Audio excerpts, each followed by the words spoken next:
Welcome, Judson.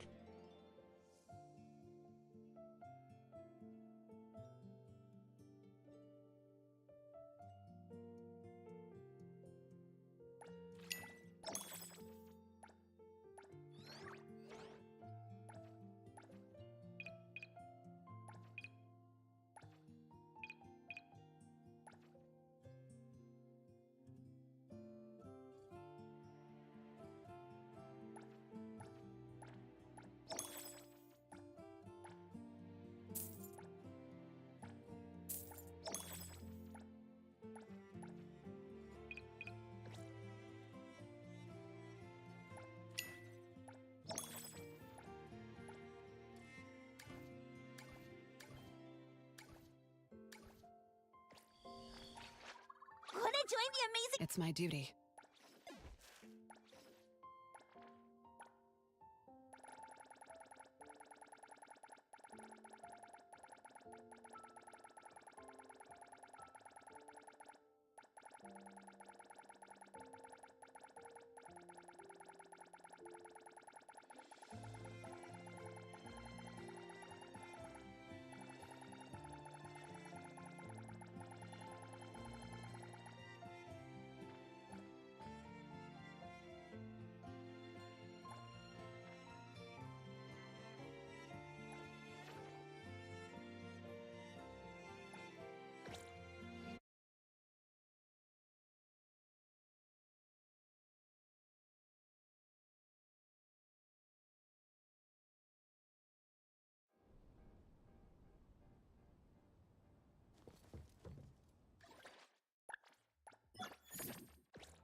Yeah, it's whatever.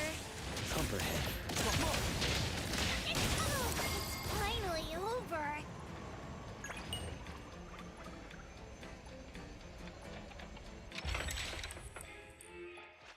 Woohoo!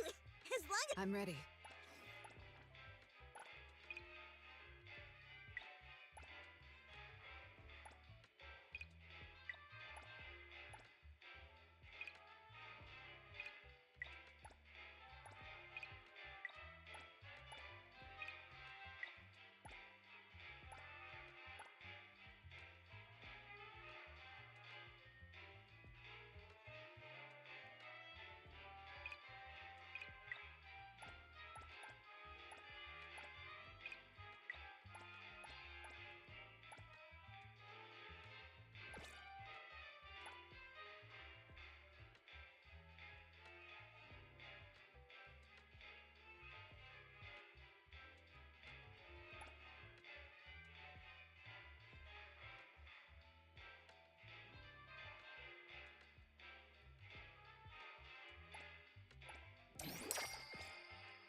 Incoming ad break.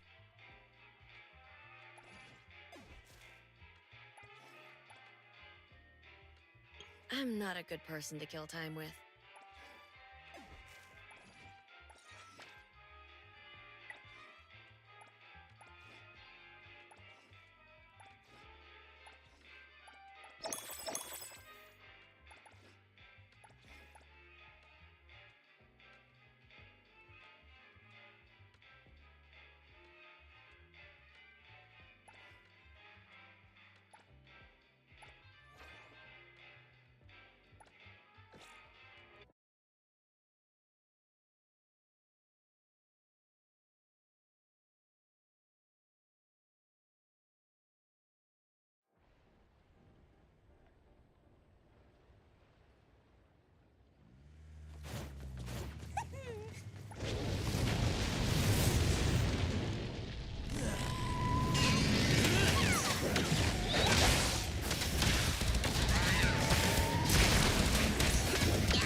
done.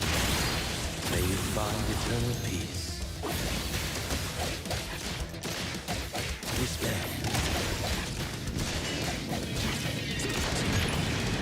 Let me take it. No, it's more. Time to eat.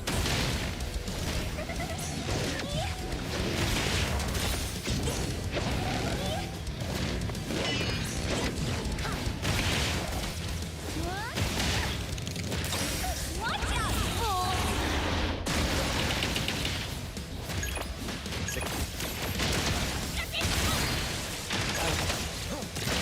The easy better arrive. Underboss, it's our turn. Yeah. Let them witness the bond of the Cobra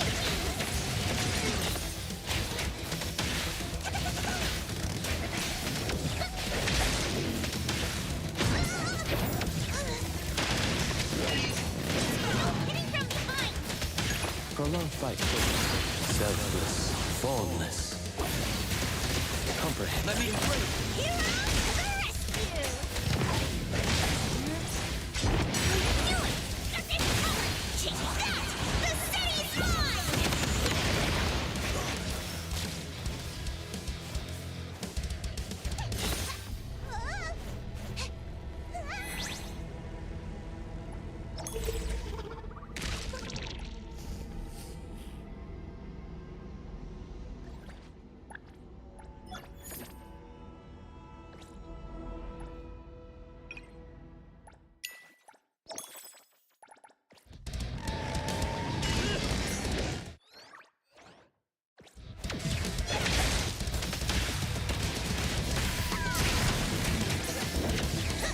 You can challenge me?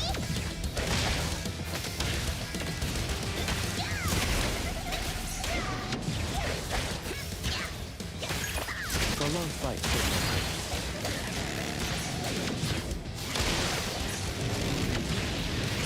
I've learned something. Comprehend.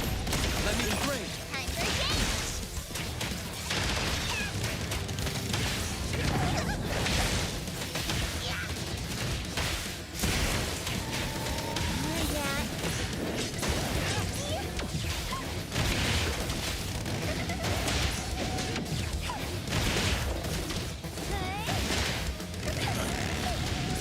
Your tomorrow's faster than this.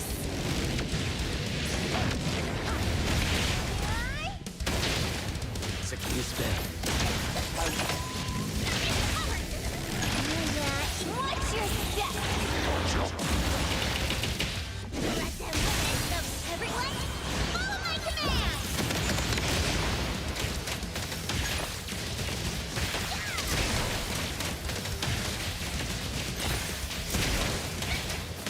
Let me take over. Let's finish this.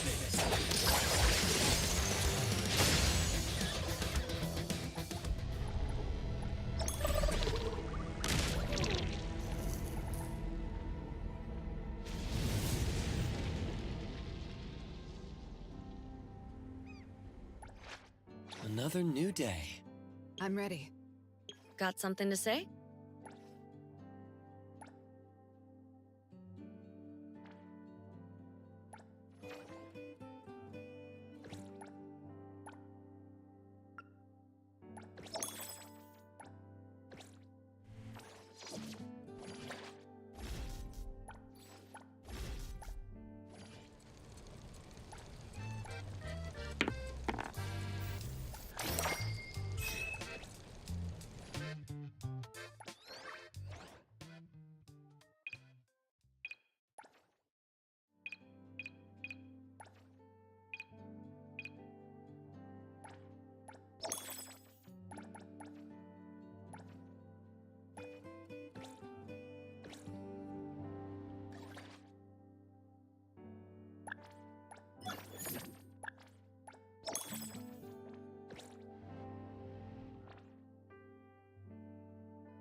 Another new day. Got something to say?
The easy done arrived!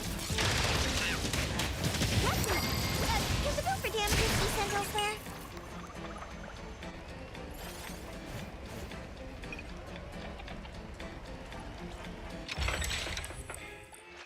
Wanna join the amazing collusion? Got something to say?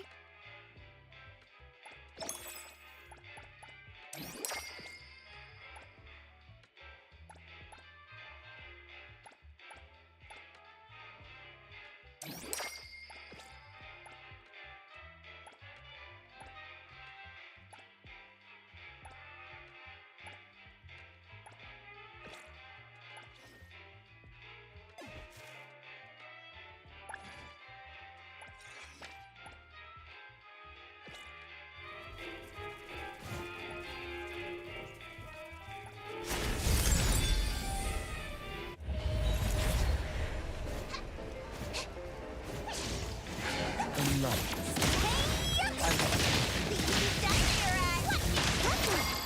Can the bill for damages be sent elsewhere?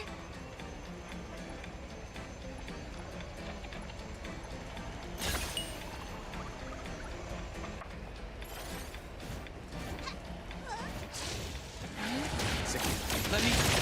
Time for change! Oh, it's finally over!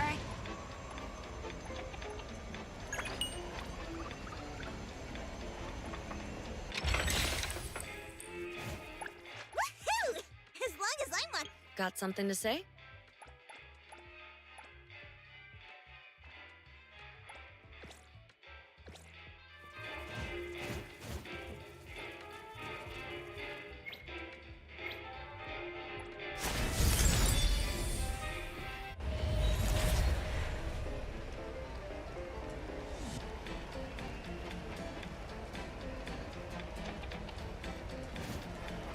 Yeah, itchy whatever. Touch! The easy done era! Oh, it's finally over!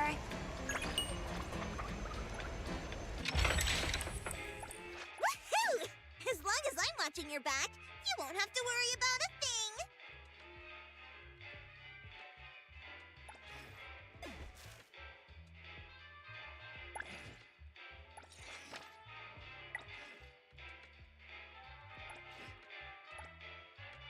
Got something to say?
Hey!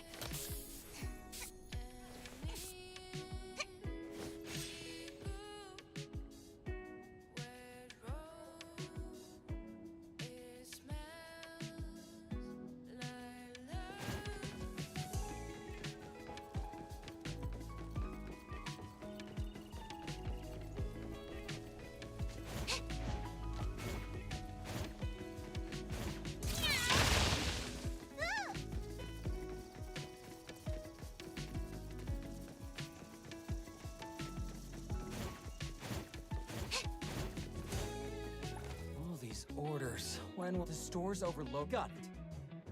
This one isn't enough.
So these are the photography props that lady mentioned. An oddity? How did an oddity...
Hey!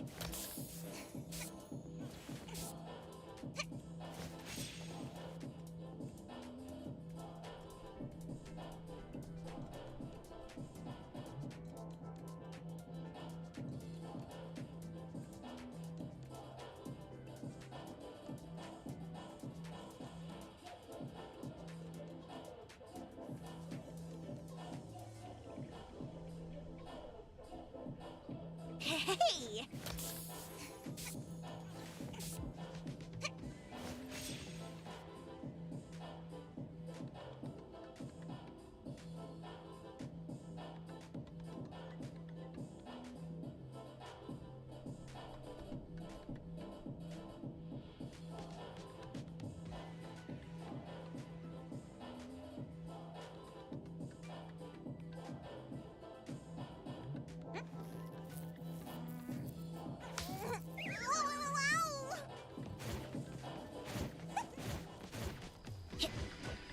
What's that smell? Smells amazing! Woo! Let's freeze the wind!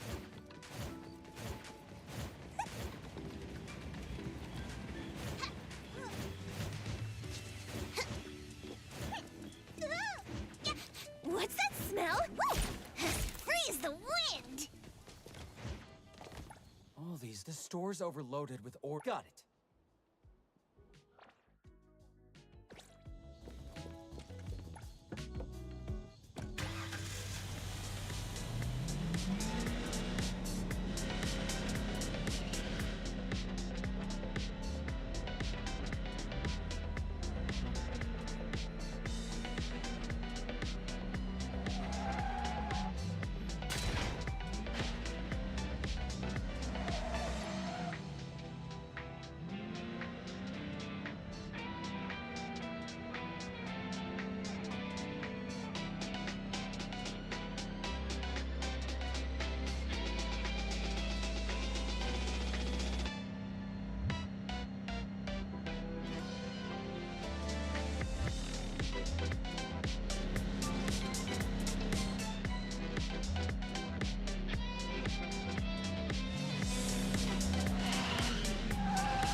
The furniture.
Nice to meet you. I'm Uncle Yue. Let's freeze the wind!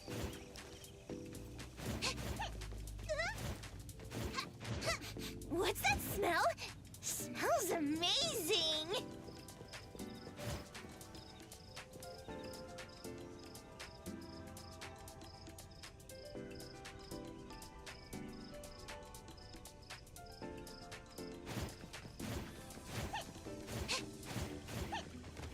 All these orders. When will it end? The store's overloaded with orders. Got it.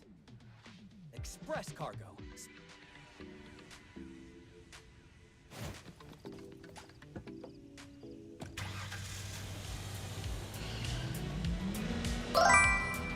Welcome Nishikagi underscore.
일을 픽.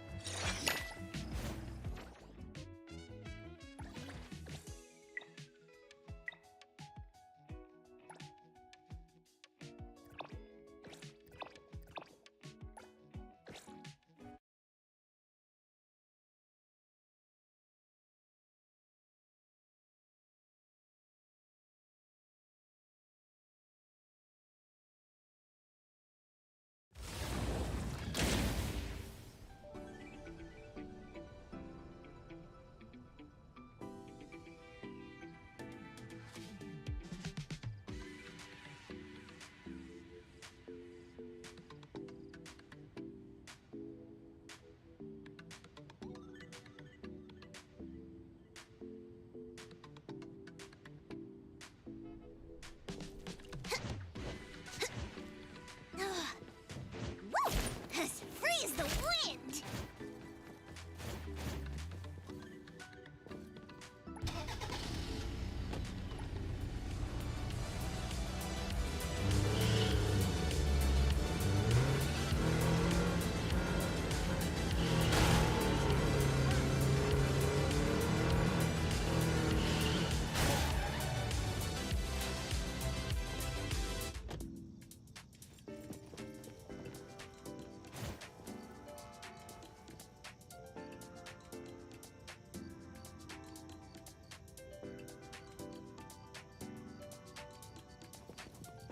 All these orders, when will it end? The store's overloaded with orders, and we're short-staffed. Can you help us out? Paid per job.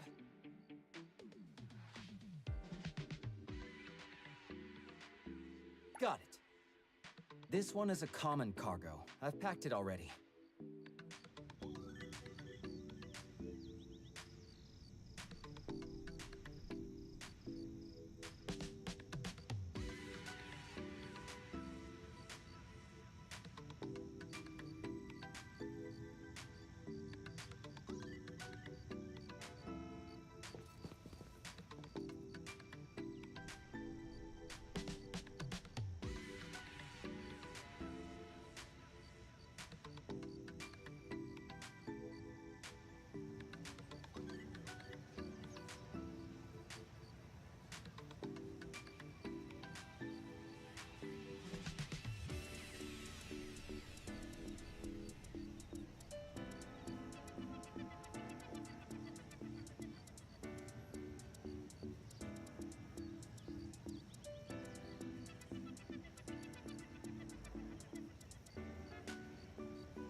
Hey!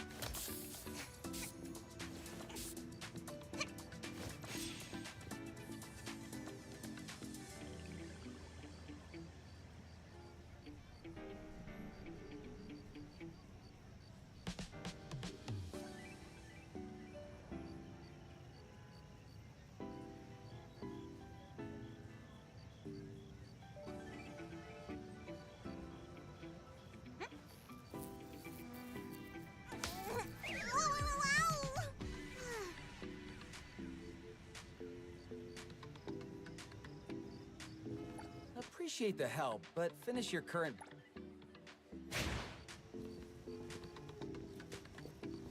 All these orders. When the store's overloaded with orders and... Got it.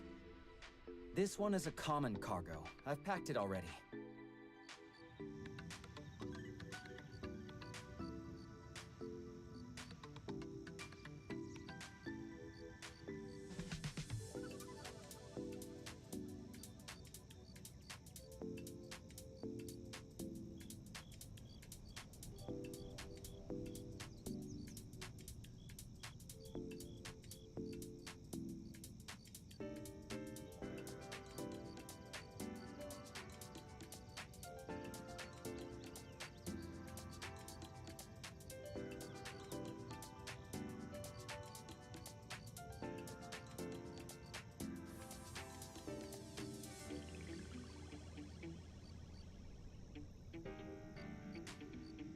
Hey!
Hey! Hey!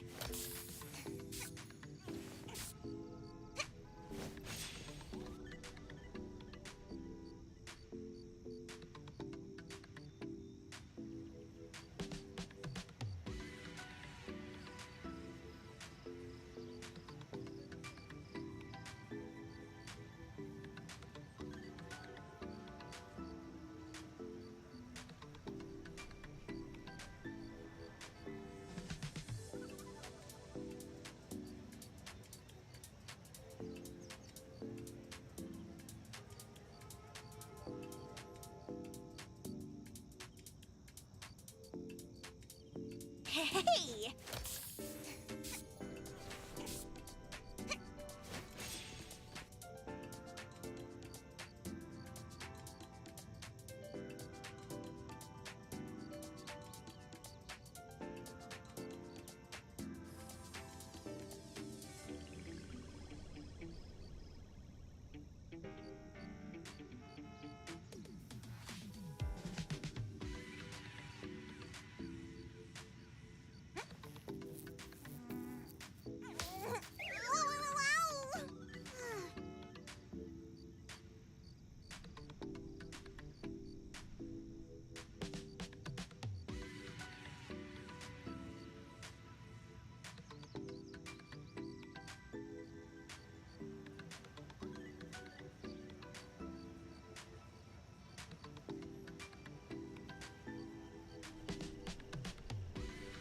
Hey!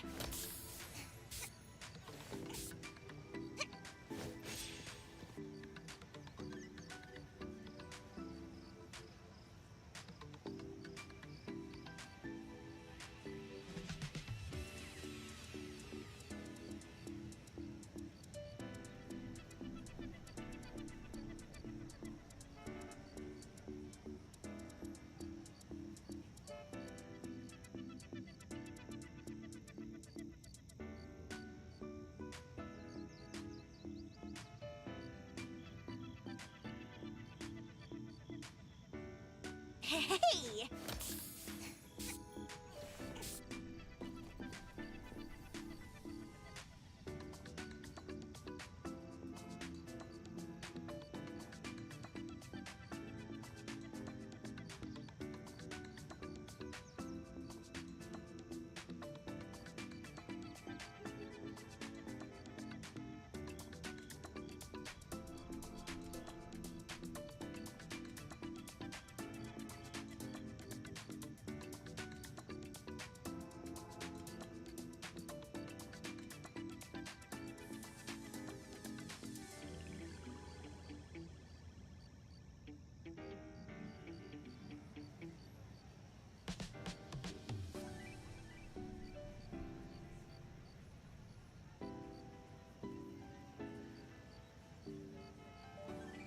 Hey!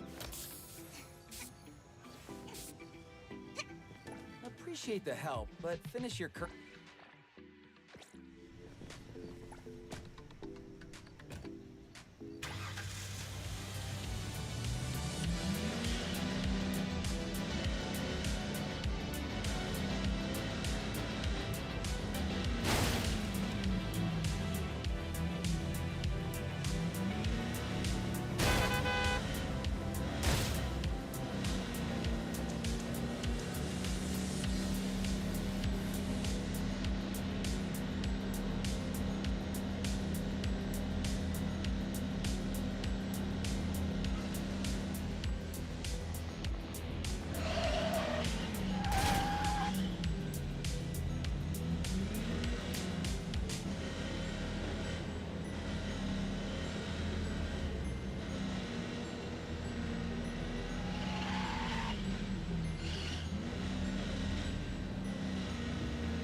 Inventory's done.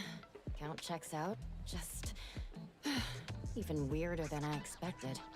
You really think people are gonna buy these? They don't get fashion anymore. So even the staff is confused.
Hey! Hey!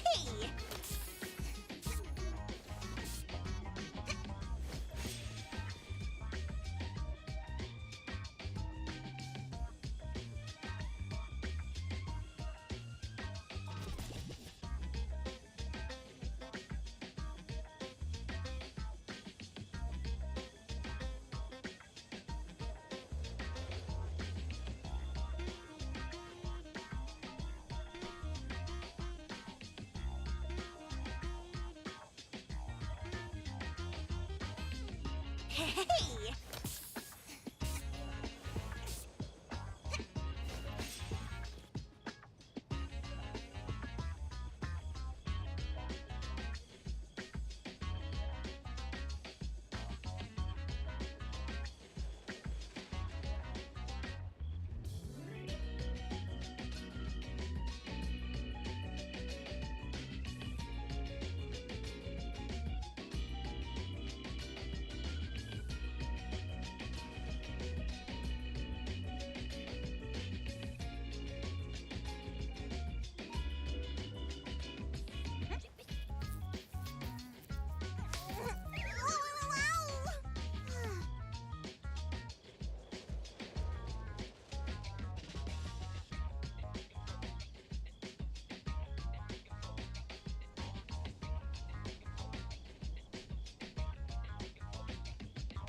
Apple milk with 3 sugars. Isn't that just sugar water? Wasn't it you who insisted on drinking coffee?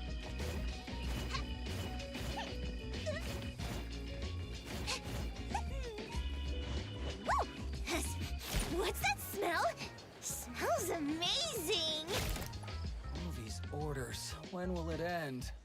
The store's overloaded with orders, and we're short-staffed. Can you help us out? Got it. This one is a large cargo. Here, let me help you load it.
I've been watching you.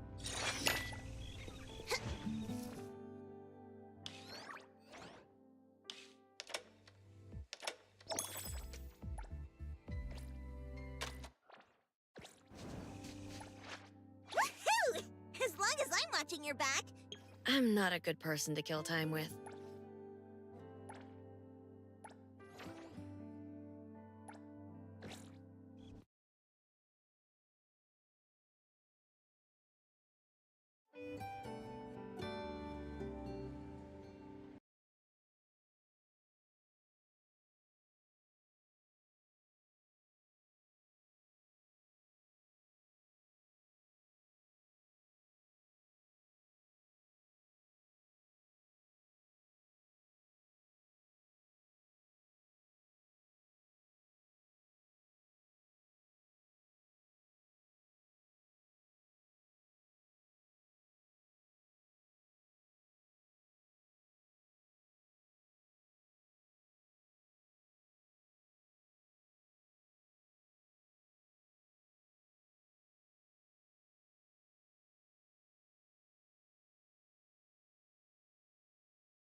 ready.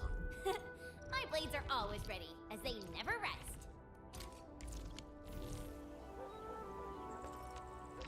Endman, I added a new Prepped and ready to... Ciao! Wanna...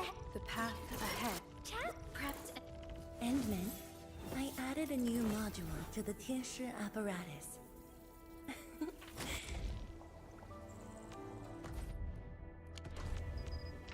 Did you just call me? We're back. Looking for me? Where are we? The battlefield. Prepped and ready to go. We once fought on and never gave up. Wind speed's okay?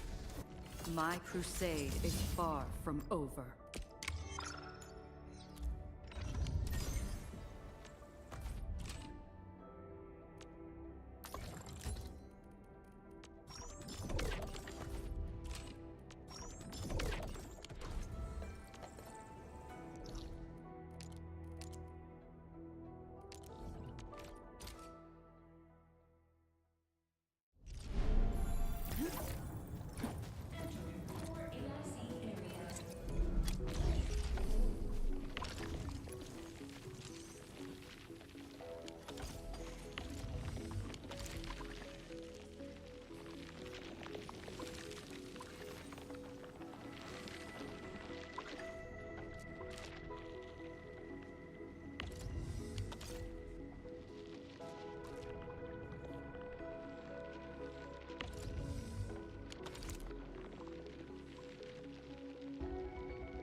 Incoming ad break.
A가 자연스럽게 나옵니다.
Tired of the off-season blues once Worlds is over? Fear not, because League of Legends is coming to the very first Esports Nations Cup, where players split from their clubs and compete for national pride.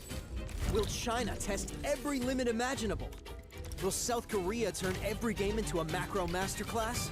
Will EU and NA actually play in the correct lanes? The final event of the year is not to be missed. Esports Nations Cup 2026. See you in Riyadh. With my new phone company, Menace Mobile, our pricing structure will be so confusing, it can only be described as evil. That isn't evil. It's just typical phone company stuff. Besides, people just switch to Verizon. With their new Simplicity plan, there's just one.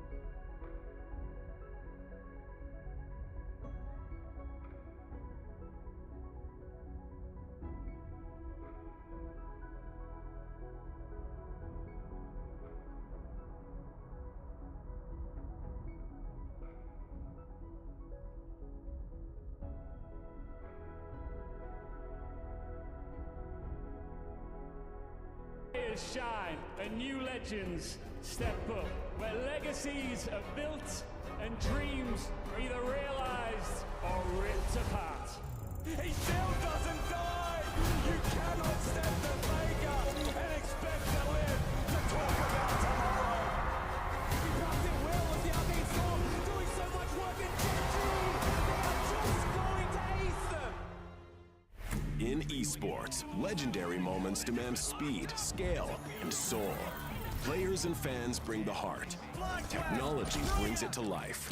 Every frame, every stat, every decisive play. In partnership with League of Legends Esports, we're driving digital innovation that empowers the esports ecosystem to keep expanding. So players can focus on the game, and fans can focus on the moment.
Nice to meet you. I'm Uncle Yue.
Welcome everyone to the 2026 MSI Grand Finals. Later today, BLG and Hanwha Life will face off for the last MSI title, but for the next MSI title. But first, we have a show match for the first time ever featuring the brand new Game Mode League Classic, and I'm here with Kobe, the Fish Show, and Freak. Oh my god! Hey, good to be back. Been a long time. Yes.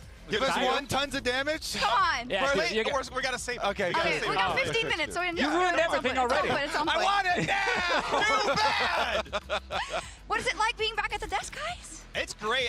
I flew in a little early, so I was spending the last couple of days hanging out with you guys, and every single time I see someone, I'm like, Deficio, it's been so long! What's up, dude? And then you'll come back tomorrow and be like, Deficio, it's been so long! This is like the 10th time now. Yeah, it's great. I'm having a great time. I'm just nervous. I love that nobody has changed at all. No, Everybody, you look the it's same. exactly the same. That's true. I noticed when I came back, I'm like, it's all the same names. Yeah. Like, nobody's new. No, I mean how people act, too. Oh, yeah, I have not changed at all. All So- the inflections are the same. We haven't grown up, and Lee keeps you young. True. Yeah, that's Yes. what the, Perfect. So let's start by taking a look back at a lot of these old moments. There's a lot of memories. I don't know where we want to start, right? But it's kind of crazy to think about a lot of us that were there from the very start, and also so much has changed. Like, look at this. They're vicious. First thing that comes to mind, he stole my spot. They kicked me off COG for him. He even stole your name as the guy who misses all the smites, too. Yeah. It used to be 24, and now it's St. Vicious. Do you know why? the old- Bjergsen. That was Bjergsen, baby Bjergsen. I like that. Mash. Don't Cyrus. bash me. I mean, this was... Let's go. I said I do have a picture with Faker. It was from 2013. Yes, from All Stars Paris. Super old I remember 2014, that. yeah. You do have one. This is in, I don't know where this is. That's in Korea. Yeah. Look at Riv. Oh my God. Wow, what a great selfie, guys. That's the one There you where go. that's the one where we weren't on the broadcast, so we were in the stands. I know. So you were making like a, We were very right, we're sad. not on the show. We were Here's very a sad. selfie. And Very I think sad. we're going to give Original Look Season at, 1 world. look at Freak Riv. and John Miller Oh, in the Riv costume before he as went well. gray like me. True. Hello, That's season everybody, one. and welcome to the League and There he Legends. is. It's me! There he It's is. me! And League of Joe, Legends don't call me Joe Joe Miller. Miller. Tell me, how far have we come since the basement? You know, a little bit. It is actually truly incredible how much things have changed over the last, 16, 15 years of LoL esports. Happier to be here. I mean, I also still can't be happy to be here. Like, whatever that man said, I still agree with. You look great. This to me was like the event that made pretty much myself and everyone around me want to go all in on esports. Yeah. Like literally just watch Season 1 Worlds and like Freak talking about it and we're like, this is serious. Was it like, for this you? is real. Was it also for you a combination because I fell in love with League and then I fell in love with that early. Oh my God. Gentlemen, I'm Fish supporter and I'll be your host for the next I'm gonna 10 cry. weeks as we kick off the You know how much I struggled with that teleprompter? They I had mean, to get me in. respect for You doing look this so alone. relaxed. She looks so relaxed. Yeah, it was pretty wooden, I think. Definitely. But do you remember that the first years, like you were playing League, falling in love with League, and then it coincided with the start of esports, all those streamers, the early co-streamers actually from TSM? I mean, honestly, when I started, I never thought it was going to get this big. Yeah, sure. You know? I was in college, you know, playing with my friends, and I was like, oh, well, graduated now. Okay, time to do something else. Get a real job. What did you do in 2010, by the way? Didn't you win something? True. We won the only gold medal for North America, WCG 2010. We don't count the IEMs that the other things in North America also won. Yeah, no big deal. I mean, we won the grand prize beating Europe 3-0 a couple days ago. So SK. Wow. Yeah, That's old school. I know. Hey, I was Kobe. passing out on stage with D-Man. I was there. Do you remember? I'm not sure Oh, that's a special one. There he is. We miss him, Wait, don't we gotta hear this one. Which one was it? From our games, all the games were really good. I cannot choose one, so I think the best for me was to just come here and meet all the fans, and obviously see her pretty face every morning makes it a lot You better. made me think there was going to be a joke here. What? Yeah, what are we doing You're here? like, everyone be quiet. It's really important. Let That Peke was talk. a legendary moment. What's this one? My favorite one is the he's too tanky. Passing the back door. That's solo queue swinging though. We're doing best esports. Give some Exciting all context. up. Give some context. I mean, this game literally lasted like, what is it, like crazy long, and they were super far 55 behind. minutes. 56 And then they now, just yeah. came back into the game, literally just doing this for the first time ever, and everyone coined it the Expected backdoor. Yes. Yep. Literally. So as is on that team, he's also Expected. here. Yeah, it's crazy. God. This is what I think so many early memes got made that are still alive now, but a lot of people might actually not realize I don't what they think people mean. know where it came from. Yeah. They've just Yeah, heard the yeah. name, right? Expected and so on when it's a backdoor. They don't actually know this was a Oh no! Great interview. Great Oh interview. no! We've been practicing like a lot of scrims, and we're like just prepared for this. Like we're just like we already knew like. You already knew. Yeah, we just knew. This is my. More intense than the LCS will be. I love Mono. Oh, they cut out the best part. right. Okay. That's a sad clip. Sad flip as well. I know. Oh, so many memories. That's a sad one. Yeah. Every Really early Everything that's memories there, for it's- sure. Yeah. It's been done. What are some of your favorite memories now from it's time early to league? Be it the game, open a be it new on book. air. I mean, they actually Right now, showed some of the my pictures from story some. is The here, old, but you know, one of us in even the though it's streets in gone, Korea for still the have World memories. Championships Yep. was definitely one of the best. I think qualifying for the first EU LCS, Yeah. you know, like in Warsaw, we didn't know what we were playing for. We just randomly won something, and then they came afterwards and said, congrats, here's a contract, you're now a pro player. And we were just like, whoa, what happened here? See you in Cologne next week. Yeah, And perfect. that was basically it. Go start your I job. like that we got the everything. support is so easy, dude. Wow, that was also your role. Yeah, that was my You role. only got in as Literally played just like Nunu and stuff and click Blood Boil. Yep. Yeah, for me it was 2010 playing a bunch of 5-stack pre-mades. Like buying all the Aura items, playing all the Aura champions. We would rush Dragon at level 1 at start of the game. It Yes. would just spawn at the start. We try to do 8-minute Barons. It was just like, it was so Wild West. You could kind of play whatever. Yeah. You know, you kind of like found a bunch of stuff. You could have invented it. Yeah, It was kind of great. It was so amazing. I think the playing with your 4 friends, those games, those early games, it's some of the best gaming memories I've ever had. I remember. You guys had 4 friends? Yeah, we did. I played solo. Had enough? No. I remember that someone who I used to play Unreal Tournament with, they hit me up like 10 years later and was like, we're playing this thing called League of Legends. And I was like, a MOBA? And then I play fell in love with shooters. it. I know. And yeah, I played a lot of Vayne actually, and then I looked up to Uzi Vayne, and it was, oh my god, it was a wonderful time. By the way, this is, do you remember how Silver Scrapes got created?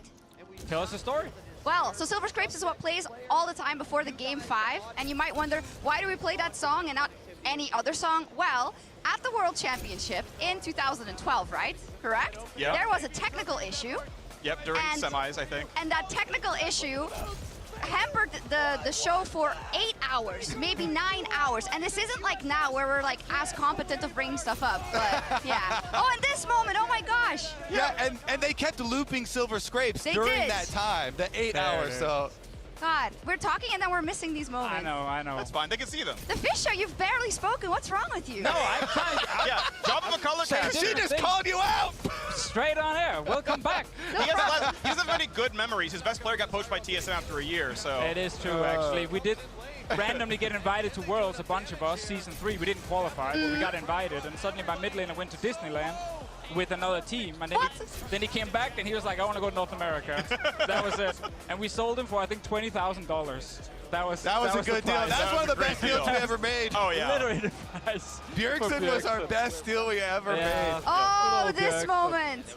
A yellow star. No! Poor Here Yellow we Star. go! Yeah. Poor Yellow Yellow Star.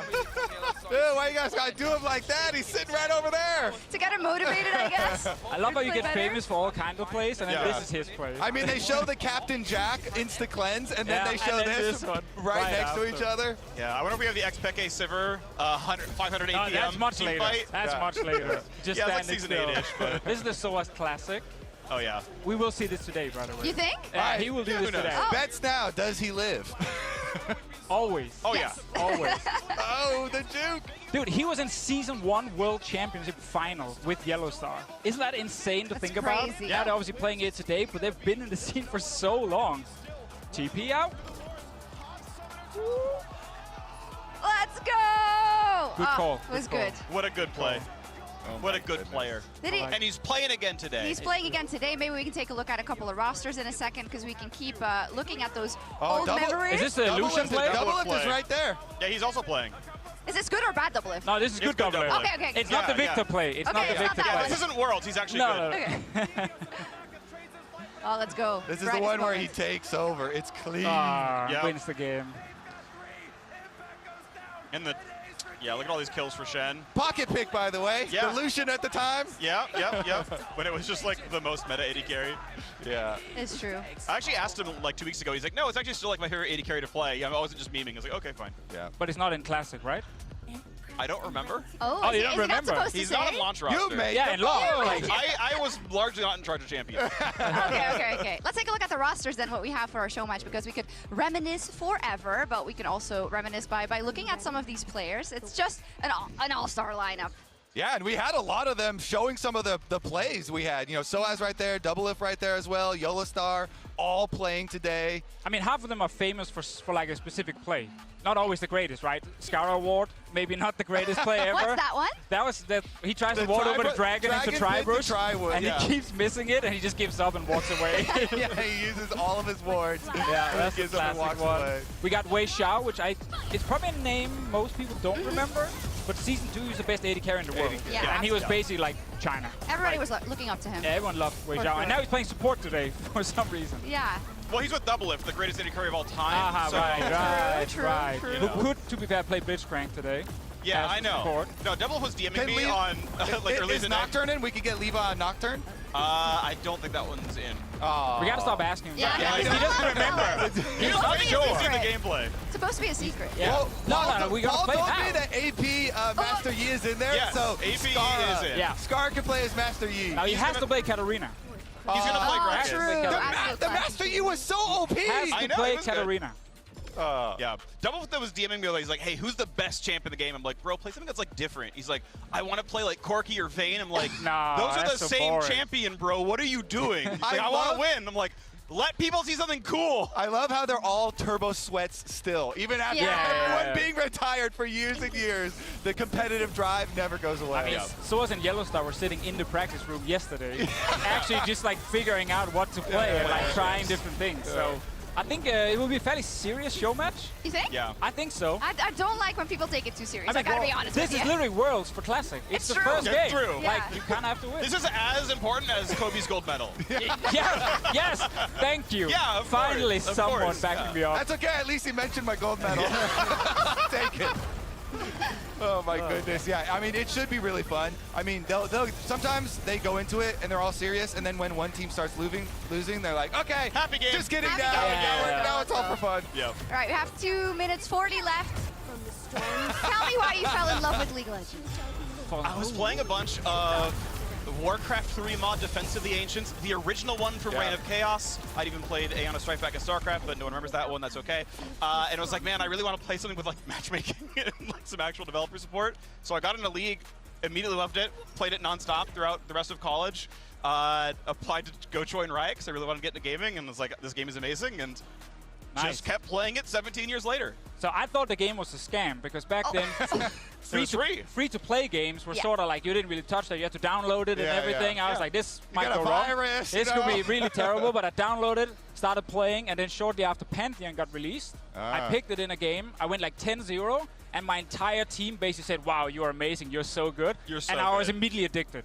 I just needed the positive feedback from my team and literally stomping someone. Positive feedback in Good job. League? I know, it happened back then.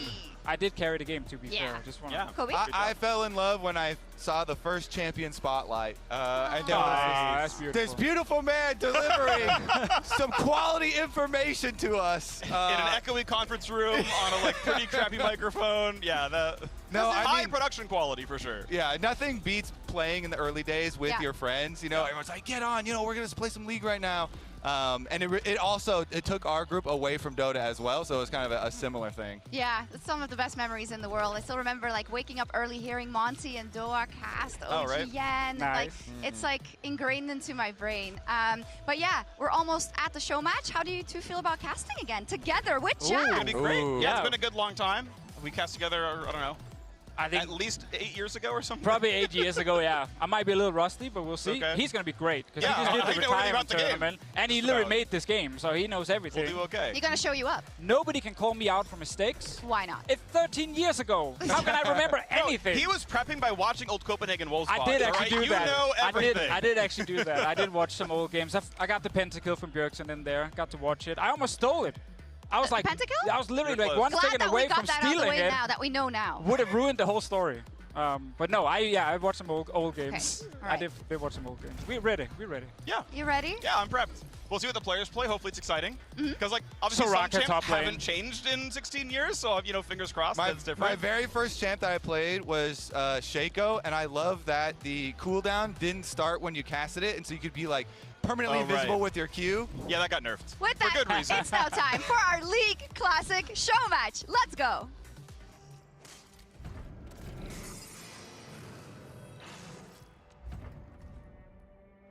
What is League of Legends to you?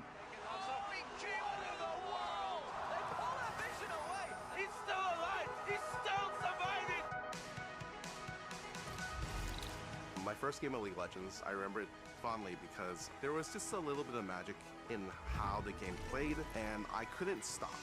저에게 리그 오브 레전드랑 어떻게 보면 저의 인생을 바꿔준 은인이라고 볼 수 있죠. 첫 경기다 보니까 좀 되게 긴장을 많이 했었던 그런 기억이 납니다. The first memory I had in my pro career was when I attended the first World Championship. I was very impressed of being able to attend such a big tournament. 其实我非常喜欢每天就是什么16小时或者18小时训练的时间，因为我觉得在那样的状态下面，就是那样的活法才是真正的活。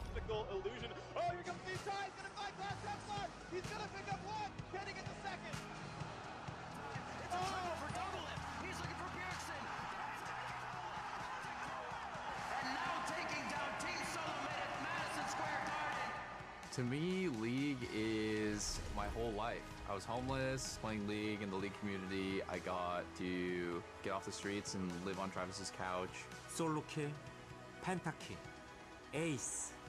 여러분의 가슴을 뛰게 만드는 그런 순간이 언제 찾아올진 아무도 모릅니다. League of Legends used to just be about all the fun we had. I think the early days of League was defined by certain players. Cái khoảnh khắc đấy khi mà mình cầm con Nocturne để thi đấu với Fnatic thì cái lúc mà mình dùng chiêu cuối ở khoảng cấp độ nặng. Hôm đấy là cái thời điểm nó rất là sớm và mình cũng có thể cảm nhận được là cái khán giả ở Trung Quốc cái thời điểm đó họ rất là cuồng nhiệt và thích thú với cái khoảnh khắc đó. Và thực ra thì hôm nay khi mà mình gặp lại SWAT thì mình cũng nhớ một chút tại vì trận đấy cũng có SWAT. We're all back for the thing we love, the League of Legends. Back when anything was possible. When even NA could win worlds. We still can. To feel the magic of these moments again is something we all crave. Think back to the classics. 팀 바론 대 팀 드래곤.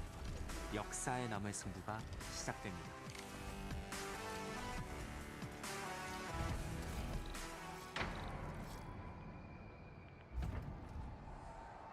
전 세계 리그 오브 레전드 팬 여러분, 한때는 불가능이라 생각했던 시간 여행을 오늘 여러분과 함께 하려고 합니다. 무엇이든 가능했던, 그리고 소환사들이 협곡을 지배했던, 그리고 우리의 상상력만이 유일한 한계였던 바로 그 시절로 말입니다. 이제 리그 오브 레전드 클래식을 처음으로 만나볼 시간입니다. 자, 리그 오브 레전드 e스포츠를 믿는 전설의 선수 10인을 무대 위로 모셔보도록 하겠습니다.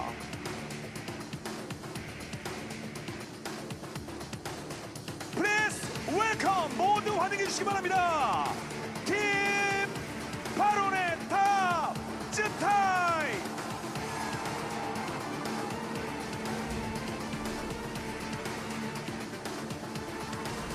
다음으로 정글 앰비션. 진짜 오랜만에 만나보네요. 미드 스카라.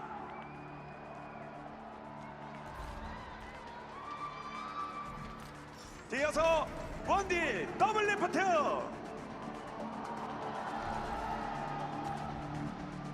끝으로 서폿 웨이샤오입니다.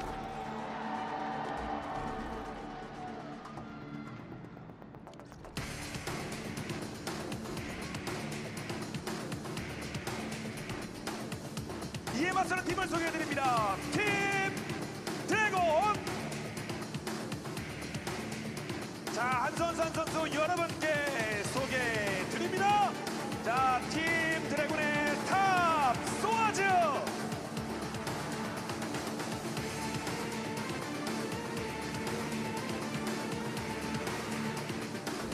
이어서 정글 리바이.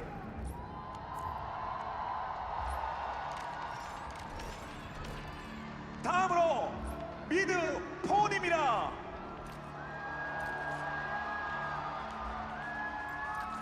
이어서 바텀 캡틴 잭.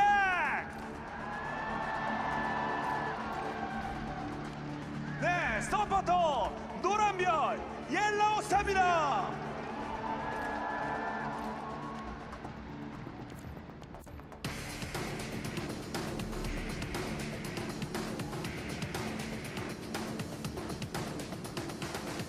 대전에 오신 여러분, 협곡을 빛낸 10명의 전설들에게 다시 한번 큰 응원의 박수를 부탁드립니다.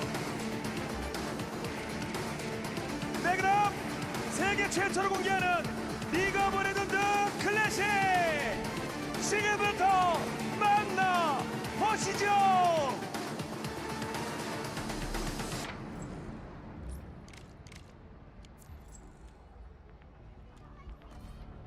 Hello, everyone, and welcome to the League of Legends Classic show match. It is my great honor to be here with Officio and Jat, and to cast a fearless best of one, full EU tradition, of course, between, honestly, 10 legendary players playing a legendary game, back to a form that they basically all were in their primes during. I can't wait, dude. Just so much nostalgia watching them walk out, but so much nostalgia for me casting with Freak and Officio. Oh, you still remember my name? Thank you. I said it a second ago, so we got it back. I know we probably cast together in, I don't know, 2018 or 2017, but I remember, I think it was the 2015 World Final that we cast together. We did. It was actually Rib instead of Freak. That was 11 years ago, dude. I know. It feels kind of weird, but it's the same also with just League Classic right now. Yeah. Like, I keep rewatching old games and just realizing it was not 10 years ago. Yeah. It was like 13, 14, 15 years ago that we were watching Season 1, 2, and 3. And it's kind of crazy just to go back in time. And I still love how the game looks back then. So I will definitely love how it looks today. Sure, yeah. And so we're going to see here, you'll hopefully be flashbanged by some very fun and interesting icons. We are going to do basically no bans. There was some talk they were going to gentleman's ban Gragas. They're saying it was too OP. Yes. Not sure it's actually going to happen. Look okay, at that so beautiful how is Ari the splash ban art. phase working now? Because this is different than what I remember. Right, so the way the ban phase is going to sort of work, 4th and 5th picks get bans. There's only 60 champions in launch roster, so only 2 bans per team. So they banned Gragas and Master Yi. They did. AP Yi is gone. AP Gragas is gone. Old No, it's Sona, good. You don't want to Ari. watch Master Yi right now. We need Katarina for Scar. I'm just Sona saying that ban already. and OG Ari ban before the alt had resets, but still very strong. So we have to teach everyone who didn't play back then, when you go into Champ Select, when you play yourself, it's about typing as fast as possible. True. Be mid, or whatever role you want. Jungle. There's no other way of getting it. Dude, if there was streamer mode back then, I never would have gotten jungle. Because like you could use your reputation to get your role back in the day. Yo, we get old Skarner. Nice, Okay, old good. Skarner. Lee Sin, Wait, of which course, version of Skarner is this? This is the very first version of Skarner. Flowers himself is over the moon. This is his favorite version of Skarner. Okay, so this is pre-Spires. Pre-Spires. W gives you move speed. And attack speed. Q just is it's a spam ability. Yeah. What was the E? The E is I mark people, and if I hit them, I get a heal. Yeah, But it's right. like, it's like a skill shot. It's like a traveling skill it's shot. the one you don't max because it's kind of boring. Hell yeah. Alistar top lane, we did actually talk to Soas different. yesterday. Go ahead. And Soas was basically saying, guys, old Alistar is back, which means you can headbutt, auto attack. You can get the auto attack? You can get the auto attack. Sheen Alistair? Yes. He's gonna Oh, and we get the Kassadin. And Kassadin.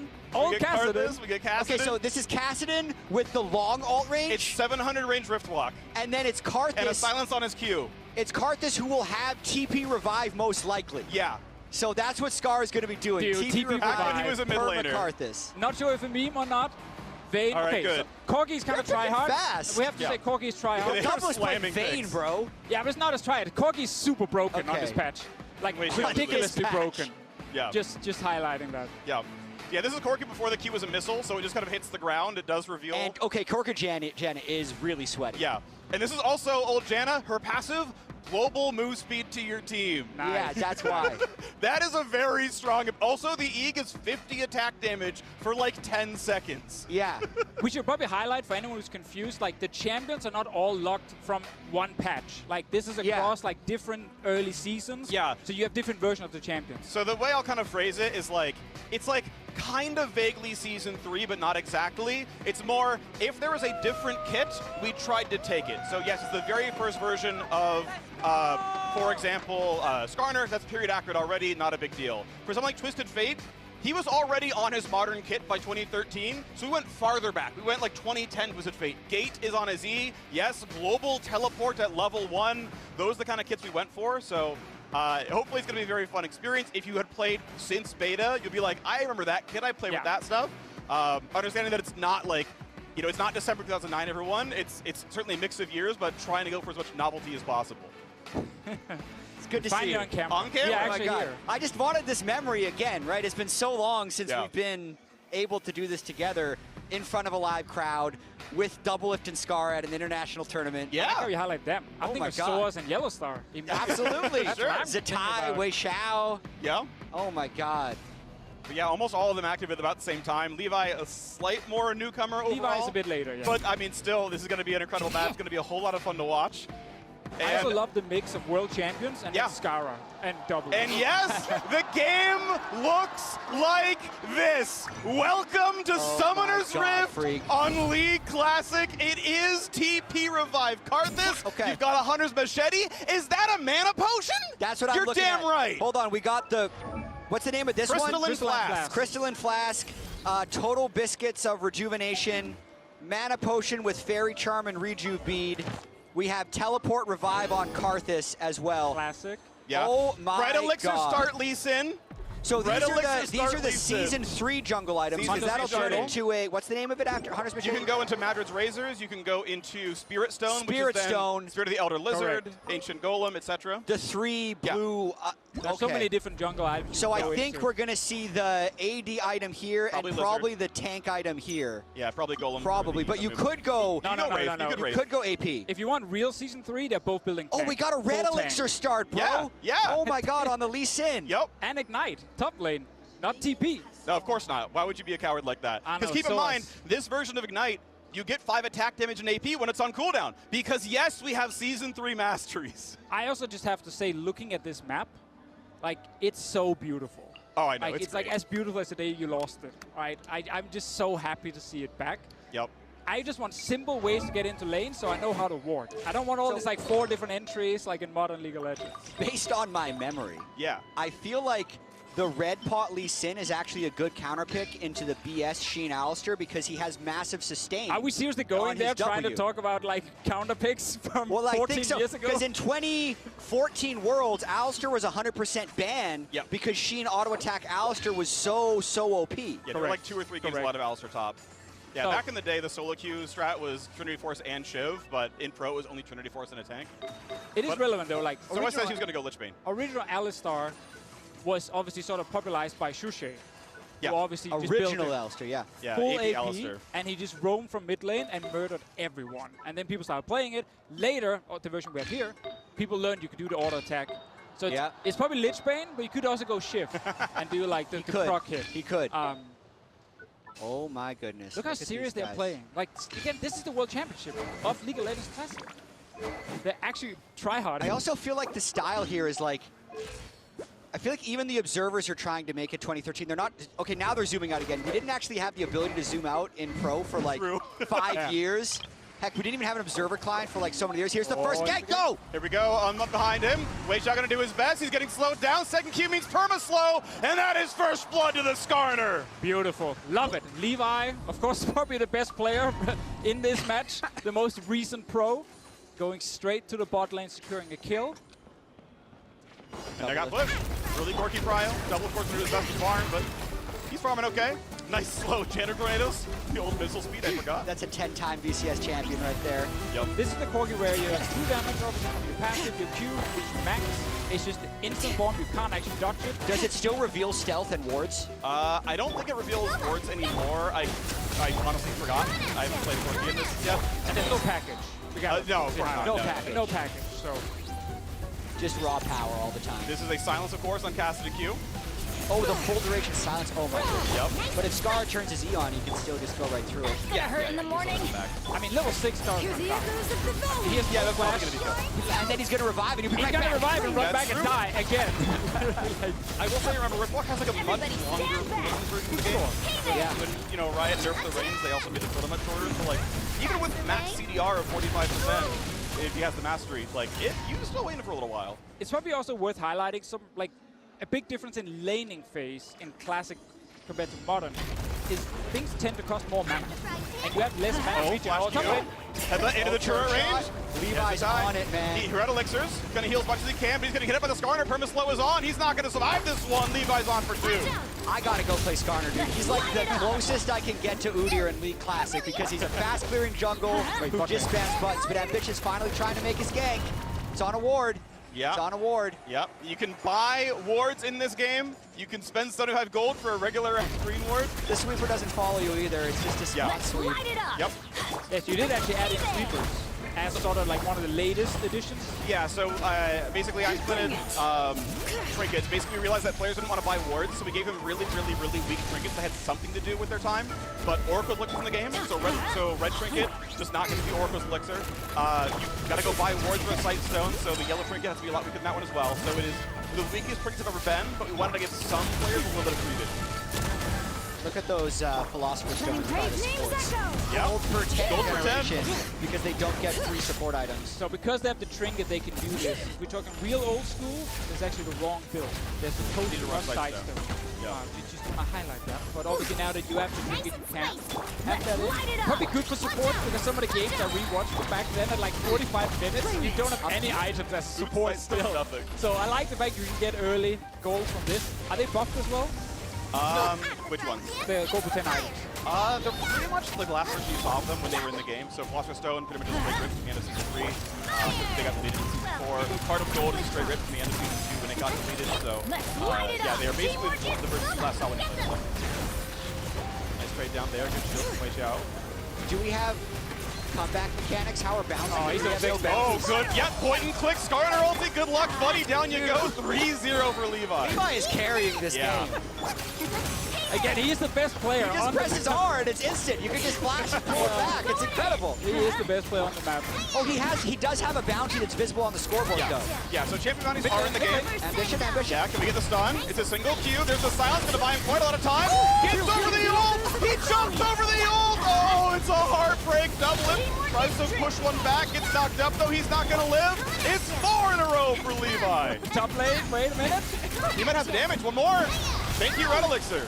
Zitai gets one for the team, finally, with the Ignite Lee Sin top lane. So as the triple Doran's ring build. Yep, that's in the game. Still couldn't get it done. Mostly sack.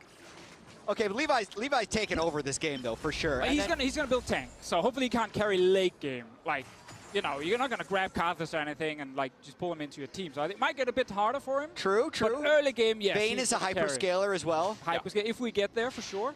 I think Vayne always had that issue back then that her laning phase still kind of sucked. And you can see that Scar is crushing in farm right now.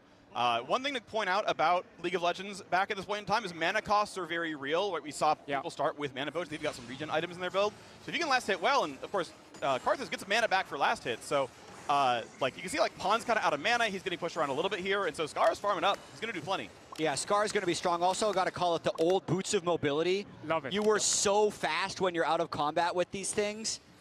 Just to get in range for that Skarner pull. Yep. Oh man, so awesome. But I think also like generally mobility was obviously sort of harder to get by if you look at a lot of the older champions, and you don't have like dragons giving you out of combat movement speed. Like the dragon will just give you flat gold basically for the entire team. So any item you could get that just gave you a little bit of mobility was huge, and you needed your jungler basically to be super proactive because otherwise not much happened in the laning phase outside of the ganks. He's top bot lane. W for the move speed. Gets pushed back, so he can't ult just yet. If he has flash, he might get more. Almost in range of Wei Xiao. Exhaust gets pulled. Oh, actually, the flash might give him enough space to get away. Should have done the butt wiggle right at the end. Pull him back a little bit extra. Shout out Captain Flowers on the old Scar. Look at him like fly away, though, with his boots of mobility back to clearing. So I feel like he should go Heart of Gold as well. Like I think he's Yellowstone and Heart of Gold. He's probably doing it, yeah. I think he should go double. I mean, he might be going Ancient Golem, but you know, who knows what's going to go on there. And yes, you might want to hand off your blue up to your mid laner. Cassidy doesn't have a ton of mana right now. True. He's going to leave the blue and he hands it off. What a hope. Ambition took blue from Skara on Karthus. That's crazy disrespect. Now Scar technically should go back and base in AFK. Season days. Basically. My recollection is second blue was actually contentious between jungle and mid laner. Constantly. Obviously, you know, both of them wanted it, but it was like reasonable to go either way with it. Whoever was ahead could usually, you could make an argument that they take it, and then it would also just depend on the mid laner. Like if you're going to spam a bunch of mana items on Karthus and you're going to be dying all the time, like you don't need the blue. Skara would disagree, but as a jungler, I would say that it's okay. He's here again. He's so fast. No ulti. And this corner has no hard crowd control. If your second Q is slow. Cole, mate, why are you standing here alone? Many great names Well, again, there's no CC on this Skarner, so the ult, and he's just like, he's chilling. I think he's actually chilling. Yeah. Oh, back when Skarner was a fighter. This is why Flowers played this game. What up? I was thinking if Ambition was going to go in for a 1v3 right there. This is the single Q Amumu. If you miss it, you're done for. There's no charges. So that's why my strategy was always flash ult, then Q. Because you don't get those extra chances on the Q charges. Yeah, stakes are generally a lot higher in this version of League of Legends. It's in a lot of ways sort of more strategic because once you commit, like that's kind of the fight. So it's just like, it's more of a brain game. Less of a hands game for old people like me. Also, less combat In some ways, yeah. So, stakes, you don't hurt a lot. Oh, okay, going for the flash into the pull, into the pull, back, the tie, kick, damage, almost enough, but Soaz gets the kill. Love it. Levi just going everywhere he wants. Soaz really needed this, by the way, because he's actually doing damn well top lane by playing what will become sort of a gimmick Alistar. It's still fairly weak before any scene or shit or whatever. I'm just going to link in this game. Great counter pick by Zatai with the high sustain on the Lee Sin. It's probably W-Max Lee Sin. Flash. Lots, he's silenced, he can't easily get away. He's going to survive for now. Will he tower dive? Look at the range on that one. And with the heal from Janna, it might be enough to survive through Requiem. It's going to be close.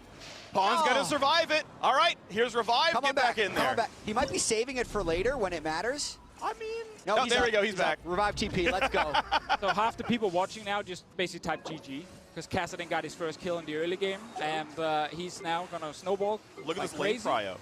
He wants Rod of Ages, upgrades the tier into Seraphs, and then he basically can't go Well, there's Archangel's Staff. I don't think it'll never transform into Seraphs, or is that version in here? You're right. I think it just stays at full stack Arcane. I'm trying to remember, actually. It might still change name.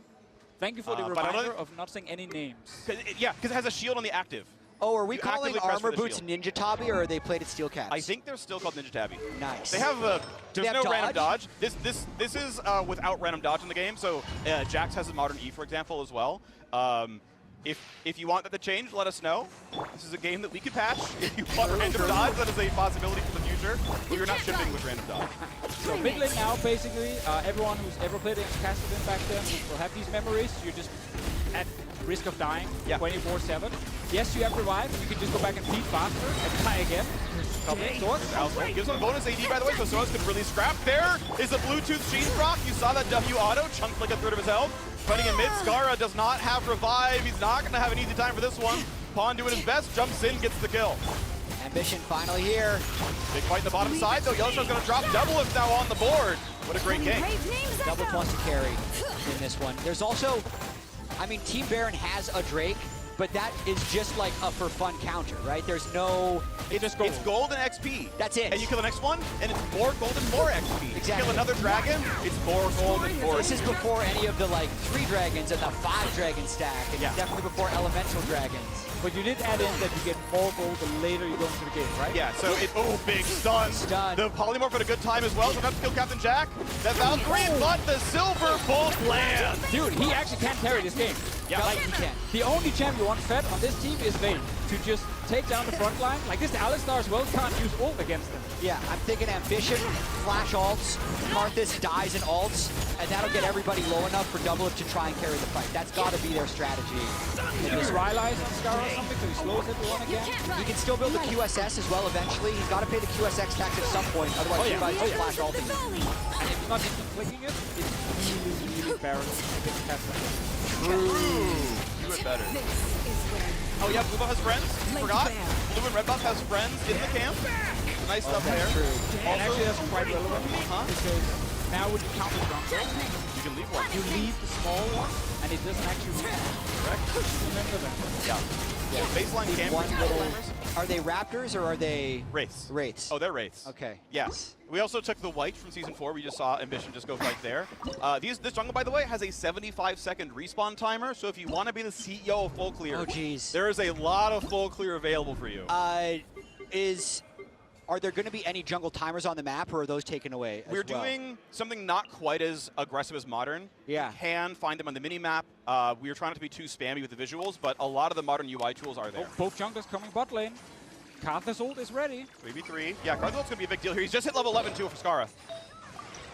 Jump on in. Whimsy, the flash, all the moves there. Gets pushed around. Karthus does hit it. Ambition waiting, pops it, but they've got the Impale. It's going to be enough. Captain Jack kills Doublelift, and there's no damage left. 2 for nothing. Levi got to get in range for another Q.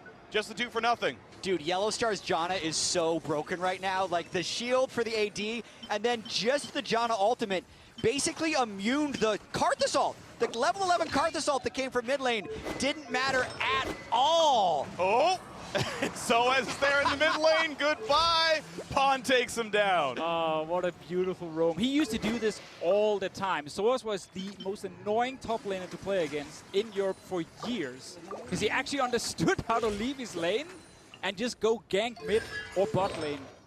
It was insane back then. These types of roams were, even freezing waves was legendary. But look at this, the Lulu CCs them, but look at the, like, everyone is literally full health. Yeah. By the time Doublelift dies, the Karthus ult does a little bit of damage. Doublelift can't hit anyone through the Skarner ultimate, and they just run him down. Yeah, nicely done. This Gen ult also slows in the area, so if you can channel it, they like really can't get around. Yeah, so I realized he missed the flash Q, but he's like, well, I can still headbutt. It's fine. Well, I'm glad to see Yellowstar back. Gotta get the auto attack. Bluetooth Sheen. There we go. As Soaz told me yesterday during rehearsal, he is going to go for Lich Bane on the champion, so it's going to be AP plus W auto Alistair, big damage there. Oh, he gets to press his E for the heal. Yeah, the E is the heal. So the passive and E have kind of swapped essentially in that anytime you press any spell, you trample for 3 seconds and deal damage around you. Deals bonus to minions and monsters, so you can lane, you can jungle. Just to help anyone who's going to play Alistar when the game is live, Soaz did actually explain to us, you got a max range W, otherwise you don't have time to get the auto off. We had that in the very end here, where he actually just were too close in W and he didn't get to auto attack. Just so you don't look like a fool when you pick it. You start feeding your lane because you're actually not that good in lane. So the pick isn't necessarily completely OP, even though it's a bit of a fun gimmick.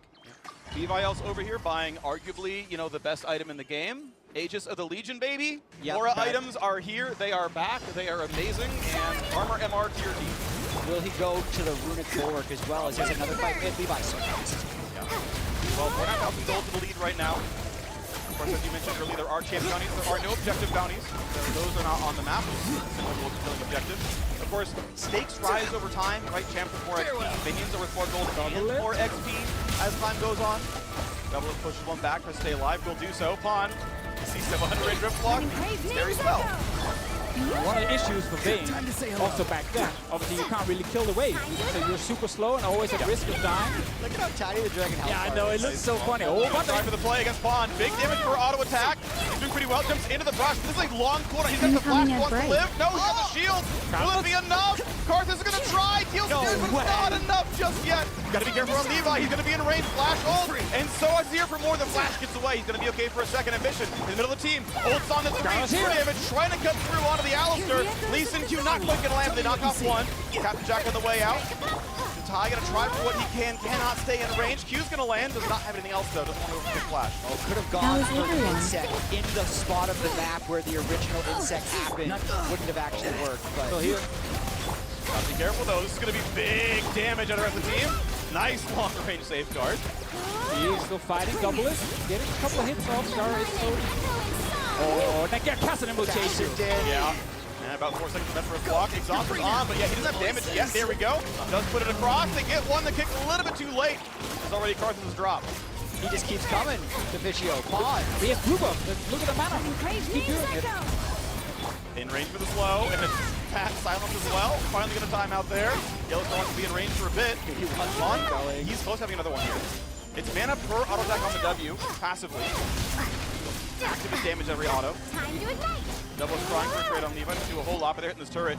Turrets are pretty frail in this version of League of Legends. You can see the siege pretty effective without, that much, concerted effort. That's true. I mean, most of the strategies back then actually involved around just how do we kill turrets as fast as possible.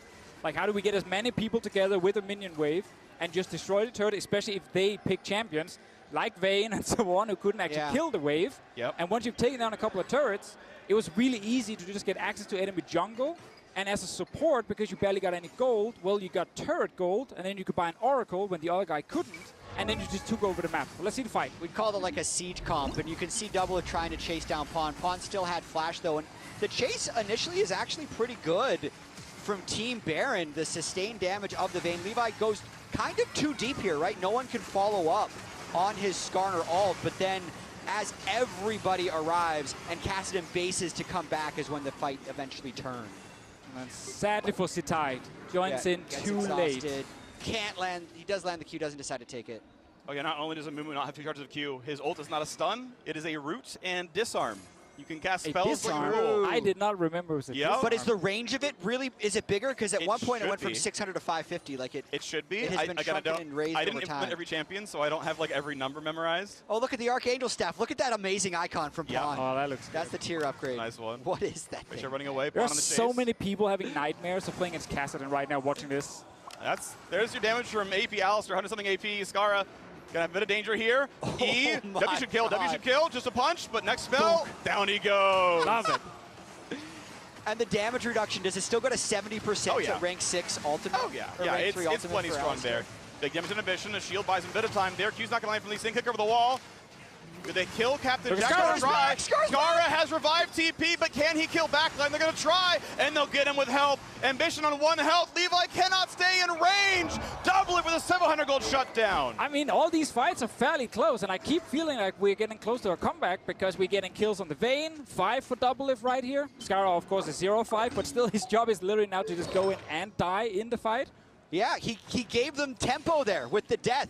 He died on one side, but Soaz burned everything, and it created a 4v5 on the other side. Ooh, they're picking Baron. There's Baron. There's Baron. They don't see that. They don't see that ward, I don't think. It's invisible. No, you can't see It's it. a vision ward. It reveals wards, but is invisible, so they don't know they're known. Unless you buy another vision ward. Yeah, or Red Sweeper. There you go. Vision ward comes down. They can now see the ward. Or like Corky Q reveals it still? I don't remember this version of Corky reveal stealth. Didn't you ask that It used already? too far enough back in the day. I just don't remember. remember this division. Yeah. But thank you. Yeah, I'm pretty sure it doesn't do it. I think by this point in time, like in history, it hadn't anymore, but I don't remember like every single change on our champion. This is coming back. Like the 16 years of patch notes that I've read are simultaneously paying off and cursing me to not know what version of League we're in. I know. It was And the crazy thing is, it's not looking even just champ. one version of League exactly, right? It's like Heart of Gold and like Ruby Sightstone. I think we're never in the game at the same time, like actually. True, and then double lift with the red Phantom Dancer. Oh, true. The best color of Phantom Yep, Dancer. yep. What were the stats on that Phantom Dancer? Didn't it do something funny? I think it's still just attack, speed, and crit. Okay. If you went far enough back, it was random dodge. But again, this is post random dodge. Levi's coming. Yep. There we go. Flash Out's going to He land. They're hasn't going to have a paid the lot tax of follow-up here. Lulu helps a little bit. Double's going to try to stealth away, but they're going to be back in pretty soon. Still alive. Fat shield with barrier. They're going to try to do everything they can with ambition around here as well. Trying to kill Levi. Decent damage. Lee Sin's going to get in there, and they find the first kill. So ult is gone. Poncho's back up, though. Be careful, because that is Kassadin, He's gonna and chase. he means business. Captain Jack takes down Skara. Redive comes in the back line, but Pawn already takes down one. He's going to look for more, waits out the exhaust. Zatai's going to try to find his way out, jumps over. Does Pawn want to chase? He could, but he's at 15. I One mean, more the level, entire gets Team stronger. Dragon, they're just waiting for Kassadin to jump in and kill someone in the back line. And then they kite back, and then he jumps in again, tries to kill someone. But Double Lift, once again, actually stayed alive. Yeah. Got another kill. He will have QSS probably on next back. It's which that or will be Wit's End. huge. I forget Wit's End's build path. I think it actually might be No Magic Mantles. This wouldn't be Wit's, but yeah, he's got Blade of the Ring King. By the way, with the active attached, it's the active max health. You have to flow. press it. If you press the button. He did do it when he dueled Pawn in Bottom River, so I know he knows. I've seen him use it. Also, Old Black Cleaver for Zatai, built out a Brutalizer. Yeah, that's incredible. Double lift close to the QSS tax. Pawns, Archangels, just transforms. Yep. So Active Seraph. So you have to press the button to get the shield.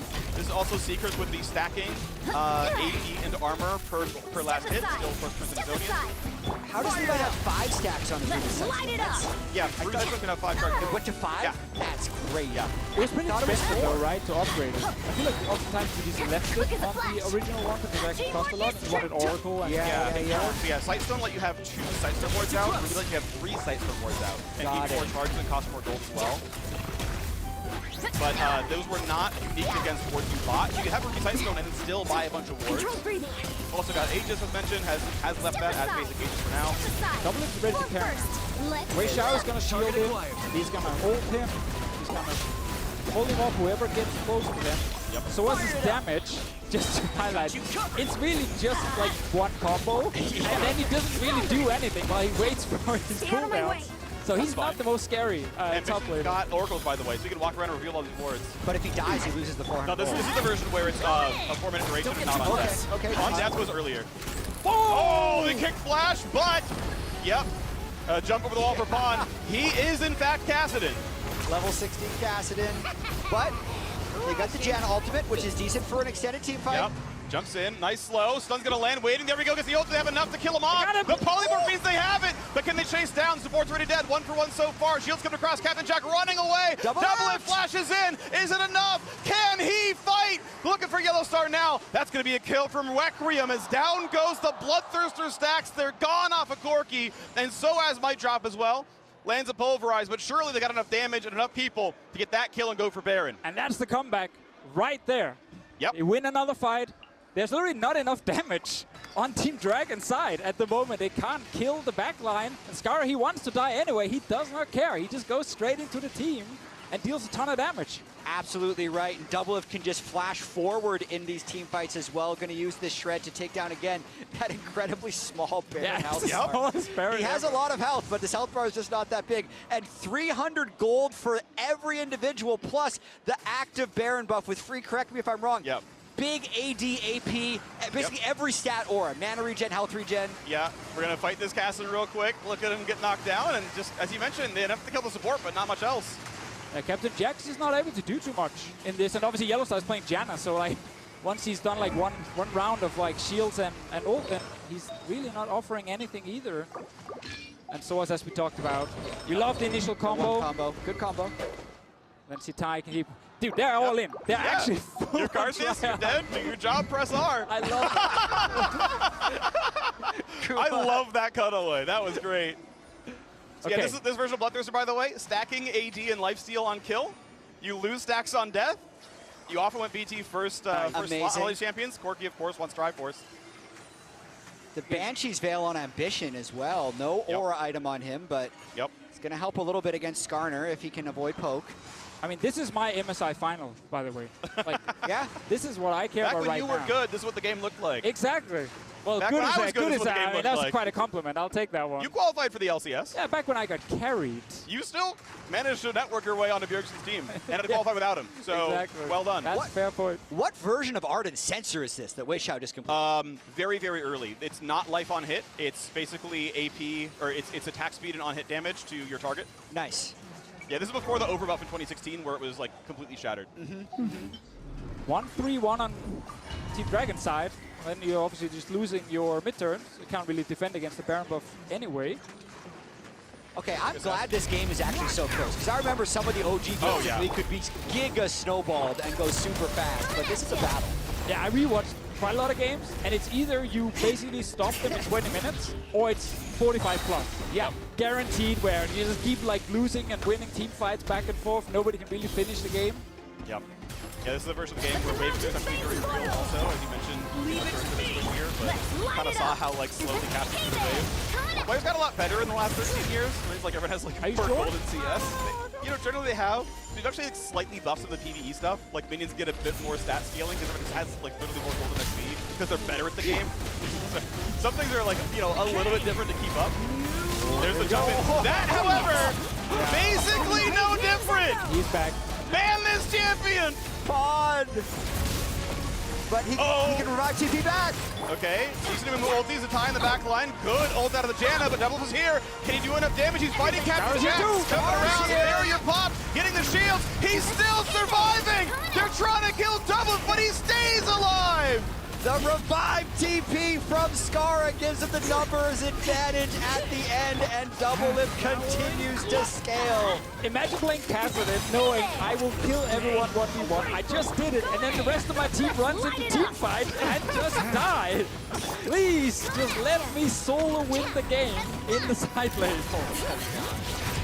Black Speed from Last Whisper, yes, they stack. Yes, you can buy those. Have fun with that one. I do want to be clear, this is a version of League that has unique passives.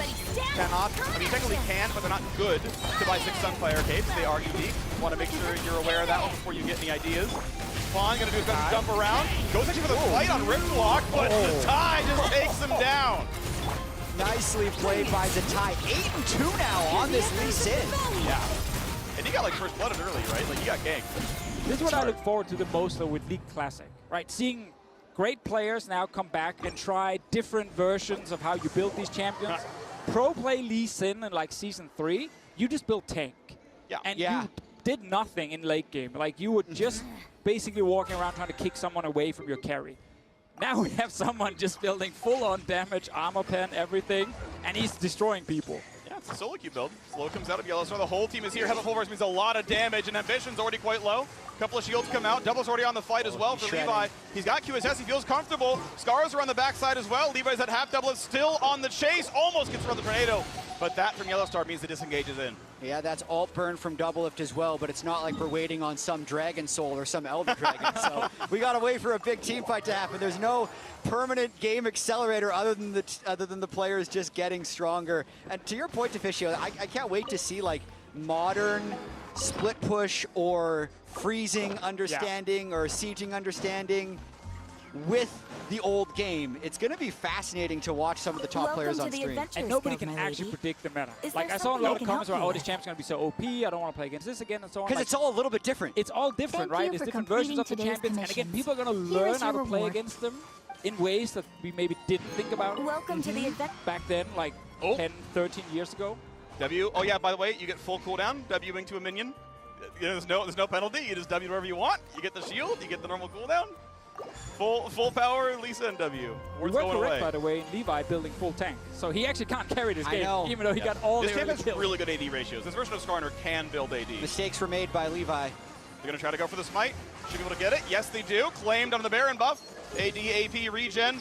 Oh, they're going to pop the Shirelles, do what they can to kill Levi, pulling him around as best they can. Ambition with the flash ulti. The zone is for Pawn, keeps him alive for now. Weishao wants to live. Big knock from the backhand side. Pawn knocks down one. Can they get the rest? Yellowstar going to fall. Double still around. Looking for Captain Jack. I think he Valkyrie'd forward. That's not going to go well for you. So as in Pawn, though, still alive. Q's going to land. So tie talk takes him down. Double, yeah, Pawn is gone, bro. That Rift Lock is not fair. But those are long death timers, and they got 3 people trying to push mid with the Baron buff.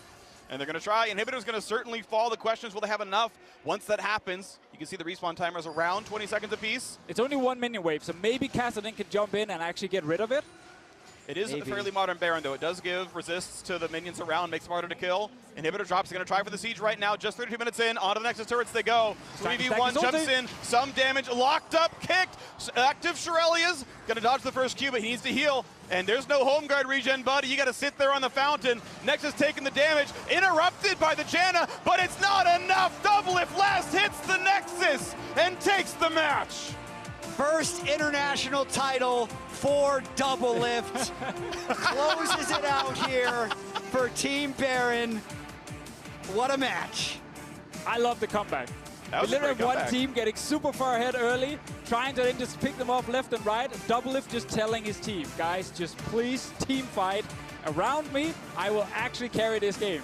Yeah. And he did. He did. My teleprompter says to say that was fun. And it was. It was a really fun match. I want to take a small part of this one. I told Doublelift you should probably play Vayne. It's a very new champion. Partially, I was like, look, you can play Ezreal. It's Ezreal with the W that heals teammates. That's a new champion. You can play Sivir. It's toggle W Sivir with the ult that gives allies attack speed. So you can play some new stuff. God. But if you want to play a Doublelift signature, it is Vayne with active Vayne. Lord, and he went for it. The mechanics are amazing. Yeah. Oh my. These guys are back into it. Look at how much fun they had getting to play on stage again. I feel like all these guys are rehooked, and they're just going to be trying to play more games of Classic. They're right now discussing starting a new org. And basically just like, who can we scrim? Like, what's the next tournament? Yeah, who knows? We'll see what people want to do. We'll go back to grassroots probably, and we're not starting the LCS up anytime soon. I want to play heal Ezreal now, man. The W Oh yeah, heal. AP Ezreal with heal is in the game. When it goes live, stay tuned. Yeah, I mean, if that wasn't enough, we've got more show matches for you to enjoy in the lead up to the release of League Classic. NALCS has a Classic show match Friday, the 24th of July, and EULCS has a Legends show match on Saturday, the 25th of June. So check out the LEC and LCS official on Twitter or lolesports.com for more information later this week. That's it for us. Thank you both very much for joining me. I hope you had as much fun as I did. I'm so happy you all got to see what we've been working on for the last several months. Let's throw it over to Shox with a special guest to tell us even more about League Classic. Thank you so much. It was such a throwback listening to you three on the cast. Oh my gosh, what a great first look at League Classic. And we have a special treat as well to tell us a little bit more. Paul Beleza, the executive producer of League of Legends. What did you think? It was so much fun.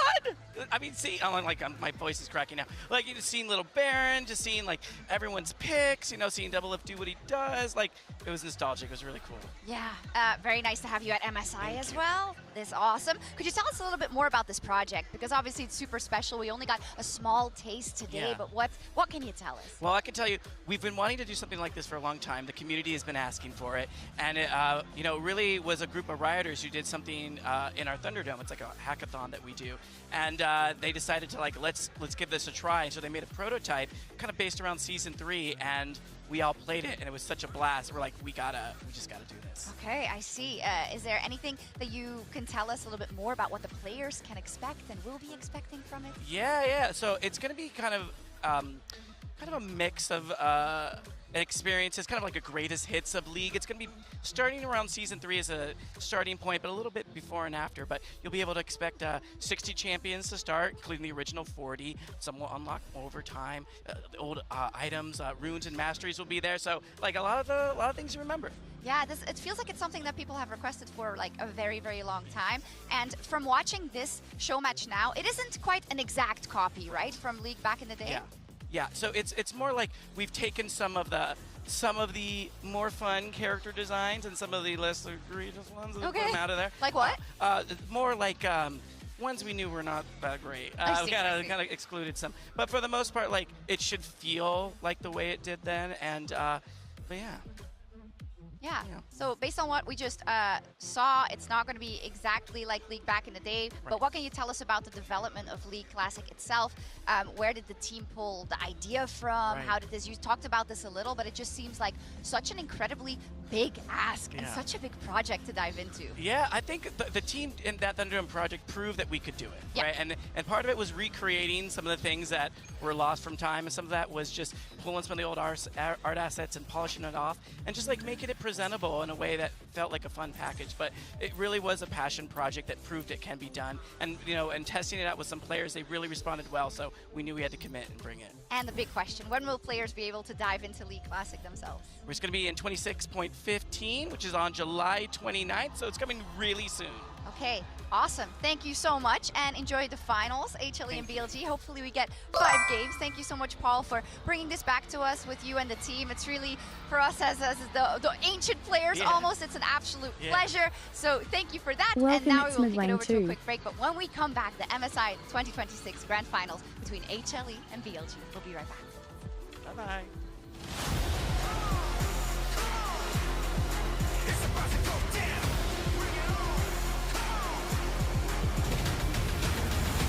This is your time, this is your moment, this is your fight. Fight for your life.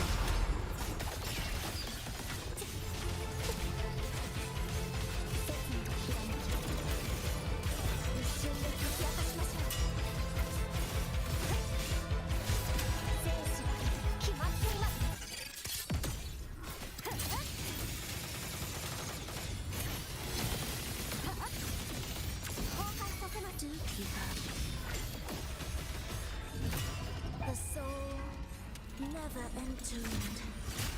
长甲歌唱，剑子烈日，苍灵震日，寂灭狰狞，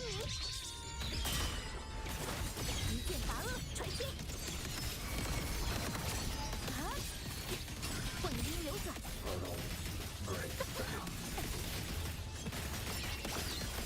救救他，双峰铁衣。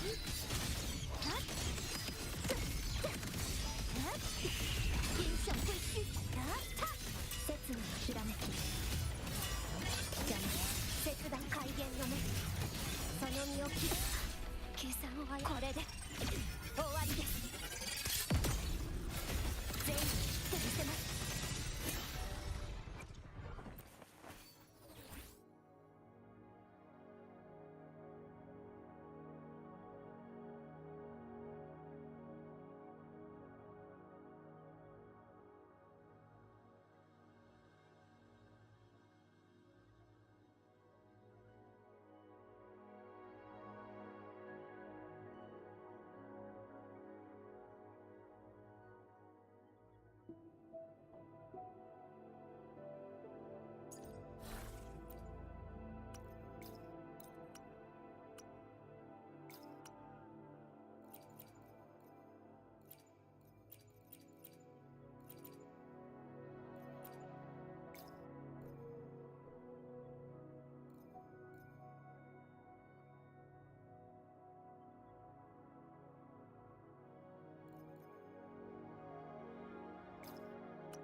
3-0s, and then it got really interesting throughout the end. Welcome, guys. Yeah, oh my God, League Classic straight into this. So let's think about... Yeah, jumping back into the future, Wait a second, like wait a straight second. up. What's good now? There's no Sightstone, or there is Sightstone? Korea and China are good now. As they always have been. Yeah, they still are. They still are. Oh, So- it's all coming back together. Yeah. Yes, we're bad again. We're bad again. So yes, got it. MSI, let's look at it. LPL have 5 MSI titles all time. LCK has 4 MSI titles all time. That's the majority of the MSI titles. LEC does have 1. That was a great moment, but they're gone. So the total game score between LPL and LCK is also extremely close at 49-43.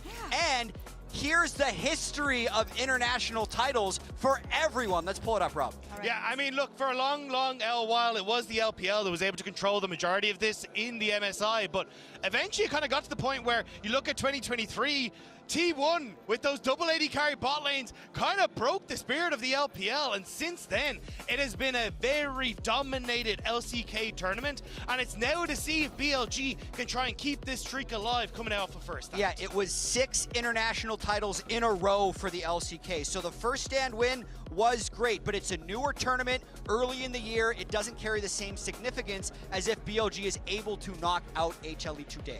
But for BLG and specifically for Knight, this matchup is always going to carry significance because remember, they were the team that was so close on JDG to that golden road. Who took it away? Well, it's T1. And there are a lot of T&1s in the history of LoL Esports, no doubt. They've stopped a lot of dreams. But when you see Guma and Zeus loading in on the other team, you got to know that the doubt is kind of peeking up in the back of your head. You're walking the golden road once again, and it's like, of course. Who is here standing in my way? But with some former T1 members with some new muscle backing them up. Man, they broke them so hard, Kanavi swapped sides. Kanavi was like, you know what? I've had enough of this. I need to get over this way, yeah.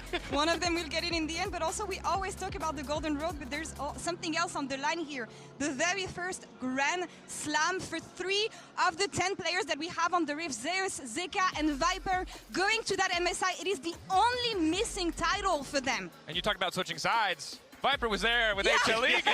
Oh, this is all from 2025 first stand, right? We've only had 2 so far, so he's the only one in contention here, really just coming down. And Viper looking like a demon, and I think it's cool that we have something new for the individual players. We talk about the regions, we talk about the teams, the clubs that they play for, but the fact that these individual players could walk away with something that no one else will be able to take away from them. The first player to get all 3 international titles, I think that's super cool. Yeah, I think it's going to be incredible to see, especially because either way, you do it in front of your hometown crowd. Either you get the LCK boys who are doing it, or Viper gets to do it in the city he grew up in. Like, what an incredible moment for him and an achievement it could be if he's able to do it here with BLG. Would mean a lot for him, but extra for Viper here in front of his audience in his hometown. We'll see if he can make it. I don't know what we're looking at today, because we've seen this matchup a few days ago. It was a bit one-sided, I want to say, favoring BLG here. How much can things change within such a short time? Jad, what are we looking at here? Yeah, it's good that you called Jack, because the rest of us seem pretty convinced that things are not going to change. So that's a lot of confidence, Mr. Leesman. You got to explain yourself. I did say before the tournament that MSI has only been won from the upper bracket. Yeah, that's a good stat. That supports BLG. So what happened here? It would. I think it's a coincidence. I think I brought it up because it was fun. I don't think it matters. What I think matters is how the teams adapt throughout the tournament. And for me, Zeus has adapted the best. We've seen these mage bot snowball compositions, and what Zeus has done with his last 4 wins is he's been on these raid boss picks. Like his Mundo became unkillable and allowed him to run through the game. His Scion into a Jhin became unkillable. His Swain that was into a Mel became unkillable. And he's just been able to take over the game from top lane, and I want to see if he can continue to do that, because I think it's so core in how HLE could win MSI. But the thing for me is, I agree, those were some incredible performances, but the situation, how he gets those options, how he gets those picks, is all draft dependent. It's team dependent. It's contingent on having that R5. It's often very heads up for the enemy team. Will BLG walk into it? Okay, maybe once. Like, look, everyone's going to walk into it. Maybe we might see a Mundo, we might see a Swain game, but those are really, really difficult situations to replicate, because you're right, Swain, Mundo, they can look incredible, but in the drafts where they're not good, they're useless. In the drafts where they're good, though, they are that raid boss pick. Also, not to rub salt in the wound, I think if you give Jace to Bin and you pick Swain, I think we're getting a very different looking Swain coming into that game. I don't know if it's going to be raid boss. Dokla has been. We can make the comparison, Rob. I don't know why we're doing this, you know? Looking at this stage of the competition, you know that gameplay and synergy is not something that you're going to be able to refine. So you really want to be looking at those drafts and how much you can implement, especially looking at these finals. And in the rematch against BLG, it's personal for Zeus. We know it, especially facing off against Bin. And he explained in the Verizon Game Day interview what they can make better about the draft. Zeus, thank you so much for joining me. Heading into finals, rematch against BLG. Let's talk about what went wrong last time. How do you reflect on the series that makes you think that tomorrow is going to be different? 요새 The more I realize these days is that drafting has a huge influence of the series in the current meta. Last time BLG, they managed to prepare a really good draft by having a really good understanding of our tendency and our playstyle. That made the series really difficult to us. But now we also have a great understanding of BLG, so we're not going to repeat the same defeat.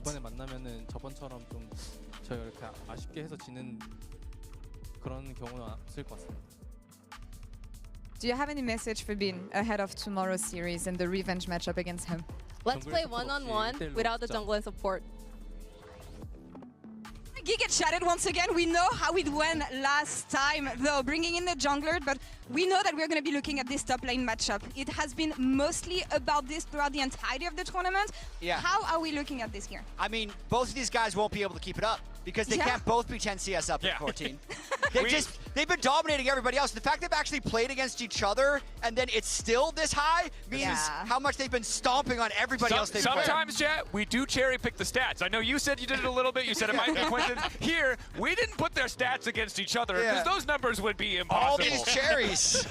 Well, the last of the face-off, they did lose 2% off of forward percentage. So, you know, big swing when they face off against each other. That sounds like cowardice to me is what it sounds like, But I do find it really interesting what he also said about last time they had the edge in picks and bans. I mean, these teams are smart. I don't think they got the edge because they exposed some unfixable flaw in HLE's champion pool. So I feel like they're actually going to be able to adapt and not get outdrafted as hard as they did the last time.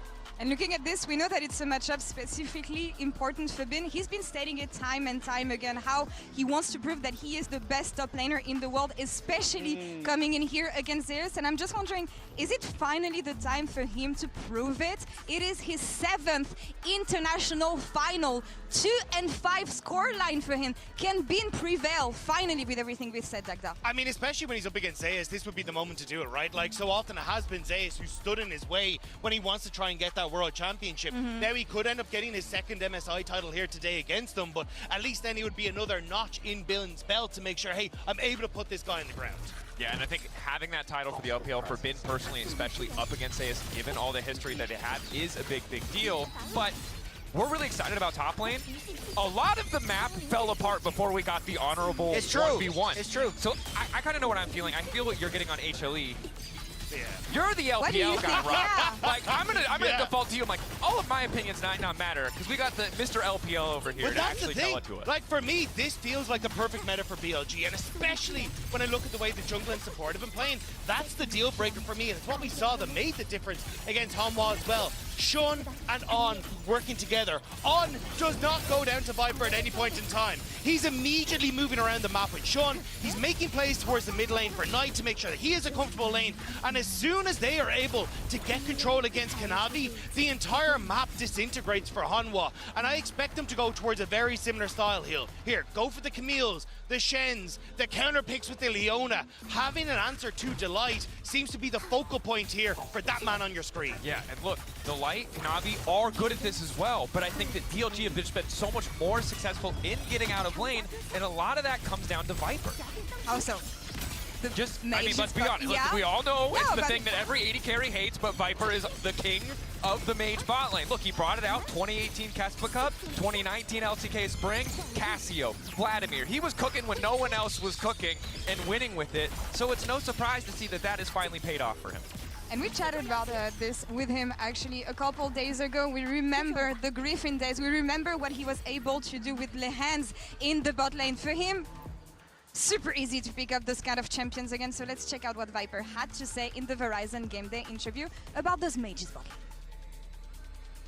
Thinking about you and your early days at Griffin, you were already picking up on the AP Mages bot lane, and that's the kind of champions that you were playing back then when you were with Lehans. So how easy was it for you to pick up this champion, this meta, and how much did that help this MSI?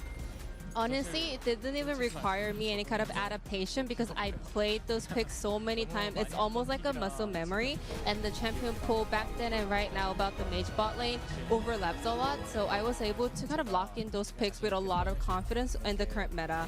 And with me and Lehans, we were able to cook up so many different crazy stuff, and we know the strengths and weaknesses of each comp, so we know how to play out the game based on the champions, and we know how the games will unfold. So it was like so natural, as if I was like breathing. And that's where it makes the difference. For him, it was, he said it himself, muscle memory, where other players here at MSI had to adapt onto this meta. We can see him innovate. And where people had to pick up some champions, I wouldn't be surprised that Viper has more under his belt coming here today. I mean, I just love when AD carries rose to prominence, dictates how good they are at mages. So let's look at the champions they've played so far at the World Championship, but specifically because of the Griffin era, when Riot was actually trying to make mages bot lane optimal, he could just play all of them, and he continues to have that muscle memory to this day where he can go back, turn back the clock to 7-8 years ago and play all these picks that Guma just won't have the same number of reps on. But it's also the fact that like he's able to take things like the Cassiopeia. Like Knight is considered one of the best, if not the best player at the moment in the world. And he's considered one of the best Cassiopeias. And he may not even be the best Cassiopeia on the team. Like, they've taken that to give it to Viper in the bot lane. That flexibility has been incredible. And the fact that, again, this style enables On to start moving out of lane, enables to play for those solo laners that can be so oppressive.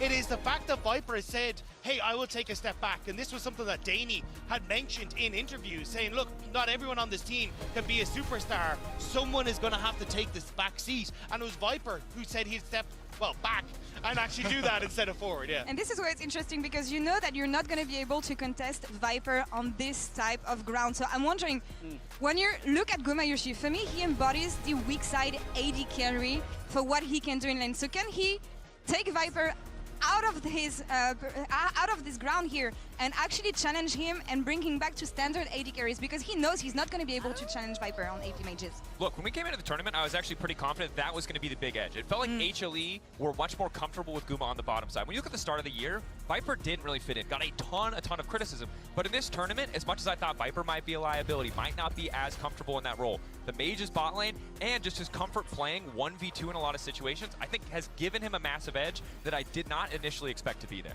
And to get into some of the specifics, even if Guma doesn't like playing mages, he's great at Ziggs. So, and in terms of like Zeus playing Raid Boss champions, Jace Ziggs, if it's left unbanned, that's going to be the game 1 comp and how you match that. So I think game 1 is potential. We see 2 mages in the bot lane and a bunch of the ADs. It's as the series progresses, the question is like, how do the scaling AD carry weak side picks that Guma plays compare to the fringe mages that Viper is going to be able to play? And I think if Zeus is then able to be on the tankier picks, that's their answers. I think he's going to be able to go even as how the rest of the comp fits in around punishing BLG for having too much magic damage.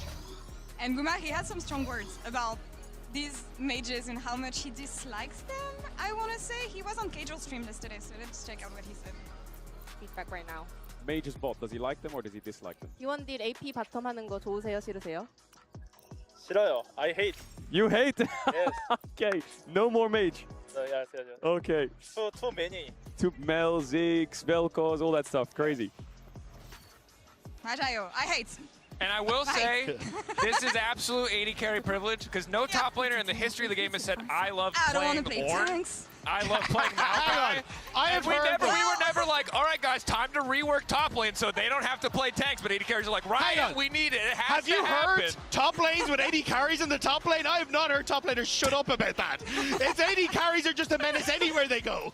I feel you. Ban all AD carries anywhere. If he really wants to get rid of it, he can pull a 2018 Reckless and retire, and then Riot will be forced to act. What? They will be forced to act. I don't know if that's what happened, but this is this version of history is pretty hilarious. I kind of like it. I'm sorry. We've heard it from the two of you. I haven't heard your prediction, Didi. So I'm on the side of BLG. I think for a lot of the reasons that Rob highlighted. I like what Jat brought up about those top lane picks. I'm just not convinced that the edge is going to be there. I think draft edge reliably going to be in more games favoring BLG. And when it comes to execution, Kanavi was really struggling against Shun. And so while I believe that teams can reset, I got the tape. I have already seen them win once. I think they're doing it again. But there is always an option when BLG are just arrogant, they could throw it all away. Like, I know these guys, so I'm kind of curious like what the fans are going to say, because I don't know which way this one's going to go. And it's finals. Anything can happen, and I want to hear it from the fans with the MasterCard fan prediction at home, because, okay, usually Western fans are heavily leaning towards the LCK.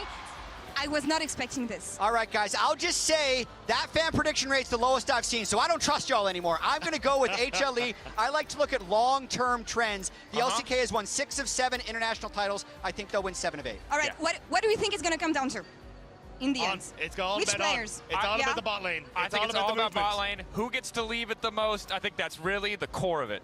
Zeus versus Bin in the late game. Zeus versus Bane in the late game.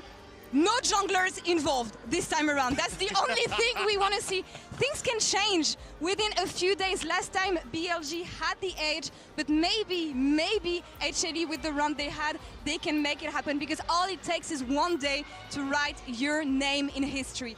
One day to reap the rewards of years of hard work. One day to make it count. To get your revenge and cement yourself as the very best. To be your hometown hero. Or one of the very few who actually won it all. One day for BLG to get a step closer to that long-awaited golden road. Or for HLE to finally prove that MSI belongs to the LCK here in Daejeon. Both teams have called their shot, but only one can be victorious, and it is time for your MSI 2026 Grand Finals. So let's meet the team in our player introduction, presented by MasterCard.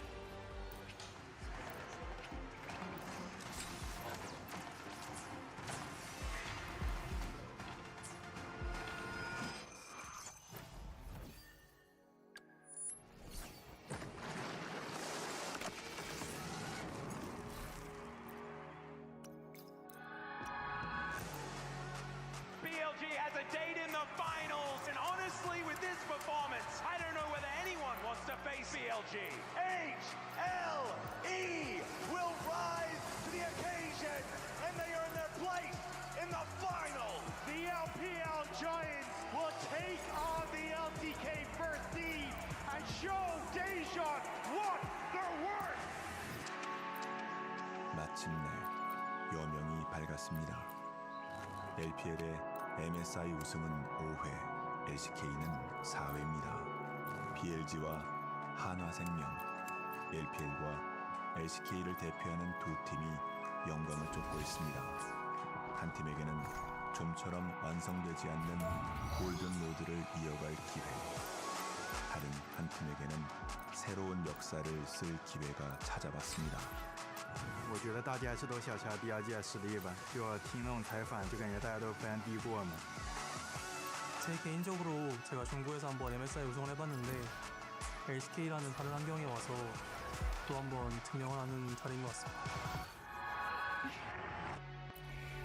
나이트와 하나비 3년 전 두 사람은 나란히 골든 로드를 향한 길을 걸었습니다.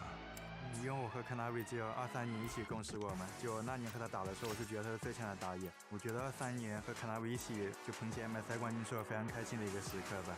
나이트 선수랑 같이 할 당시에 저희가 성적을 잘 냈었고 그리고 잘 맞았던 것 같아가지고 좋은 기억이었던 것 같고 23년도 때 일단 징동이 LPL 스프링이랑 서머도 우승하고 MSI도 근데 아쉽게도 월즈에서 마지막에 져서 골든 로드를 향한 그들의 여정은 마지막 순간에 막히고 말았습니다. JDG a solemn bow as their golden road is denied. 이제 두 선수는 다시 한번 마주합니다. 하지만 이번엔 서로 넘어야 할 상대가 되었습니다. 7년 전에 그리핀에 있다가 중국 LPL 팀인 징동에 가게 되었습니다. 처음에 LPL에 갔을 때 주변에 계신 분들이 너무 잘 도와주셔가지고 잘 적응했던 것 같습니다. 스토브 리그 때 하나생명에서 좋은 제안을 주시고 새로운 환경에서도 해보자라는 생각이 들어서 결정했던 것 같습니다. 因为我是作为队长的身份嘛，就和23年的职责是完全不一样的。就我希望带领我的4个队友就拿下这个MSI冠军，有 LPL大会冠军。 1위와 2위의 차이는 한 끗에 불과합니다. 영광과 좌절을 가르는 건 그들을 움직이는 열망입니다. 항상 이제 대부분 해외에서 경기를 했었는데 한국에 있는 큰 무대에서 경기한다는 게 깊은 것 같습니다. 결승이 끝나고 꽃가루가 날리는 중간에서 트로피를 든 사람이 저였으면 좋겠습니다. 对 Navi 说的话，就非常是了解你的风格打法嘛，不会来逮捕你的。上次我们一起拿过 MSI 冠军嘛，这次我一个人拿 MSI 冠军吧。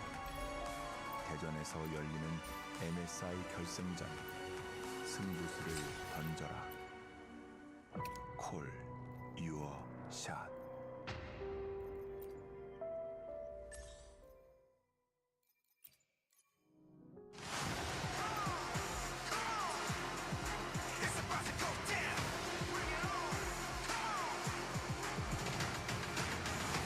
This is your time, this is your moment, this is your fight, fight for your life.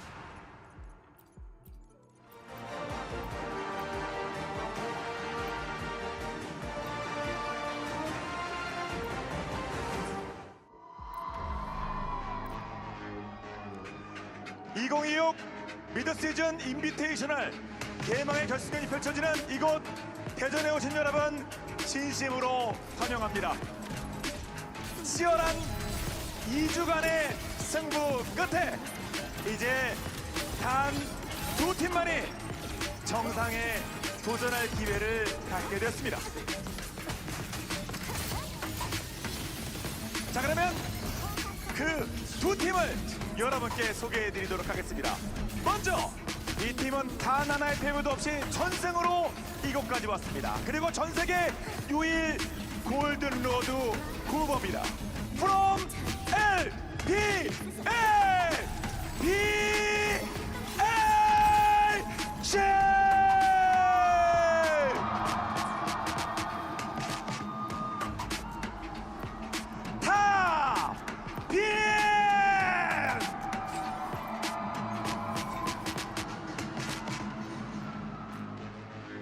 정결신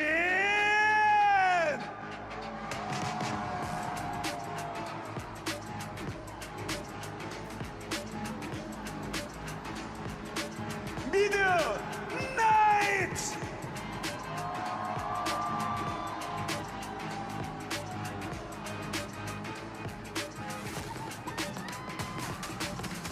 바텀 파이퍼 서포트 오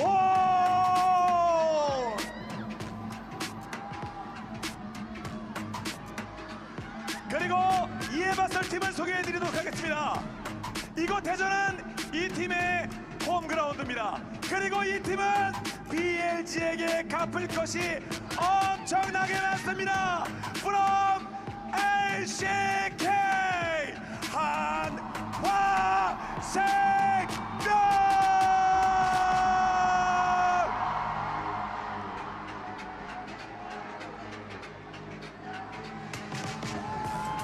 서포트 딜라이트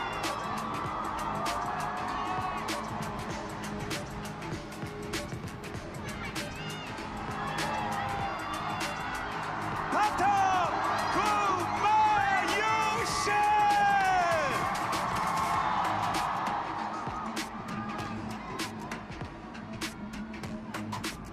미드 체카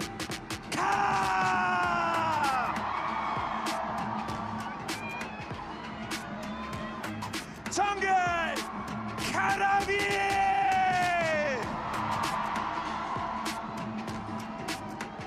탑 세워서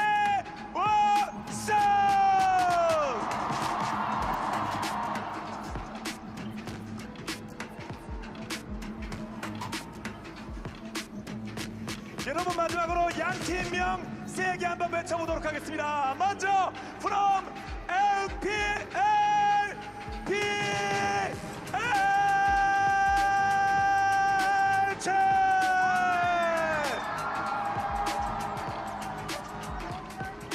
다음으로 LCK의 한화생명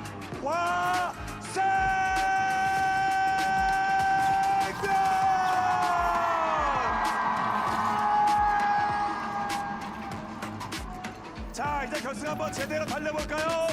Are you ready for the finals? Are you ready? Okay, let the finals begin. 2026 MSI 대망의 결승전을 이곳 대전 컨벤션 센터를 가득 메운 팬 여러분의 뜨거운 화도 함성과 함께 시작! Nice to meet you. I'm Uncle Will. 하겠습니다.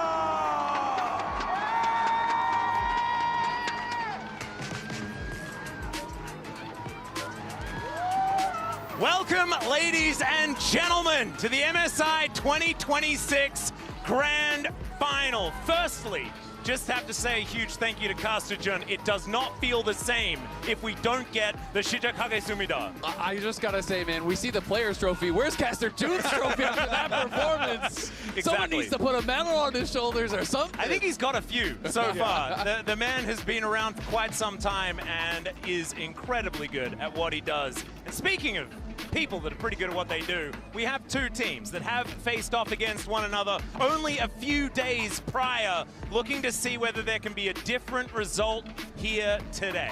And it's going to have to start with support. I mean, the support difference was huge simply because On was immaculate. He was so good, incredible, and he started the series with that Shen game.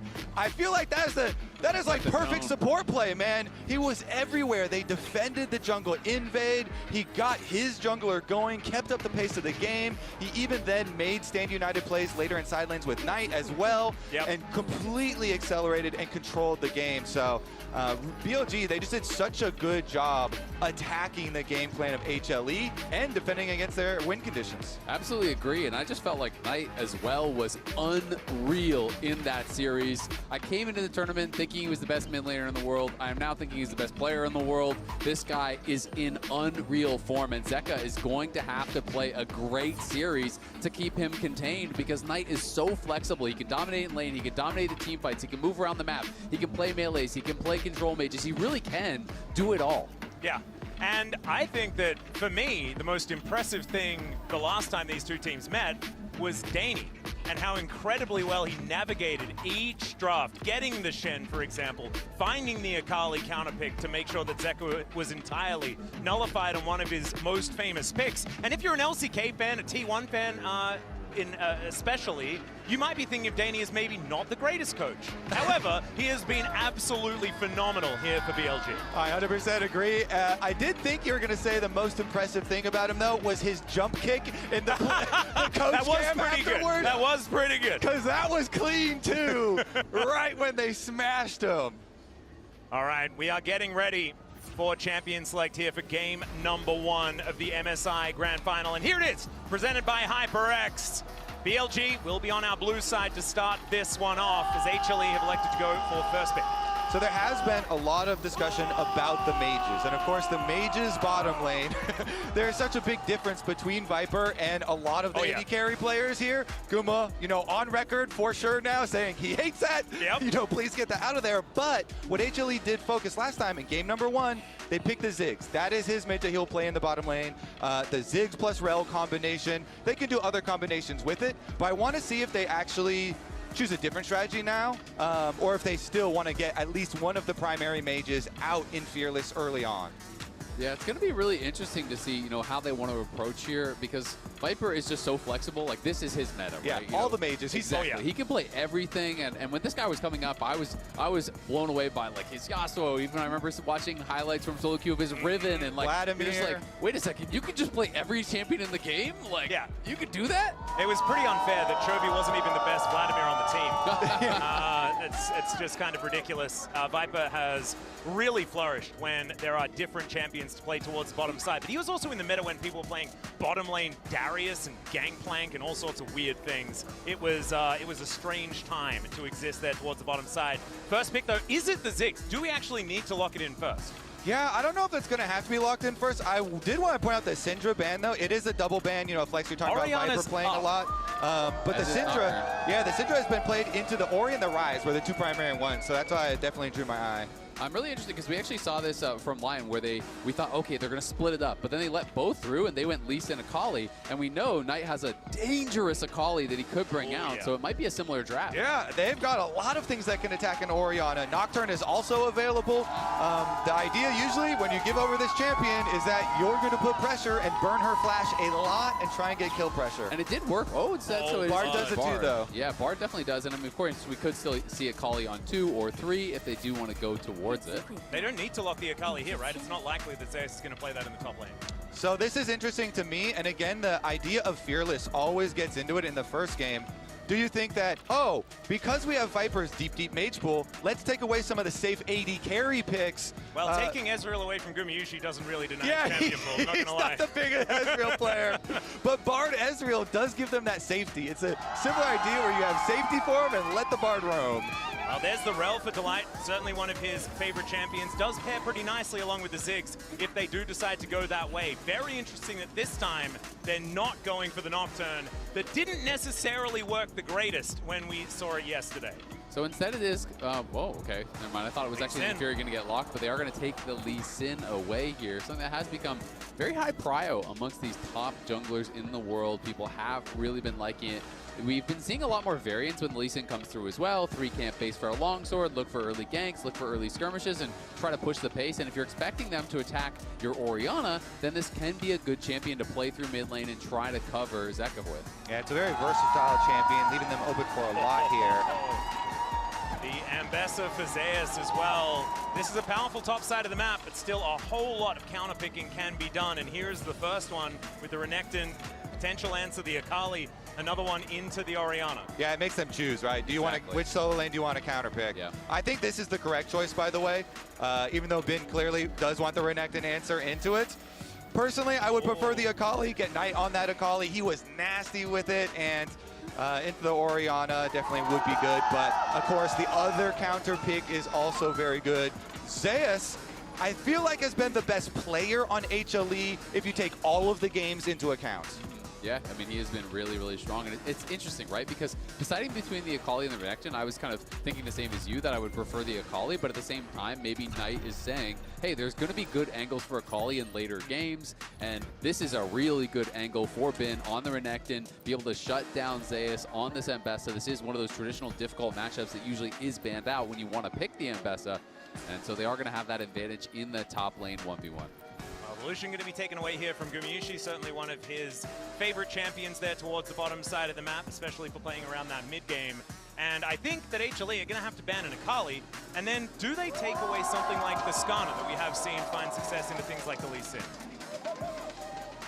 Yeah, going to be interesting here, because you don't have some extra way. They're okay, so they're going to ban the Poppy first. I still, like you, think they're also going to ban the Akali as well, but Poppy first because of the dashes of Lee Sin and Ambessa also makes a lot of sense. Yeah, it does. And I mean, if you are considering an aggressive mage bot, if you're considering playing something like the Pike even, then, that would be difficult to play against as well. Ziggs going to be denied though. So, I mean, with Lucian, you're kind of banning Lucian Milio. You're obviously stopping those Ziggs lanes very easily. We did see MF come out from Guma yesterday in their series when Berserker did go to the Ezreal. It was very effective both in the early lane as well as in the mid lane. Once he got the BT, you can really kind of shrug that off, and it can be difficult for Ezreal there. So it is an option that Guma could go back to, but we're expecting the Akali to get banned out here. I think it would be a big surprise if it's not. Well, they do take all of the time in order to do it, and it will not be banned away. The Jarvan to be denied from Shun instead. So maybe Guma and Delight thinking about something like Ash Seraphine, something that's a little bit more susceptible to that Cataclysm.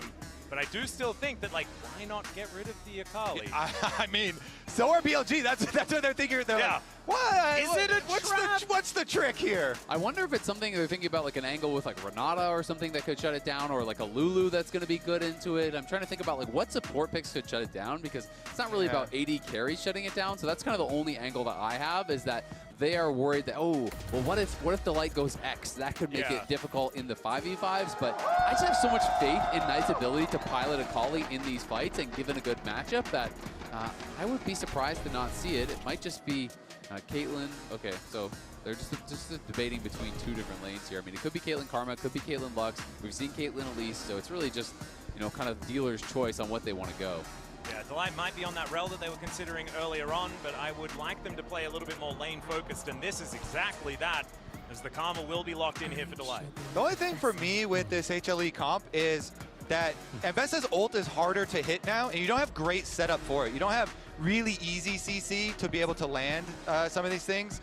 Zeus is obviously very good with Ambessa, and you can like hide in Fog of War sometimes, or get good angles sometimes, or even sometimes just use slows maybe to be able to set it up and guaranteed hit those, but not the easiest. Yeah, and it will be the Victor locked in. So no Akali here for Knight, going for a little bit more of that scaling damage. We've seen Victor find a fair bit of success so far this MSI, but it's not really the direction that I was expecting this draft to take. However, if it was an Akali there, maybe it feels a little bit too haphazard. Maybe the team fight isn't as powerful as BLG wants. Yeah, it could be a little bit more difficult. My kind of thought process is maybe they think top lane's just going to be a battleground because they went for that early Lee Sin, because they have the Ambessa they want to protect, and maybe they're saying, okay, we can't be in both lanes at once. Let's focus on playing through top. I also do think Karma is pretty annoying. You know, the tether for Akali reveal is pretty annoying, and then the shield, you know, Mantra Shield is always decent as well, but we'll see how it turns out here. Going with the Victor, going with the scaling for mid lane. And it also is going to mean that Lee Sin not going to be able to find that value into the Akali that he would have otherwise as well. And Akali is the saved other reveal too for later in the game, in the series, where you may not have to deal with either the Karma or the Lee Sin, and Knight could find a better angle. Or maybe Zeka could. I hear he's got a skin on the champion and is pretty good at that one as well. But only time will tell. Game number 1 is upon us. Last time around, BLG had this one extraordinarily quickly. I remember there was a Kobe complaining about the series not quite being as competitive as we wanted. This is the grand final at MSI for 2026 though, and hopefully we'll get a good one this time around, as already we're here under the Rift. See how aggressive these two junglers do want to be.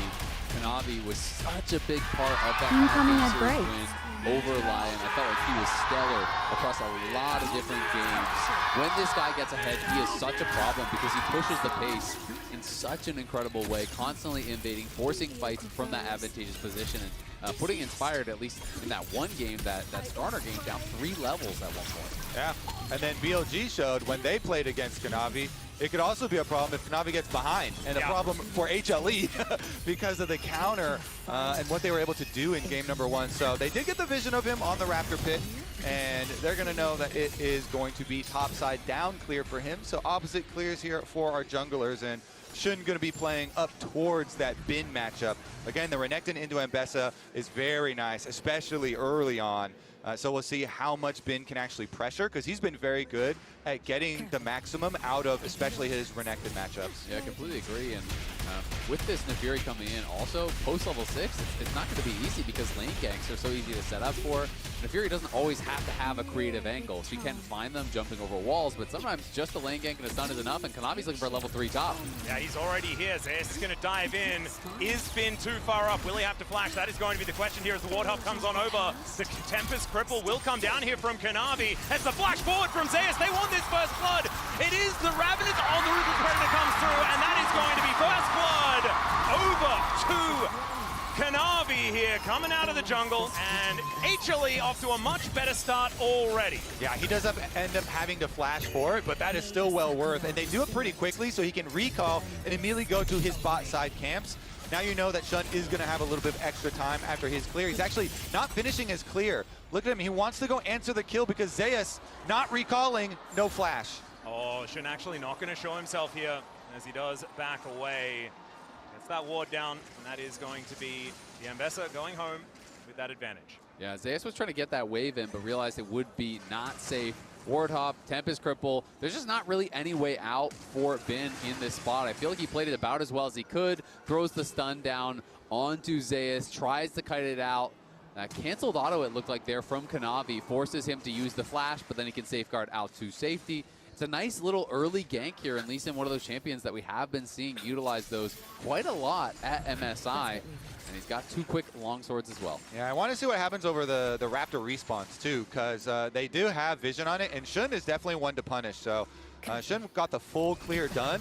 Meanwhile, Kanavi finishing up with his crab and support difference as well in the run for those Raptors. We can see the LPL and LCK MSI finals head-to-head there. So maybe another gank here. TP coming in aggressively. Yep, Kanavi is trying to get into position here. Zeka immediately has to flash to get himself out of the way. That is Kanavi safeguarding himself to safety. And good cover there from Kanavi. Zeka with the aggressive TP does get punished, loses his flash, but because the Lee Sin is there, he will not lose anything more. Yes, and as you were saying, Isaac, this is the LPL tournament. It is. It has been, you know, in the finals, you know, versus the LCK, especially in the past, I will say. We have been having Gen G do very well in more recent years here at MSI, so LCK has been kind of running things internationally, it feels like, for that last couple of years. It was starting to feel like, hey, we're moving back into this previous LCK era where it's just a matter of which LCK team wins. Then we come to First Stand, and all of a sudden, both LCK teams out before the finals, BLG win.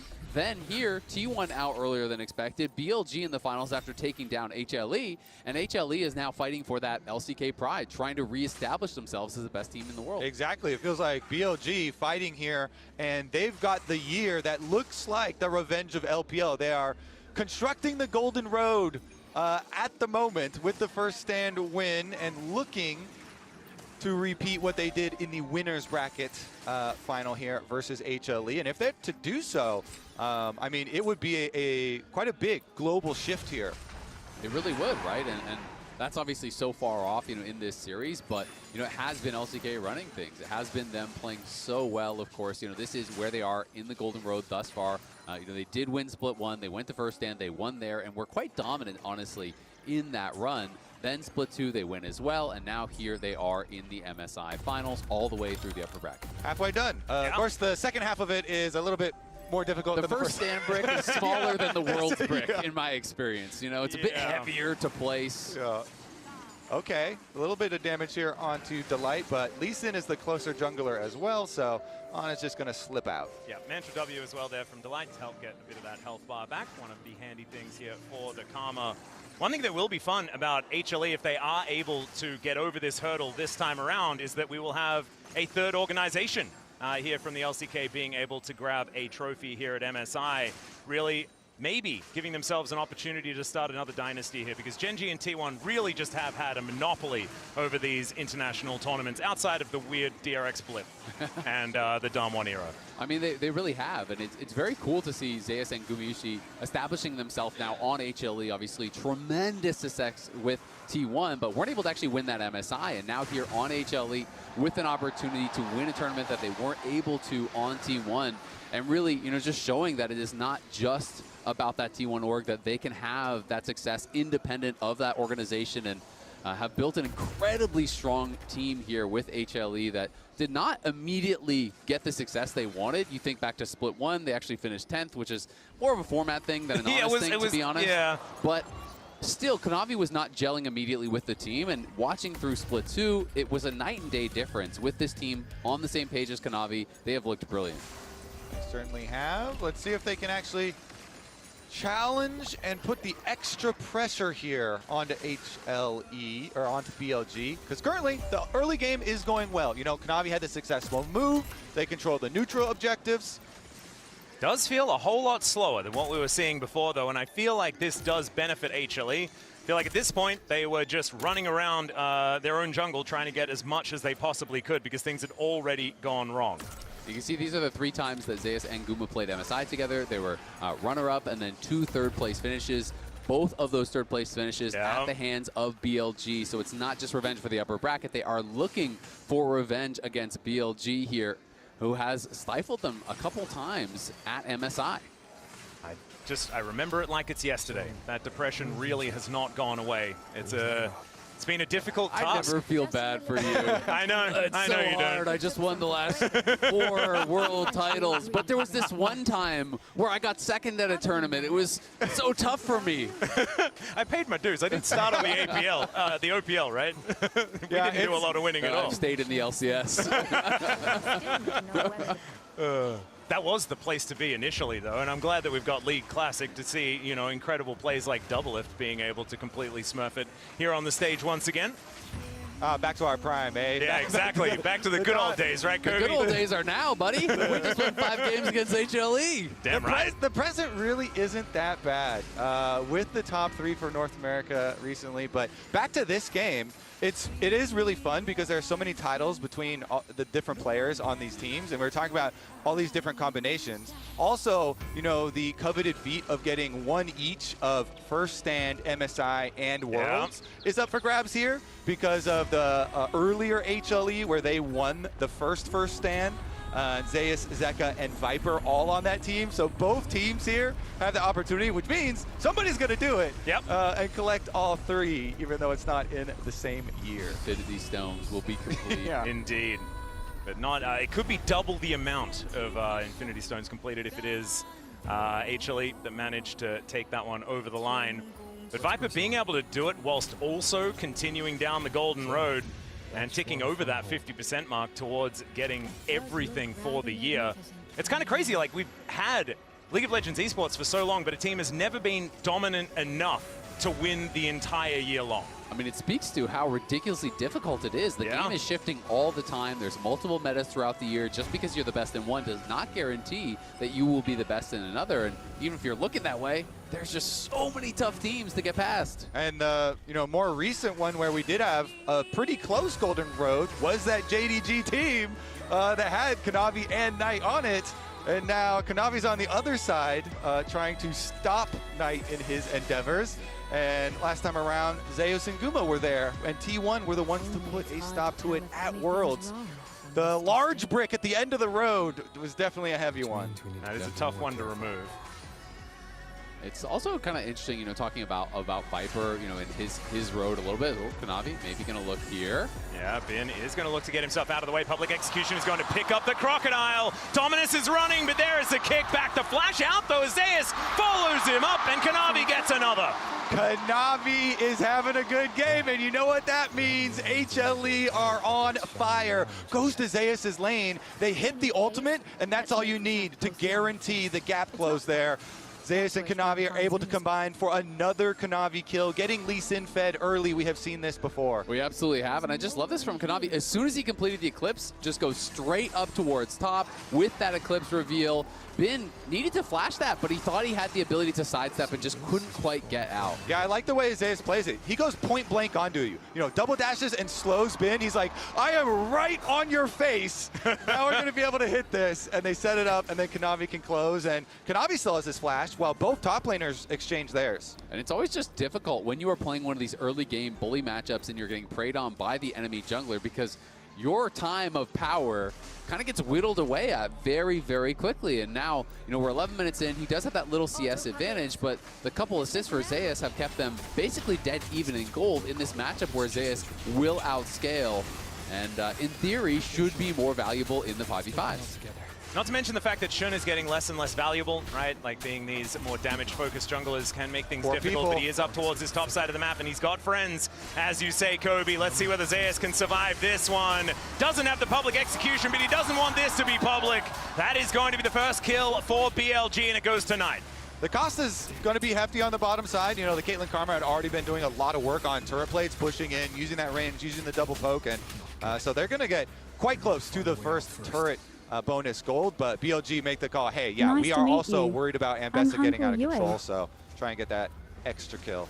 Yep, going to be able to get up there and get that. Guma getting a lot of gold, though, here. 800 gold ahead of Viper, who did slow down the push a little bit with that cross-map Ezreal ult to clear out the wave, but Guma's already on his first completed item, has the Hex Optics done, and you can see some of these first items really coming in across the board. You know, we have double Eclipse on the top side for HLE, we've got the Cyclo Sword in the Eclipse, and first item also done now for Knight. Hasn't been too much talk about Dragons, but it is HLE with the first two, even though they weren't contested. Also, big bonus when you make big plays like that up to this side of the map is they leave behind extra vision because they just overloaded with 4 people. And so then when you're retaking there as On is under attack, then it gives up your next jungle clear. And so they have really good timing estimations now on Kanavi. So BLG do also have the extra information after the play. HLE, though, continue to stack their dragons, continue to execute their game plan nicely. Yep, 3.5 minutes, and then we have Soul Point on the cards here for HLE. A 1,000 gold lead is not the end of the world, not to mention the fact that BLG are getting towards the 2-item spike for Viper, right? Wanting to play around, I think, probably closer to 2 items here in this game rather than anything else. So the mid game could be very, very scary from this squad. And HLE going to have to stay on their toes if they want to make this one work. But so far, so good, and definitely much better than before, as Kanavi possibly jumped on here, as On takes a very short magical journey and gets the flash out of Kanavi. A little bit of pressure, taking the flash off Lee Sin, the Fed member here on HLE, is going to be pretty valuable, but On just trying to harass him as much as he can, seeing if there's a way to actually stop that recall, and Zayas just barely gets out on that recall. Yeah, the Q actually tags him momentarily, but he is able to get back home once again. 25 CS is going to be the lead here, a little bit above that here for Bin. So actually, despite the fact that he died a couple of times in lane, hasn't really changed how this matchup has been going in the 1v1. Yeah, not too much, and I think one of the critical things about it is that he was always pushing, so it's not as though he lost a big wave at his tower on any of these deaths, right? He had actually already claimed the CS, pushed it up, and then when Zayas died, it was at his tower. He was 4-man dove, so lost some CS there. Bin was able to get some plate gold, and that has kept him in a pretty comfortable spot thus far in the 1v1, but still, I think all things considered, HLE super happy with how this game is going. Guma and Kanavi super accelerated to use that bot pressure to get the early dragons. It's an infernal soul that will be available this game, and they would love to continue stacking. Oh, Kanavi has found his old friend here as Knight blast cones his way up. There's the resonating strike to follow from the Lee Sin. Kicks him into the wall, and he'll just find the kill. Zeka grabs an assist with a command protect, but that was all Kanavi. Everything done so well from Kanavi there. You know, dashed out of the gravity field, lands the Q, autos the Gromp to get his energy back, takes it over the wall after the blast cone. Gumayushi gonna have to get out of the way of Shun here. We'll see whether that flash is going to be enough here as they turn it. He's on a trap, and Shun is able to flip his way out, but Kanavi is going to get there, and it's actually Zeka that locks up the kill. Turret goes down in the bottom lane, but HLE are off to the races in mid. They absolutely are. They're gonna go for the Herald Q as well, with already so much damage dealt to these towers from this Caitlyn, but they don't want to give this up. They're actually TPing back in. They do have double TP available. Bin not coming just yet. Knight is there, though. Yeah, Kanavi going to see whether he can get this smite down. Is going to be able to land it there as the gravity well has been able to hold him in somewhat position. Safeguard gets him over the wall. Tempered Fate holds him in place. But he's got the ball. It's actually going to be the Death Ray that does it from Knight. So they do manage to get that shutdown. Kanavi's still incredibly far ahead. That's a big one to get, though. And I believe that went to the hands of Knight, correct? So that is exactly where they want their money. You know, BLG, so many of their games, it's always when Knight is fed. When Knight is fed, they are able to retake control. But let's take a look at how it happened.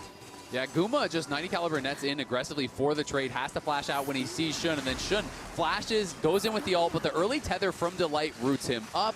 Kanavi arrives very quickly. Zeka TP's in, they get that kill. And then this is afterwards. You can see Bin had his TP, but decides, you know what, the Dragon, or rather the Herald is already going to be gone. I'm just going to walk bot.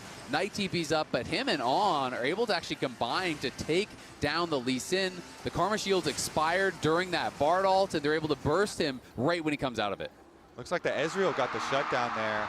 I believe from the kill call out. Oh, Kanavi is a little bit upset about that last death, and he is just going to come out of a replay and absolutely destroy Shun. Now Shelly's getting to work in this outer turret, and this snowball is starting to roll. Still only about 1,000 gold, given the fact that that tower fell down towards the bottom side. But that's Kanavi on the Dragon immediately afterwards. That's Soul Point, and HLE will definitely be able to make use of this Infernal Soul as Zayas goes in. With the public execution, Bin taking a fair bit of damage here, but doesn't look too perturbed. Zeka's rotating over as well as the bottom lane, so Bin's gonna have some visitors soon. Yeah, the orb is now on him. Shockwave picks up the Crocodile. He doesn't really know who he wants to fight, and the answer is there's no good choice. He is gonna be taken down here once again in the top lane. HLE have set the pace for this game all game long. Kanavi, three camp gank onto the top side, and then consecutive plays here. Even after he gave up the shutdown, and Viper's able to cash in on that, they make the Herald play while taking Dragon and catch BLG a little bit off guard. And then after that, the domino effect. You can transition your pressure from the mid lane up to Bin's lane and get another kill. And I just love how this is buying time for Guma as well, right? Caitlyn very strong in the early levels, then kind of needs some time to get some items completed. Guma has all of the parts for the IE. He is rushing in towards that 2-item power spike, and is going to have a very expensive 2 items here done pretty soon. And then once he hits 3, 4, 5, you know, it just kind of goes up and to the right. Caitlyn becomes such a beast in the later stages. Well, there are two more beasts on the map right now, thanks to our Coinbase Gold Grind for highlighting Kanavi and Shun. And this is the biggest difference from the last time these two teams faced off. I felt like Shun was everywhere, suffocating HLE in that first game last time. This time, it is Shu on the other foot. Is Kanavi going to demonstrate it right now? Gets the magical journey out of On, and Knight is able to walk it off. Yeah, I mean, 2 full completed items. This is definitely a very big difference at the moment with the extra Sundered Sky too, and the steel caps being completed. It's just so much tankiness, you know, this early on into the game. Into a Nefiri, Renekton, and Ezreal here. Very, very high value out of those. Yeah, they're super strong. And I mean, you talked about the difference between last series and this series between these two junglers. A lot of it is, you know, we saw On and how he was able to get out on the map. This time it was hard because Guma and Delight were perma pushing on bot side. It allowed them to stack dragons, put that pressure on. Oh, Zeka finds the shockwave, tries the dash cannon out of the Tempered Fate, but he is held into position. Cosmic Binding doesn't quite do it, but there's the Arcane Storm, and the shutdown goes over to Viper yet again. Bin now trying to get on top of Kanavi, who does get himself out of the way. And HLE without their mid laner now, facing down a 3 versus 3 here towards this top side, but there are 5 people from BLG that can arrive at a moment's notice, Bin being one of them, but he does back away. And meanwhile, they've got Caitlyn just pushing on bottom side there. Gumayushi playing PvE out in the mid lane. He's going to get the rest of that turret too. Hang on. Okay, well, can BLG actually find something out of this? As Shun looking for an angle here, doesn't get the Dark and Daggers in. As Zeus trying to soften them up as they go for the dive. The Arcane Storm goes down yet again. Public Execution comes in, and Shun in maybe a little bit of trouble, but they haven't been able to lock down the kills just yet. True Shot Barrage comes in, and Viper locks down 2. Knight grabbing kill credit as Zeka will finally come back from the Death Chamber and grabs the shutdown onto Bin. Now he's dashing forward, looking for Shun, and Guma is looking to just maybe win the game. You were talking about PvE, yeah, he's forgotten that there are other people on the map, and he is just killing those structures. I mean, this is fantastic for HLE. There was 5 members from BLG. Yes, they killed the tower. Yes, they got a couple kills, but HLE got one back, and they were in a 3v5. Now the IE is complete. Guma's just farming plates across the map here, and BLG just committed so heavily here. They knew they had to make something happen. Bin comes back. He pops the ult. They go in, but look at Zeus chunking down Viper, taking down On, getting those minions low, making it difficult. They do try and delay, try and make it difficult. You can tell from the beginning of this replay, the tower was full health in mid lane. Viper is continually cashing in though. Oh, he yeah. got the shutdown and then this as well. Much more money into this Ezreal, and they're on the Baron. They are. It's down to 50% health so far. On just playing some defense here as Delight trying to get some vision down, but he is spotted. They know exactly what's going on, but can they do anything about it? The answer is absolutely not. And HLE's gold lead is starting to dwindle now, and it might be even more at risk as this Baron buff plays out. Yeah, that's a pretty big play there from BLG. I will say they're not that strong this season, but still it is a big deal. Big injection of gold. We'll see if they can actually use some of this Baron power to maybe set up for this next dragon, because that is where it feels like things will be decided. If HLE gets the Infernal Soul, I feel like they have a stranglehold on this game. It's critical to me though, BLG with no flash on that Victor for Knight could be critical. No flash on him or Viper. So there is going to be a difference in safety for the backline carries here. Yeah, it's going to be so much harder again on Guma and Zeka, as you're saying. They both have their flash, so a lot of those key playmaking abilities. Kanavi's going in. Wow, half of his health bar with a Dissonance Resonating Strike. And that's the jungler. They're going to require him in 6 seconds time when this dragon does spawn. Control vision does go over. Zeus does find Shun one more time. He's got the defense of his bottom lane alongside him. We're still waiting for Knight to make his way over, and HLE have started off this Drake. Zeus now slips off into the fog of war, and there is the trap line. Bin gonna have to try and break it open, but he's taking so much damage. It's gonna be Viper that takes it! He's taken everything so far this game as Bin goes in, looks for the angle. Zeus does the same thing though, public execution, and they take down Viper! Their former AD carry now lying on the floor, Shun going untargetable, and they do get rid of Zeus. Now Kanavi gets the kickback onto Shun, and now he is in amongst it.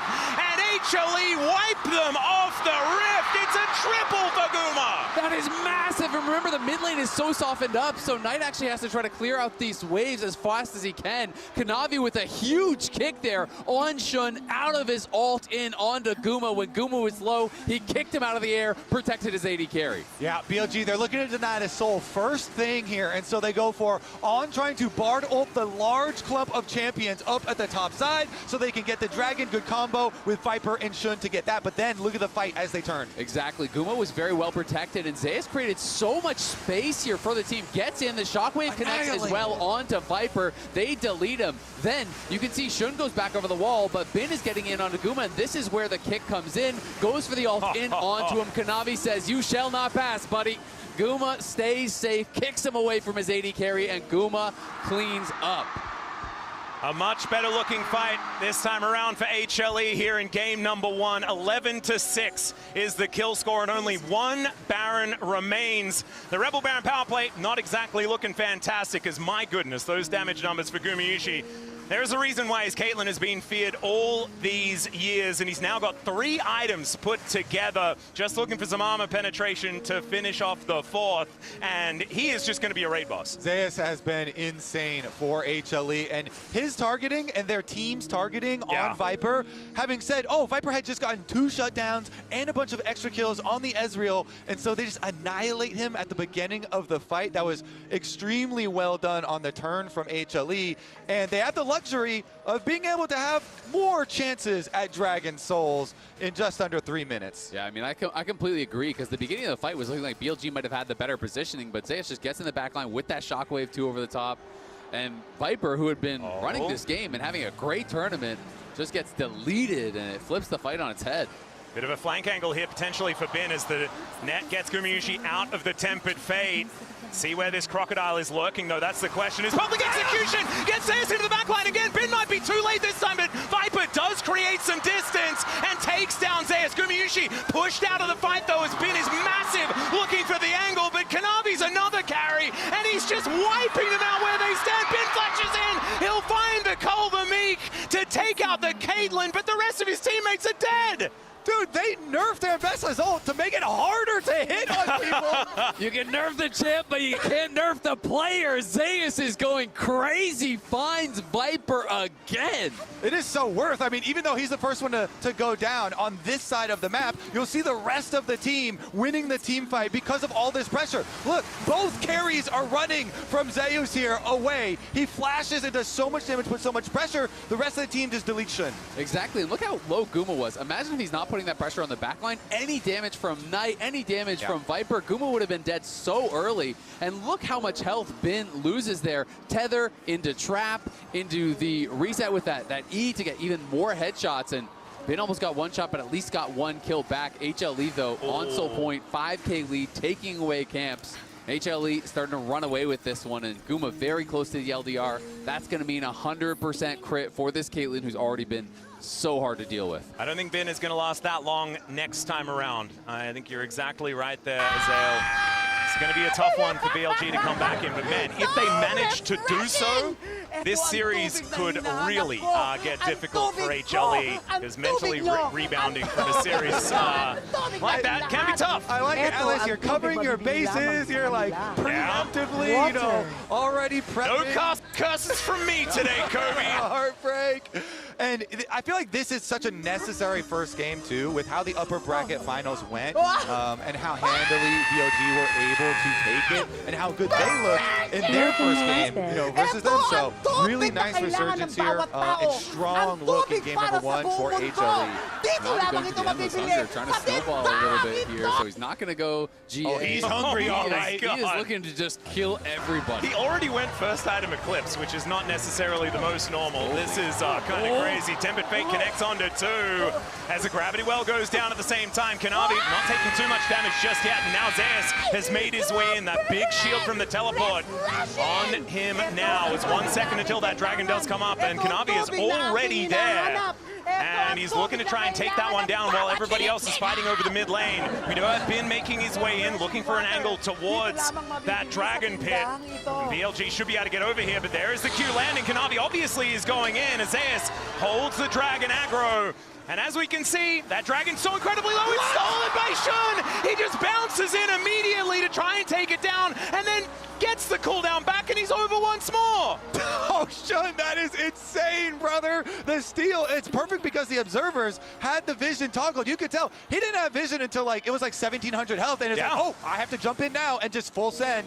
I think I saw it down to 1390. He just hops over and insta smites. That's a pretty good smite. So let's see this. I think it was 17. 1390. Yep, Boom. 1390 goes over. Perfect smite instantly there from Shun. HLE could have played a little bit slower, try to keep it higher health, see if they could bait him in, then push him back out. Instead, HLE just made the call. We're just going to burn it down. We'll finish it before he gets here. They are not successful in that. Viper took the last one. Shun takes this one. Back-to-back soul denials by BLG. Keep their hopes alive. Okay. Not to be that guy, but if you're looking back and you're like, the damage lost by Kanavi taking the Q outside the pit onto Bin when they're coming over that guy, but I'm about to be that guy. Yeah. Did that damage loss mean the timing that Shun needed to get in there? Because it was so close at the end. Regardless, though, it makes the game so much more exciting that they don't have the Dragon Soul yet. And BLG, they keep them in this. I mean, Shun keeps them in this with that smite. Well, the Baron up and available, maybe something that HLE could look for their next sort of objective to go for, but it looks like they're not all that interested. Maybe they're on your side of the fence there, Zale, saying that it's not exactly all that important to pick up the Baron, and maybe starting it and tempting them to go for a contest is what HLE have on the mind. Yeah, they're going to look for the turn. I mean, just committing to Baron is so dangerous. The risk versus reward can be quite difficult. They will be spotted, and Goom. Even now. You. It's all right. I know. Because I've already heard it.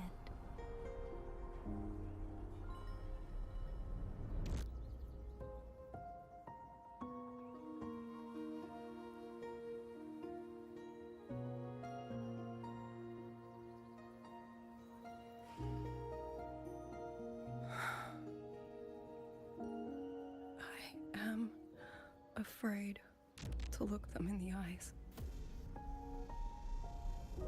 I know what they're all waiting for, because I am waiting too. Waiting for someone to step forward.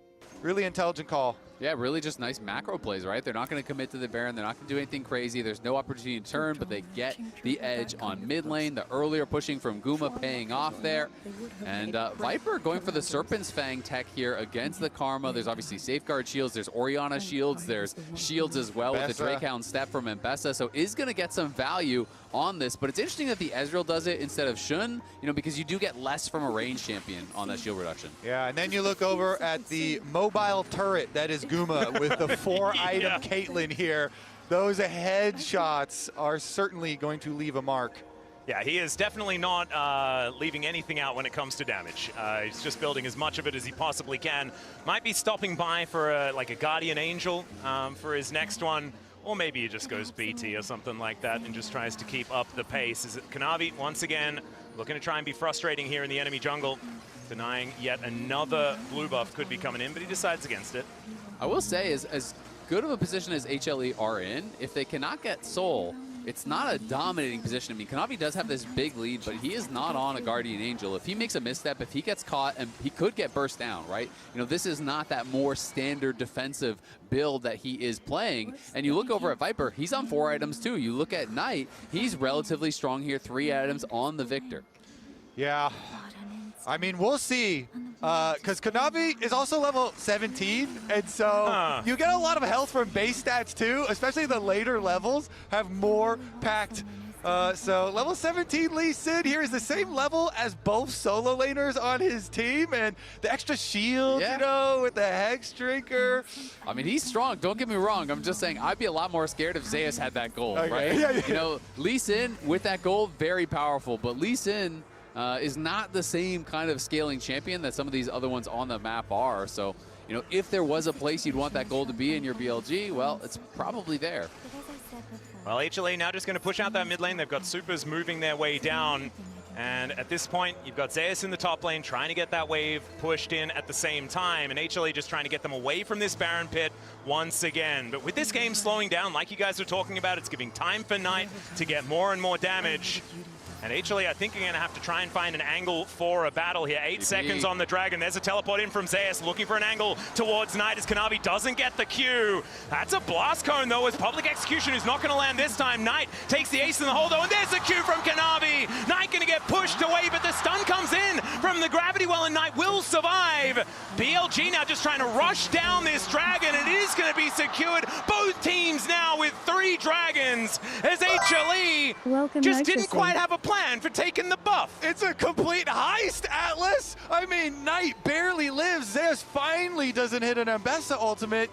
And BLG, they stop another soul. I mean, Knight played that very well to get out, and also credit to On. On had to run over to the wall to get in range for that heal. Otherwise, he is dead. Gets the heal, barely is in range. Zeus trying to force here. Yeah, they're going in. On takes a magical journey to get himself out. As my goodness, that was orbital strike landing onto Shun there in the jungle, but he does survive for the moment and is looking to go back. But this might be HLE's chance to grab themselves a Baron.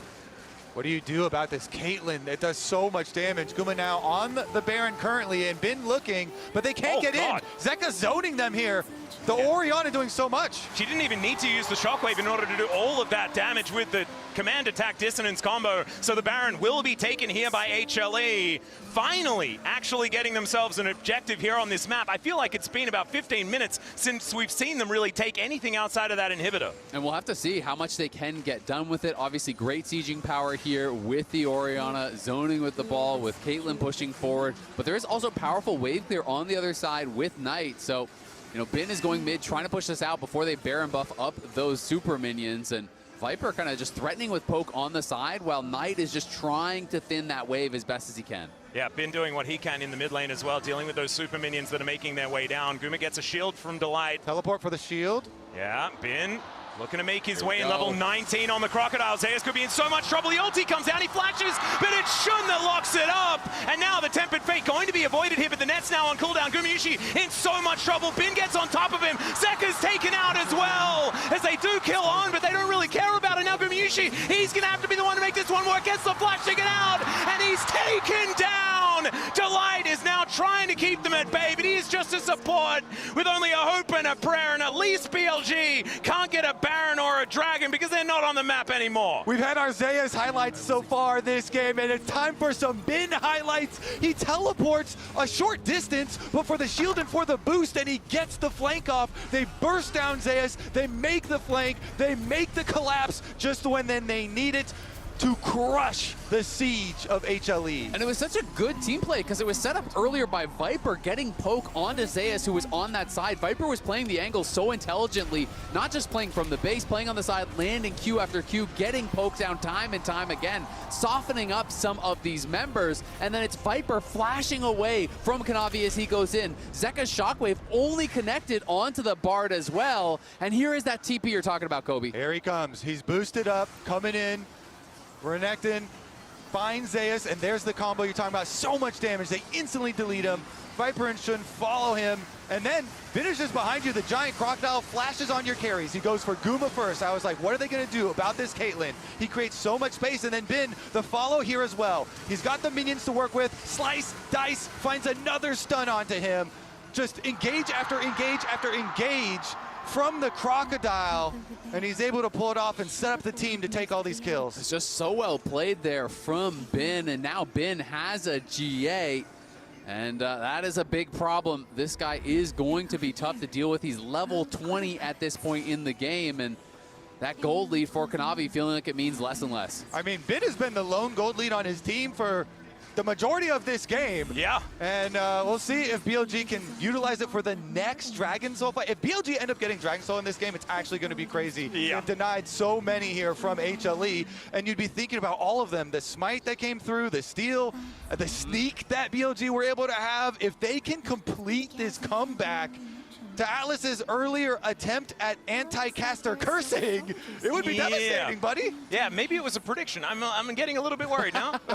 It was the reverse anti-caster curse. Oh, no! And it would also be Infernal Soul if BLG take it, but 4 Infernal Dragon Infernal Soul, which is so much additional damage coming out from a team that is already really difficult to deal with here. And now the pressure feels like it is on HLE. This dragon means soul for either side, but oh, the shockwave doesn't actually connect, but there's a kick flash into the public execution. Viper should be taken out. It takes a little bit of time. Kanavi's traded, but he's just holding them in position. As Knight flashes over the wall, Bin just wasn't there. He finally shows up, but the party's over. Yeah, he wasn't there because Kanavi started the party. He hosted the party in mid lane. He saw Viper. He went before BLG can react. HLE, they take the fight to them. But the question is, can they even get the dragon? Because they have no jungler. Shun is still alive here, and they're going to try to fight this. A little bit early into the pit here. Shun is not alive anymore. Ben is now going to get himself in there. Slicing and dicing. Gumayusi trying to get these autos down.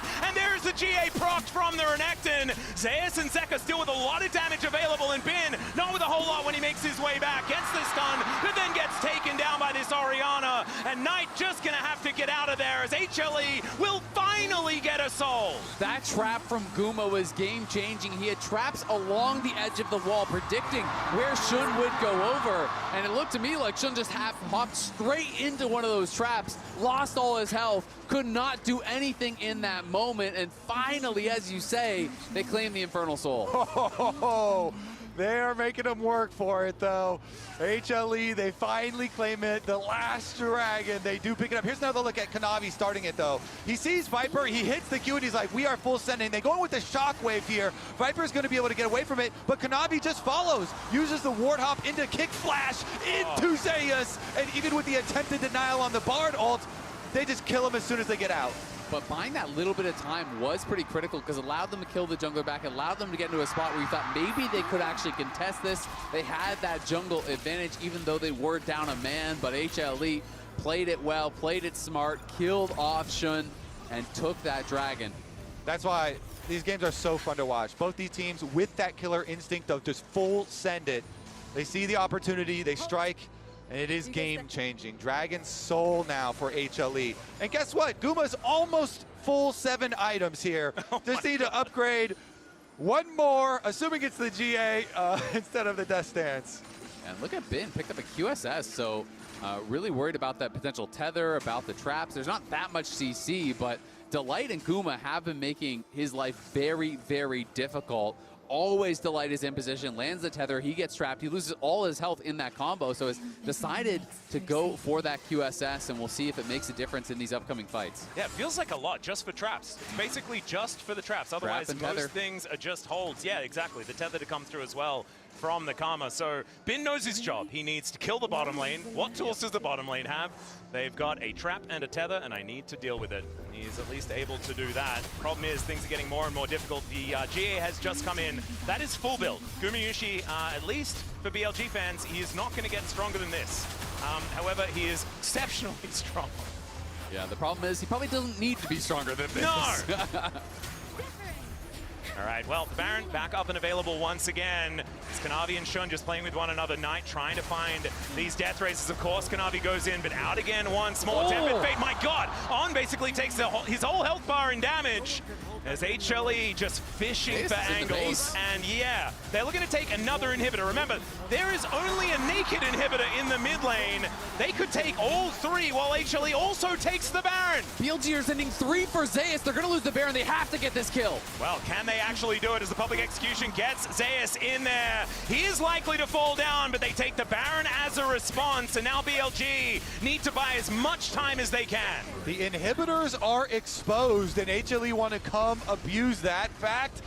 BLG with the extra person here, gonna try and defend. Bin coming over. As you said, his job last time, all he had to do was flank, kill multiple people, and burn Guma's summoner spells, and then flash on him and kill him as well. I wonder if BLG are gonna try to wait for the GA on Bin. Will they decide to send it without it? Whoa. HLE are just forcing the issue. They are taking all of these inhibitors. They're not allowing them that luxury of waiting for the GA. Zeus is going to have his teleport when he revives. Every auto attack from Gumayusi is hurting so much. Has now Bin on that flank angle once again. Guma playing so far up as Bin gets in there. Guma gets a huge shield. The flash is flashed by Gumayusi. Now Shun's in trouble. And maybe that man advantage doesn't mean too much at all. As Guma is just finding headshot after headshot. Knight now getting involved as they get him down to the GA. Kanavi's still at full health. Wants to take down this Ezreal. The net to get Guma out. Viper! But he's popped like a balloon. Kanavi trying to cooldown. The fight needs another cooldown as Viper tries to find the Q and doesn't quite get there.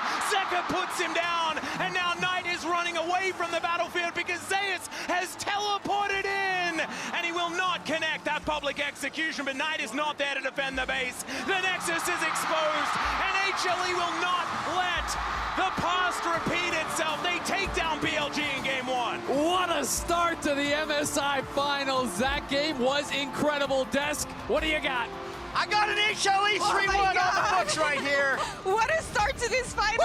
Completely controlled early game from HLE, and then things go completely off the rails with BLG going back. Guys, what do we think? Kanavi is a god! What the hell did this man just do? That Lee Sin just tore BLG apart.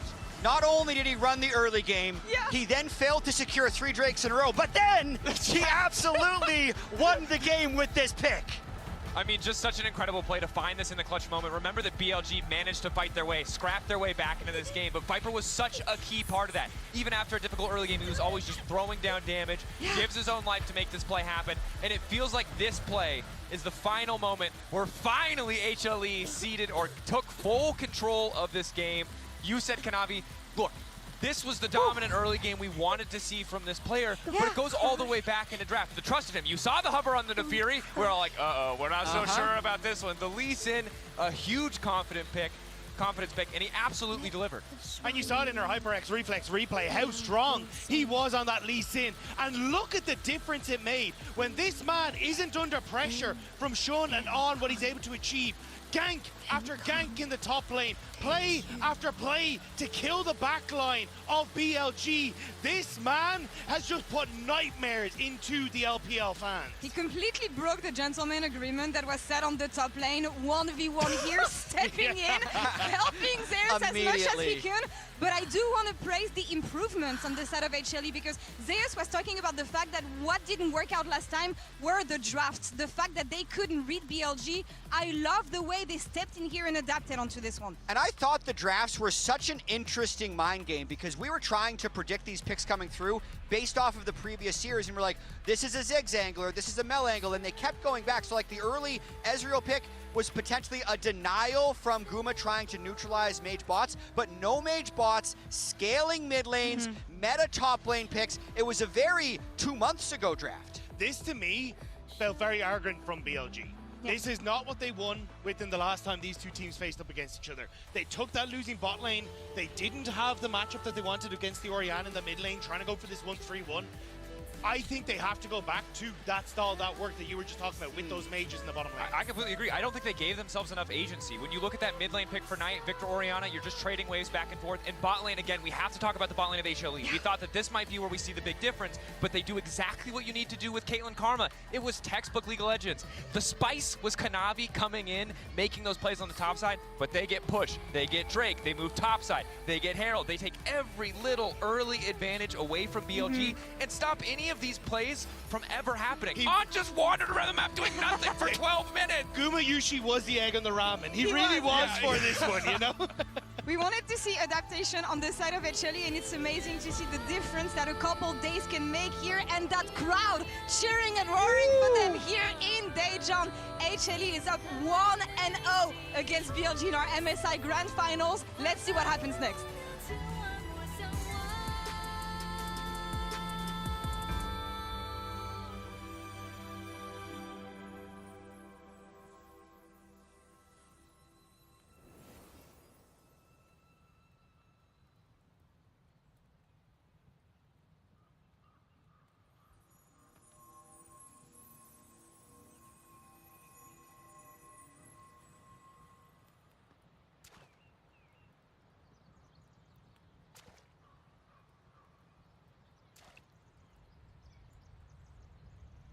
Another wave of tacit discords will be here any moment. Good. Then we have arrived at the right time. Our orders are to reinforce the western second front. Fellow artisans, ready the blade puppets. George Atelier has poured years into this generation of blade puppets. There is no better test than real combat. Yuan Fortress was built by the Ministry of Development and George Atelier. It is the pinnacle of human intellect. Mindless, tacit discords cannot be allowed to undo that. Yes, sir!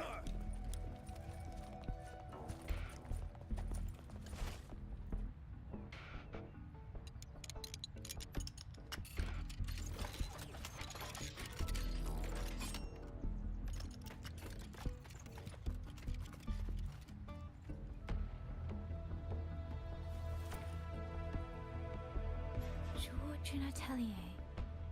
Liang Yu mentioned them. A Mengzhou organization devoted to the mechanist arts. Excuse me?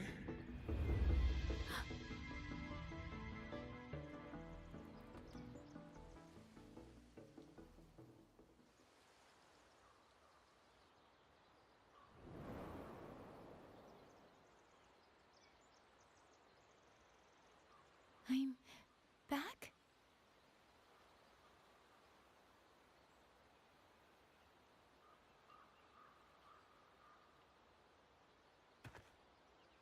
Xuanfang is not exactly peaceful these days, young lady. This ground is dangerous. It would be wiser not to linger here. Sir, that advice applies just as well to yourself. Wouldn't you agree?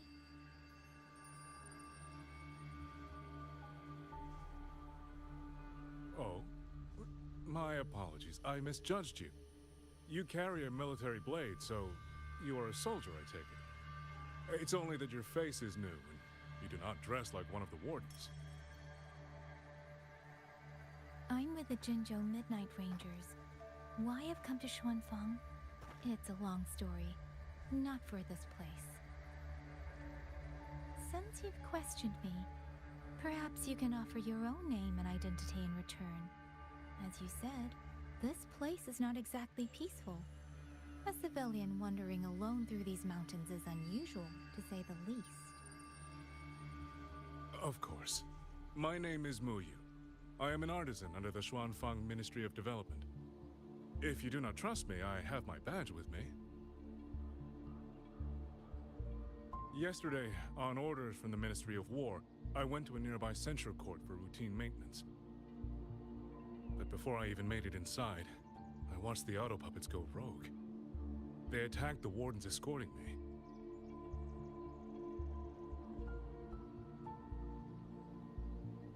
I was fortunate. I lived, but I had to retreat deep into the cliffs. Only once I was certain the auto puppets had moved on did I dare come back out. Then I found you here, looking rather shaken. Judging by the area around us, you must have endured quite a battle. Did you fight all these auto puppets yourself? Remarkable.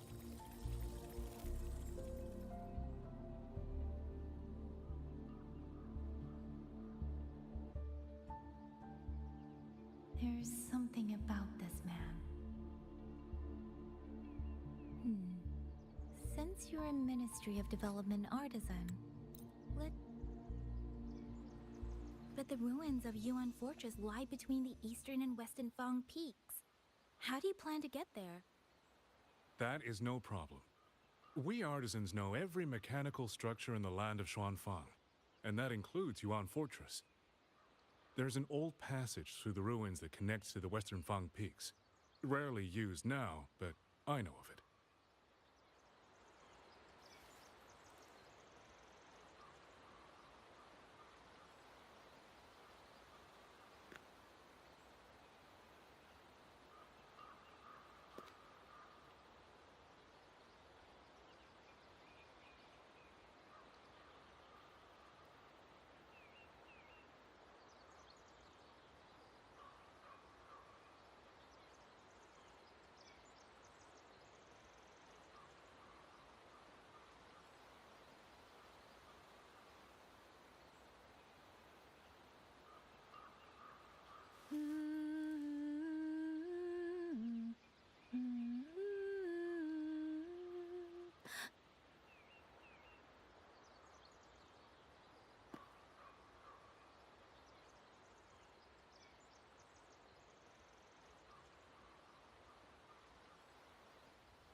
The travel for less?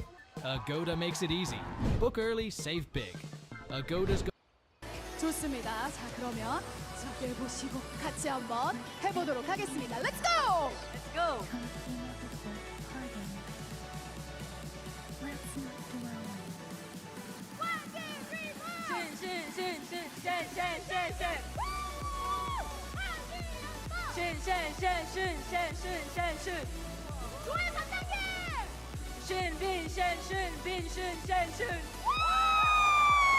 성공하셨습니다. 여러분 큰 박수 부탁드립니다. 선물로는 MSI 아주 특별한 마우스패드 드리도록 하겠습니다. 하나팬 한번 가볼까요? 준비됐나요? 좋습니다. 자, 한번 가보도록 하겠습니다. 오렌지 준비됐나요? 네! 자, 그럼 오렌지 팬분들 다 같이 응원 한번 보내주세요. 오케이, 문제 주세요. I will lead the way.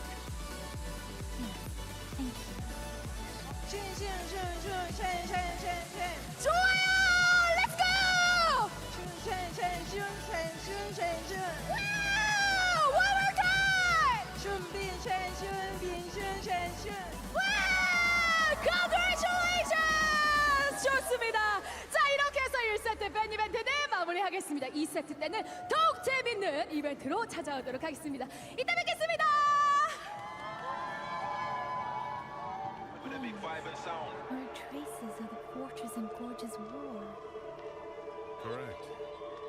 When that war erupted, tacit discord swept into Zhuangfang.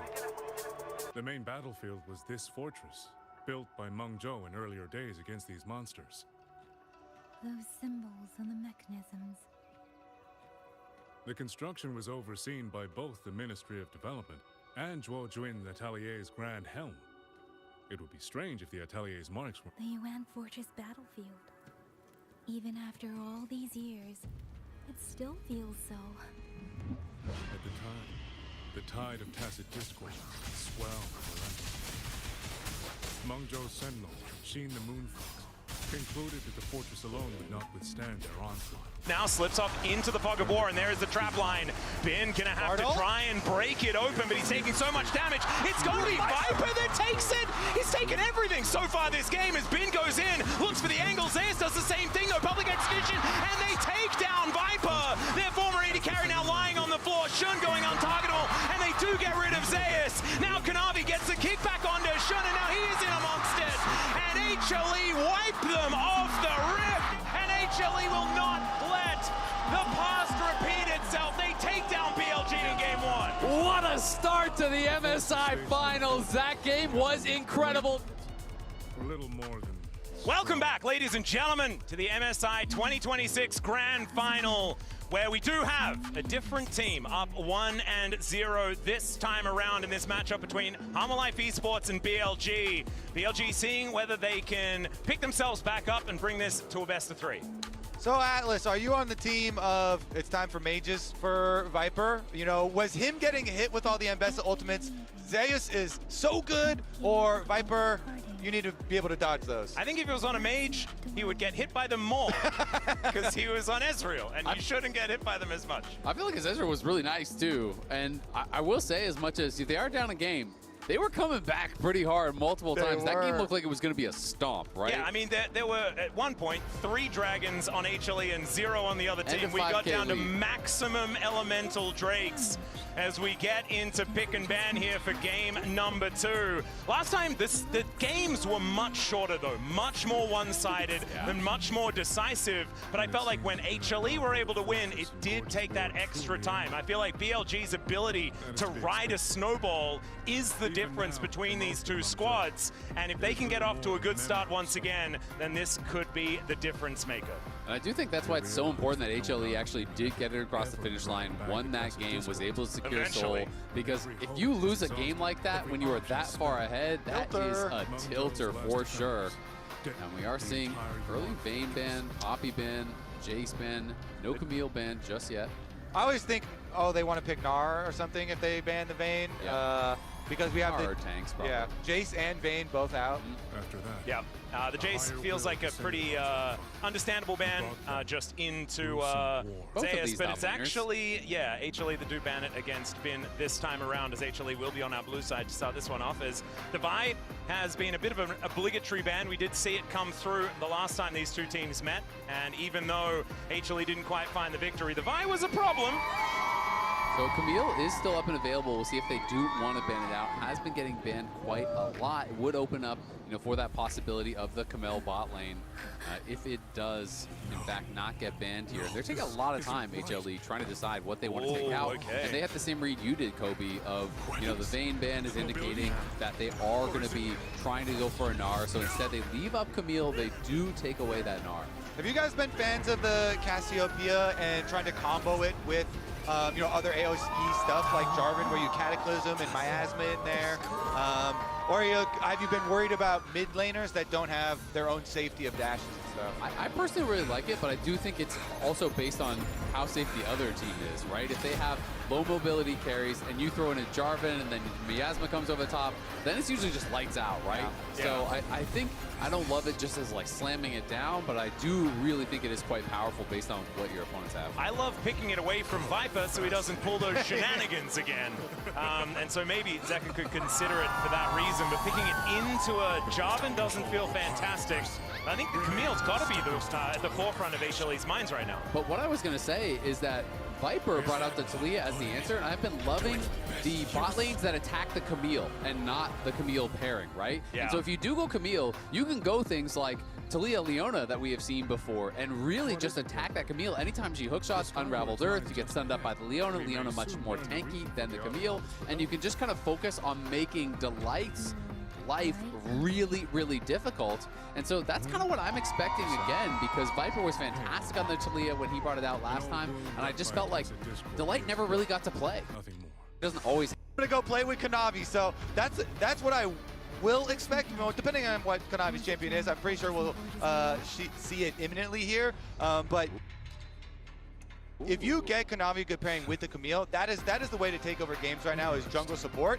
And that's that Cassiopeia with Jarvan Cataclysm I was talking about. Yep. It is a really good combo. And it could be bot or mid, right? That's the thing, because this is another champion that is fantastic into the Camille. Shen support, also very good into the Camille. I love these drafts that are attacking the Camille. Exactly. Taunt, and then also, Miasma comes down, and you have the parry zone during Hail of Blades, and also the empowered Q that comes out from Camille. Shen can answer so much of what you could do, and like you said, people's answer is then going to be, all right, well, I'm just going to roam. Well, guess what? Shen has Stand United. Shen can match that pressure on the map, so I feel like when the tournament started, I was thinking Camille is insanely Incoming OP, ad break. but as the tournament has evolved and people have drafted better and better answers, I'm less on the side of the Camille. There's also so much flexibility from BLG. So we're looking at this, the Cassiopeia Shen could just be a bottom lane. It could also be mid lane, top lane. There could be a jungle for Shun there as well, although the Jarvan support hasn't come out for a while.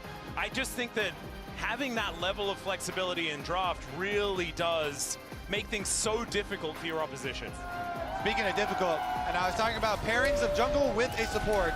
The Kiana, I always like it into Jarvan. You have so much mobility and you have so much burst damage to play into it. Kiana and Camille, that is a recipe for death. They will delete someone instantly. So we'll see. You have to be very quick with your Stand United to protect that person if they do find them. But adding the Camille onto the roams early with the Kiana, I do like the game plan again from HLE. And so we'll have to look at, what are they going to be able to get for their mid lane? They are currently respecting the super flexibility of mages that does exist as well for Viper and Ignite, and so also banning the Syndra again this time around. Last time it was banned in the first 3, but they're still going to answer it here.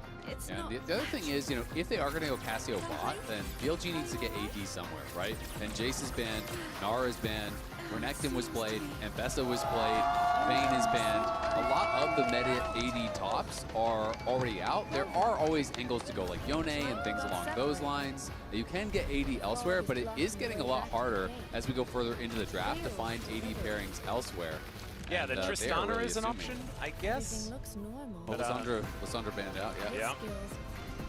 Yeah, they feel like that Cassiopeia should be going towards the bottom side of the map. There's one more ban here from Daney, as the mid lane is getting very thin.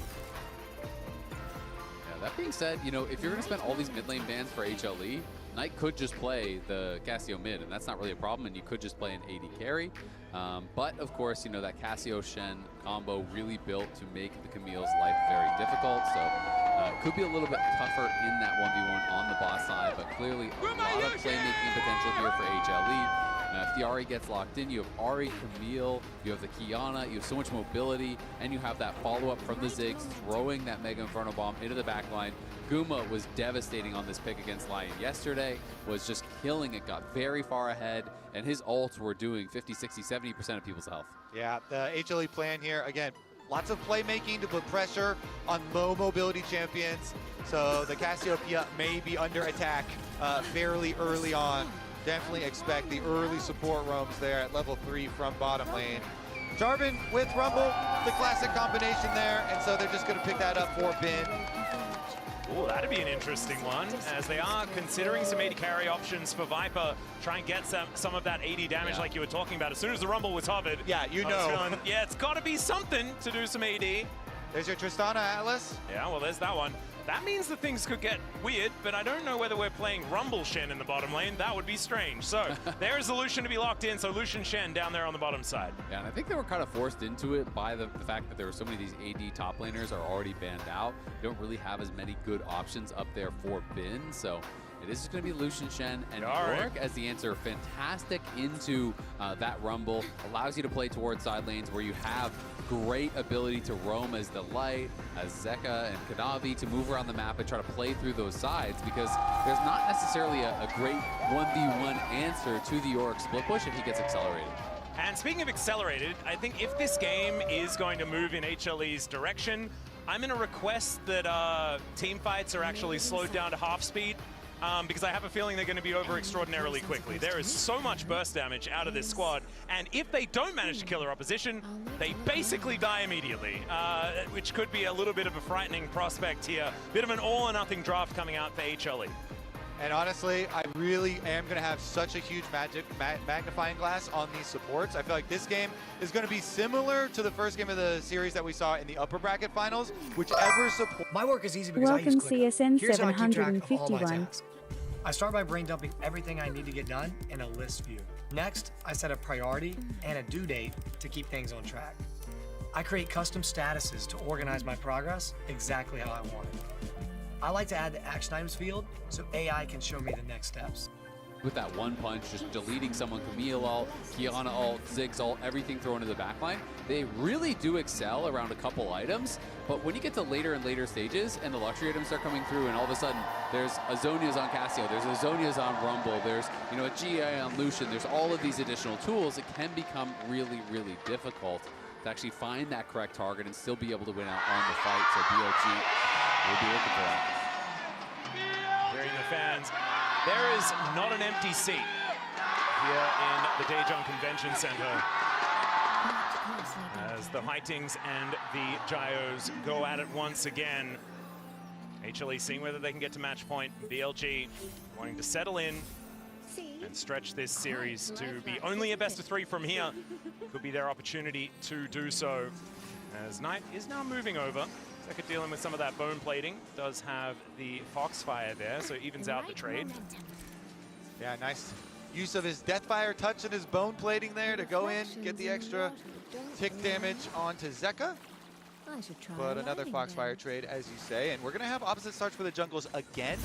So going to be very interesting because the Yorick into Rumble matchup, if they do have Kanavi applying extra pressure up there and get Zeus into a very good spot for his split pushing later on, then that could be another avenue to try and pull them across the map. You want to open up the map here, and then it gives you all these chances for Camille to just jump out of Fog of War and have Ahri and Kiana burst damage and get those picks that you're looking for on HLE.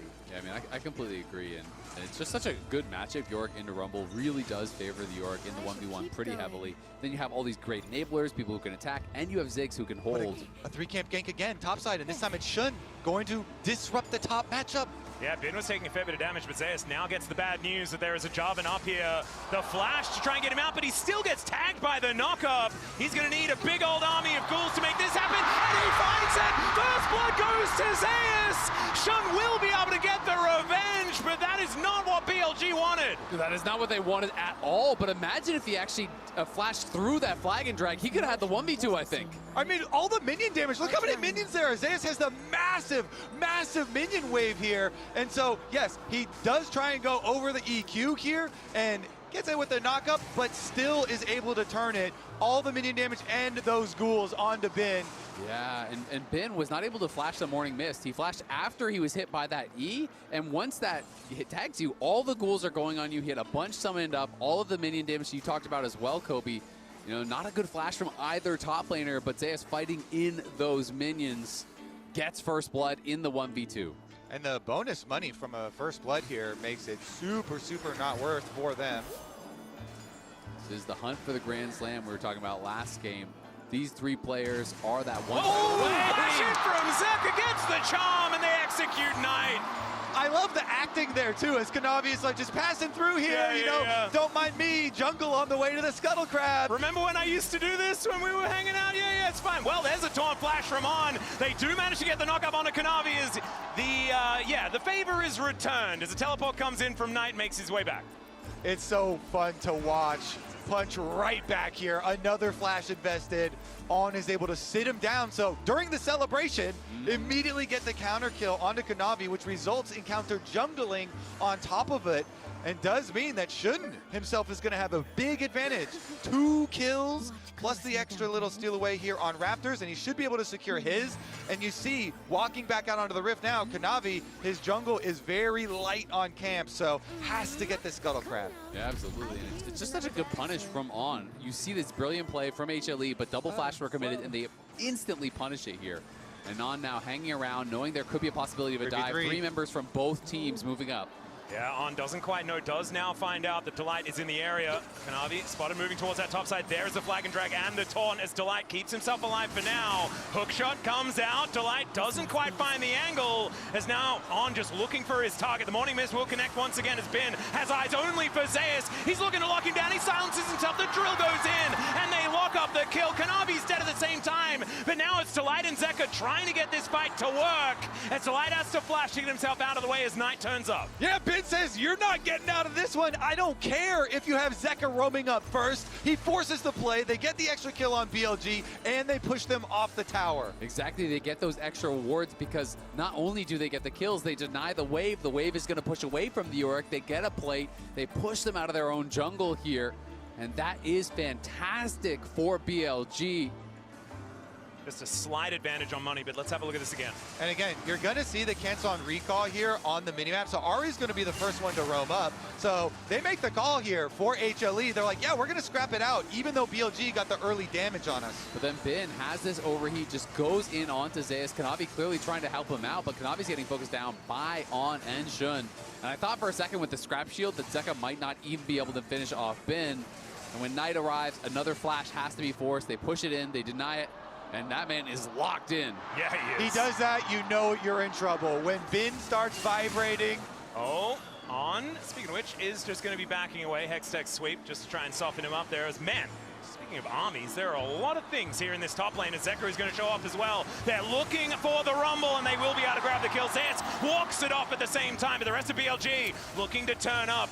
Zeus going to have to employ his maiden to try and help out his teammates as he is going home looking a little worse for wear. Atlas, if you lose round 1 of the top lane fight, you just enact round 2. They go right back there. They started themselves again, first of the play this time, and HLE do get the kill unanswered. And it was so costly because Bin wasn't able to actually fight that wave, thin it out at all. He couldn't get 6, right? So the earlier 6 there from Zeus, he has the push. Bin had to wait at his tower. The fact that you get dove with a fat wave at your tower, he's 27 CS at 6.5 minutes. Oh man, yeah, and all of those minions got wiped out, so there's no way that he can really get himself back. It's not like, oh, well, I'll pick up this fat wave that's coming up. No, well, that's all you're really getting, as we see right here, as Zeka sidesteps the flag and drag. Nicely done, doesn't quite find the charm there, but Getting himself out of danger is the most important thing. And the amount that HLE have done prior to Stand United, prior to the equalizer, and these ways to manipulate side lanes and create advantages for yourself has been very important, because it's from now on that things get more difficult when that level 6 comes in from on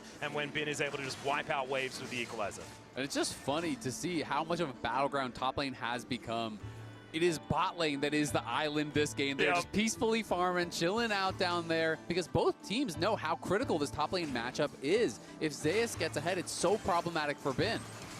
Oh, Gumiushi just going to push Viper back and gets himself over the wall. That is going to be first rate going over to BLG, though. Plus, we've had this discussion too, and I really like talking about the reason why we have so much support roaming now. And we saw it again. Cullen gets the flash. Gumiushi struggling a little bit here in this 1v1. You get it super early on, of course, you know, because the mages could be self-sufficient on the bottom lane. But also, I feel like the support role quest is the fakest of quests. Literally at 3 minutes, it turns off the minus 25% golden experience from minions in other lanes. And so at level 3, you're like, great, I've got my ticket, let's go on the map, you know, let's go top lane, let's make these plays. And then it's also the role that is best suited to abuse comeback experience. You know, look, Delight and On are level 4 right now, but as soon as the average levels of the minions of your opponents hit level 6, you start getting big comeback experience since you're the lowest level and so far behind. Well, now looking for some angles here as the Supreme Display of Talent finds nothing at all. On is going to get that follow-up as Knight, petrifying gaze! But it's not quite doing enough here as Zeka just gets himself out with that Spirit Rush. Shun getting a nice knock up there as Zeus running out of buttons, and Bin turns up! That Flame Spitter is hitting everything, but he goes down! Knight finds a Twin Fang to answer it, but it's rumble for Camille so far. Shun looking a little worse for wear, and Gumiushi is now here to throw these bouncing bombs forward. The grubs should be taken here as On is the one that actually finishes off that second one. It's huge for BLG. I mean, they've got an unanswered Lucian on bottom side, still pushing. Viper got another minion wave there and almost was able to get the second turret plate. Yeah, exactly. Being able to just soak up that golden experience on that bottom side is going to be able to base here. BLG had so many members of HLE low, but not the damage to finish them off. It didn't feel like the damage was coming in at the same time, largely because Lucian is bot. This Petrifying Gaze looked like it was going to be so impactful, getting a multi-man stun, but Bin is very weak, Viper is not there, and they just didn't really have anything behind it. Yeah, they don't get their Kiana, you know, ult to land there, so goes down immediately afterwards, but then fighting right back out here at BLG. Shun with the EQ back inside. And I gotta say, Bin's equalizer basically did nothing. He used it after the Petrifying Gaze ended and put it in between everyone there. So if he had the equalizer then flashed in, I think he could get 2-3 kills potentially. If he had been a little bit closer to the fight, obviously he had to move down from top lane and could have had that equalizer during the Petrifying Gaze. Also could have been a couple more kills, but just not there. Right place, right time. Could have even got it in that corridor as they were trying to escape as well. And I was expecting Bin to just kind of kill everyone in that moment. Wasn't quite able to do so. It was just Delight that did fall down. But 3 deaths for Kanavi. It's not the same game as we saw in the last one. He's going to have to try and get himself back out onto a good position on this rift. Maybe this is an opportunity to do so as he blast cones over, looking for Shun, who's 3-0-3, 100% kill contribution, and has been everywhere here in this game. This is a really impressive bounce back here for the BLG jungler. Just shows that that first game didn't really tell the whole story. And while Shun is, you know, 3-0-3, you look over on the other side, it's 0-3-2 in jungler. They have basically the same XP and the same gold, so Bin in trouble again. Yeah, put into that goalie wall as the equalizer goes down and Kanavi does not care. Zeus tanks up the turret just enough once again as Shun looks to get in there. The Cataclysm goes down and does shut down Zeus once again. How many times have we seen you dying for a turret plate money? There you go. Shun's able to get in range for the dunk. Wait a second, another culling comes out. Viper trying to keep that pressure on the bottom side. Zeka looking for an angle towards On here, or is maybe On looking for an angle towards him as the charm goes wide. Nicely played by this Shen actually as the aftershock does get proc. Nice stun coming out from Kanavi defensively. As we look here towards this bottom side, things still remaining difficult for Gumiushi. Does not quite have his first item completed just yet. Shun getting himself out of the way. And VLG might actually get some free time with this outer turret in mid lane. Look at all that crystalline overgrowth that has already built up. Yeah, Knight gonna get a little bit of gold there, but The item completion looking pretty grim before Bin up in the top lane. He rushed the steel caps. Triforce is now done for Yorick, and this is such a huge spike for this champion in the 1v1. It's already been very, very difficult for Bin. At the very least, the Maiden's on cooldown for a while because he did die, so that's a little relief of pressure. Yeah, I mean, when you're looking at what is still going well for HLE, it is the solo lanes. It is Zeus and it is also Zeka, because Zeka, with the early Dark Seal and now completing Malignance here on Ahri, that could be the hope for them, is these solo lanes. Because BLG, they've got their gold lead, they have their first dragon, and it feels quite strong for them, but we'll see what Zeus and Zeka have to say about it this time around. And Kanavi's gone for an interesting build to start this one off as well. Not too perturbed for about the 0-3 start that he did have. No, not at all. I mean, you are going this item. It's kind of the same thing as Viper. It's almost like they're expecting it to be, you know, a really aggressive game. The Gluttonous Greaves coming through for Viper, but they've just been peacefully farming in the bot lane. This item is very good if you can get all the stacks, but in pro games, in my experience, almost always when the pivotal fight happens, they have like no stacks. And I just feel like in those cases, it's not very valuable. Whereas there's tons of offensive pressure, he might need something like steel caps to survive. Well, second Drake now being taken here by BLG. Is Delight looking for a bit of an angle. Miasma now on cooldown here as Knight gets back to his teammates. They look for Kanavi. Supreme display of talent onto Shun. Mega Inferno Bomb finds absolutely nothing, and Shun locks down that second dragon. It's an Ocean Soul this game. BLG still thinking about trying to find an angle here as HLE pretty healthy as they look to try and respond. But Gumayusi moving on over, should be able to get some damage on this turret at least. So it's interesting, they're going to trade mid prow for bot prow. Viper's like, fine, I will just go push bottom lane down here and over the wall. Oh, Petrifying Gaze is going to connect onto the Camille. The charm lands onto Ongo. He'll be going down first as now Shun's in trouble. Kanavi trying to find that stun, but doesn't quite get there. Don't, I believe, had the water picked up as now Zeus, Morning Mist. He seemed to be magnetized to Bin so far in this lane. Absolutely has. I mean, it's just that 1-for-1 at the end of the day. Knight definitely hoping to get more members, and ends up being that trade. The Protoplasm Rush, Zeka run away, should be okay. The Protoplasm Rush there is now complete for On, which obviously is a very effective item, but against these kind of teams, I always really think you should be going Locket. Oh, Kanavi gonna have to flash to get out of the way of Bin, and Shun does quite find the stun, but it's not quite going to work as they're stand united from On as he joins the party. Flash out of the way of the taunt there from Zeus, but has to use that and loses his jungler. A fourth death here for Kanavi. Yeah, Kanavi down, you're talking about, well, he can definitely get punished, and very, very squishy. Does have to burn the flash and still dies. Is very devastating for their playmaking ability, and they invest a lot of people on top side to do it though. BLG, you know, sending multiple people up onto the top side, and there's actually no response though, so it's very nicely done because Knight can just soak up the minion wave in the bottom lane. BLG for that play, they don't lose anything. And Knight getting gold is just so problematic. This champion Cassio can get so damn tanky. When you get a lot of early items, you get accelerated, the early Roa can build defensive items very, very easily, and Shun gotta be a bit careful. Yeah, there's the flash in, and Shun's put inside the Hextech ultimatum. Supreme display of talent comes down there as well, but Gumayusi, the first one to die. On might be picked up as well, but even his able to get so far away from this fight. Knight gets in there, and now the grounding's on Kanavi. He tries to escape, bounces over the wall, but it does not matter. HLE running for the hills as Zeus trying to turn it towards Viper here. The dash over the wall, he's into the ghoulie wall as well as Shelly gets involved, but Viper will survive this one, and now Knight making his way over, and a teleport out from this Lucian to make sure that he's all right. Zeus lasting a long time, but I believe he's dead as well as Viper gets in there and helps Bin take the kill. Yeah, Viper, I think, was just going for a little bit of a TP flank there as HLE committed in, but Viper had such a good angle just to lead it. Guma, but Guma's back. Okay, just blows him up. Petrifying Gaze is going to connect. Gets a stun onto Delight as now the poison's ticking down. And Knight having to avoid that bouncing bomb. Gumayusi finds a third. The teleport right back to mid lane, and then against the wall, you can't dodge that. Guma blows him up. Does have to flash away though, because Knight was waiting in the brush on the control ward as well, and the action just continues here.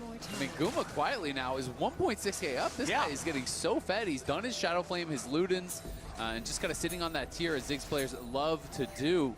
He's going to be pumping out so much damage. He's been going for these fully offensive builds. I'm assuming he's going to be going straight in towards the death cap once again. And that is so frightening. We can see this fight. The initial engage from HLE looks pretty good, but look at Viper on the side. This culling just destroyed Guma. He basically soloed Guma down, knocks him out of the air. Yeah, Guma down, so they get the shutdown there. Traded for the Jarvan, but I mean, the Shen is honestly fairly tanky there with the Protoplasm, and so BLG are able to run them down with the Cassio DPS, just continual uptime, and now we're right back at the scene of the crime. Yeah, you got the Hextech minefield down here from Gumayushi just to try and make sure it's as difficult as possible to get in. You can see it's pretty difficult. These bouncing bombs hitting 2 people every single time. And BLG have had enough. They're getting out of here. Shelly is theirs. I mean, that's just one by Guma. Guma hits 3 bombs in a row on On. On goes down to 20-30%. He's just got to leave. Yeah, the poke damage, I mean, the extra range and the poke damage here is what's going to be very dangerous. If they can't get like a good Lucian culling or something from the side of BLG, and Guma's able to get a couple of those to land, that is going to be free objectives. And so push on the top side here from Zeus. He wants to get in for the turret plating again.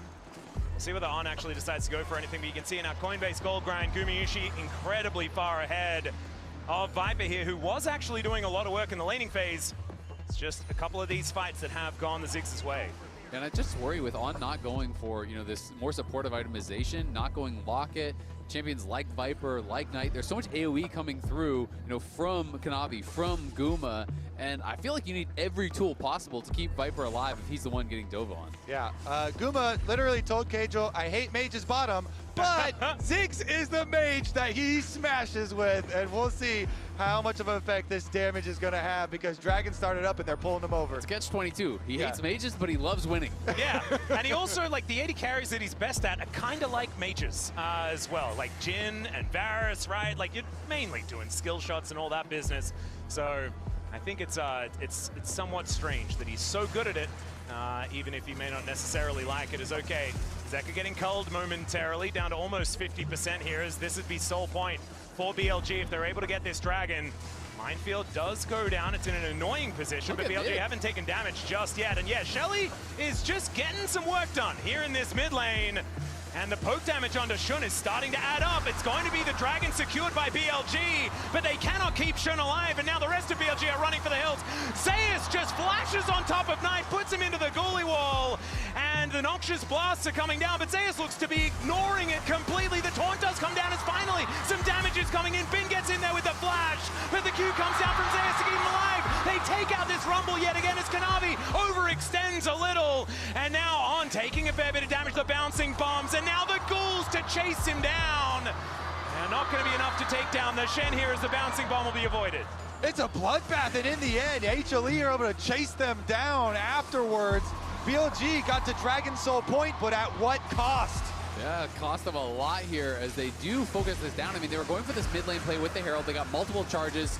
Shun goes in, but didn't have his flag and drag to get back out. And then Zeus knows he has the TP shield. He just full sends it, creates space for his team to be able to move forward constantly throughout these bombs. Yeah, I mean, it's good coordination for BLG to get Knight out of the cage very quickly. Then Bin actually full sending in here and can't finish off Zeus. And Bin TP'd in the middle of that. I think an accidental press, and maybe he was trying to go for the TP shield, but it looked rough. But then Kanavi also tries to go in and is not able to land his Q, so he doesn't get the damage, and he goes down too. So players on both teams feeling the bloodlust and trying to chase for those kills, and in the end, it's the safe people like Guma with the bombs that do the most damage.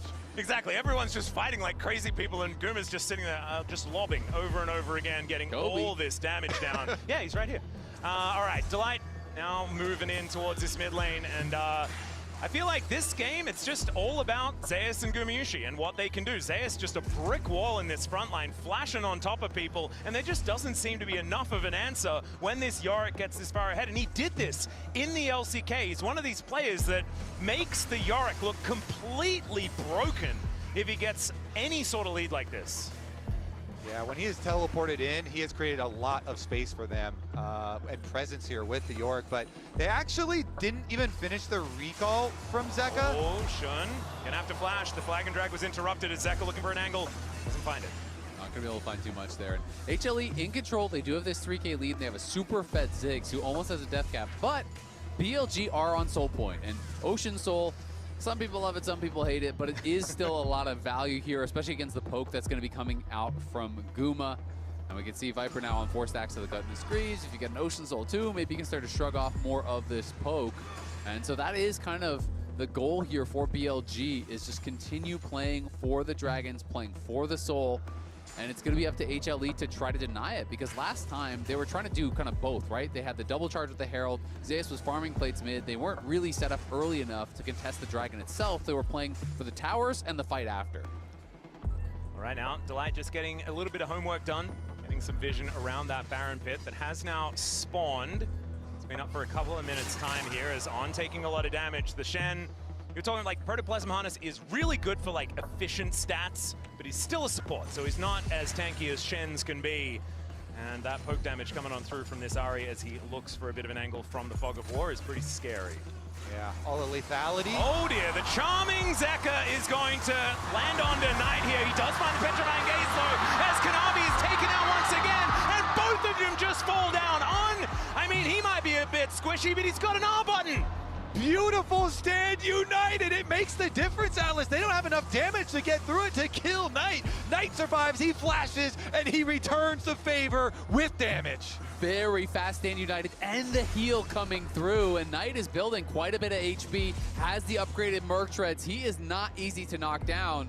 BLG, we're thinking about it, going towards Baron, and then you realize, all right, well, Guma is still alive. This is going to be very difficult to do it in his face. Yeah, I mean, I kind of see their thinking, though, for HLE. They're like, all right, both of us, perfect position here to get the jump with a Kiana and an Ahri onto him, but the save comes in for BLG. Now it's HLE starting this up, and York can actually do Baron quite quickly because of the additional minions. They are going to have to pull off, though. Guma now completes his death cap, and I will say, it does get a little concerning if in a pretty ideal situation like that, you still can't kill Knight, because Knight is going to keep building more defensively. In comes the Seekers now, which is going to make things that much more difficult, and On now finally has his locket. One thing is, though, also, you know, kills are one thing and getting the gold. If you don't have to flash on Cassiopeia and it actually is punished now, then maybe you still call worth, right? If you actually can kill Knight this time around in the team fight and deny a Dragon Soul. Oh, On taking a bit of damage here. Stand United, we are still waiting a little while for it as he's down to 50%. Fish in a barrel. Check Guma's BC. He's scripting for sure. Yeah, he is. I don't think I've seen this guy miss a Q in 20 minutes. Apart from that last one. It did go a little bit wide. I closed my eyes for that one, buddy. Yeah, that one hit the Point dragon. sense. That one hit the dragon. That was just fine.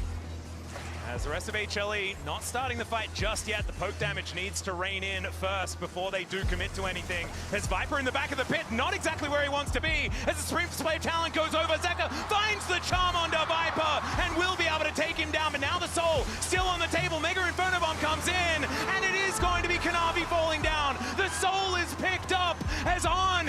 Let's see whether he can find it. The taunt connects onto Zeka, but he will go down. Gumayushi still at full health. Here as Knight is trying to get out of there. Shun as well, down very, very low, finds a knockup onto the Camille, but he does go into the sky, finds his way out, utilizing the ultimate. Bin is going to die, though, as Gumayushi just needs another short fuse, but the flash gets out, the blast cone's there as well, and Bin is going to survive. BLG, the heist is successful. Yeah, Zeka's hunting for him, but it looks like he is going to get out. They got the dragon. I loved how Kanavi played in this moment. He's so calm in these really panicking situations. You know, Kanavi was trying to get in there, but Shun is back, and he's going for Zeus. All right, yeah, they definitely need more than 2 people. The teleport is going to bring Gumayushi over here at the same time as these ghouls onto Shun, almost taking him down. Now Knight in that ghoulie wall, but goes golden, utilizing that arm guard that he did have. Another mine would have been enough to take down Knight there, but he's able to get himself out.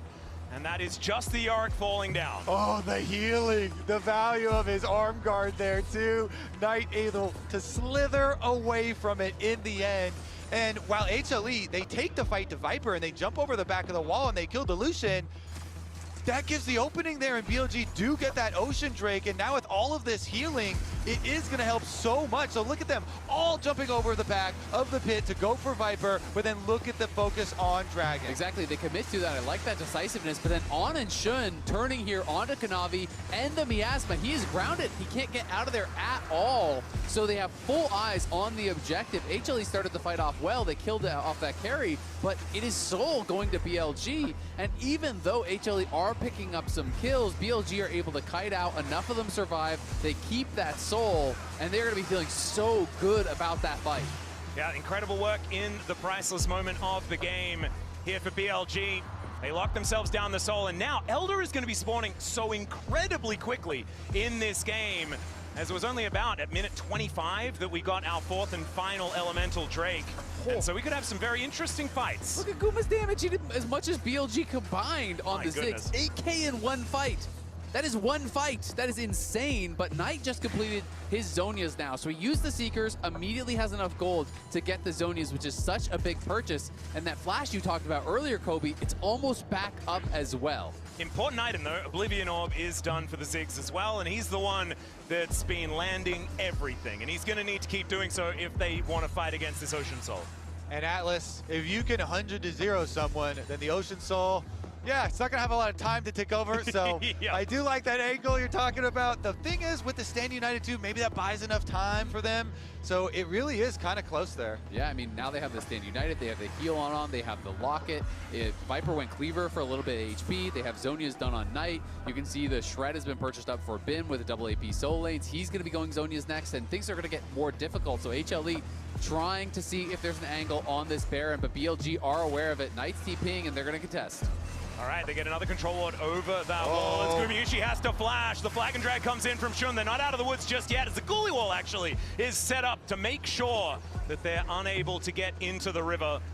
There's a trade of flashes there. Jarvan did go for that EQ flash, but Guma flashed early.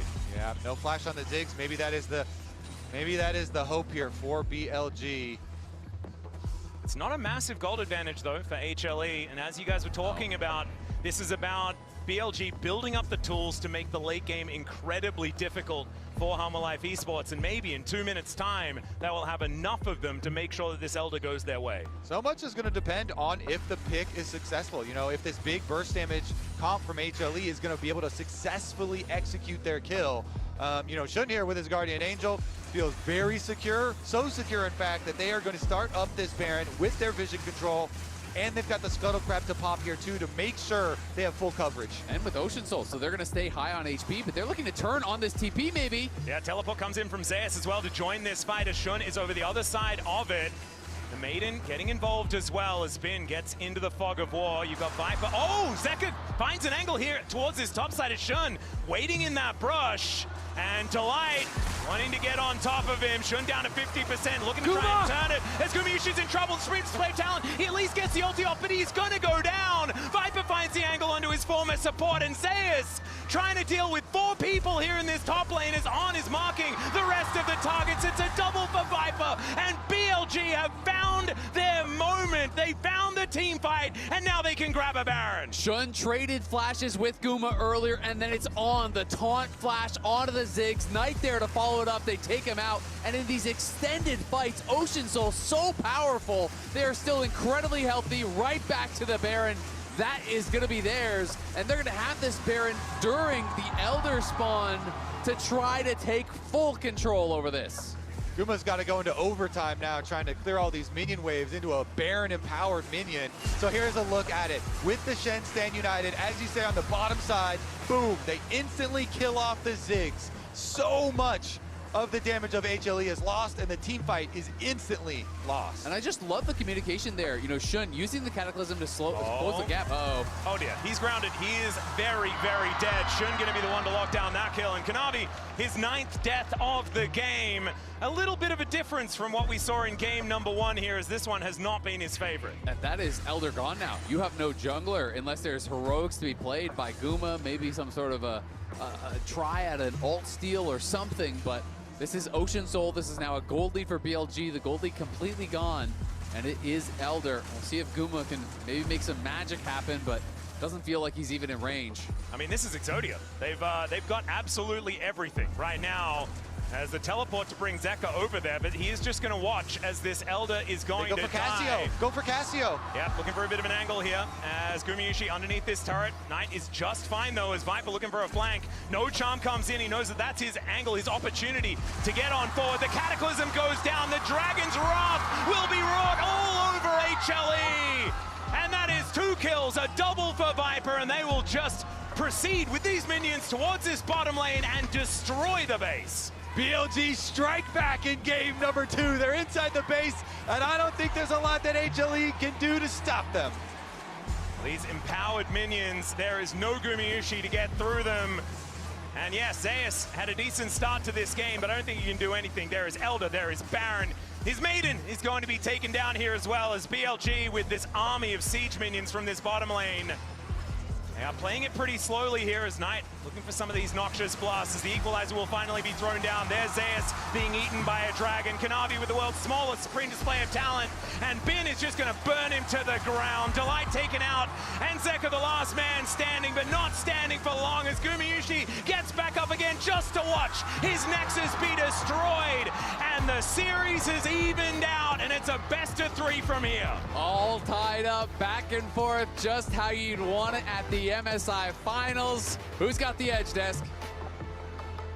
It's hard to tell, honestly, after this second game here, because a completely different look on the side of HLE, a completely different look on the side of the jungler of HLE as well, but we're gonna come back to that a bit later. BLG fights back. The only thing that I want to state here is the fact that both top laners lied.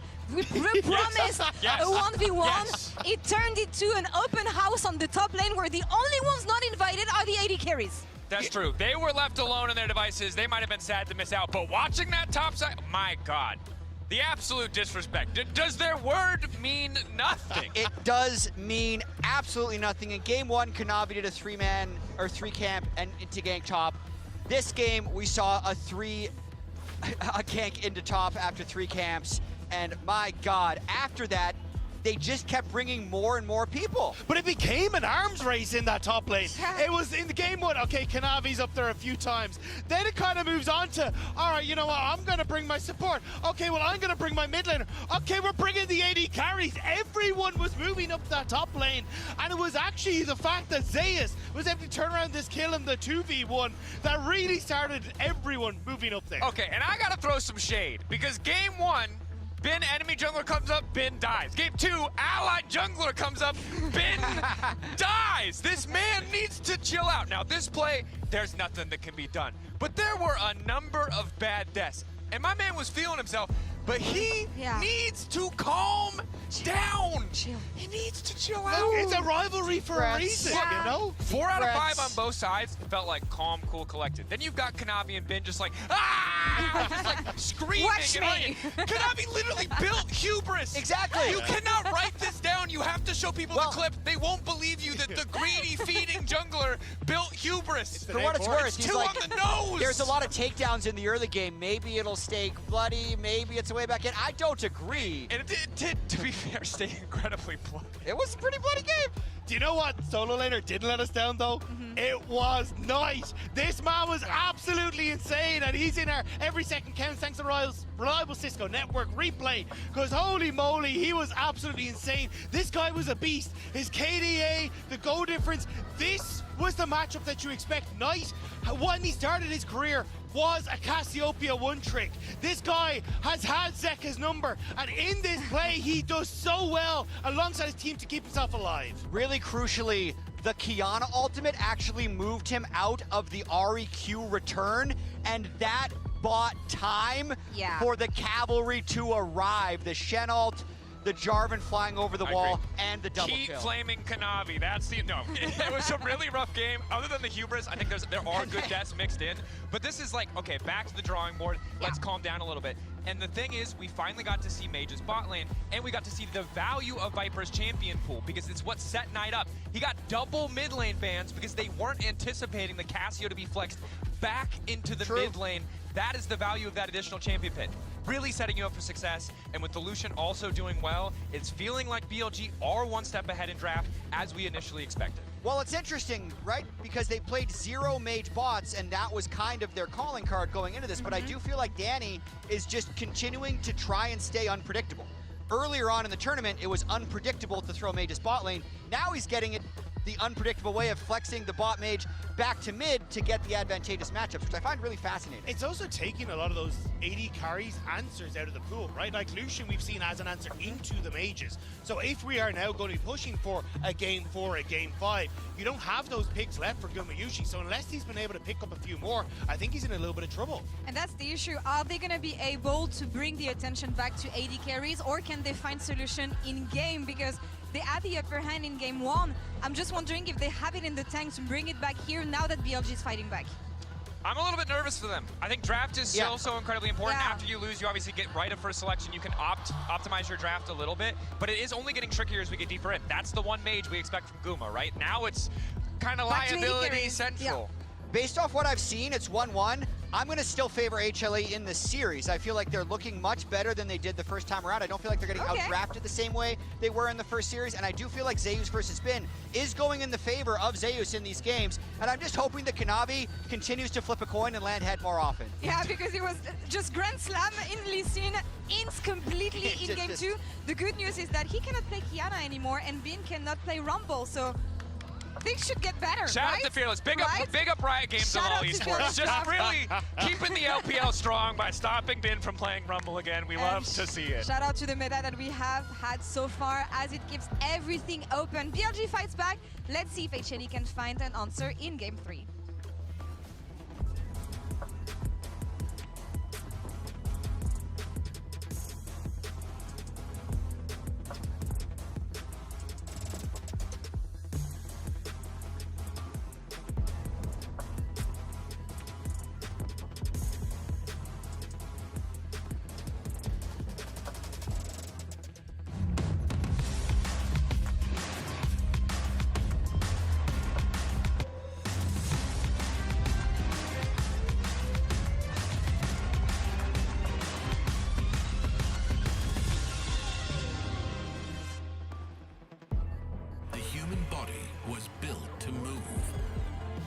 Not trapped at a desk in one singular posture for 12 hours a day. It's time your chair evolved. This is Secret Lab Titan Evo. Ergonomically engineered for you, gamers, hybrid workers, artists, backing your every move.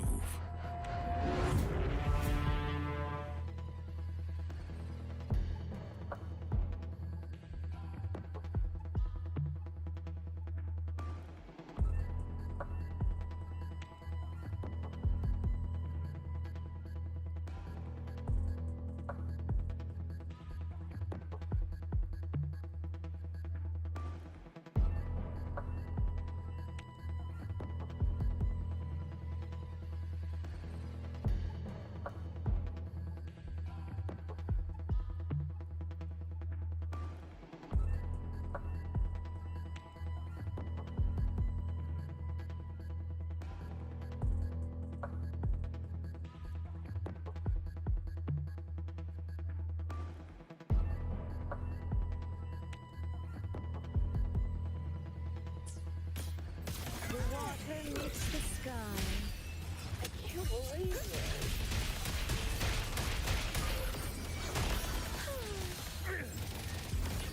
Nice to meet you.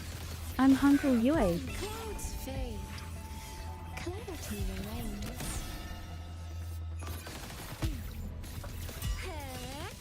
Rippling splendor awakens.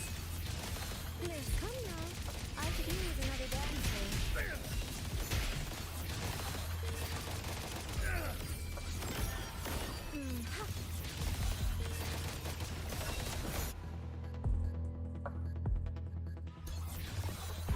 자, 그렇다면 트로피를 오늘 하나만 가져갈 수 있을지 뜨거운 응원 보내주시기 바랍니다. 리듬 게임. I found a very solid half. Shopee has these 1 peso data deals for you. Good thing there's pinakamurang data sa Shopee.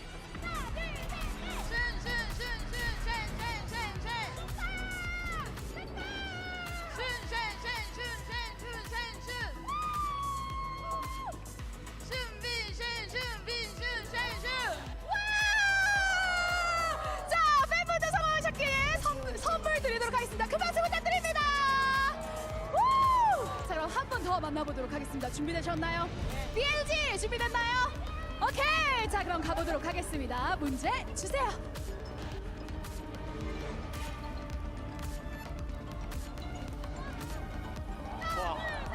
Lion, lion, lion, lion, Sion, Sion, Sion, Sion. Lion, Sion, Lion, Sion, Lion, Sion, Sion, Lion, Lion. Lion, Sion, Lion, Ryan, Sion, Ryan, Ryan, Lion. 와, 이거 정말 어려웠는데 성공하셨습니다. 큰 박수 주세요. 마지막 한 분 더 모셔보도록 하겠습니다. 준비되셨나요? 준비됐어요? 오케이, 렛츠고. 자, 그럼 한번 가보도록 하겠습니다. 문제 주세요. 어떻게? 제우스, 제카.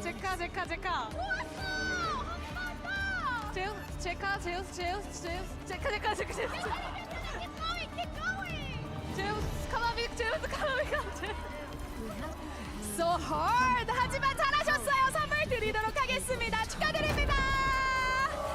자, 그럼 저희는 3세트 때 찾아오도록 하겠습니다. 계속 뜨거운 응원 보내주세요.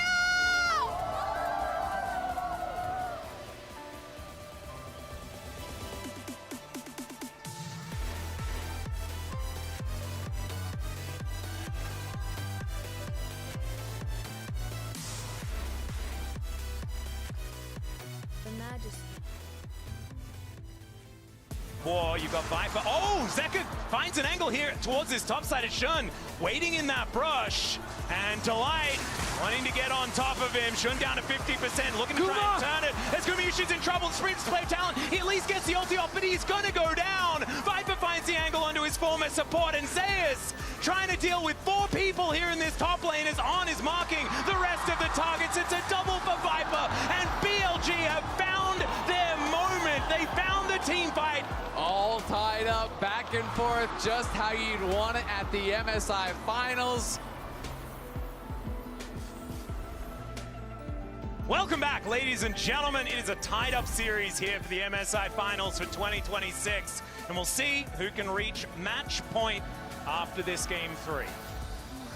I mean, with the last one, too, we had a lot of variance. I would say so. In the individual players. I mean, Kanavi was racking up some deaths on that Kiana.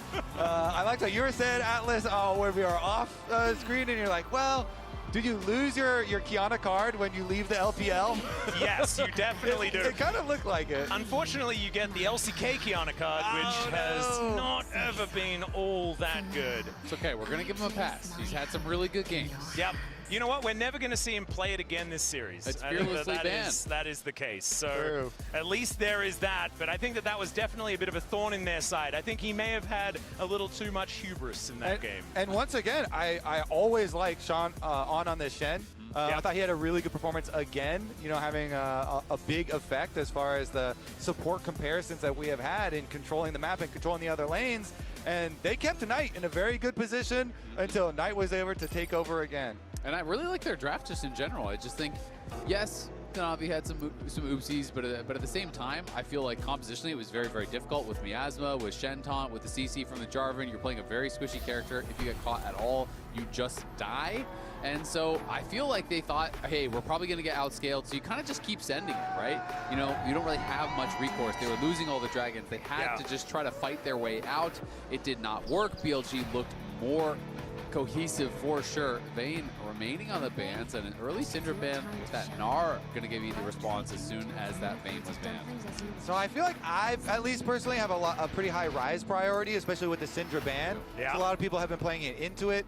I mean, it's a very good, you know, flex ban versus BLG in general. That's why they keep on doing it, but it also does even raise more priority on the Rise. Yeah, I think Rise can be really good. You know, we'll see what else gets banned out, but if someone does go Rise, I do always like, you know, anti-Wukong or anti-Pantheon, kind of like aggressive answers, allow you to really, you know, start fights, attack pretty heavily in that mid lane too. Yeah, you can go the Annie route or the Talia route are, I feel like, the other two good answers into it still up right now. Yeah, I feel like the Talia has started really becoming a popular option into it. I feel like Annie has found not all that much success so far this MSI.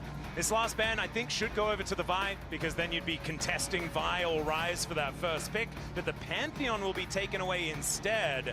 And will BLG just leave both of them up and take whatever is not taken here by HLE? Yeah, exactly. You could go for a trade, and I mean, there is still Nocturne up and available as well, if you want to use that to kind of counter place and look in and have that pressure as well. Yeah, let's see. Because then I guess, yeah, if you go over the Rise and you go like Talia and Vi combination, and you have point and click set up too. A lot of discussion though. Yeah, let's There's figure it the out. buy, okay. The buy just going to be banned away. They don't want to take that risk. Kanavi was pretty powerful on that champion last time, and so the Rai is just going to be freely picked up. The Anivia still up and available, but no Cassiopeia for the counter. Yeah, you can go in towards the Anivia. You can go, the anti-answer that some players do really enjoy. There is also some players are really a fan of Nocturne plus Aurora and those types of kind of like aggressive angles, because Nocturne obviously is still up and available even though Ori is gone. Varus, a champion that has been receiving a lot of bans, can still work as Poke Varus, can work pretty well as on hit, and does have that possibility to be flexed up to the top lane, though we haven't really been seeing it much at MSI. Not so much anymore. One more pick to come through from Shun, and the Nocturne going to be picked up. You were talking about the the Aurora Nocturne, and you don't need to worry about Aurora being picked in theory unless Zeus is going to play that top lane. And I just also like Nocturne in general for later in the game too versus Ryze, because Ryze is always looking to get some split push advantage so he can realm more first and stuff, and Nocturne's always going to keep him in check a bit. Yeah, I wouldn't be surprised at all if Knight did decide to go for that Aurora. Can be a little bit tougher in that 1v1, but they're just expecting dive, right? You're seeing Nocturne, you're expecting there to be dive drafted alongside it. If you are going to see Zyra Khan, then maybe that dissuades them a little bit, but the thing is, Nocturne doesn't really have a backup plan. Like, you ult, you go in, that's really all there is to it. So Annie, another option. We discussed about, Annie, Wukong, Annie, Pantheon, those kind of angles. And they might just go Annie Nocturne as well. It's a similar principle to the Aurora. I think it is a bit better in the 1v1 against the Ryze, but you turn off the lights, you come from a surprising angle, all of a sudden Timber's on your head. Exactly. It has effectiveness in these team fights, you can get into a very good position there for a split second, and sometimes you can just beat out the Xayah and, burst her before she has a chance to react. Yeah, and there was one thing that I kind of forgot about the Annie. This is also Knight's Annie. This guy has been ridiculous on this champion throughout his entire career, and so maybe he is going to be the difference maker. It didn't work for Zeko when he was facing off against him, but Knight, he's going to be the one piloting her this time. Yeah, it was his most played in the LPL. I don't think he's played it yet at MSI, so he is going to be bringing that out. And the other thing you always have to remember with Nocturne versus Xayah, obviously Xayah great at absorbing the dive, but when the fear tether is on you and you go up in the air, the fear tether does not break. You get feared as you come down, which can make things pretty difficult thereafter for the rest of the fight. Not having to worry about it. Yeah. Because they don't want to get poked out. Yeah, and also not having to worry about the Cataclysm is going to be a good thing here as well for the Xayah. Gumayushi has been pretty phenomenal on this champion.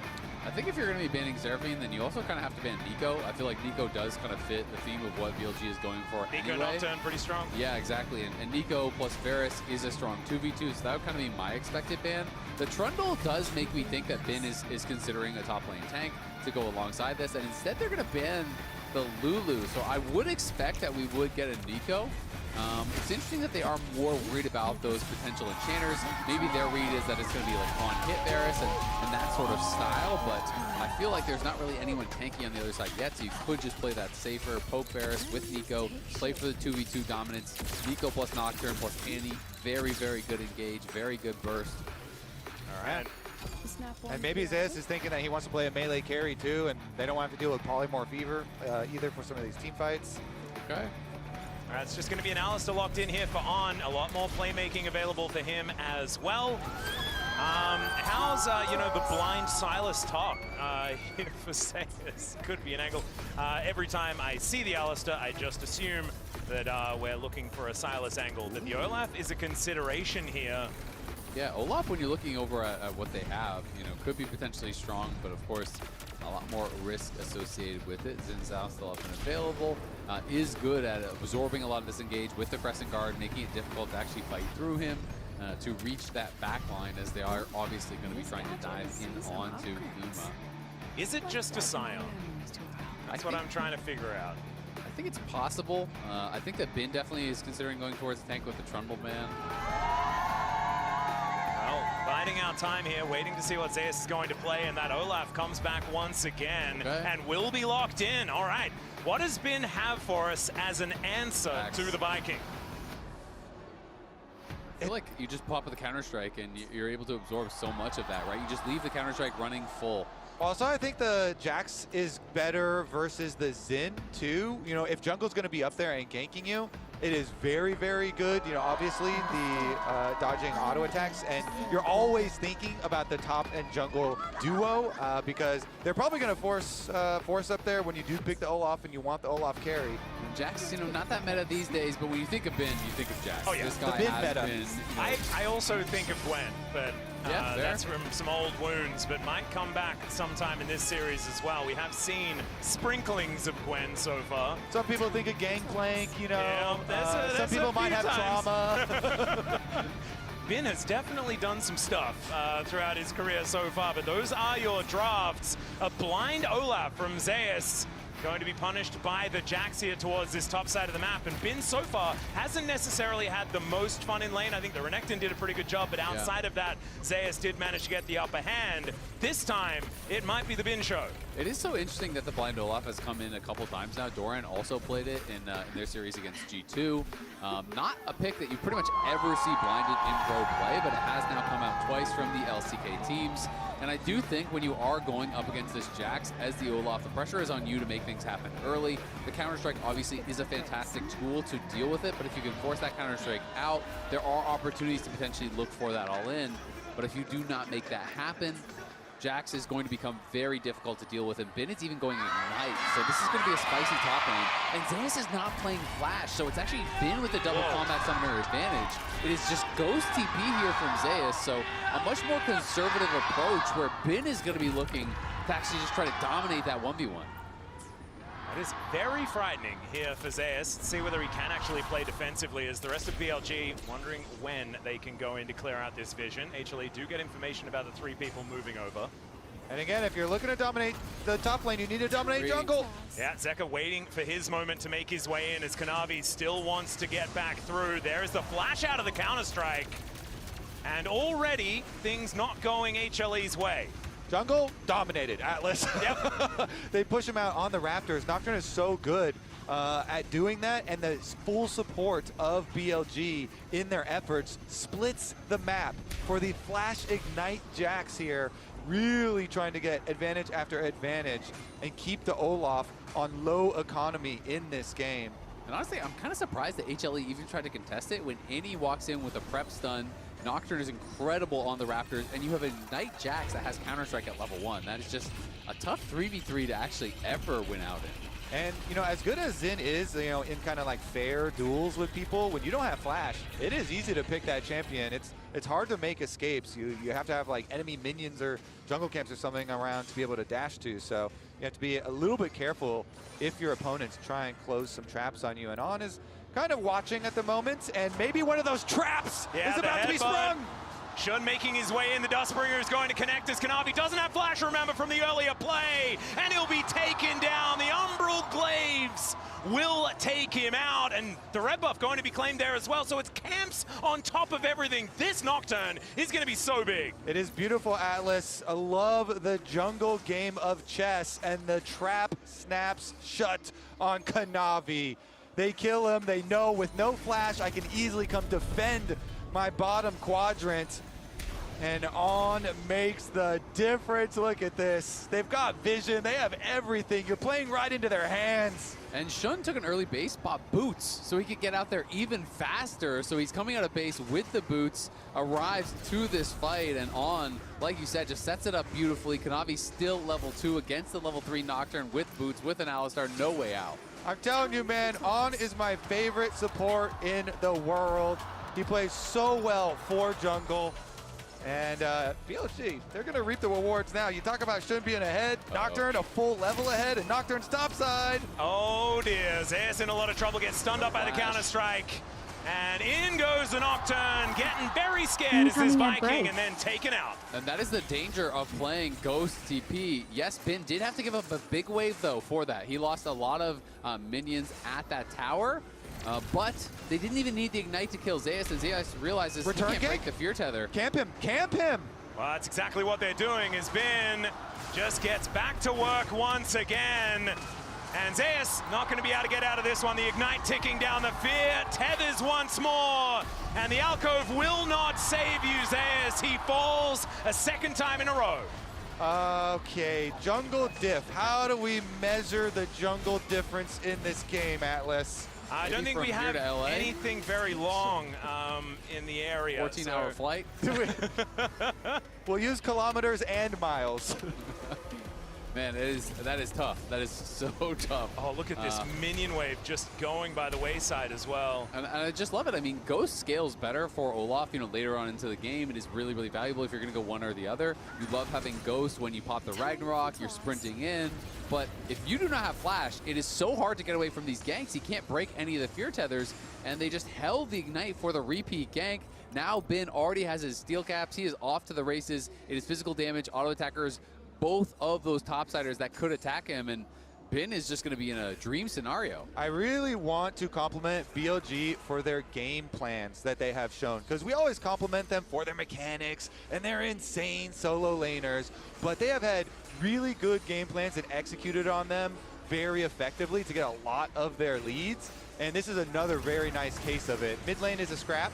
Yeah, Headbutt Pulverize does come in. There's a double knockoff from Delight, though, on this Rakan. Gets the flash out of On. Will be able to make his way out. And one thing does need to be mentioned, this is Delight's signature champion, right? This Rakan is something that he's really made magic on, even when he was on Bro. This guy has been a phenomenal Rakan player. The problem is, he has to dig them out of this massive hole. Yeah, I mean, he can be an absolute game changer. Watching him on the Blitzcrank break the hearts of the LCS yesterday in that pivotal Game 5, this guy is crazy good on anything that can engage, anything that can go. He will find the angle. He will be able to turn around a fight, and he's going to have to in a game like this, as Zeus is looking for a proxy angle. Yeah, he's just going to walk past the turret. Doesn't take a turret shot, which is going to be very, very handy, as Shun and On making their way in to try and take this dragon, and they just steal it. The paranoia comes in. It's level 4 to level 6 in the jungle, and Shun is going to chase the Rakan out of there. The hail of arrows will pierce Kanavi, and Viper will just wander back to lane. Yep, and I'll have to check, but I'm pretty sure it's also a smite upgrade difference. When you've got that much experience lead and you've been countered, it is brutal, man. Jungle diff all the way. Oh, Chains of Corruption just barely. Just need a little bit of an extra link in there. It would have been able to lock down Gumayusi before he gets that Featherstorm, but not to be this time around. Zekra and Knight are fighting. Zekra dealing with a bear as well as the Annie, as that Pyroblast doing a lot of work. But no kills to happen just yet. I mean, that is just so devastating there, you know, for HLE. You're already behind, and then you're way down experience, way down camp. You spend so much time trying to kill off this dragon. He comes in, and it is that upgraded smite diff that you're calling out from 755. Yeah. It's still that 600 smite over on the other side. He can't even contest it. It's not a 50-50. And then you waste all your time doing the dragon, lose your flash, don't get the dragon, die after, and you are just so far behind. This game is literally the poster for why the meta is jungle support, man. And you can really leverage so many advantages out of playing for jungle. These incremental breakpoints, smite upgrades, big levels. I mean, obviously at level 6 versus level 4 is just like, holy moly, he's gonna beat 2 people over the head. But also, as you said, you invested all your work taking this dragon to low health, and then he beats you up and takes your lunch money, and they kill you too. Yeah. It could not get very much worse. It could not get very much worse. You saw there in our list of experience, that was not a very fun one. And having a look here, the first time Kanavi has ever gone at 10 deaths in a game. Yeah, and that was previous game, so this game, we'll see whether he can break the record. Currently on to 2, but it is still very early days.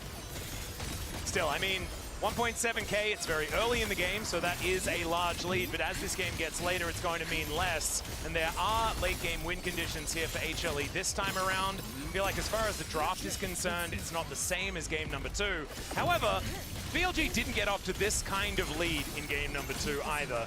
So Headbutt gets Kanavi out of there. He's back over once again as the Chains of Corruption are going to come down. Viper not going to be able to hit him, as Kanavi did manage to hit level 6. Zeka's moving down, so they're threatening the dive here.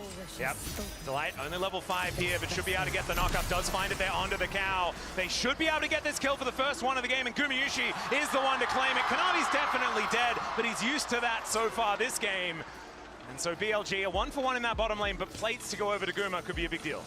Honestly, I like the call from On. He's like, okay, yes, you guys do have the extra power here, but I will sacrifice myself under tower to make sure it's going to delay Kanavi even more. Viper? Yeah, there is the quickness towards that bottom side of the map as Delight gets himself out of there. Gumayushi gonna need to finish this one off, and he does do so. A 1-for-1 under the turret as the teleport gets Knight in, but a little bit late. Yeah, Guma just never used his ult, so I was kind of surprised. Maybe he made the read that I'm dead no matter what, but it wasn't the read that I had from that position. I felt like he could have used the ult a little bit earlier and maybe been able to actually pull off an escape thereafter. At the end of the day, it is that 1-for-1, and Guma does create a nice little lead for himself, but Viper got 2 kills in this series of plays as well, so even though he lost a lot of farm, he's not as far down as you think. Shun can move in. He's got a blast gun to work with. Oh dear. Kanavi this time is going to back away, and the Sentinel loses his patience. Going top. Let's see whether this Rise can make a difference up there, as in the meantime, we've got another battle, and that is just going to be the secure by Shun.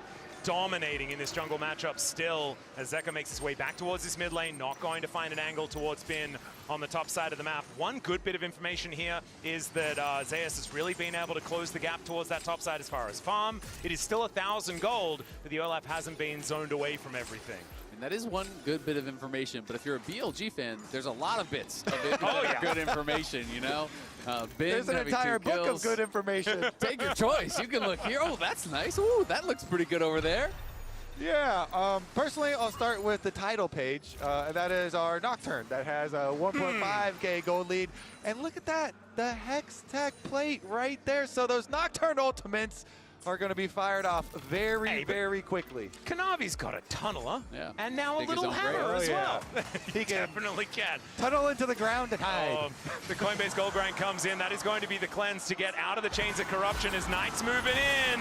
Bear lands on top of Delight, but he's not dead just yet. Just barely able to get himself out of the way as a teleport flies on through. Zeus turns up, takes the 50 gold as he kills the bear, and will just wander up the river. Knight thought he was dead to rights. I think he could have finished him with an auto attack maybe even, but thought he was dead for sure to the tippers. Does not finish him off, so Delight does escape, but this means free time for Bin on the top side. You can see Zeka's moving up there to try to answer, but Bin is farming plates. Nocturne ult for Dragon maybe? Do they see them? Oh, they're not going to contest the Dragon right now. Oh, it's going to be secured. All right, so HLE on the board as far as the Drakes are concerned. A second Ocean Soul this series, back-to-back here. But it was pretty important in the last game, so I hope that HLE are able to give it a little bit more priority this time around. Well, they got one of the early dragons, so they're in a much better spot already for delaying that soul. But the triple grubs we never really talked about. Shun was able to trade a play on top side when they were going for all those bot lane shenanigans, looking for those dives. So we got all 3 grubs.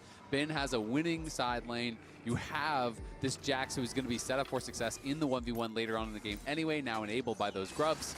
And that is just going to make things even more difficult. But Guma and Delight feel like the hope right now. Oh no, only level 5 here for On as he has to flash to get out of the way with the grand entrance. And that is going to be a dead cow mincemeat on the Rift as HLE will try and get another plate, but they run out of minions. And behind the turret goes Gumayushi. At least the bottom side is going well here for Humble Life Esports. Yeah, Atlas, some support experience difference there. Having the ult there, the charm from Delight, it's easy to pick up the kill on their On, and they also get his flash and a bunch of extra money into Guma's Zaya. Okay, so ulti's traded here towards the top side, but a ghost going to be used from Zeus as well.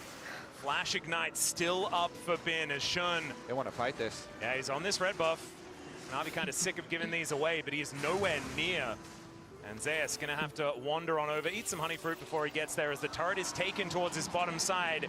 And it is once again in Gumayushi we trust on the HLE side. I feel like it's a good place to trust. I thought he had a really good Ziggs game, and now he is so far ahead. Headbutt back onto Delight, but the battle dance towards Zeus will be able to nullify all of that. I mean, holy, he's got 2 items at 13 minutes. Guma is ridiculously fed, and Viper has been getting starved because Viper, you know, to no real fault of his own, has just been getting zoned off the tower constantly by good play from HLE. Zeka threatening roams, Kanavi realizing, all right, the game's not about me. I'm not going to be able to farm. I'm going bot. I'm playing for Guma, and that is the right choice in a game like this. You can't just sit back and try to farm because Shun is going to push you off everything. You have to find a win condition, and HLE have done that now with Guma being hugely fed. So Bin's really frightening as well, though. He's moved up to a 1.3k gold advantage. It's pretty close to what Guma has on the other side, but they also have an extraordinarily fair jungler. And the BLG gold lead has fallen down to about 700, but I do feel like that game plan that you guys were talking about, what they've been playing around so well so far, this MSI, to be perfectly honest, is still well and truly moving towards later in the game. Yeah, we need to see if Shun can actually like really win these side lanes even more. You know, if they're able to get to the next stage of the game, which is when outer towers start dropping, they're fairly low right now in the side lanes, and the first one already taken on the bottom side. But when you start to open up that map, if the Nocturne does not put the influence of this lead into effect in the mid game, then you give a lot of room for HLE and Guma to retake control. Yeah, I completely agree, and I mean, they really want to get those outer towers down, because you make it a long lane for Zeus or Zeka, and you're up against this strong Zax and the threat of that Nocturne. All of a sudden, it becomes pretty easy to chase you down. With that tower behind them, these aren't easy characters to actually kill off. Yeah. They're relatively tanky, they have the ability to survive and escape, and they are playing it defensively because they know the game is not about us right now. It is about Guma. That's where the action is going to be for HLE. And if you are Zeus or Zeka, your job is survive, farm, clear waves, and scale. Yep. Zeus does have his Stride Breaker as well, which, as we just saw in that last exchange, use it when he leaps onto you, and then you can walk out of the Counter-Strike a little bit more effectively. You mentioned, Isaac, that making sure you keep up the Counter-Strike is very important into the Olaf, so if he ends it early, that's also a good thing.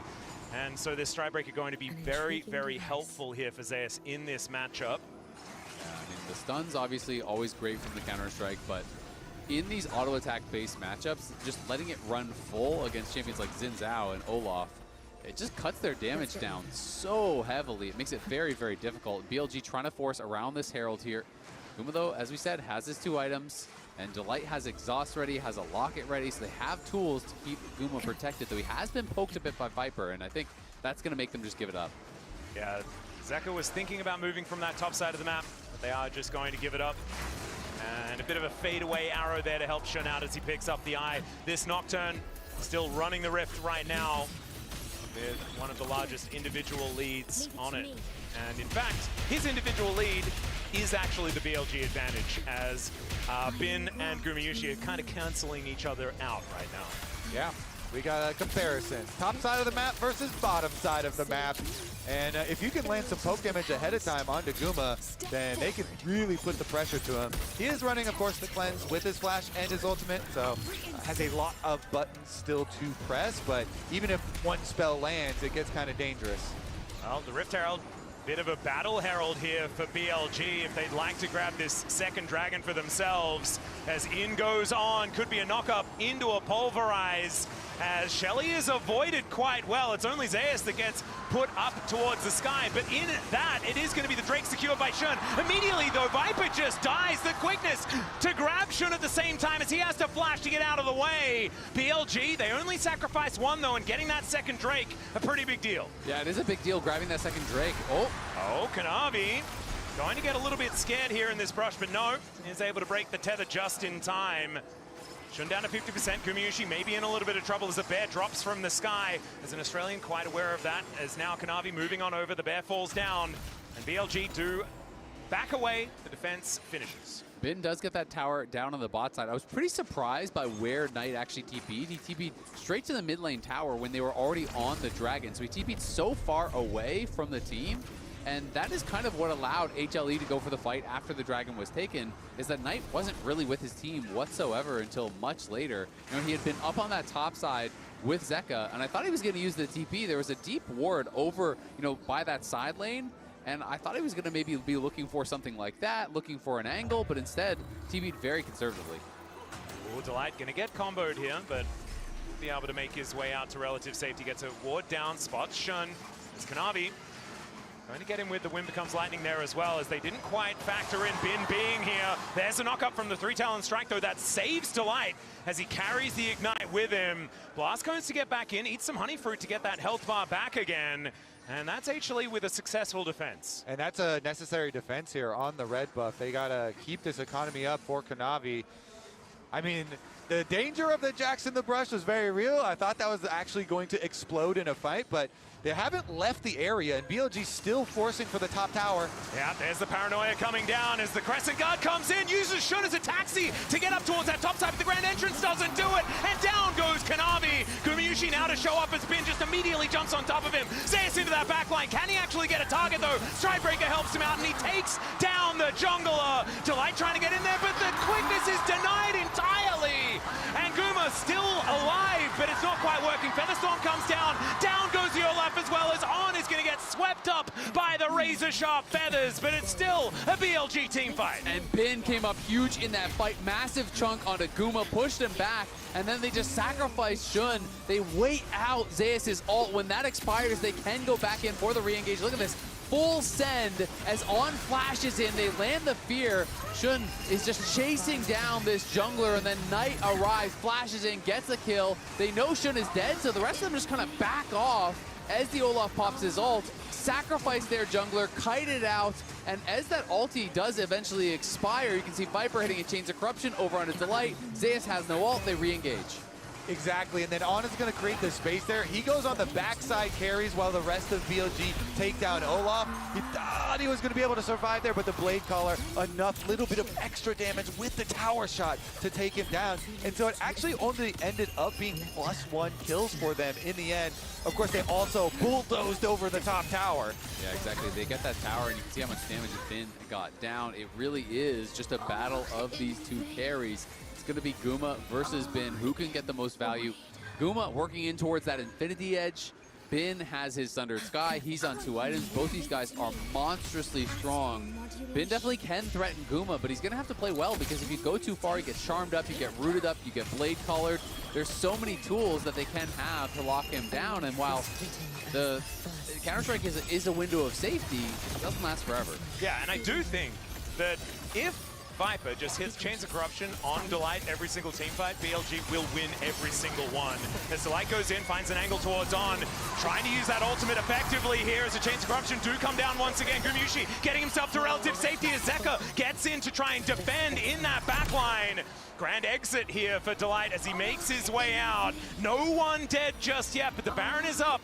BLG's health bars are kind of looking okay, but they are just going to back off, and it looks like a reset. Yeah, they didn't quite get enough in cooldowns out of HLE, so HLE do defend the play for now. The vision is still in BLG's control, though, so that's dangerous. Oh dear, Zeka is just going to ghost away from BLG, but it's not going to be enough. Just bonked on the head with a lamppost, and Bin is going to claim his 5th of the game. Yeah, it's the first death there for Zeka, but it's a pretty big one. Didn't have his flash. They're going to lose that tier 2 tower very likely.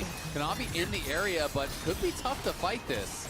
The constant pressure from BLG in this top quadrant of the map up here has really rewarded them. You know, the vision coverage completely in their control again, even after the fight, and they're able to find the extra pick. Dragon is available with still 12 seconds left on Zeka. Yeah, Shun making his way out of base. 7 seconds on the Paranoia, though. He can turn up in a moment's notice. Unbreakable Will not quite there for On, as it looks like HLE are going to back away from this Dragon Pit. BLG will say, well, thank you very much for the leash. I know it's not a very big one, but we're happy to do so. That is going to be soul point over to them if they're able to lock this one down. And I think even though an Ocean Soul is good for anyone, denying it from HLE is going to be the important point when you have the Poke Varus, and they've been able to do that every single time. And making Bin that much tankier if they do get the Ocean Soul, it's going to be tough too. He's working towards that 3rd item, Zhonya's, which bridges the gap between those counter-strikes. That is why it is such a popular item. You jump in, leap strike onto Guma, you pop the counter-strike, and then you're supposed to be in this danger zone, but you go to Seekers, it resets the cooldowns, you get that counter-strike coming back up, and that is where Jackson becomes so dangerous later on into the game, when you have all of these max rank abilities, such short cooldowns. Well, On looking for an angle here as the Paranoia comes down once again. Let's see whether they can keep Guma safe. The Blade Caller and Shun gonna have to flash to get out, but Kanavi is just dead in the blink of an eye. Zeus looking for an angle towards Bin, but On just throws him up into the air. Ragnarok still hasn't been procced just yet, so Zeus is still pretty scary, as Tibbers is going for a little bit of a scouting mission in the HLE jungle. But without their jungler, BLG might have an opportunity to go towards the Baron now. No smite to worry about. And Shun, honestly, he's had Kanavi's number on that front anyway throughout this series. Yeah, these two-part engages with on Alistar comboing the Xayah every time to get Guma an early ultimate, and then Shun going in with the Nocturne is rewarding them. But again, this one's still just going to be one more kill, not the actual objective that is fully going to claim the game for BLG. So HLE, they still hold on for now. The next Dragon Soul appointment is going to be 3.5 minutes in the future, so they have something to look forward to. They absolutely do. I mean, Guma has the IE now, so he has the damage. He just needs the time to actually deal it, but that is going to be very, very difficult. Zeka on 2 items. He's not going to have Actualizer by the time we get to that Soul fight. You know, we might have Knight on his 3rd item. Viper's working towards his 3rd item, so BLG definitely going to be very, very strong. Well, On might be in a little bit of trouble here, as 5 seconds on the ulti. He's going to have to use the flash to get out of there instead. So HLE choosing their moment quite well. That's pretty big, because that means no flash on for this pivotal fight, this Dragon Soul fight. And that is going to make it much more difficult for him to access Guma. Obviously, he has Spellbook. He can use something else, but Guma has everything available, and HLE want to keep it that way for the next couple minutes. Oh, Dustbrain comes out here from Shun, gives away his position towards these popcorn chickens, as there is the paranoia. The Realm Warp to get them underneath the turret as Guma takes it down first. The feathers have been laid, as into the backline goes Zeus, and immediately he is taken down. And now it's BLG's turn to go on the offensive. Kanavi using the Crescent Guard to try and create some space, but it is once again a pick here for BLG, and summoner spells all over the place for Hanwha. Another Rise Realm Warp delivers their own team death, Atlas. It is a solo dive mission there from Zeus on the other side. They were split directions, and he got bursted down by the Varus and the Nocturne, and now the Baron under attack. Yeah, 25.5 minutes into the game, the Baron does do a fair bit of damage here, as we can see. Shun down to 50%. They are just going to be backing away, not wanting to risk it all on a Baron take. Exactly. They realize it's not worth sending it here. Could still get taken away. The Dragon Soul available in 145. HLE maybe feeling a bit of pressure, thought that they had it to go for it. You know, they do Realm Warp in on the tower. The tower was very low, though, so went down quickly.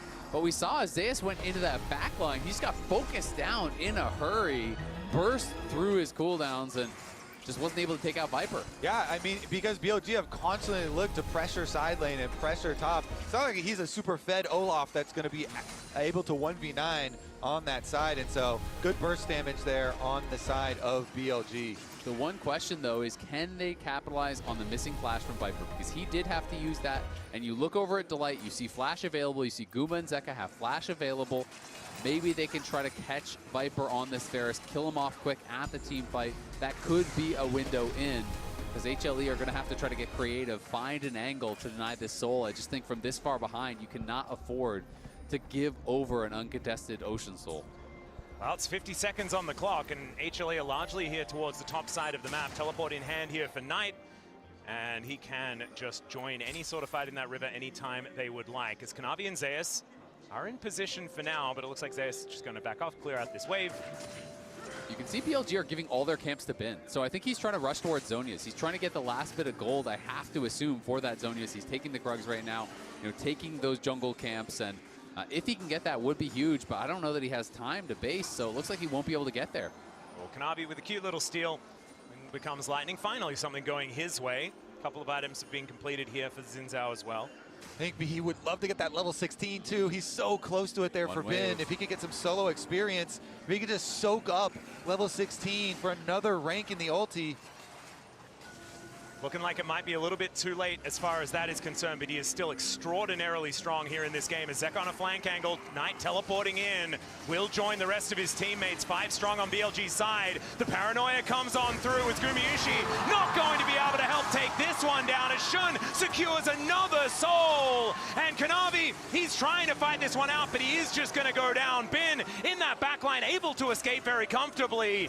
And once again, BLG taking the lunch money. The Featherstorm has to be used by Gumayushi as they are going to try and take down this cow, but the bear comes from the sky, takes out the Rakan, and BLG will just cruise towards the Baron. BLG just played it so beautifully. Bin on the side was threatening to flank the entire time, so Guma could never step up, because if he walks in, Bin will kill him, while the rest of the team just focus down Kanavi, and then On presses forward, forces out that ult. Just look at Bin on the top of your screen there, constantly threatening the ability to go in. They win this might, and then it just eyes on the jungler, fear into Chains of Corruption, and the combo, they kill him off. Bin survives on the side, and then they just chase forward, force out Guma's ult, and take out Delight. And the rewards are huge. As you can see in the picture-in-picture, they also got the Baron, they also got some turret plate money, and it is a huge, huge swing here. That is going to be what pushes BLG over the edge. A 5,000 gold lead now here for BLG as a result of that priceless moment. As Delight clears out the control wards, I just don't think it's going to be enough here from HLE's side. We've seen magic from Rakan's in the LCK and from Delight in particular, but it is getting more and more difficult. Yes, there's 4 items on Gumayusi, but is that going to really make the difference here? Yeah, I mean, it's going to be extremely tough, you know, but there is always a chance. The problem is, though, when you are the team behind and you look over and you see all these luxury items come through, it gets so tough. You realize fully completed Zonias after that, fully completed GA after that, Knight's Vow for On, all of these tools to make the carries that much more difficult to take down, and Kanavi could be in a bit of trouble. Level 14 to level 16 here, as Shun with the last level in that Paranoia. He's feeling very, very good on this Nocturne. It's a long sword in comparison to a Guardian Angel between the junglers. It's a lot of extra money this Nocturne does have, as HLE just trying to defend these Baroned up minions. On looking for an angle, you can see it. He was ready for a headbutt pulverize, but does not go in. And the side lane's very dangerous. Bin's got his level lead, he's got his 3-item power spike, and he's got a Nocturne on his team who is also fed, as you're highlighting, with another 3-item power spike. So BLG, they play the 4-1 split push, and max range, that is going to be the cleanse coming on through here. Gets Gumayusi out of dodge, but that is still going to be this turret falling down. The outer turret taking a long time to go, 30 minutes into the game, but still, they managed to get through it, and now Bin knocking on the back door here at the same time. Light gets himself out of the way. Gumayusi in a lot of trouble. He's just trying to get through these minions. As in goes Kanavi, but out he goes immediately with the headbutt, and they dive on top of Zeus and wipe him off the rift. BLG have found their opening, and they're going to take even more after. Great call. On defends on the left with the headbutt, and Shun attacks on the right with the ulti. BLG are just playing it so well, so patiently. Guma keeps getting poked. He went for the Gluttonous Greaves, but only 2 stacks, and the game may be already over. He's not getting that much lifesteal from it, and Viper is just staying at range, constantly poking and prodding and targeting Guma, making his life difficult. And now it's a full court press. 3 waves being Baron buffed up. They already take out that mid inhib. They're on the towers in top, and Bin is going to be threatening through bot lane as well. HLE have maybe got one more fight left in them, but they've got to wait for Zeus, and you're hoping for a miracle. I'll see whether they can make that one work, as now Delight trying to get himself out of the way of On. Bin with that counter-strike running will be able to leap strike over the wall. As there's an exhaust. They really want to commit on this one. Is the Chains of Corruption going to be instantly cleansed? They might be able to get the Jax, but never mind, they will not. Down goes the Zyre Rakan. Into the backline they go. Bin goes golden though, and now he's looking to escape from Zeus. He does manage to get one of the kills onto Viper. Delight tries to get in, and it does not work out. Bin survives, and BLG will knock down these towers and move to match point in the MSI Finals. Bin is dancing on him in and out with these leap strikes, man. What a game plan from BLG, well crafted. They have the Nocturne early, Bin gets his Jax carry top, they split the jungle for him, they split the map, and Shun is able to bring it home. Analyst Des, are BLG gonna win again? Is the jungle gap going to stay this big? Because I feel like that'll answer the question. Holy crap! Don't do him like this. You know what? We said at the beginning of the day that BLG had the upper hand and that they were favorites in this matchup. Turns out they're back to what made them good. Kanavi aside, dude, you have to step it up. Like, come on, you can't do this to your teammates. But the way they stepped in... No, Kanavi aside. I thought Kanavi had switched to the LCK, but clearly he's still playing for the LPL. Double agents! It's just everyone on Griffin is just playing for the LPL. We got Viper, we got Tarzan, we got Kanavi. It all works out. Okay, I wasn't gonna go that far, but respect. I mean, kind of a fair call out, as savage as that was. But I think like that early game was disgusting. It ruined it's the him. same thing that happened last time with actually Kanavi. Hello, once again invading. It doesn't go well, and it's that early game plays that actually set up Shun for the amazing early game that he Yeah, had. and I wanted to go through it here so we can actually take a quick look at it, because I want to pause it just here, because basically there's a couple things that I want you to take note of. What we first off have is going to be hang on 1 second. There we go. First off, we got the sweeper that came through from Knight to get rid of all vision that's in this area. It's making it so much more difficult for Kanavi to actually try and contest this in any way, shape, or form. The other thing that I want you to notice as well is going to be, not that one, but the Your ward. beautiful hands. hands. Thank you. Yes, the ward I like that's it. just right the way down here, All right. just at the back of the red buff. Really small, really tiny, really good though. And basically now, as we can start to play it out, you're going to get this invade that comes through. As BLG go for this, all they want to do is force Kanavi away. This is what we've seen traditionally from a lot of the top LPL teams, especially when they get Nocturne, is playing heavily for this invade style. We can speed this up a little bit now, as Shun is going to fully clear out this topside camps and then look to reset. The crucial thing, though, that I want to point out is going to be how you end up catching Kanavi on that ward. Because he's now, as you can see on the mini-map, just moving across. And I'm going to pause it now just as we start to go through this reset as well, because there's going to be two things to notice. Obviously, Kanavi caught in the ward. The second thing is going to be the buy from Shun. As Shun spots Kanavi in his jungle, he doesn't go for the traditional longsword, he goes for boots. This man wants to get into his jungle as quick as humanly possible to make sure that he can bully Kanavi once again. And also, you've already got this rotation that's coming through from On as well. He's going to start to shift over into this bottom side and just hide on this bush. But because he ends up hiding in the bush there, the red buff aggroes to him in the bush. It looks like the red buff is aggroing as per usual. So as we play it out, Kanavi doesn't suspect anything. Kanavi thinks he's basically gotten away with this, and he's going to be able to get the red camp, answer for some of the pressure that's already there. But here, boots on Shun, he gets out fast enough, On is already in position to cover, and from this point as well, now Shun is thinking, okay, what's the only way that Kanavi can try and get back into this, is trying to make some sort of play, or by moving into his top side. But Shun instead just goes, right, I'm going to beeline it straight to the top side of the map and look to turn this top lane around. Ignore basically the camps that I could go for in the blue and the Gromp, and just get the kill top lane. It sets up Shun massively in the early stages to get this kill, and set Bin up, and then win out completely in the jungle. There is zero that Kanavi can do from this position. And then the fact that Zeus died, TP'd back, died again. Kanavi started Drake when his smite was on 600 damage, Shun was on 1,000, so he stole it. This is the type of game that 95% of pro teams ask for a remake if it's a script. Like, that's how disastrous that beginning was, because it just all went in the favor of BLG. Then it did kind of get close. Just the cherry on top, another smite win for BLG. It's been a mental breaker, I feel like, for HLE here. They're back against the wall with BLG on the match point. Gigabin on Jax, impossible to stop them.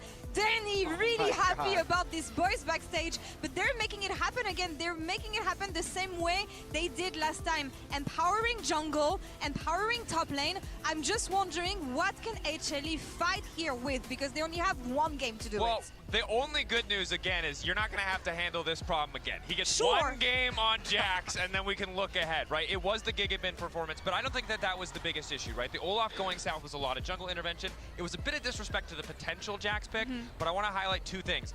One, the jungler. That's the elephant in the room. We'll acknowledge him. He's over there. His name is Kanavi. He's struggling to play League of Legends, probably because he doesn't have hands anymore. He has like hooves or whatever elephants have. But he's going to get his hands back. I believe that. The rest, it's the bottom side of the map. Delight and Kuma have been good.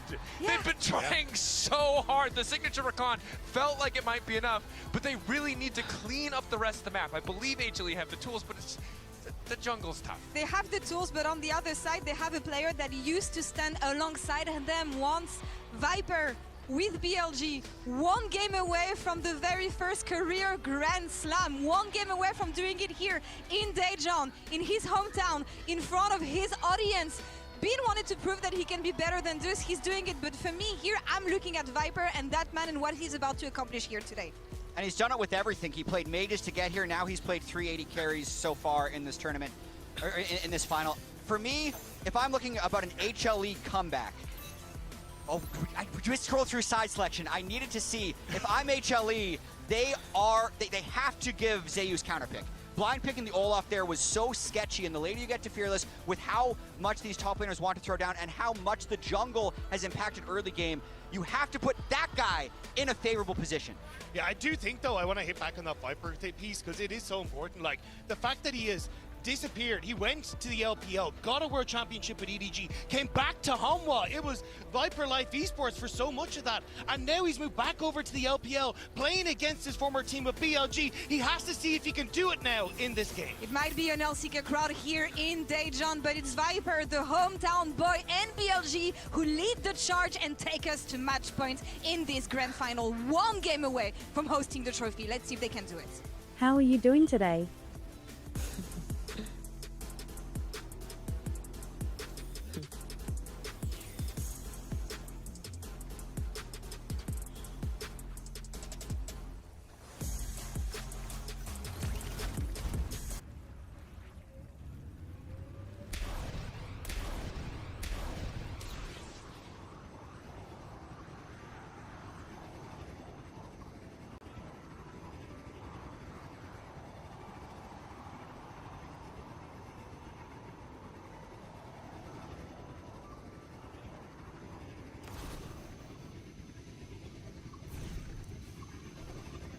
Careful. Get behind me.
Want extra practice?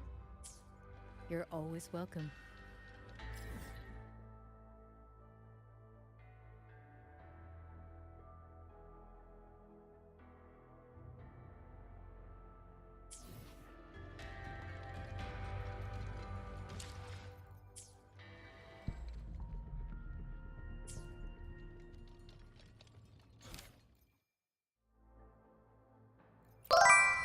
Welcome Sholos Gaming.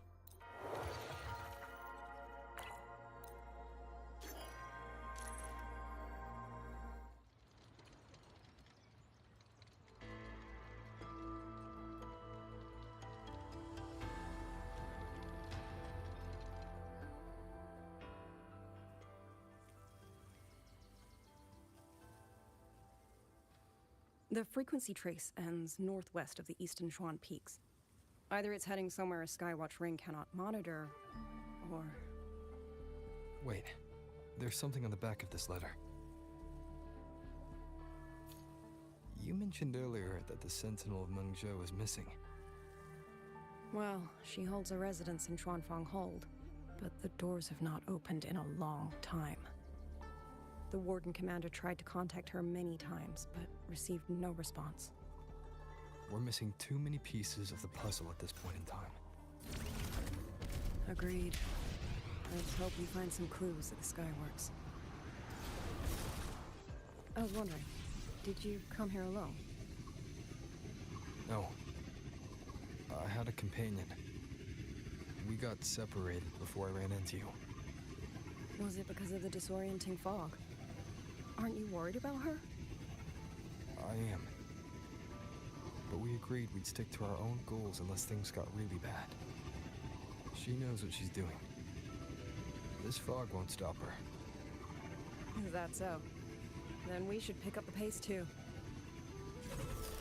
These are... Someone fought an entire squad of autopuppet.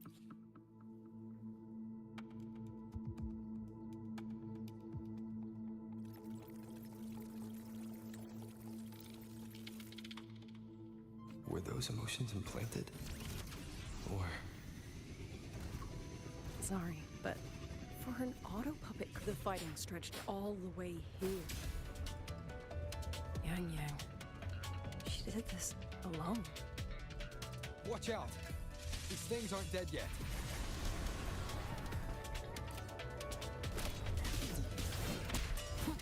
One with the sounds.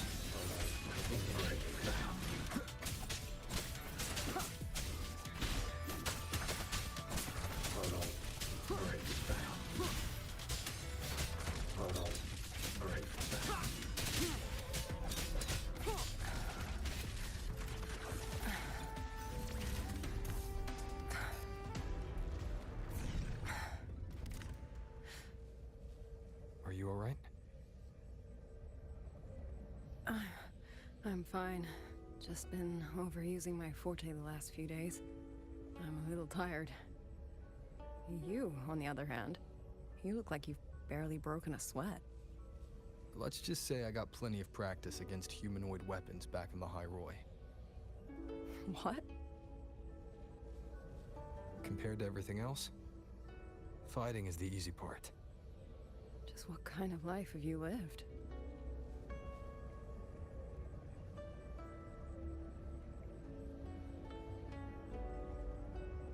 Grand final. BLG waiting to put that last brick in this part of the road. The middle of the Golden Road. Indeed. It's not just any road, it's a shiny golden road. Exactly.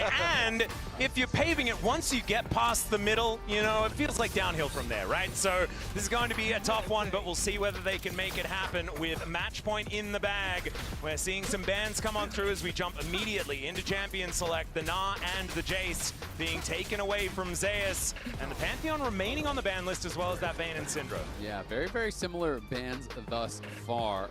So we'll have to see where the teams want to go. It feels like HLE, I want to see them draft for bot lane prio so Delight can get out there, play with Kanavi. I feel like On and Shun have been such difference makers for this team.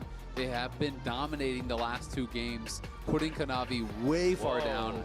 And it is going to be Ashe Seraphine pretty much guaranteed, but BLG has the opportunity to split the duo if they want. I've actually seen, like, Ashe Lulu be pretty powerful. Yeah. Lulu hasn't been banned or anything like that. They could go towards it if they'd like to, but instead a Mel bottom lane could be the option. Yeah, just go for killing it. And Viper has been quite good, so many mages, so you get on some support that's going to have snap engages and try and punish what you assume is going to be some low mobility bottom laners on the side of HLE. And we'll see if they want to go for the super aggressive option of the Pike, or if they want to go, you know, something a bit more standard. You can still go Nautilus and along that line as well. Kill him. Interesting, interesting. Okay. I mean, Nautilus is the guarantee, right? Like, if you feel like you can play Pike at the absolute highest level, I think it is incredibly strong. I think if you're not playing Pike like Keria is playing Pike, then it's just always better to play Nautilus or something like that. Yeah, or because like the baseline Isles is playing Pike. I like Isles playing Pike. That's true. That's how he moves Specifically in these game days. 2. Yeah. Not like game 1. No, the most recent game only. Yeah, of course, of course. Okay, so they're going to keep us in anticipation, though. They're going to keep us in wait here. They go for the Cassante blind instead anyway. I don't know about the Cassante blind because we're actually having a conversation off air about Kanavi needing something to, you know, get his mojo back, and his Trundle has given him that so far at this MSI. Yeah, that's one of the things that we were mentioning and we were talking about, and Kanavi does get it. It's a good angle for it just because they've already got that tank top, so they complete the Ashe and Seraphine, and so do we also complete the Mel Pike looking for the kills, playing on the edge? I feel like this just makes games exciting. I think they're going to go for it. I mean, they've sat on it for so long, but... Oh, shit, again, into Trundle. Into Trundle again! Another angle to counter a Trundle. You can dance around him.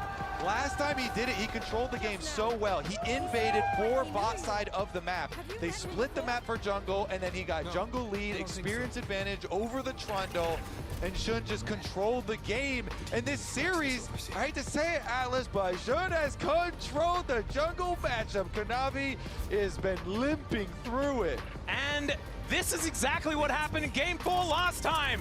And there was no way that HLE could actually get over the top. So I'm a little bit frightened. Hopefully they've done their homework and they know what they need to do into this. But the Trundle's already been locked in.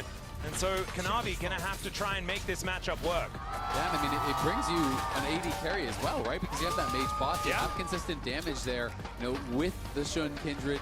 It is one of his most played champions all time, 4th most played, 42 games, 69% win rate. This guy is a demon on the Kindred. And one of the earliest champions that he was known for. And it's so cool to see these players, you know, stick with some iconic champions in big tournaments, in big moments. And it's just nice to see Shun back with BLG, and this team is looking so good. Can they complete it, though? Because the Pike has been banned in exchange. You did not lock in the rest of your bottom lane, so they're going to take away a couple of parts of it. Yeah, and the Silas obviously so effective when there is Seraphine as well as Ashe, right? So they're going to have to ban that away. But you can go Nautilus, you can go Rel, you can go a lot of different pairings with it. Maybe not as explosive as something like the Pike, but I do think it still works very well. There's also a chance that they completely pivot and they could always move the Mel towards mid lane. Skarner support. Yeah, we've talked about it a lot this tournament. Let's see it. There it is. On gonna lock that one away. And so the Mel and Skarner, this is something we have seen here in Korea, but hasn't been all that popular. We'll see what HLE are going to answer for. We're looking for a couple of solo lanes here. Yeah, I mean, Skarner support can be strong. It is a playmaker, but honestly, I kind of prefer the Nautilus because I feel like unless you're going in with an instant flash, Seraphine and Ashe can disengage a Skarner way easier than they can disengage something like a Nautilus that is much more explosive. You can't do anything about the depth charge. Swain. Zayas did say in an interview he wanted to hide this for the finals, but Lion pushed them, and he felt he had to bring it out. So is moving back towards it, but I don't feel like it's as crazy of an angle at all compared to the game we had against them. It's at least good for into Cassante and into Skarner here. So we'll see if it ends up becoming a problem, if you know, the Kindred is able to get a bunch of marks early and get the extra range. I'm also curious, will they flex the Mel mid and take another AD carry, or are they going to go something here for Knight? LeBlanc to answer the TF would be pretty spicy, but LeBlanc is a champion that is very bad into champions like Swain, so maybe looking for a bit more consistent DPS. I mean, if you go Zoe, you do set up yourself up with a really nice poke comp.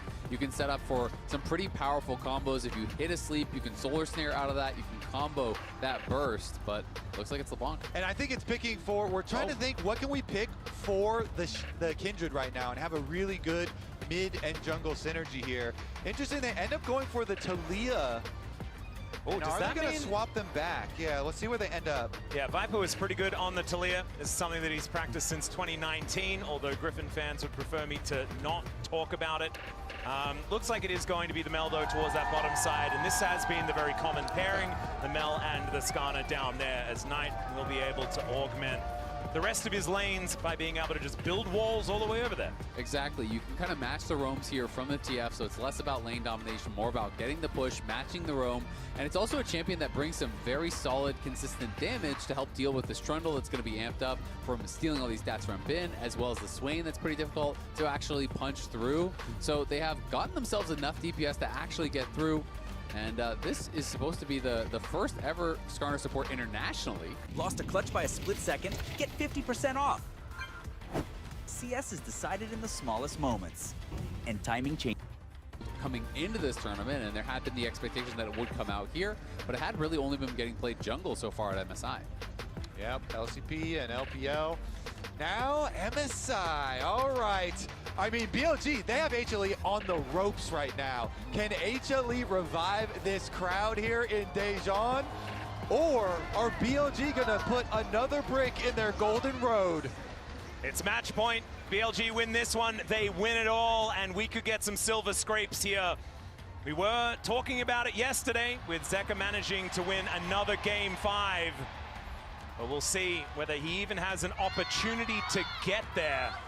As BLG, like you say, definitely have them on the ropes for now. As Zeka maybe in a little bit of trouble as there is On getting the flash out of this Twisted Fate already. That is really, really nice. They come from both sides, On and Shun collapse, and now they're trying to set up for a potential invade, but Shun sees a Trundle there, will back it up. Yeah, you can tell how worried HLE are about the invade. Again, they don't want to let this Kindred get the invade going, so everybody was there to defend it, and they defended twice, so Kanavi will at least get to keep his own side of the map. That is pretty important. And Shun, you touched on it last time. He had already brought this out once in this matchup. But in that game, he got so many marks. It was absurd. Yeah. He was on 4 marks by, I want to say, 7-8 minutes. I actually thought that the UI was broken. I was like, there's no way that's even possible. Maybe that's a different kind of mark, but nope. Shun was just that fed. Yeah, and it was very impressive to see. And you can see that Zek is going to be trying his best to get the push here. With Kanavi, obviously a lot of the ganks are about the slows. The Ashe has slows as well. Zeus is probably going to go Rylai's. So Knight has gone Storm Raider Surge, just a little bit of a tech to try to escape from those Trundle pillars and the ganks and slows that are going to be really coming in from pretty much all angles. Well, Hawkshot gets them a bit of information here as we're having a look at the international finals between these two teams. It's quite a trophy case. Yeah, no kidding. I mean, 7 international finals appearances there for Bin. Has the 2 trophies to his name. Guma as well on 7. So Bin could match his trophy case if he can win this one. Though, of course, Guma has all the world championships, which are the most prized by far. Yep. Viper as well. Looking pretty good with 4 in his, as Zeus, using those Sith lightning hands pretty effectively here against Bin, who did take the short end of the stick this time around with the blind pick. Cassante, not going to have a great time in the early stage. Okay, so it's been calm farming, straight from top down to bottom this time around. Of course, when BLG did it versus T1, they kind of clutched it up, as you say. Shun got very ahead, very early on. He's going to cross back to the top side mark of the Scuttle Crab up here. And that is actually such a big deal. The RNG on the first Scuttle spawn can really dictate sometimes the basic game. Sometimes it feels like you just keep getting bad RNG. It's always on a side of the map you can't go to.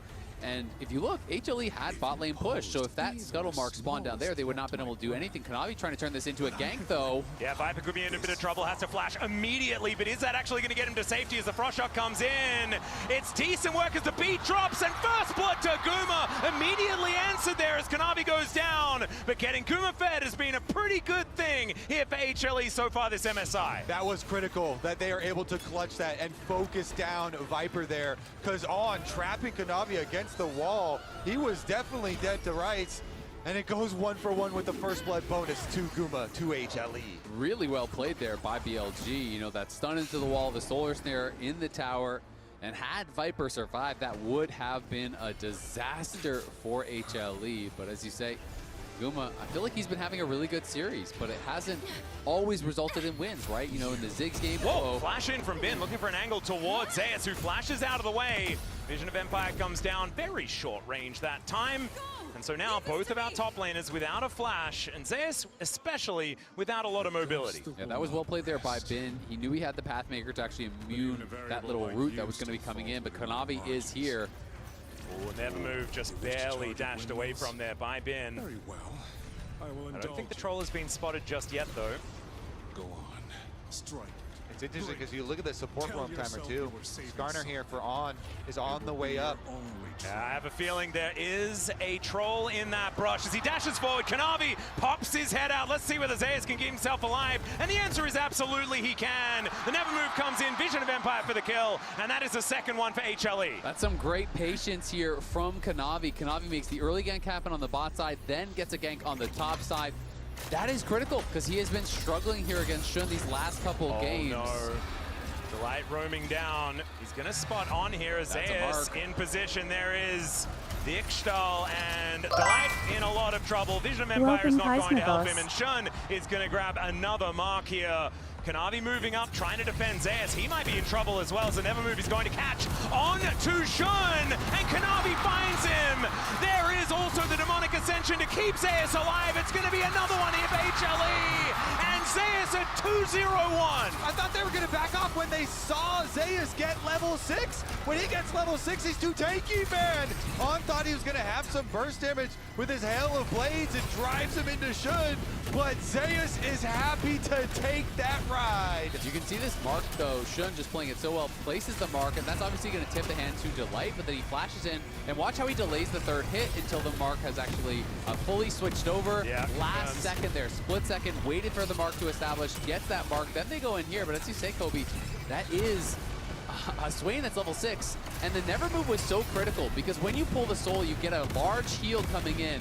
That, I think, really did make the difference, and it was just that unfortunate timing there for Shun. As he goes forward, gets hit by the Never Move. On is already going in with Ishal's impact, but he gets that heal, gets the ult off, and you're not killing him. Yeah, that was a max range Never Move as well. That one was quite ridiculous.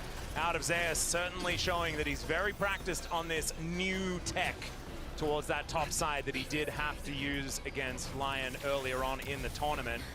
Still, things pretty even between Bin and Zeus as far as farm is concerned towards that top side, but HLE should be able to take down this dragon, and Kanavi claims his tribute as he gets that health bar filled up once again. It is so problematic, though, having a Swain get this accelerated, because Swain rushing the Swifty Boots, then going to go into the Rylai's. He goes faster, you go slower, you can't escape the Demonic Ascension, and as long as he is on top of someone, that thing does not expire. So Bin's lane is pretty cooked. Kanavi has had a really good early game. He's ahead of Shun. But Shun just did get another mark, I believe, on that top. Oh no, so just a second. They're still on two. But they are looking topside still for an actual play, an actual kill. But Zeus, he's gonna back off. They make the call, hey, Talia is missing. They're in Fog of War right now. And Kindred has camps on the top side, so could be in the area as well. That's just good comms there. And they go for the swap. Bot lane here, recalling and going up top. Yeah, Gumayushi galloping up towards that top side of the map. Now Zeus going to be lumbering his way down towards that bottom side. Bin should be able to clear out this wave before Guma does get here and into position. So Bin should be able to answer towards that bottom side. Teleport at the ready. Hopefully he doesn't have to use it. There is Viper down there actually going to be catching the wave of this Swain. Exactly. I think they're just going to leave Bin top, but that's always that bad situation where you're a tank, you're playing against magic damage, you rush the Negatron, and now you're playing against physical damage here. And so it is just going to be his job to try to defend this tower as best as he possibly can. Guma was accelerated by that first blood, and now they're looking for Zeus. Yeah, Weaver's Wall comes in, no flash available. The Demonic Ascension does bring him up, and let's see, the Never Move connects on tonight. And that wall did not last long enough. On finally makes his way in. Zeus is still alive for a very long time, but will finally be taken down as the grubs are there in trade. They bring 4 people, and this time they can take him down. They do give up topside though. That is Grubs, and Kanavi wants more.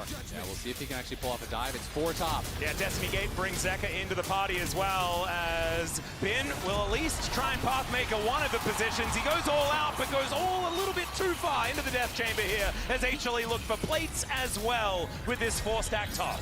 Yeah, not much of a chance there for Bin in the 1v4, but Shun got a mark off of the Swain, and now the mark spawns on the Scuttle down on bot side here. That's 4 stacks already. Oh my goodness. Okay, that is going to be a very scary Kindred.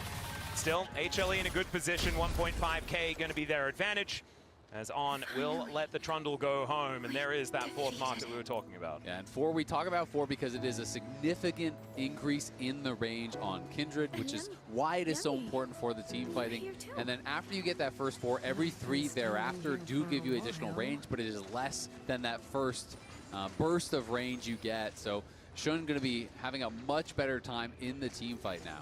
Yeah, and we'll see if he can use his Q to dodge the never moves, the critical ones, and not get locked up, because the chain CC from like Gold Card and never moves and Ashe and Seraphine, sometimes if you don't get to hit your ultimate before the CC lands, then you never get to hit it, and that can just make Kindred players look like fools. There is so much CC layering on HLE that he has to play into. It's not easy. No, it's not easy at all. That's exactly what I was going to touch on. Is oh, Kanavi puts On in the kennel here as a Solar Snare not quite going to connect onto Gumayushi. Zeka's moving down to Lights here as well. Everyone moves in as Kanavi, he might be falling, but instead it's going to be On going down. No turret to be hitting this Trundle as he turns his attention towards Viper. Delight just barely takes this one up, but Gumayushi is taken down. Knight standing his ground as Zeka able to sidestep a few of these abilities, but Knight is still very scary. And a threaded volley is flying in just barely out of range. Is Zeka on this Twisted Fate as Delight with the surround sound is able to get his teammates out of there. Wow, the slimmest of margins there. Viper decided to play that so aggressive. He flashed in to get a rebuttal down to try to turn around that play, to try to keep On alive. On did go down though. And Bin now has Shun on this side of the map, but Shun looking for that recall, likely has his first item completed. And at the end of the day, it is still a huge advantage for HLE. Gold advantages in every single role for now. Yeah, well worth a play here. They send everybody bottom, Twisted Fate and Seraphine roaming over, and with On and Viper trying to slip into the tower and defend at tower with the extra damage here, they just kind of cut them off and they section them off. So once Zeka gets here with the gold card to start it out, they go. Look at this flash though. Flash rebuttal on the root there. Thought he could turn around by getting that root and the wild card reflected there onto Zeka, but ends up going down very quickly. And then Guma does such a good job with the Ghost of avoiding a lot of those threaded volleys. Zeka came back in, but his gold card expired, which made you think, hey, maybe Knight can turn this around. And Guma used both summoner spells there as well. Here we go back to live. Yeah, Knight down here towards this bottom side as HLE grouped up as 4. The Swain and Cassante are still towards that top side as the Weaver's Wall doesn't do a whole lot. Shun still looking for angles here as we're gonna see where the double dragon can be collected. Here's the flash gold card is going to connect. The arrow lands on top as well. Lamb's Respite is going to be there as the Impale doesn't do that much. The Lamb's Respite is late as Shun, I don't know whether it's gonna save him here, and he's just eaten by the Trundle. Revenge for Kanavi. That's gonna be the dragon for HLE as well. They make the engage, flash gold card, and they're able to pull it off, even with On trying to peel for him and buy time. And that's the problem with Kindred. The ult is nice, but if you're losing the fight, it doesn't do anything, right? It doesn't actually just immune you, it immunes them too. So when you come out and everyone is there, he can do nothing, and that's why I think he tried to hold it for so long to see if they could turn it around, burst someone down. But it's a CC chain you were talking about earlier, Kobe, and that is why you see Zeka flashing so aggressively, because he knows it's not just the gold card, it's everything coming after. Yeah, they're spamming pings and they're threatening it, and that's why Shun flashes early here. And the arrow actually goes through. If not for On here trying to peel as well, then he would have had a quick death. He's still going to have a delayed death, though, as the ult does go down and they kill him after. And Bin turns up with the teleport and he's like, well, no. It was a little bit of the Donald Glover scenario as the place was on fire. And so he is not going to commit to anything. Still, things are somewhat even, at least in farm towards that top side. But Gumayushi looking pretty good on this Ashe. I do want to say, a lot of his games on this champion, he's been playing painful weak side. I think one of the series that he won as like 0-7 Ashe in the bottom lane. They still won though, because it creates space for the rest of the team. Zeka now going to get caught up by this Skarner, thrown back by Knight as well as the arrow gets flashed just gorgeously. Zeka's got a gold guard though. There's nothing On can do about this as a hail of blades Skarner, and he will be taken out. And I mean, it's so interesting, right? Because Guma is always looked at as that weak side player, but think about the Xayah game. It was non-stop ganks down there. This game as well, Kanavi's down there early. They are seeing that Guma has been their best player, I feel like, today, and they're trying to feed the hot hand. I mean, after that Caitlyn performance, you would not blame them. Another play turned around by HLE, and now they're the ones with the move. Kanavi here in with the extra ward, and they are going to see Shunin back off. I feel like Kanavi is going to be such a problem. This Trundle's getting so accelerated, and it's going to be even tankier. Speak of the devil, the Impale is going to come through. Shun will arrive, but is it actually going to be enough as Kanavi just flashes on top of him, takes the King's Tribute. He will die, and the shutdown goes over to Shun. That could be very high value here, as BLG will be relying on this Kindred later on. I'm not going to lie, I think that was horrible for Kanavi. You're spending your flash, your ult to kill a support and give a shutdown to Shun and a mark as well. Whoa. Shun is on 6 stacks now. Kanavi kind of lost his mind on that one. Also good reactions from On. Under pressure, you know, this Trundle is beating on you. He doesn't panic. He buys the time. Hits him with the ult, into the E, into the wall, around the corner here, so that he can get Shun that counter kill angle, and using his flash to kind of force that full commitment. Yeah, and now they're going to get Herald off the back of this too, so the hits kind of keep on coming. Kanavi punished very heavily for that, and I was really worried for BLG in that Kanavi felt like he was running away with the game. He's getting ahead of the pace. You're going to be able to steal stats from Bin, and if he gets too strong, you just can't kill him. But now you give the shutdown to Shun, you give another mark to Shun, you give the Herald to Shun. This guy's going to be a problem. It's some tunnel vision. You know, sometimes you decide ahead of time, all right, I'm killing this Skarner. Like, I can run him down, and then the rest of the team collapsing here and picking up extra gold. As you said, you know, HLA are still definitely ahead, but it is something to keep in mind. If there's the comeback for BLG in this game, it would be HLE's last. Yeah, a lot of plates available on the map as well, so this Rift Herald could really do some damage to the gold lead that HLE put together and has stretched out to about 3,000. But one thing that BLG have been really impressive at is taking control of a losing game state and slowly eking back those advantages. And when you have this Kindred, it's going to be a great idea to do so because she will get so much more powerful as this game goes on. HLE trying to set up for a pick, but they're not going to go for it just yet. I mean, we had 8 members here across the map for a fight over a potential Raptors take there. Both teams ready to go, but BLG had read it. They play it defensively. They get the continued farm here for Shun. And he has been emphasizing the farm. Well, Kanavi had taken some opportunities to skip camps, to go for early ganks. And as a result, he's down almost 2 full levels, and he's lost the gold lead, and the Herald is still in pocket. So this has been a bad stretch of play for HLE, but their other members are still very strong. Did anything happen? Yeah, well, this is going to be a turret that should fall for Bin, as never mind, it takes him a little while longer. Finally, does come on through. The backdoor bonus not going to quite be enough to keep that turret alive. The Rylai's, though, you can see, is becoming more and more annoying here in this lane, as Bin is just desperately trying to keep being able to walk. Yeah, the team fights are going to make it hard for a lot of BLG to walk, because with the Ashe, with the Seraphine, and the Swain here, so much to inhibit everyone. We'll see about the grouping as they approach the Dragon, though. That's going to be the thing that does cause it. This one approaching in 10 seconds, and HLE already have control wards there. One of the really nice things for Swain in these melee matchups, too, is how many soul stacks you get. He has 24 stacks already. There's a ton of additional health here for that Swain. Yeah, he is going to be able to take this turret himself, so that minion wave is not going to go down this time around. Shun may be in an awkward spot, but Kanavi is going to respect him this time.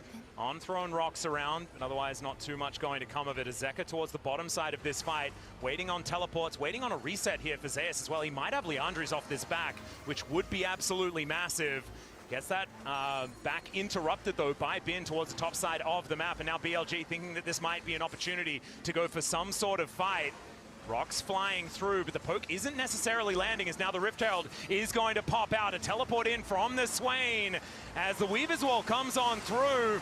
Zeus just gets over the top of the Wizard of Empire, the never move! My God, the damage! And everyone everyone is going to explode. Shun is in that Lamb's Respite as On gets into the backline. They take down Gumayushi, but it's this Swain that's the problem, and you are never moving if Zeus has you in his sights. Now BLG trying to escape, and Zeka will just hold on in position. Kanavi gonna hit him with a bat, and down goes the Skarner again. And I have seen this game before, back-to-back days. Down a game, 1-2 for HLE. The Swain comes out from Zeus, and it is heroics from the top laner against Lion, and again over here against BLG. That never move changed the game, gets them soul point, and if you get a Cloud Soul on Swain, good luck ever getting away from this guy. Yeah, BLG, they're trying to keep the, the Mel in front of the Ashe Seraphine here, looking for the rebuttal, but the teleport from Zeus, that arrival is going to be devastating. So here's the look at it, and once he does, it doesn't matter what else happens. Lord. Huge never move, ultimate, and nobody can get out. Just beautifully played. They get that pull onto Viper and Knight. Zeka chases down Knight. Even though Bin and On do a good job taking out the Ashe, it just doesn't matter because you're never going to have enough damage I'm hungry. to kill off Please Zeus. feed me. The pull is big for the CC, and it's huge for the healing that comes through as well. They just can't take him out. Oh, Arrow connects on tonight. The Vision of Empire is going to do a fair bit of damage, but Kanavi turning up, that's going to be the biggest problem. Zeus with some lightning hands takes out the Skarner. Now the rest of HLE are moving forward. Gumayushi going to use the flick back in order to close distance. That's kind of funny as Delight is going to get taken down. Ulti from Viper still doing a whole lot of work. As Knight at about 200 health, it's a double kill for Viper. The flick back comes in, and they've overextended. Zeus still trying to chase them down because there's Zeka moving in. But HLE, I think they just need to, cut their losses at this point as Zeka is going to try and get on top of Knight. He finds it as there's a demonic ascension, but he ascends a little too far. And now Zeka needs to find this angle. Viper with the rebuttal, but it's a double. The wildcards takes out Shun, but Viper is going to be there, and he is going to take him out. Insane fight. Shun had the ult, but didn't think he was going to get hit by the wildcards there, but it was Delight who started the snowballs. He flashed forward, whiffed on the skills, and allowed BLG to turn around what was a fight that looked like it was HLE's. It's actually crazy, yeah, because you see the Trundle walking down, and you think immediately, all right, Zeus and Kanavi are going to be able to turn this. Guma and Delight have the inside route. The teleport from Viper, though, is huge. Look at Viper around the corner on the Mel is going to be pretty big. Yeah, that flash from Delight, he thought he had him, but he whiffs, and then Shun just takes him down for free. And look at the Seraphine ultimate cooldown. It was only a couple seconds away. If he just slow played it, it would be such a different fight, such a different game. But he does not. He goes forward, and they have enough damage to get more and more kills. HLE lucky that Shun didn't get that ult off, or it would have been even worse, because he would have been able to survive without Zeka getting that kill. That looked kind of like Danny forgot which team he was coaching, because I thought it went pretty well for BLG, but he's not exactly psyched about it. 3,000 gold, the advantage for HLE right now. So we have a look at the Coinbase gold grind. Zeka doing a pretty decent job cheating money out of Summoner's Rift, as On might be in trouble. Zeka does have that gold card locked in. But BLG, I mean, with Viper, if he has rebuttal, you cannot hit him with a gold card, so that is not going to be an option here for HLE. I think Viper's Mel is going to be very important as this game goes on. Him and Shun going to be pivotal. Yeah, I mean, Shun, he's definitely kicking himself for not dodging the wild cards. There's so many ways you can dodge those. Walk dodging them, Q a different angle dodging them, or ult even like you're talking about, but maybe that counter kill is going to be a big difference because Dragon Soul is coming up in just 1 minute again.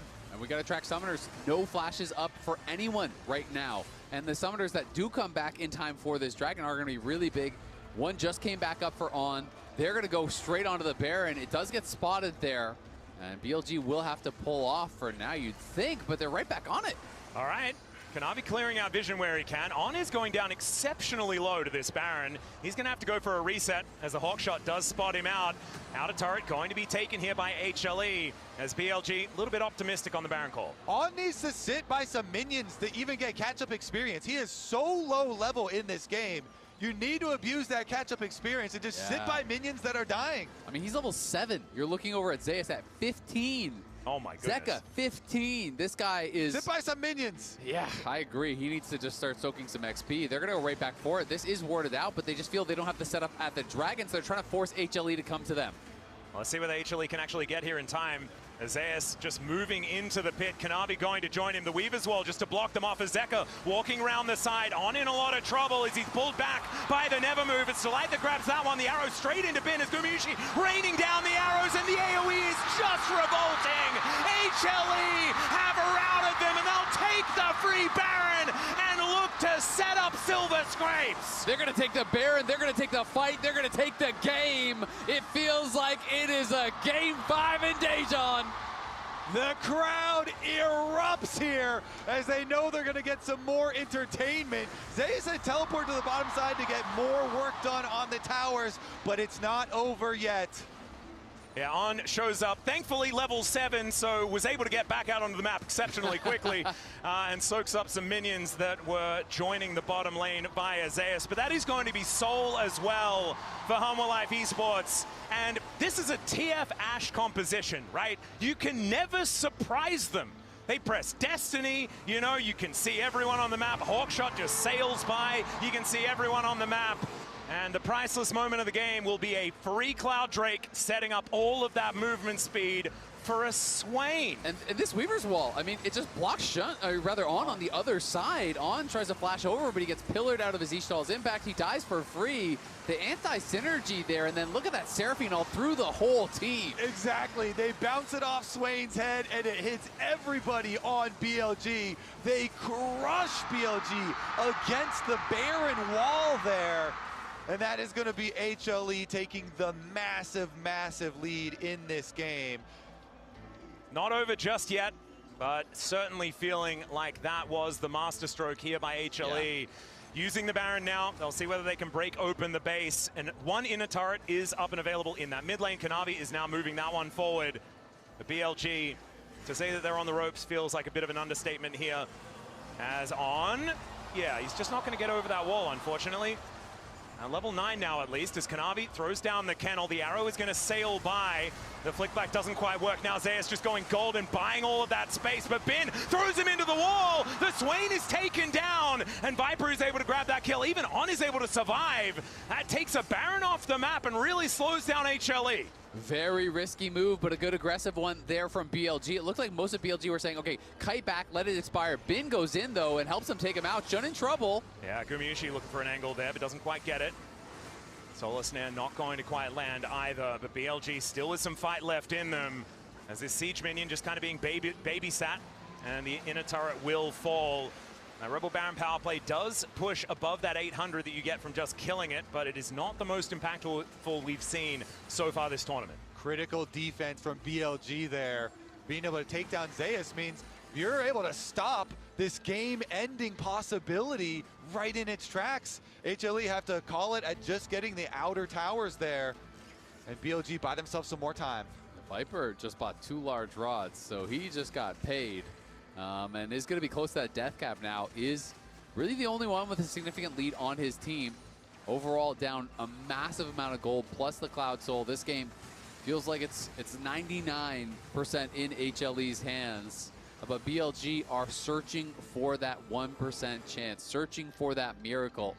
And it's going to have to be a miracle. It's going to have to be a multi-man impale into a seismic shove or a multi-man solar snare. It has to be something where you catch more than just one. And they have to avoid being picked off by Twisted Fate with Ash arrows flying down the map too. There's not a lot of safe territory for BLG to set up in or create a surprise play from.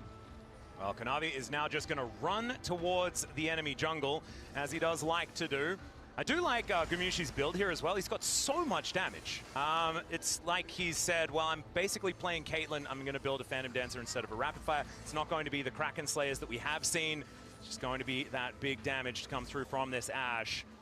Coinbase Gold Grind once again. Delight, yeah, is very far ahead of On, who is still definitely on struggle street. The arrow is not going to quite find the mark here. Neither does the beat drop. So HLE will have to back away. Shun just taking a little bit of poke damage. Going to take some poke damage. Can't really get access to his jungle at this point of the game. I mean, look at all the wards from HLE on that top side here. Shun just trying to get whatever gold he can.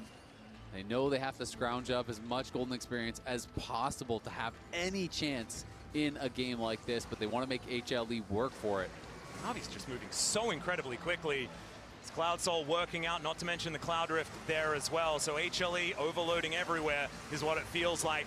Inhibitor turret gonna get taken down relatively low, but BLG doing a decent job in defending for now.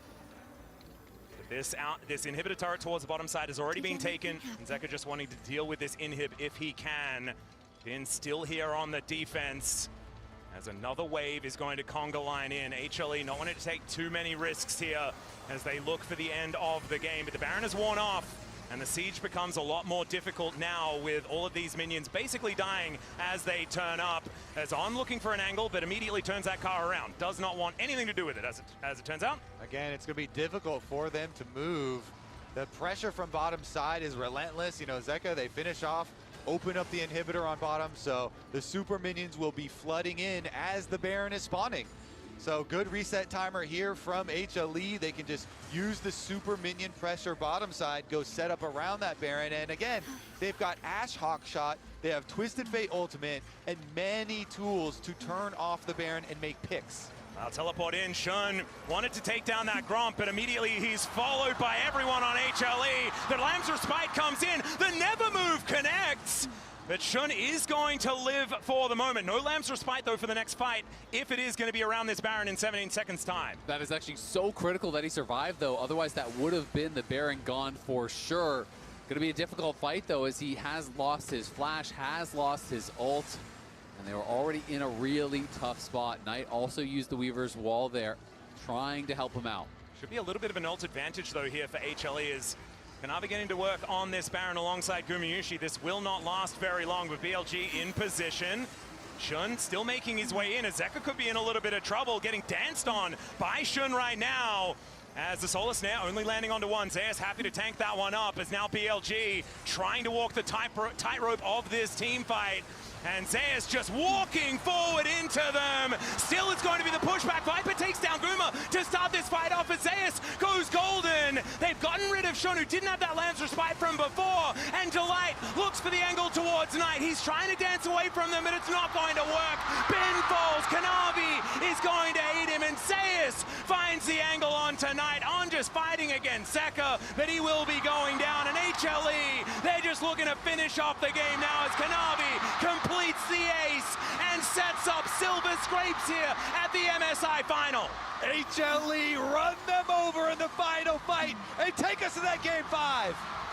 What an incredible performance. The bounce back from HLE. It is not going to be that 3-1 once again, as they will take down the Nexus and make us go the distance here in Daejeon. We'll take a short break. When we get back, this one's going to get broken down.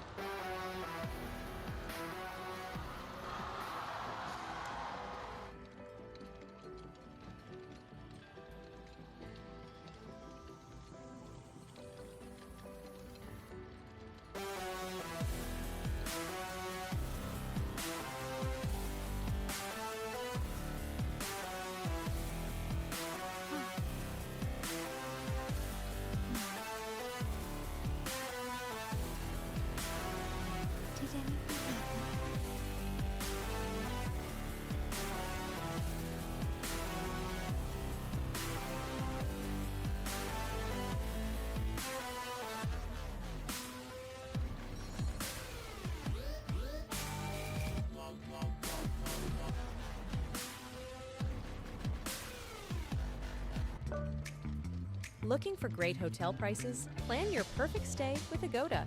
Cozy, fancy, or budget-friendly, we've got it all. Book now with Agoda.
into the pit. Kanabi going to join him. The Weave as well, just to block them off. Azeka walking around the side, on in a lot of trouble as he's pulled back by the Never Move. It's Delight that grabs that one. The arrow straight into Bin as Gumayusi raining down the arrows, and the AoE is just revolting.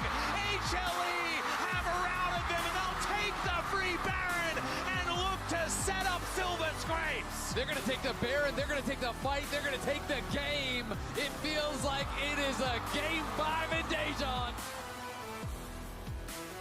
We're going all the way here in Daejeon. One last time, Silver Scrapes, League Classic, Silver Scrapes, BLG, HLE, we're eating good. LCK versus LPL as well. Man. Zeus, Raid Boss, Birdman gets paid. Game 4 Swain, 2 days in a row to keep them alive. 3 titles on the line. You've got back and forth between Knight and Zeus and Gumayusi, and oh my word, this series keeps delivering. And how hard did BLG fight to try to keep it close? But you're so right, that Swain, unkillable. They tried everything. They were bouncing around, pulling him in, knocking it back out again, hitting him with sun, hitting him with rocks. Nothing could kill him. Dare I say my unkillable top lane king? Yeah. Look, I said it'd be hard to find the drafts, but he found the draft. Zeus said it. Those drafts is what mattered here against BLG, and they made it happen. They kept on fighting, and they're taking us to Game 5 here. And Jad, I want to ask you, you were one of the first ones to believe in them. What are we looking at here on the side of HLE? Champion-wise, we know that when it comes to this Game 5, this is what it comes down to.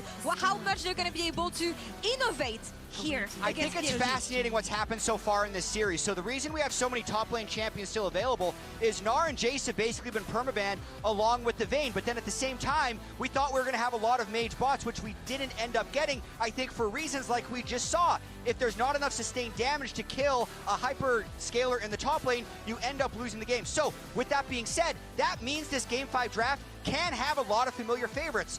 Jace and Gnar, I think, are permanently gone. But Sion Mundo, you can't leave angles for that. You need to make sure you have enough damage in your team comp to prevent Zeus from doing that again. Zeus. My biggest worry is that Anivia for Zeus. I think he's been absolutely fantastic on it this entire tournament.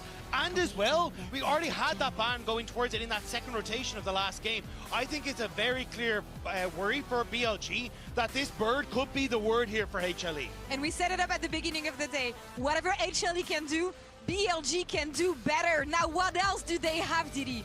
I mean, I'm looking back at it. They got to worry about the Kog'Maw Lulu on the opposite side, but you still have so many of these proactive early supports. I didn't even know there was an Anivia support. I missed that one. I sincerely hope we do not see that.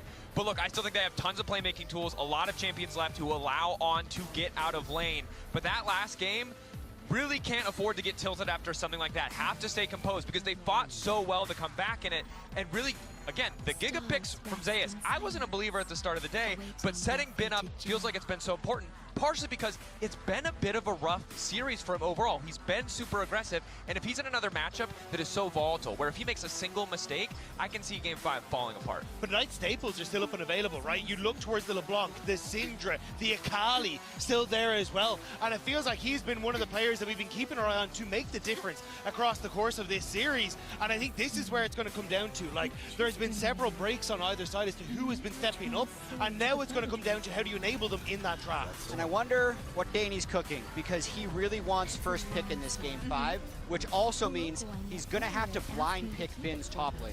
So they're putting a lot of eggs in being able to secure like strong early games, set up a power pick with their bans.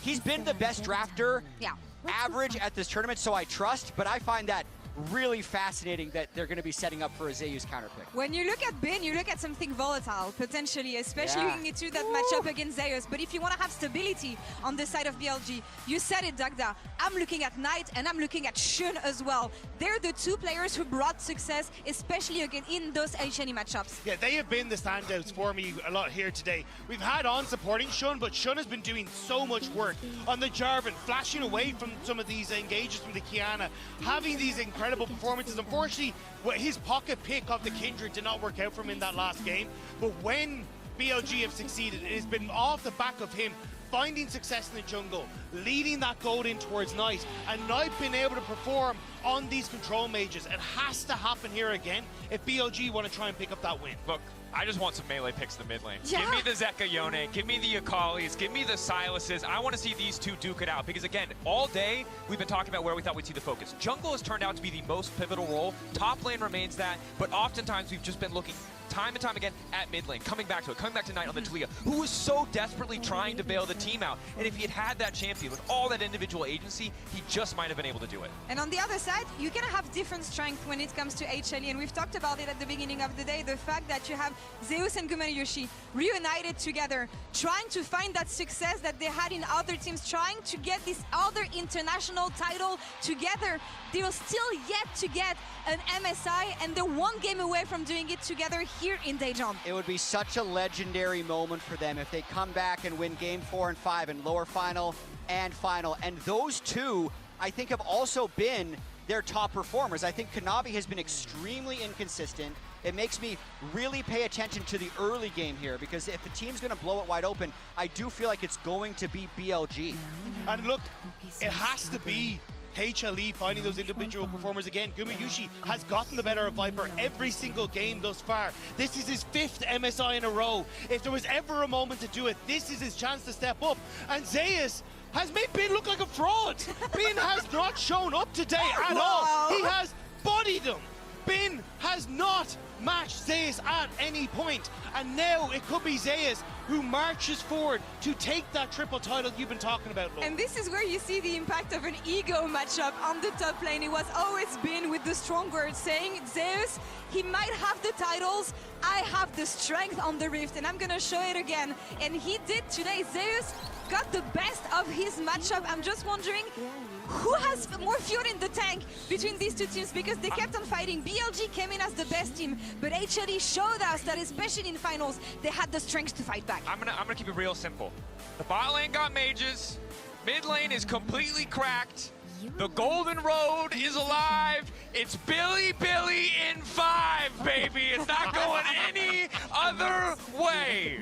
It has been a banger rematch between these two teams, and even if BLG came in as the favorite here today, HLE showed that here in Daejeon, with their crowd, with their audience, they had the strength to fight. They had the strength to put up a fight against the LPL and showcase in front of the LCK fans that they can be the team bringing back glory and making sure that MSI belongs to the LCK here today. Is it gonna be the golden left hand on the side of BLG, or can HLE actually make the best out of this situation?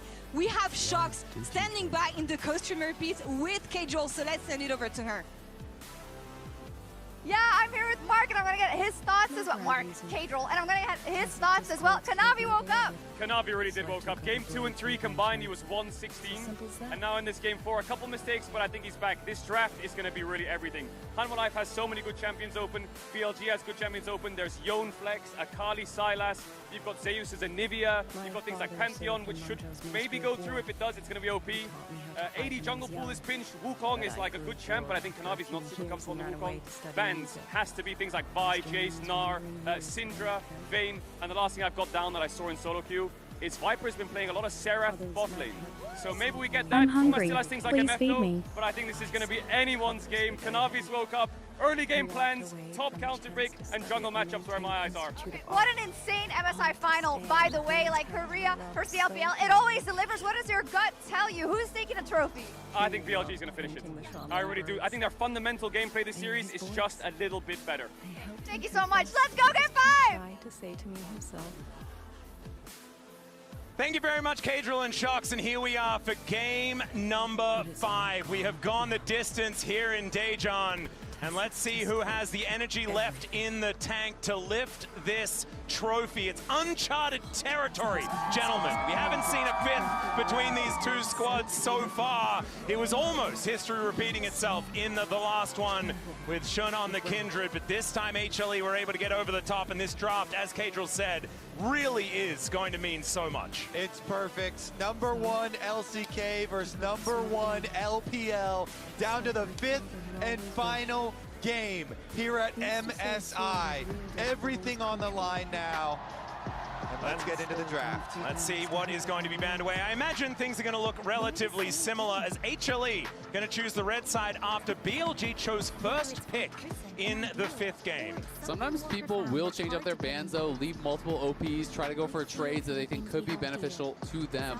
When you're thinking about the jungle pool though, I'm thinking about Wukong, I'm thinking about Pantheon, which has been getting banned a lot. You know, there are a lot less of these champions kind of outside of that that you can really go towards as far as these kind of like standard AD junglers that have just been dominating the meta. You can't get into the more weird stuff like Aatrox jungle or Zehen jungle and those types of angles, but I feel like they are outclassed pretty hard by the Pantheon and Wukong type champs.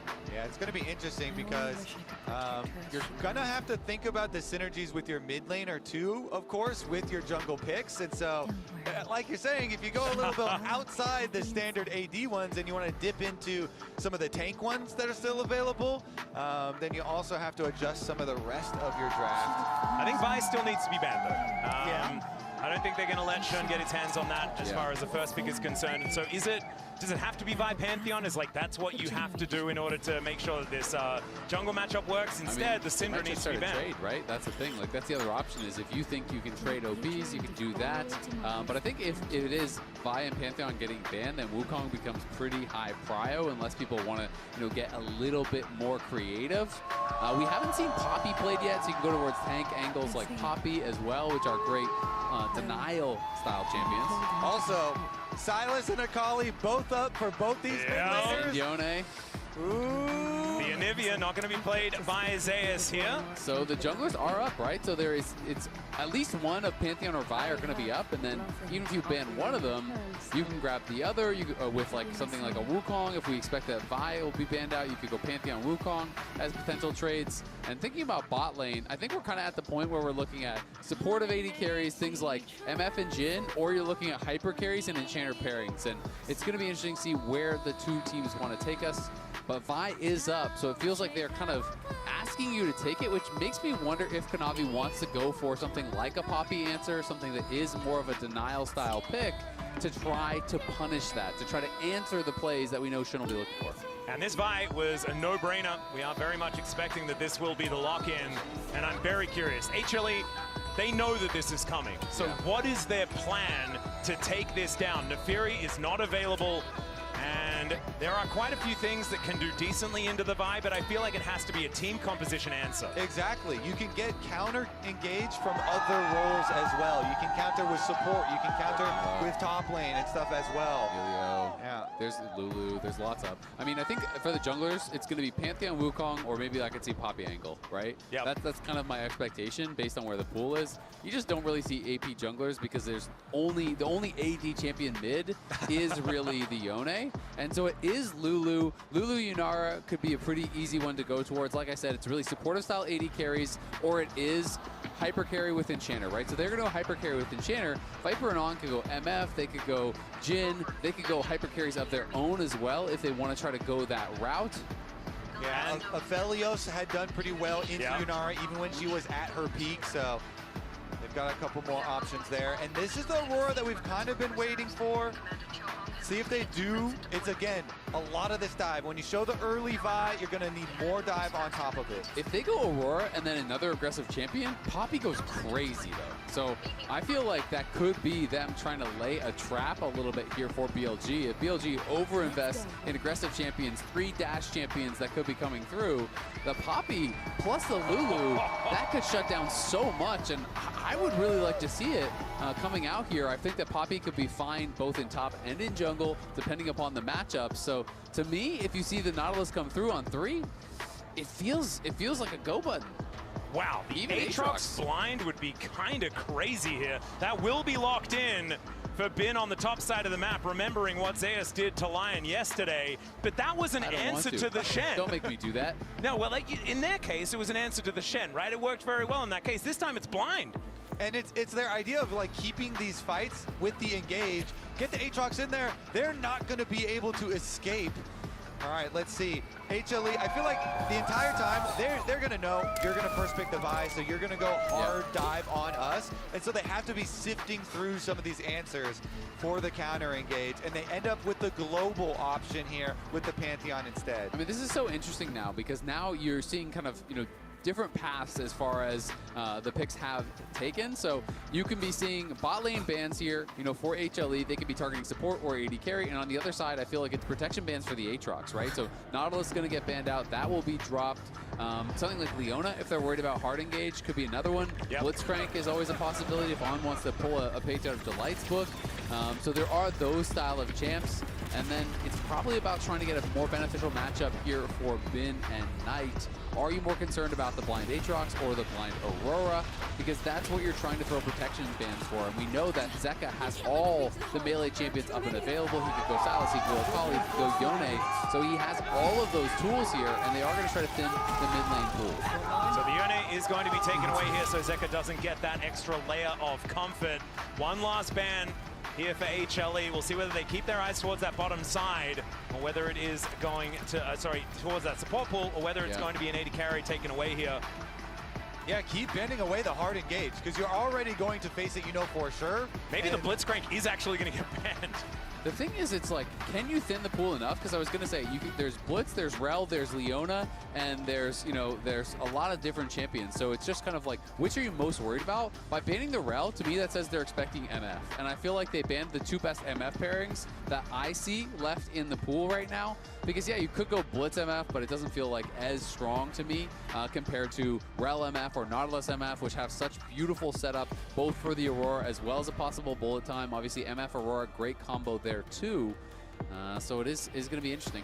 All right, and now Meta Aatrox going to be banned away. I also think, though, by getting the Aatrox early, we still have options to go deep into that Viper pool that we've been talking about for so long. If it's not now, then when is it going to be? Because this is the last game of MSI. Are you telling me it's Teemo time? This is the last game. I mean, Atlas, the door's wide open. Keiichiro was talking about the Xerath bottom and solo queue and stuff like that, but his pool goes so deep, and this is the literal last game of MSI, so it has to be now. The blind, the Sylas into the Aurora is the consideration here, and that will be the lock-in for Zeka. A difficult matchup, though. I mean, he was the world champion during the Sylas Akali meta.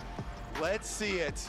And not the best ults to steal yet, right? I don't think that there's anything super inspiring. They're all fine. I mean, you can steal away the Vi-ult, you can have a bit of engage, you can steal away the Aatrox ult, have some additional sustain. It's not bad, but it is kind of the MF that I'm expecting to come through. And then I'm just wondering, is it Leona?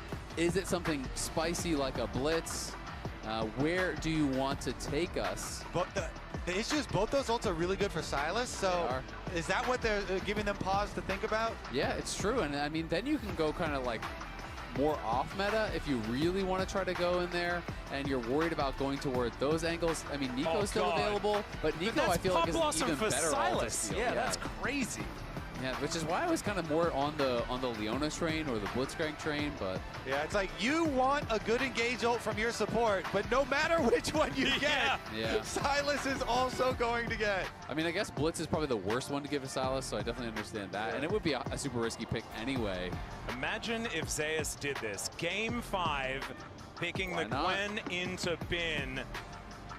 For the Aatrox-Gwen matchup there towards the top side of the map. This is what I was going to ask about, though. How is the Mundo matchup into the Aatrox? Because Zeus has been impossible to deal with on this champion. I think it is quite bad, but I will say, Mundo, unlike a lot of other champions in top lane, when they have bad matchups, he can always farm because you can always cleaver farm. It's very hard to deny him experience, to deny him CS. You're not going to be winning any of these early fights against Bin by any means, but you can survive, you can scale, and you can become a menace in the late game. So I don't think it's as easy as the Renekton one, which is still difficult to navigate in the early levels, but I do like the angle here. I also think you can kind of put a crack in BLG's comp if you mark this Nico, and Mundo is great for that. You just try and mark side. Work today is broken. We're all working in too many disconnected apps, and it's killing team productivity. But for the first time, there's a platform that fixes it by combining everything you need. Projects, chat, and knowledge in one place. It's all powered by the world's most complete work AI, so you can find answers from anywhere and get work done faster. Introducing ClickUp, the everything app for work. bad, but MF is not a great tank killer. She needs to plant and fire, and if Mundo gets too far ahead, he's going to be coming for your head. I think it is a good pick for the team later on, you know, to be the point man, to mark these angles, mark the flanks, and try and stop the engages. Yeah, not to mention, if you try and engage with just a Pop Blossom, the Mundo is just going to keep on walking and then start throwing briefcases at your carries. Ladies and gentlemen, it is time to get onto the Rift for game number 5 of the MSI Grand Final. BLG's Golden Road on the table here. HLE trying to bulldoze it.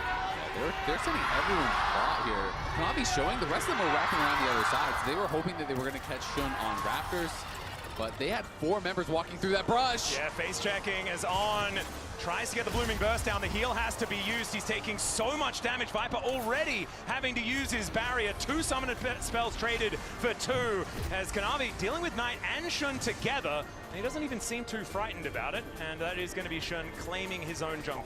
Yeah, Konami really wanted that steal sticking around, but mid laner coming over means the difference, and that is your mid laner paying to come do that for you. There is a big payment in those minions lost mid, so they do defend it for Shun, but we'll see about Knight. And their bot lane really got hurt by that. On actually took so much damage, he used heal and both pots at level 1, and this is supposed to be an advantageous MF Nico matchup. And this is after On had a really rough game previously. He is coming off a rough Skarner game. And so we'll see Guma and Delight with the early level 2, off of their early health lead, control of the minion wave, exactly what Yunara wants, easily stack up your Q and threaten. Well, let's see how it does go. Right now, HLE with a lot of control around the map.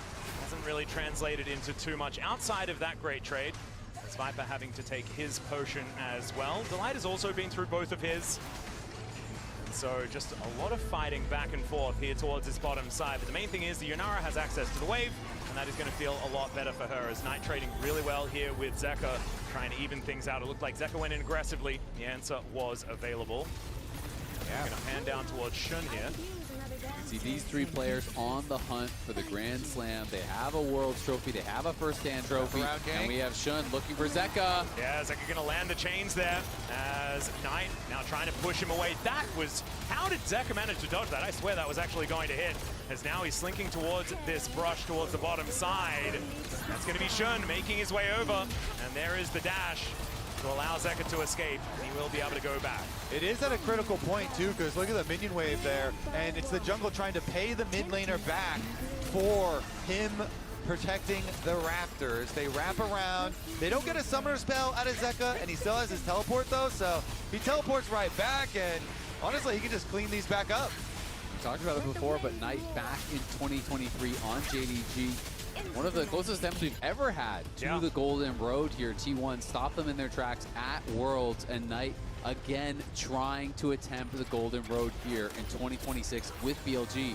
In an era where LCK had been dominating these last couple of years. They've won 4 World Championships in a row. They've won multiple MSIs. BLG wins first stand, and people were thinking, especially after the first couple games of this series, that they might be well on their way to winning this too. Yeah, so far this year has been LPL's year. You know, with LCK getting eliminated out of first stand so quickly. Vibe having to flash here towards this bottom side, meaning to interrupt, but it's getting a little dicey down here as Delight also going low, but it's Kanavi moving in, moves over a ward, and BLG to get the heads up and back away. Yeah, Viper playing very defensive. Lone is going to stick under the turret, but that is going to mean that HLE get full control, and this whole wave is just dead. Yeah, it's insane already. The bottom difference is going to be huge. This Yunara Lulu is going to be devastating in these team fights. Viper zoned off more experience, more minions, and only now can he slink back in. Oh, that's big though. On stops the base from Guma, so he is going to have a little bit more of a difficulty, you know, utilizing that advantage. But I just think it's so interesting that the story for HLE all year long has been, yep, Guma's Mr. Weak Side. He's going to play your Ashe or your Jhin or your mages. He's going to chill. And in this series, Konami is down bot, but zoning Viper off the tower or diving him, it feels like almost every game. Yeah, and HLE have the luxury of choosing which world's MVP they want to carry their games. That seems nice.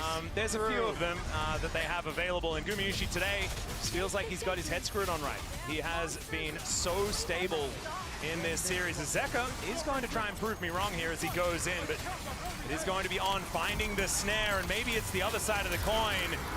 Zeka is just going to make a bit of a Venn diagram, but there's not a whole lot shared in that one. Still very worth on that roam from On. They get the flash also in addition to those ults traded here, so the pressure applied to one of your world's MVPs. Yeah, that is very good there for Knight. Someone that they have been struggling to get involved in these last couple games. Viper, remember, no flash. Taking a bit of damage here, but Gumayushi not able to follow up on the Slurkle just yet. Yeah, not going to be able to go in, but Viper down a couple waves, of course. Bin does have the advantage on the top side, has rushed the early Executioners. Very important, of course, against Mundo, not only for the ult, but also for that W healing. And as expected, Bin has the full push, but like I said, it's very hard to deny Mundo from CS entirely. You have the E to help you last hit under tower, you have the Qs to farm with cleavers, and Zeus is staying within striking distance in this 1v1 on top side, which is really all you have to do. As Mundo, every minute that passes is a blessing. It is just getting better and better and better the later you go. Just needs to build as many belts as he possibly can. The Heartsteel is now on the way. Infernal Chains are going to miss. Zeus just happy to grab experience, as we can see. Pulling down about a wave right now. That was to be expected. Vision on this Dragon does go over to BLG, and Shun is just going to Vault Break his way in there. Control Vision going to be cleared out here. Yeah, Kanavi had spent a lot of time hovering on this bomb side. They defended the control ward once, but as soon as he recalls, and Shun has his level 6 already, he slips back into the Dragon. So BLG are going to be able to take that one. Level 6 on the Vi, and bot side going to be able to collect the wave as well. Top lane has just been so interesting throughout this series for me. I felt like Bin played really well in the Renekton game, had an incredible Jax game, but Zeus has been so critical in these last couple of wins, has been getting himself into these amazing spots now, and bringing out the Mundo here. These guys, they're head-to-head. It has been pretty incredible. We've seen the matchup so many times. They're looking bot. Yeah, Shun not going to quite find the flash, as there is the flash escape from Gumayushi. Shun too far as the ulti does come down, but first blood goes over to Knight, and Gumayushi's going to be taken as well. It doesn't matter that it kind of went wrong at the start as BLG claimed 2. Exactly. Even though Shun doesn't connect immediately, he gets so low. They try and damage him on the way out, and the follow-up from BLG. It's Viper and On with the double snare into the kill. I can't believe they all survived. I thought for sure that how this started, when the Q flash misses from Shun over the wall, I am thinking this is bad. Guma gets the dash flash back into the tower. I thought Guma was going to be able to take down Shun, but that double snare, as you call out, Kobe, setting up for both the spells hitting from Knight on everyone. And the barrier saves Viper there at the very end. The timing, just gorgeous, because Delight, you can see he's just about to hit that level 6, and that wild growth could have been pivotal. When Off turns back to On, and they get the bot lane lead. Okay, HLE, they're not going to take that lying down, though. They swap back to the other side of the map. On their revives, up to Grubs. Kanavi gets one of them thus far, and they're chasing them back out. Delight now with the support ultimate advantage. Even though On made a big play, Delight with the experience advantages this time around, and they're just going to bully them off. Exactly. You know, there is that cost to On making the roam towards mid lane. You know, he did attack Zach, he did force the flash, but he's down about a full level now, and is going to be missing that Pop Blossom. But Viper getting into a comfort zone now, and Kanavi looking for Knight. Yeah, looking for an angle here as Knight is going to get stunned up. Chains are going to land, but Knight just down to 50% and will be able to walk it off. No flash employed just yet as the dash in from Gumayushi. They just want to kill On, and they are going to do so. Viper immediately cancels the ulti as Kanavi falls down on top of him. He doesn't have support, though, because On is being really annoying. Guma is going to finally pick up that kill, and HLE are on the board. Yep, On still level 5. HLE strike. And Guma getting richer, getting turret plate money on top of that. And again, that ultimate from Kanavi helping out the bot lane so big because it meant Viper immediately had to cancel his ult, which may have pushed Guma back, which may have allowed On to survive. But instead, Pantheon arrives, cancels the ult, forces the flash. Guma gets a kill, Guma gets a plate. He is 600 gold ahead, and he is 24 CS up right now. That gap is going to close a little bit with this wave coming in, but Viper is just getting punished here by Kanavi time and time again. And this is an MF, right? You choose her so that she has that lane presence. They have the Nico alongside her to match the range of the Lulu. It hasn't necessarily worked so far. If you do find the wombo combos later on in the game, though, that ulti will tear people apart. It absolutely can, and that's why the level 1 was so critical from Guma and Delight, right? HLE clearly came in with the game plan. They did this 4-man invade. They tried to find Sean on the Raptors. Didn't work out for Kanavi, but it did work out for Guma and Delight, who got this big chunk onto Viper and On that kind of set the tone for the 2v2 early. Yeah, and they continue to put a lot of focus down towards him. A lot of these resources, because Zeus can just scale on the other side. Mundo, as you say, trying to safely CS, just collecting while they spend all these resources towards the scaling Yunara Lulu. Now Zeus is on the triple belt. That is where you get to kind of choose. Do you go in towards the Warmogs? Because triple belt activates the Warmogs immediately on that one item completion, which means now you cannot be pushed around in that 1v1 ever again. Oh, Zeka doesn't quite find the chains. Knight able to just dash away from him. Last time Zeus did play this, though, I thought he was going to do the Warmogs rush because he went triple belt, but he still did end up going card steal, which obviously more power in and all in, but the benefit of that Warmogs is you just It's trade delicious infinitely with CSN Finn, 751. and then you back it up, you're full health every wave. And this is well set up for HLE to take that next dragon, because both top laners not having teleports is also good for him. Zeus can just stay up there, continue to farm, while the rest of HLE try and control bottom side. But BLG are the ones with the gold lead, and I want to draw your eyes to the completed Sunder Sky here for Shun. Oh, between worlds here for Zeka, though, as he is just going to clear out the wave and exit. Knight able to do enough damage back. Really good at standing his ground in this lane, even after Zeka has started to feel a lot stronger on this first item. Shun, because he has the first completed item, he gets access to the setup for vision for the dragon, and the vision can be critical, and now Shun looking. Oh, he is on vision. They do clear out the control ward here as Gumushi just backs his way out. Lulu off a reset, Delight making his way back down. The Ardent Sensor is done, but I don't think it's going to be there in time for this dragon to be taken. Doubles for BLG.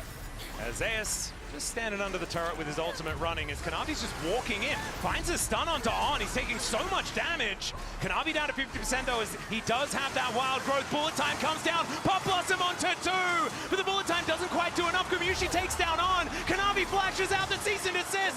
Will be acquiesced here by HLE as it's a double kill for Gumushi. And HLE will say thanks so much for the dragon. They take it again. Thanks for the leash, and they're not done. Pantheon ult for Knight. Of course, Kanavi is just going to dive underneath the turret. Doesn't quite find the damage with the Q.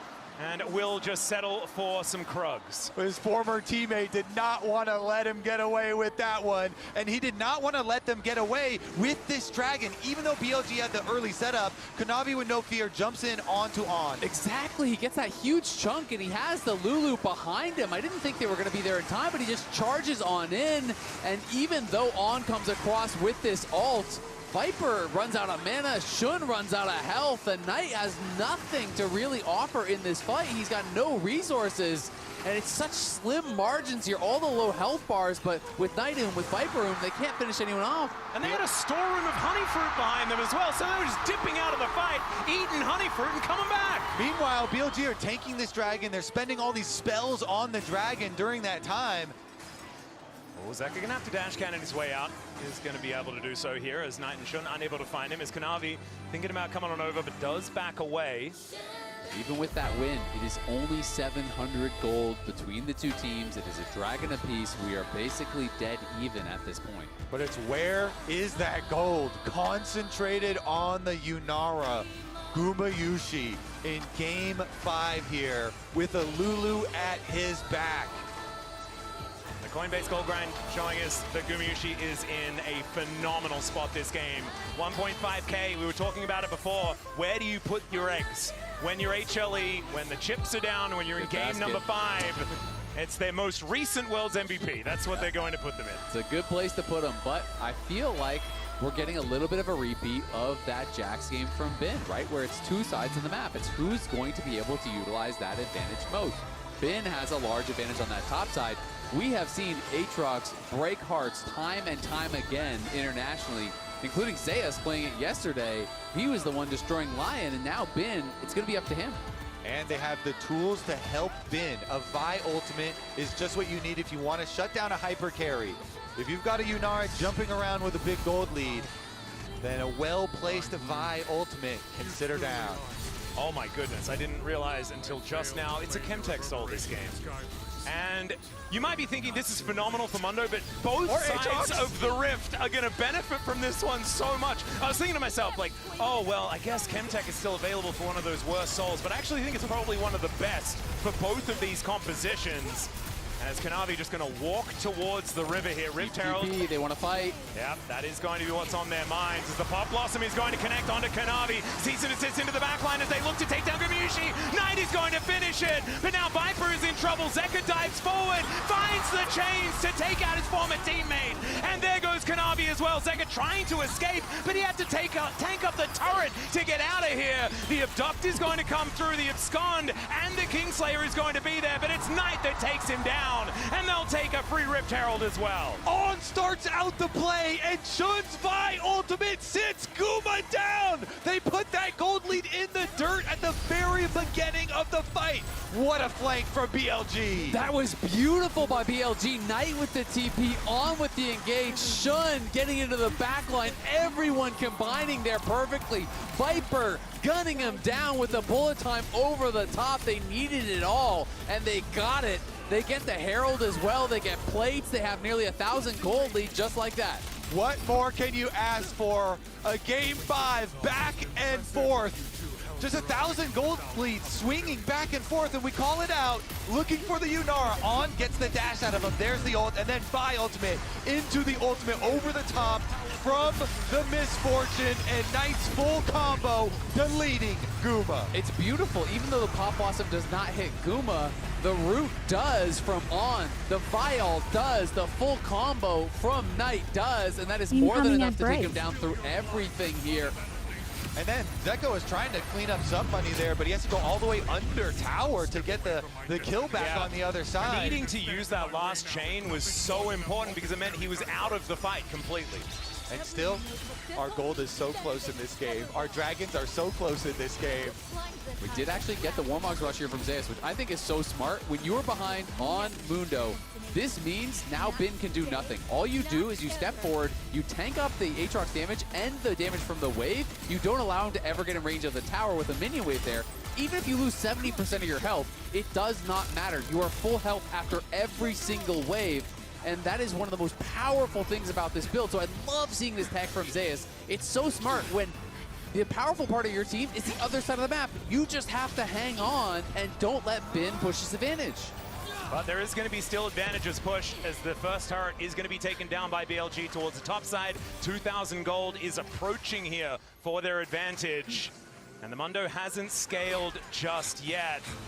HLE, I think still feeling very comfortable moving into a late game with a composition like this if Bin can be kept under control. Yeah, I love it. The tension is high because BLG have the gold lead. It is hard to get those dream flanks though. The last one was beautiful. It's perfect. Now on the Dragon, HLE immediately burning it down. I don't think you can contest this one. And honestly, there's not even a lot in the aftermath that BLG can get, but they can push bottom and Bin can get up to that tower. And Knight, you know, it's not just Bin now with the lead. It is Knight. He has this big advantage. And last time these twos met up, I mean, it was Knight who was getting the better of the matchup. It was Knight who got multiple solo kills, who was pumping out the damage, who was winning the lanes. He went 25, 3, and 29 in that last series. He's not having that level of dominance here. Zeka and HLE have stepped up. But Knight is 3-0-3. He is 1.4k ahead, and he is going for a high damage build. It's looking like Shadow Flame second. He's got the Sork boots, and he is looking to one-shot Guma. And it's 100% kill contribution for Shun, Knight, and Viper in this game. They have made sure that they're setting up for skirmishes, bringing everyone with them to make this one happen. And Zeka is looking to try and scale, trying to claim some of these ultimates, get Pop Blossoms, and make those huge plays. But Knight, slowly but surely, has just been doing way more damage in these team fights. Yeah, I mean, BLG, they have a lot of burst damage, and they have a lot of opportunities now. But HLE, as you're talking about the scaling, they have a couple of avenues of scaling on their team with tankiness and with DPS. So BLG, again, the tension is high because the play that they just put off was beautiful, but they're going to have to make some more of those. Zeus is just going to wander towards this turret here and claims 2 plates. Okay.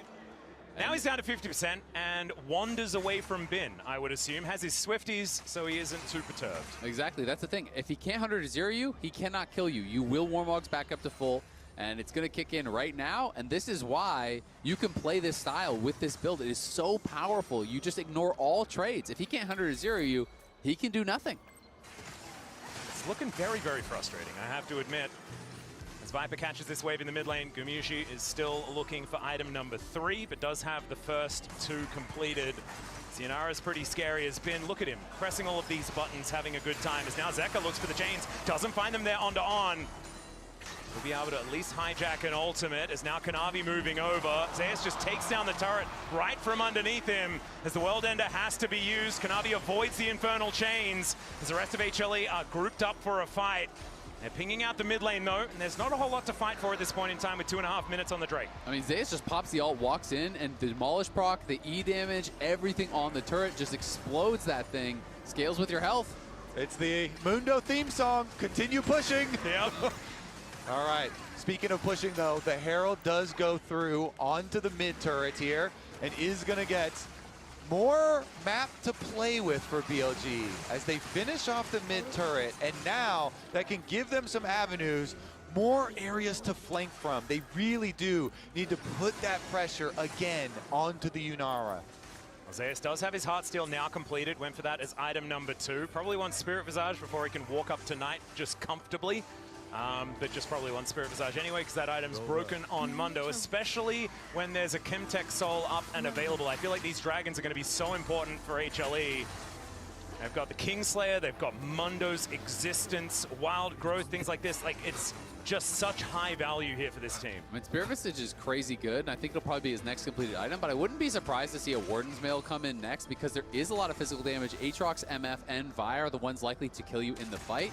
The passive on Spirit Visage is always insanely valuable, even if it is against AD, but I think you need some armor, because that is one of the weaknesses of this style of build, is all you have is health. You have no armor whatsoever, and if MF hits 3 items and you still have no armor, yeah, you have a lot of health, but she hurts. 100% agree there. So we'll continue to monitor as HLE are trying to keep it calm and not let BLG increase that gold lead. It does just barely crest 2,000 now, but has been kept fairly stable. Again, it's also very important to continue to clean the wards. You cannot afford to get flanked again. You cannot afford for a fight to start with Guma instantly deleted. You need some damage out of that Yunara. I think so much of this comes down to On. His positioning, utilizing his passive to be frustrating, confusing, annoying, and the Nico, if he finds his target, you were mentioning it, if Gumayusi goes down at the start of these fights, Mundo can go where he please, but it's probably going to end up at the Death Chamber. I've got to say, if I'm HLE, I feel like you should just give this next dragon. Mundo is 15, Bin is 16, just keep scaling. Allow these extra items to come through. I think the game gets better and better for you, and I feel like right now, Bin is kind of at his strongest. He just hit 16, he just completed another item, and Zeus has so much room to grow, as does Guma. I mean, when he hits IE, for example, he gets way stronger. Yeah, it's dangerous for them right now because there's so many things they have to keep track of. You mentioned On and the creativity he could have with an engage with Protobell and Flash ready on the Nico, and Knight has the burst damage. Knight right now is terrifying on the Aurora, so if they do get that engage, he can convert the kill.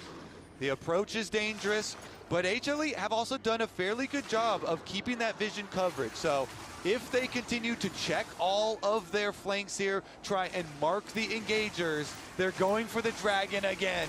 Well, the Mundo is walking from the top side of the map. A face check here from Zeker as he gets himself out of the way. The Between Worlds comes down. Great Polymorph comes in. Cease and desist, and Shun, he is going to have to do that as now Zeus makes his way in. 3 people, I do not think he minds, as Kanavi not going to be diving on top. But look at Zeus. He's just going to buy the time for them to try and take down this dragon. It's only at 50%, but there is no smite to try and lock this up, so it should be a soul point going over to HLE. BLG not on the same page. Shouldn't want the engage. He wanted the burst damage onto Silas. but they're not there to convert, and he just goes down for free. Dragon Soul Point for HLE. And Zeka's pretty tanky. It's just not a target that you can easily one-shot. The Lulu was there behind him, didn't even need the wild growth. MF is not there, On is not there, Bin is not there. It's a confusing decision from Shun and one that cost them big time. Did you think? Yeah, I mean, we're looking at it here. They're looking at them from the top. They knew that they were there. And he had Knight with them, but that is not going to be enough. Like, they're split, and that is a one-way ticket. Yeah, I mean, sure, if Guma face checks you, you go it too. Yeah. If Zeka face checks you with the Lulu behind him, you have to get through the Merc Shield on the boots. You have to get through all this HP. This is not a zero health build, so very surprising choice there from Shun, and just gets easily polymorph burst down. They only got Zeka to about half HP without the wild growth being used. And again, it's a critical moment because you don't get a lot of time back with this comp for BLG.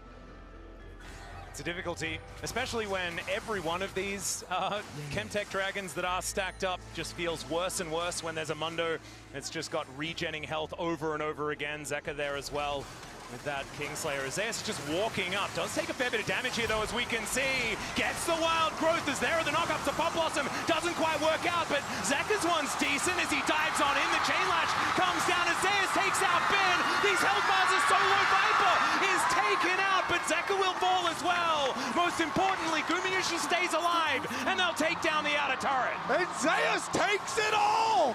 He's still on the push. He's back to full HP. How do you stop this man? He is just walking towards them.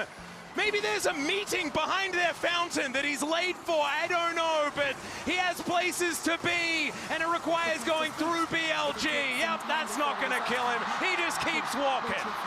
Zeus has a meeting, and it's feeling like it might be with the MSI trophy after that fight. He survives in the mid lane. BLG make the call that we can burst down the Mundo, full send everything on Zeus, and very narrowly they are not able to do it. Look how low they get him. They throw down the ult, but look at the Heart Zapper. He got it off before the vial came through. It wasn't perfectly layered. He flashes out, he gets the wild growth, he survives, and then Guma. Time. Even though they lose the Pantheon, they lose the Silas, they continue to push. Zeus back to full health and keeps the pressure on. And you can feel it, can't you? Once again, Zeus, he's used to this. He just says, Guma, stand behind me and shoot. And that absolutely happened.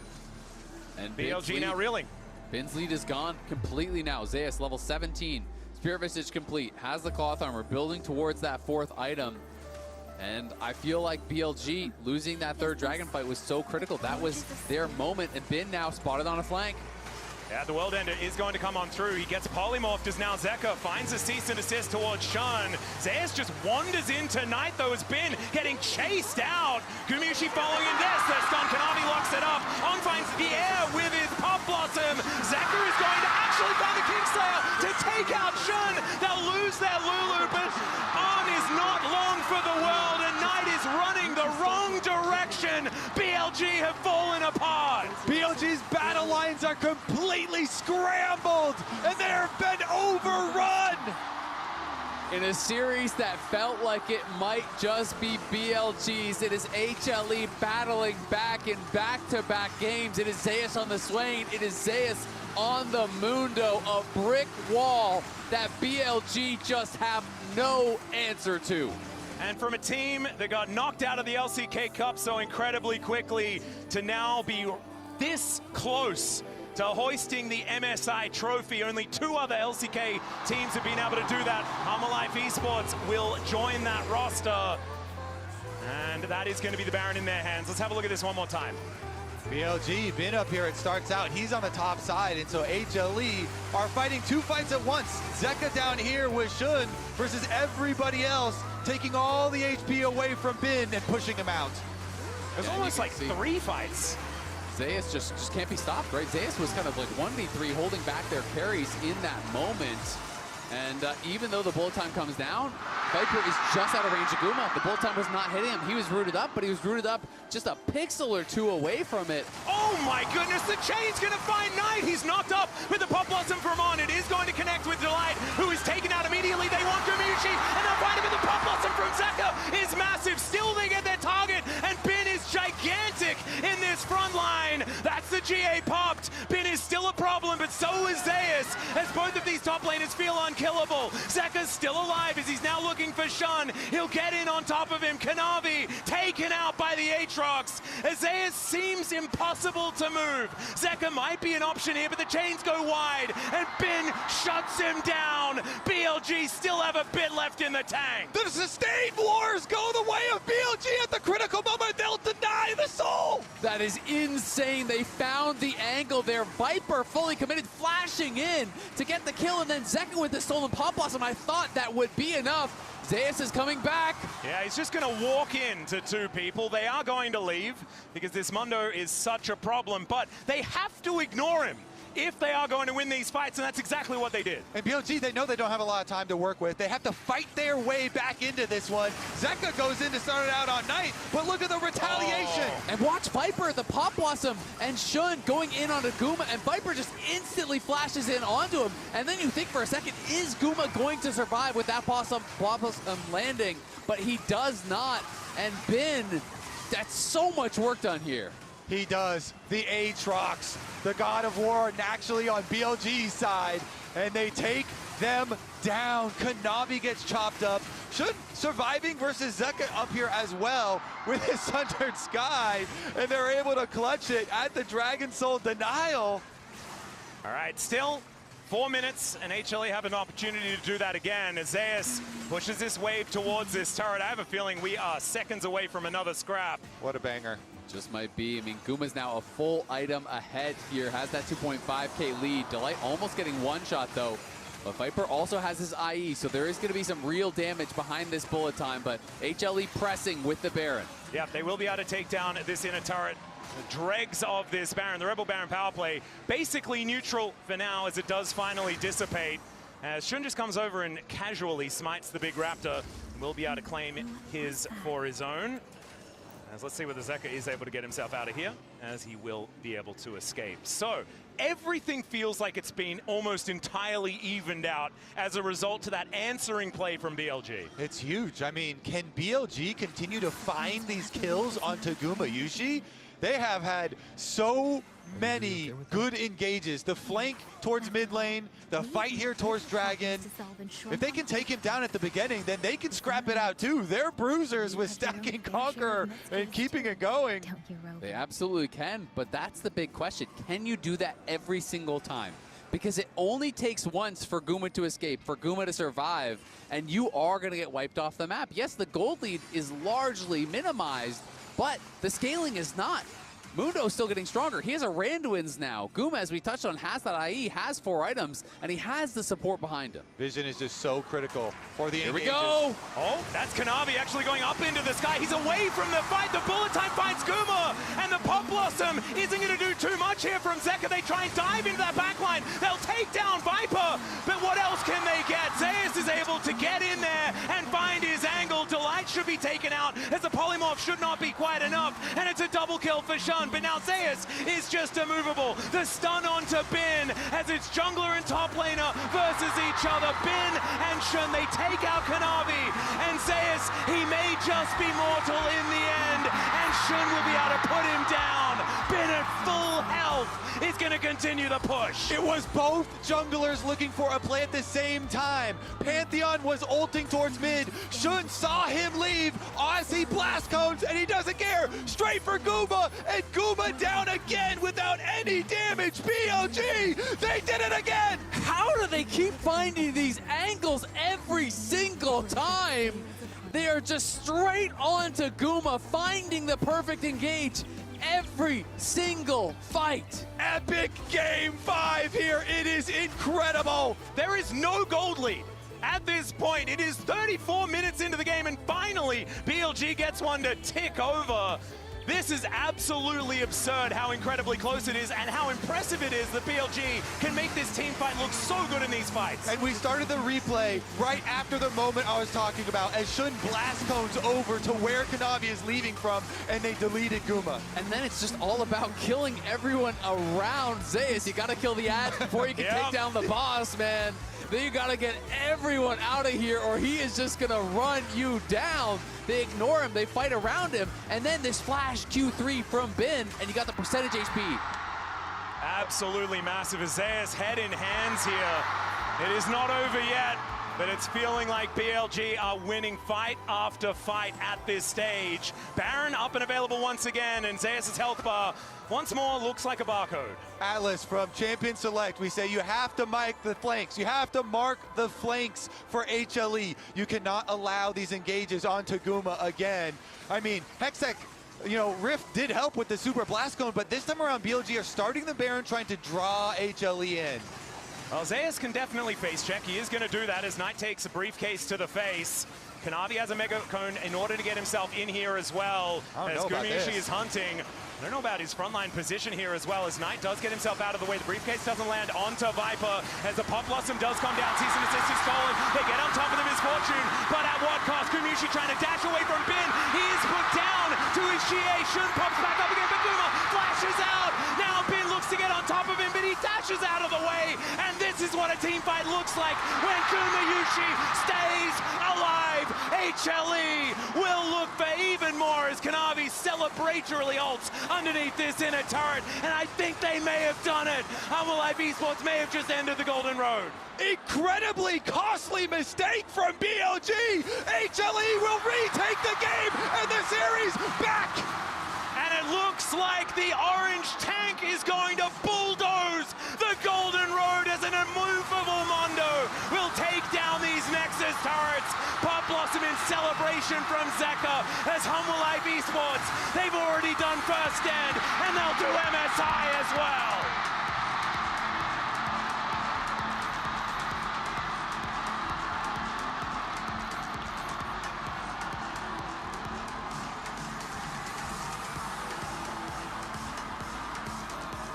In a back and forth game, BLG every fight had their eyes on Gumiushi. They set up the perfect fight for HLE by starting the Baron, by sticking on the Baron, by allowing Viper to be chased out. Guma cannot be accessed because Knight is not there. On is not there. They hand it to them on a silver platter, and HLE are all too happy to punish, to take it, and to claim the LC for the MSI title. They might be able to get that one as well. Yeah, we'll see about that. My goodness, though, it is shocking. Such a shocking way for it to end after the previous fight where they had their eyes and their goals set on the flank and set dead on killing Gumiushi, but they pin themselves inside a Baron, and HLE say, not on my watch. Zeus is happy to run them out. Kanavi is happy to steal that Baron, and HLE, they will take away that trophy. And HLE, it looked almost hopeless the first time these two teams met in that upper bracket final. You just felt like BLG had control of that series. They lose one game, but that was it. They then come back so incredibly strong. HLE needed absolutely everything in order to clutch this out. As Zeus, the immovable Mundo, will hoist that trophy, the third Korean organization to be able to do so here. As Kanavi, his first time back in Korea, and already he's managed to win MSI. I'm still in shock over that ending. Me too. I can't believe it. I can't believe it ended like that. Congratulations, though, to HLE. They had a scale at this tournament. They lost to BLG in the upper finals, and they clutch it in game number 5. Back-to-back series, they were down 1-2, and back-to-back series, they stepped up in game 4, in game 5, knocking out Lion, knocking out BLG, who was looking like the best team at the tournament, but they are so critical on these picks. Swain in game 4, back-to-back series massive, the Mundo massive in this one. HLE clutched up when it mattered most. And this is the crazy thing. It was around this time last year that this team fully collapsed. It was road to MSI where they were up 2 games, they get reverse swept and then just swept, and then their MSI dream had died. This time around, they did not lose hope. They actually managed to stick in it, and I think Coach O'Mogli there deserve a whole lot of props because the bounce back from that last loss against BLG, where honestly it looked like they were floundering in the draft, this last game so much better out of HAHAHA Life Esports. And they get the extra seed for the LCK at Worlds. The rewards are huge here. Oh man, just reeling. I didn't think that this was going to be the outcome because BLG's Golden Road, it looked almost set in stone. Here in Daejeon, there is now 2 people that have managed to hoist all of the Riot trophies now. And it is Zeka and Zeus. And it's amazing to see these players establishing a new legacy here on HAHAHA Life Esports. 2 players from T1 establish themselves initially in their career there, come to a new organization, teaming up with Zeka, with Delight, and they have created a new powerhouse in the world. They are the best team in the world today, taking down BLG, a team that had looked unstoppable, not only here, but at First Stand. And we're heading to the stage for an interview. 센터에서 펼쳐지는 2016 미드시즌 인비테이셔널 대망의 우승팀은 We have the winner for the 2026 MSI, and the winner is HAHAHA Life Esports. Congratulations! 네, 우승팀 하나생명 e스포츠의 구마유시 선수, 딜라이트 선수와 인터뷰 Now 나눠보도록 let's hear 하겠습니다. from Kumayushi and Delight on the side of HAHAHA Life Esports. Congratulations on the win. Thank you very much. First off, Kumayushi, you've completed a Worlds three-peat, but this is your first MSI title. How does it feel? Does it feel new?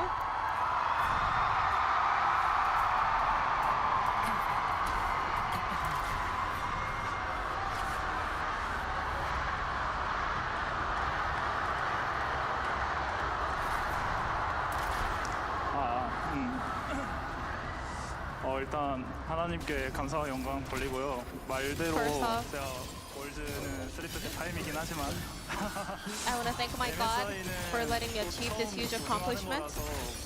And I won Worlds 3 times. I am the MVP, but this is my first MSI title. 기억들이 좀 떠오르면서 And it brings me all the past MSI memories back. It makes me wonder why I couldn't win the past MSIs. But still, thankfully, with the new members on the side of HAHAHA Life Esports, and especially with Zeus, who shared the same heartbreak by being the runner-up in the past MSI. I'm so happy that together we were able to pull this off. This is the first time in MSI history that the team from the host region has won the title. You have broken the curse. What's your thought on that? 대전에서 우승한 것도 있고 또 HAHAHA Life 여러모로 Esports 되게 won the title in 좋은 Daejeon. 의미의 첫 우승인 것 같아서 And I think this title means so much in various aspects. It means so much to me as well. Fans here in Daejeon and also all around the world sent you so much passionate support. Could you say a few words to them as well? 제가 이제 팀을 옮기고 나서 첫 우승을 하게 됐는데 This is my first international title after finding a new team. 제가 이제 이적하면서 했던 말처럼 And 앞으로 I 구마유시 left the 이야기가 message 계속 될 when I was 거여가지고 leaving my previous team. I told my fans the Kumayushi story never ends, and I will be looking forward to the same support from the fans, and I will keep the Kumayushi story going. So please keep on supporting me. Thank you very much. 이어서 딜라이트 선수 만나보도록 하겠습니다. 우승 너무너무 축하드립니다. Now, Delight, huge congratulations on your first MSI title. How do you feel? 일단 첫 MSI 우승이라는 타이틀을 얻어서 좀 좋은 것 같고 이제 상대가 또 I'm really happy that I won my first MSI title. 국제전에서 좀 졌었는데 Our final opponent was BLG, and I've always lost to on international stage. And tonight, I'm gonna get a really good sleep. Finally, I got to win up against him. 어제 이어서 오늘도 사실 5세트 접전이 나오면서 좀 부담감도 있었을 것 Now 같은데요. you guys are playing back-to-back 5 gamers. What kind of mindset did you have coming into the series today? Not much pressure at the beginning, but when we were down to 1 and 2, I was like, I really don't want to lose here. So I came back on stage with a mindset that I'm going to win. Delight, now that you have won the MSI, what is your next goal? Now, Worlds is the next international. That in the past, I've always could not make it to the finals. I got eliminated in the quarters. I was never able to make it to the finals. So this time around, I wish I can make it to the finals and win the Worlds title. 이렇게 해서 구마유시 딜라이트 선수와의 인터뷰를 나눠봤습니다. Now that was Kumayushi and Delight on the side of Honor Life Esports. 자, 이제 And MSI now it is 2016 그랜드 time 파이널. to reveal the 2026 MSI Grand Final OPPO Final MVP.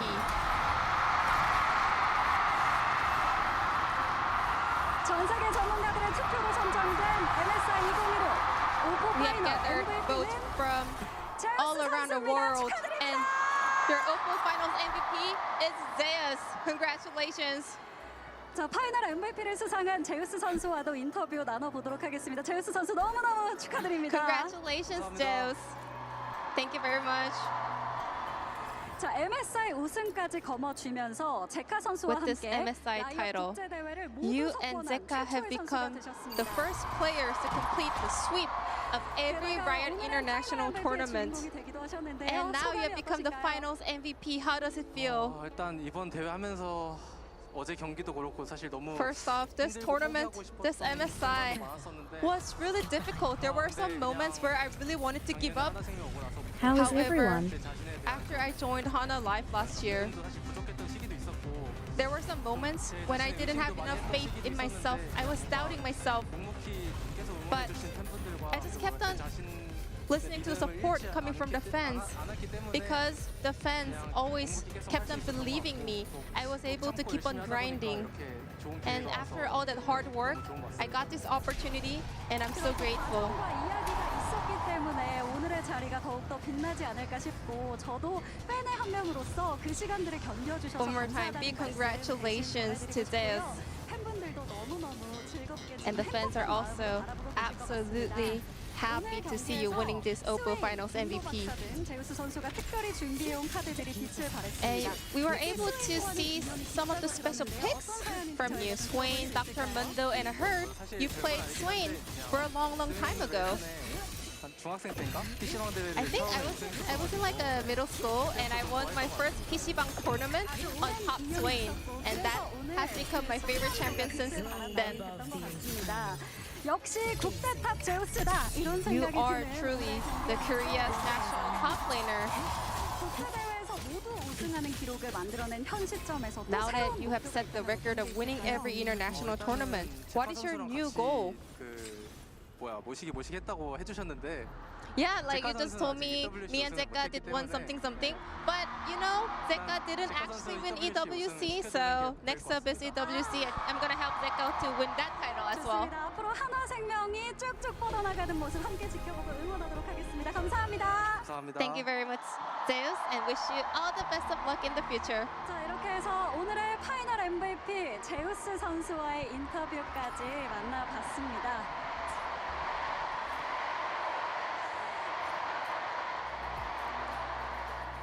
자, 이제 2016 미드 시즌 인비테이셔널 모든 여정을 Now that was 마쳤습니다. Zeus, the 성공적으로 OPPO 대회가 Finals MVP of 펼쳐질 수 있도록 2026 함께해주신 Mid-Season 대전 Invitational. 광역시 그리고 It is time to 모든 close 기관에 out the 함께해주신 2026 팬 여러분들께 다시 MSI. 한번 감사 And 인사를 before we do so, 전하겠습니다. we would like to thank the city of Daejeon and all of you for being such incredible hosts over the past few weeks. And to all the fans who have been with us during this entire journey, thank you from the bottom of my heart.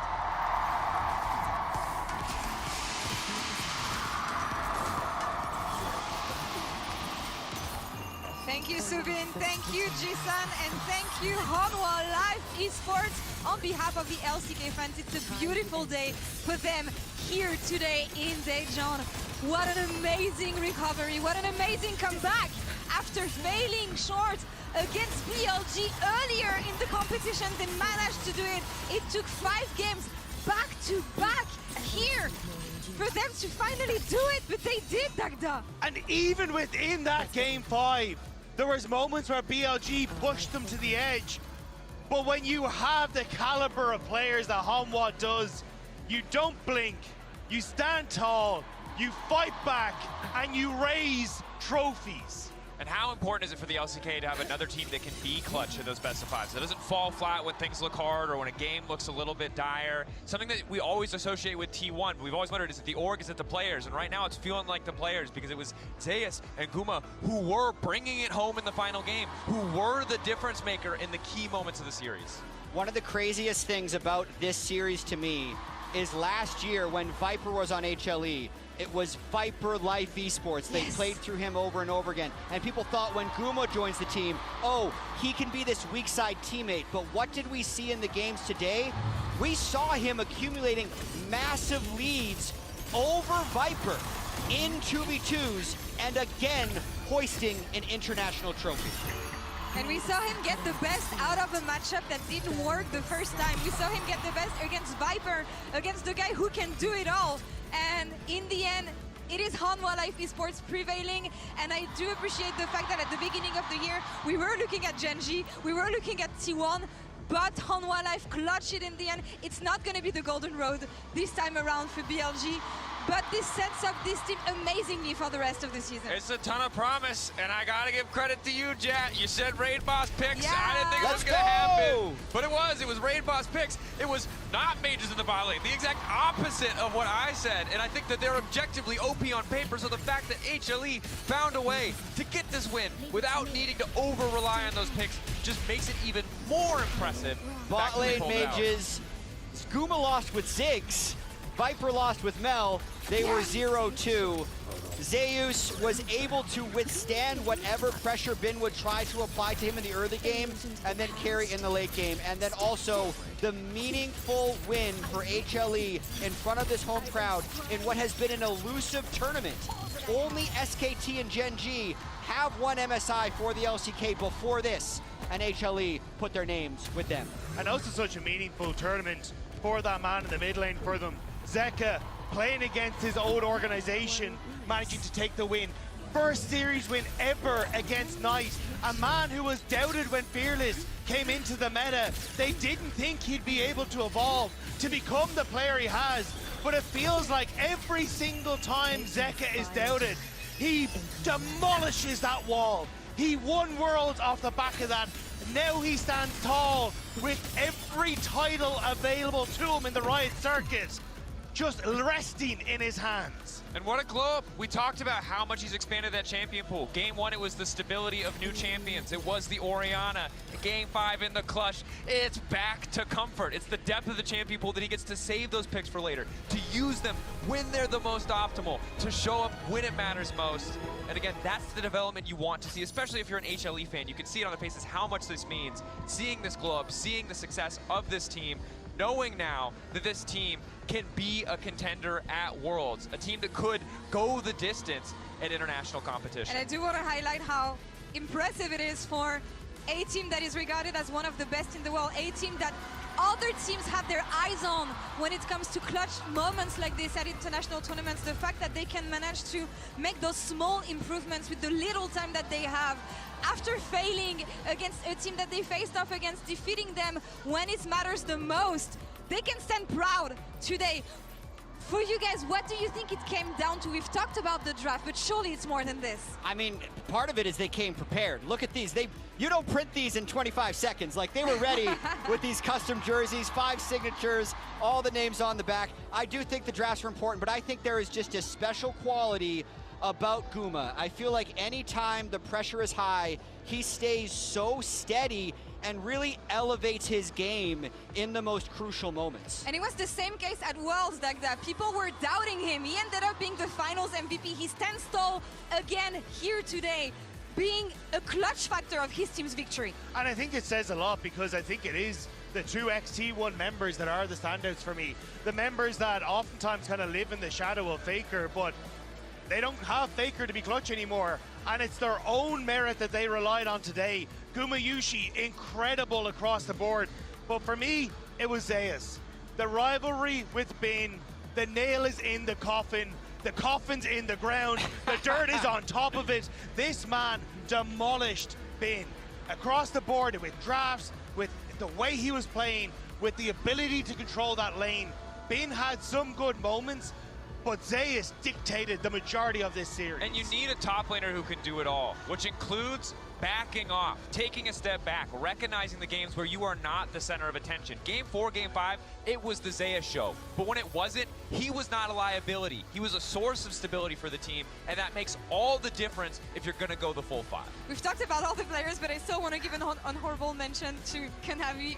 He had a rough series, but he managed to stay steady for his team. And in moments like this, it's the mental aspect also that matters. The fact that even if personally you're not performing that well, you're still going to be that strength for your team and someone that can rally around them and that can sublime them. And I feel like regardless of the oopsie moments that he had, that's what he managed to do today. Yeah, I do think that for Kanavi, he has struggled in the past as well in some of these moments. Like we've seen it at the international events against T1 when he was on JDG. But I do think it's more the case of he has the teammates to support him in this endeavor now. It's not just him by himself, where he hasn't got that support, it feels like, in previous teams. Now he's able to have the whoopsie and still have the teammates rally around him, the guys to support him, the guys who can take over a game. And I think that is such a big difference maker for him. And also then must be a mental load off his mind as well, because it means that there isn't that pressure to always have to perform. I think when you think about these big international losses, you have to remember that this is hugely traumatic. When you go into a next series, when you fumble a game like that, it is so hard to bounce back. But one of the big things that I think makes it so much easier for Kanavi is the T1 players beside him. When you look at a player next to you and you go, you've gone the distance, you have been clutch in these moments. I believe that whatever happens with me, as long as I don't mess it up, that you will carry me across the finish line. Having that comfort, that confidence, makes it so much easier in moments where so many players in the past have just completely collapsed, Kanavi included. I want to take some time to reflect on MSI as a whole, because we started the tournament with very one-sided games. That we did. Not the best. And then there were a few 3-0s. Huge ramp up throughout the tournament. We got the upset, we got the heartbreaks, we got the silver scrapes until the end of time. Ending here today with a banger final. Another LPL versus LCK matchup, leading us to 5 games, crowning a new champion. What are we going to note from this MSI, guys? Don't forget, when probably flaming Bin on social media, that NA did 6-0 EU in absolutely embarrassing fashion. And I would love to forget it, but I don't want all that flame to go to Bin. So we'll be the lightning rod. Don't forget, we're bad now, it turns out. Let's go region by region. Weirdly enough, I feel like from pre-tournament expectations, how disappointed do you walk away from this event? Obviously, LCK is the happiest because they were able to lift the trophy. T1 fell. NA, I feel like, comes away really good. They pushed HLE to a 2-1 deficit, much like BLG, and were as close to beating them as anybody else. I'd also say G2, yes, they lost to NA, but they had 2 series wins against LPL and LCK teams. I think the further away we get from the Lion loss, the better that will feel. And ultimately, I'm not even mad, Chad. You're not even mad? I'm not even mad losing to Lion, honestly. The show they put up against the team that ended up winning the whole thing. I'm proud for Lion, and honestly, I'm so excited for your region for the rest of the year. I would just like to say on behalf of you fans, I'm still mad. I'm still mad. I was gonna say, I don't want to say, like, we didn't deserve to win. I'm still upset that we lost. Just to be, like, we were the worst team. Absolutely deserved for Lion. They're a fantastic team. I'm still sad about it. Just to mix it up, Laura. I don't want to, we're not all in the go raw NA. I'm still hoping we can win. Inspired is the GOAT. Dokla showed up again. With Worlds at the end of the year being held in North America, I'm very excited for Lion. Oh my God, the pressure's on. Yeah, the pressure's on. The expectations were so low. They were so low. Now they're like starting to get a little bit higher. But we don't have a 4th seed. That is the true tragedy. If they had gone the distance. Yeah, but and then finally we could see C9 finish 5th just to miss another international. Listen, it's in the mind's eye. Thinking if Lion had just done something a little bit different with the 4,000 goal lead before the red buffing game into game 4, do they come onto stage against BLG? Would they be able to lift the MSI trophy? We'd have the 4th. Oh, but we still have 0 wins against the LEC. But this is the thing. I feel like this is the tournament that has blown all narratives out of the water. Like G2 has beaten T1. Lion has pushed the winner of MSI to 5 games and could have beaten them in that game 4. The LPL has gone the distance and is just as competitive against everyone else. If I'm looking at Worlds, there is no longer a, oh, this is just dead set a win. You have to fight every single time, and I'm so excited for that international. But we're not looking at Worlds. We're looking at that man. We're looking at Guma. that man. We're looking at Hanwha Life to step off Esports. for a second. The victorious Hanwha Life Esports and Guma Yoshi about to join us here at the desk. Hello. Yeah, oh my God, Guma. You have fans are going wild so behind many fans him. supporting you. You can put on the headset. Congratulations, Guma. 생일 축하드립니다. 감사합니다. Thank you so much for joining us. Thank you for joining us as well here, Jason. You're looking at those images right now. You're looking at this trophy. What is the first thing that crossed your mind when you finished that game 5? When you came to that trophy knowing that you were finally gonna taste that sweet, sweet taste of victory and having an MSI title under your belt? 아, 정말 마지막 세트 끝났을 때 처음으로 든 생각이 무엇이었는지 단상위의 트로피를 보고 아, 드디어 내가 정말 꿈꾸던 MSI 타이틀 이제 내 거다. 어떤 감정이 드셨나요? 참 MSI 제가 진짜 많이 왔는데 이렇게 우승하는 게 처음이어가지고 실감이 처음에 안 나는데 팀원들의 그런 기뻐하는 모습들이랑 MSI 트로피 보니까 되게 울컥하는 그런 감정이 있었던 것 같아요. I've been to so many MSIs and finally I was able to win the title. At first, it felt surreal. I thought this was not real, and then looking at my teammates' happiness and then looking at trophy, realizing that it's mine, I almost cried. More than an MSI, I want to know, how much does it mean to you knowing that you managed to do this with a different team? Taking a risk at the beginning of the year, going a different way, going a different direction, knowing that it's finally paid off, that you're reunited with Zeus, managed to do it alongside him one time again, but also knowing that you had it in you outside of T1. 또 이제 단순한 MSI 우승 타이틀을 넘어서 올해는 어떻게 보면 새로운 도전이었잖아요. 새로운 팀을 찾았고 그 팀과 함께 드디어 MSI를 우승하게 됐고 또 말씀해 주셨던 것처럼 제우스 선수와 드디어 MSI 우승을 하셨는데 이렇게 단순히 내가 T1에 있었을 뿐만 아니라 이렇게 나 혼자서도 또 한 번 이렇게 뜻깊은 좀 성취를 했다라는 감정이 드셨을 때 어떤 느낌이었나요? 이제 뭐 되게 여러 가지 감정이 들었었고 그래도 저는 처음 이적할 때 가졌던 마음이 이런 성취를 얻기 위해서 나왔다고 생각을 했어가지고 이제 시작이라는 생각도 드는 것 같아요. 앞으로도 또 좋은 팀원들이랑 많은 성취를 이뤄낼 수 있을 것 같습니다. At first, when I won the MSI title, I had a lot of mixed feelings. But I think the mindset that I had when I decided to find a different team, I was hunting for more accomplishment. I was trying to get more achievements. So I think I can say this is also just the beginning for me. And I will keep on making more achievements with my teammates. That's amazing.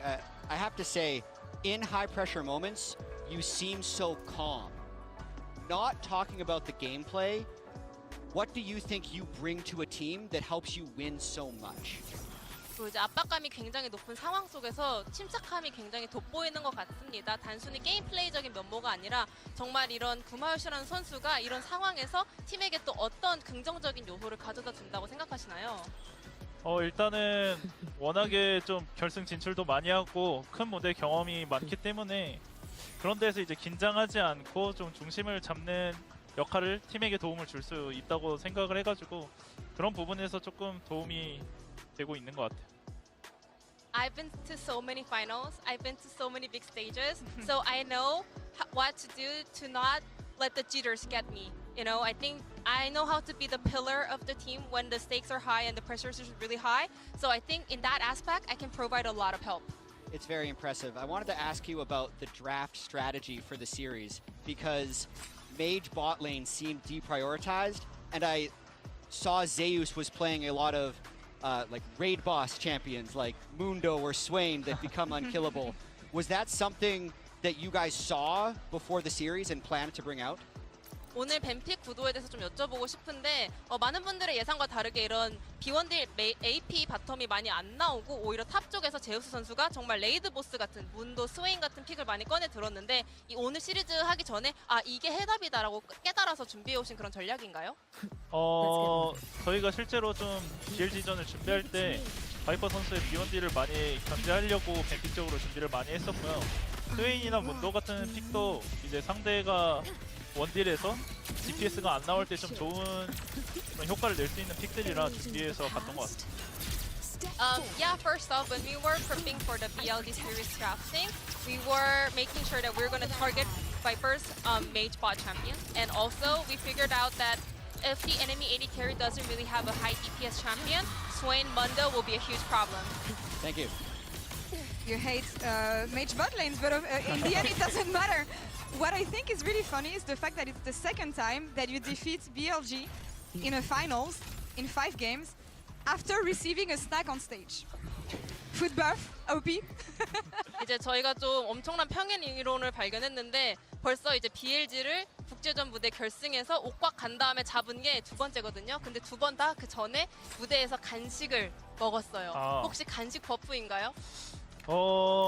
간식 버프 당연히 있다고 생각하고 다음에도 또 중요한 순간에 준비를 해주시면 좋겠네요. For sure. Food buff, snack buff. Make sure you prep another snack for me when the stakes are high. All right, feed him on stage and you're gonna feed him in game. Last question for you, Guma. Is there anything that you would like to share for your Western fans, maybe? MSI 팬분들께 한마디 해주세요. 영어로 해주세요. My first win champion in HLE. I keep going champion. so many champions. So many titles coming so for many you, Guma. titles. Thank you so much for joining us today. 인터뷰 너무 감사합니다. 감사합니다. Thank you so much for the help and the translation. Round of applause for Gumayoshi, of course, here. And yeah, as we see the celebration, one more time. He deserves it time and time again. People keep on doubting him, Jad, but he keep on proving them wrong. And you could hear the pride of him winning in another team, in another environment. And when he says that it's not the last one, I can only believe him. Sky's the limit for this guy. They just proved it, right? Like they took a massive risk. Zeus last year won first stand, fell apart a little bit towards the end of the year, and then here at this MSI, it wasn't easy. They were really pushed multiple times, but as he said, like, he's been to so many finals. He can be calm. He can be the pillar for the team in those big moments, and he proved it again. He's also really good at embarrassing me because I definitely just waved at him like this, but he was waving at the fans behind me. So I think mogged. I think I got mogged. Is that what that is? Yeah. I would have been embarrassed. Embarrassed is the word that I would use. Fine. But yeah, I mean, class act, Gumayushi. He's like, it always has felt, the period where he felt like a young player, like a rookie, felt so short because of how confident he presented himself and how quick he was to just lay down a lot of these all-star performances. And you can really see him coming to his own, taking a more veteran, more senior position in this lineup now. But it always kind of felt like he had that in him. Like, even when it was, hey, look, I can take a step back and let the rest of my team carry, give resources elsewhere, or I can be the one that's going to be able to gobble that up and perform when it matters. And I think that's what we got to see at the end of this series as well, was just what he can do when he's able to have the goal and the lead. So I do think, like, he is an exceptional player, and I'm very excited to see.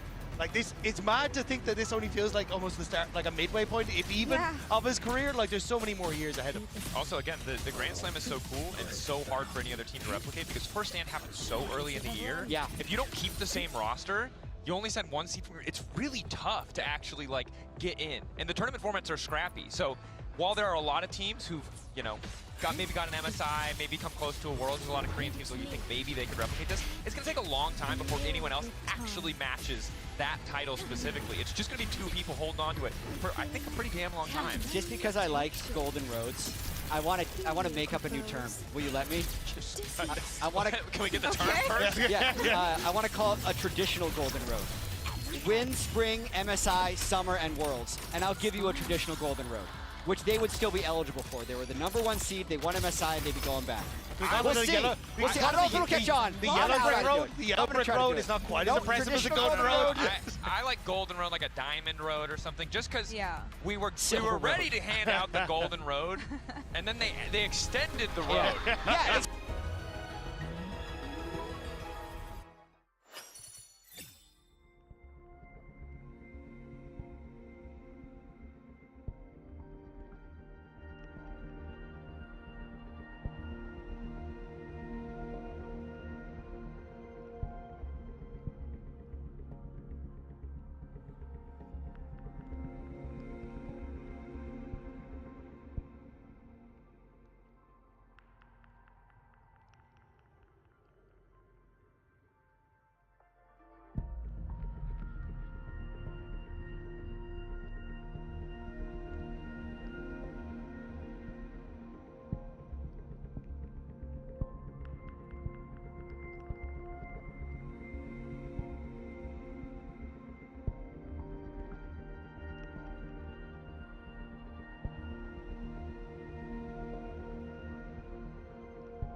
Loading. In war with time. And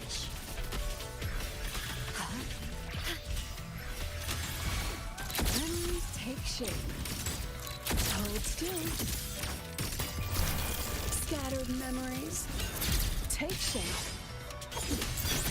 I protect. Every instant. Nothing motivates like a little reward.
Time for class.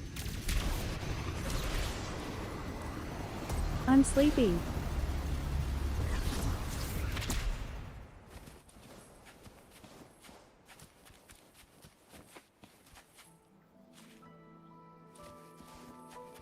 Let's pick up the pace.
Incoming ad break.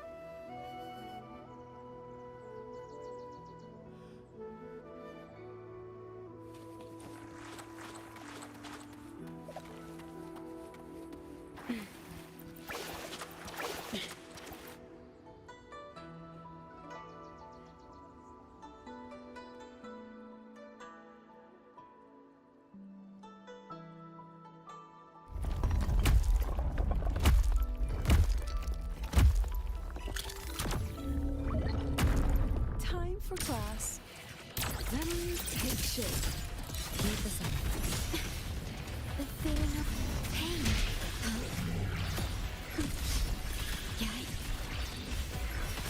Diminish. Astral modulation.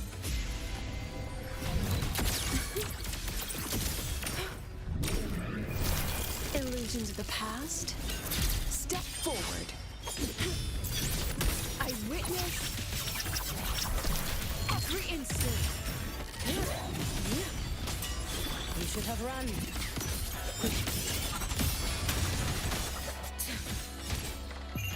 A life as fleeting as the first snow.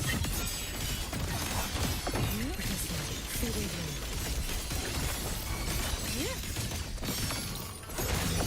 Waning moon, evanescent morning dew.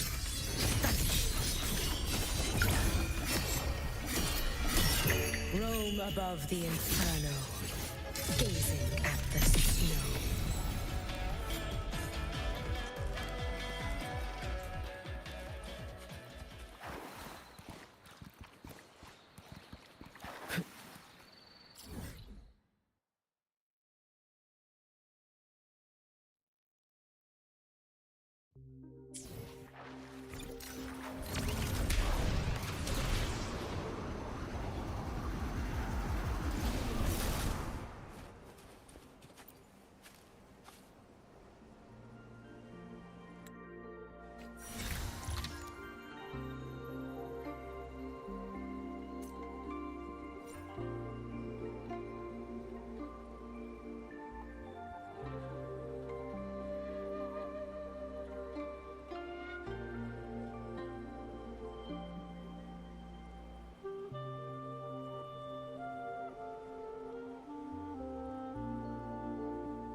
Anything you might need?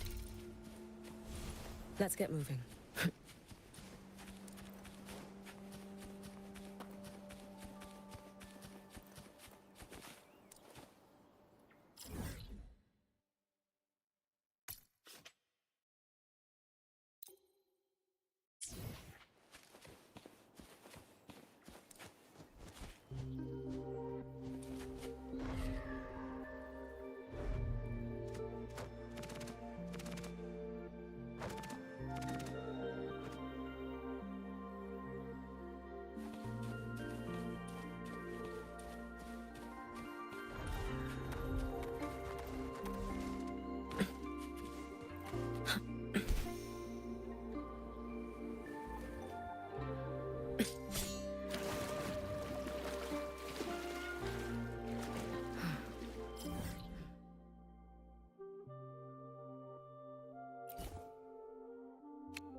How are you doing today?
Welcome Hisatabit and 26 VT.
bleeding red.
Check out the Pando Pet Cafe to play with me.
Welcome Nanashifuro.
Incoming ad break.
I'm hungry. Please feed me.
I'm sleepy.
Welcome, Josh Emma.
Greet my friend.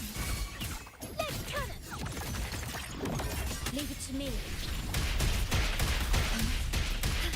In war with time.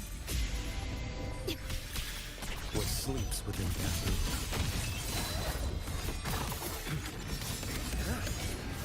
Vanish. Mandate calls. Judgment falls. Let's not. Greet my friend.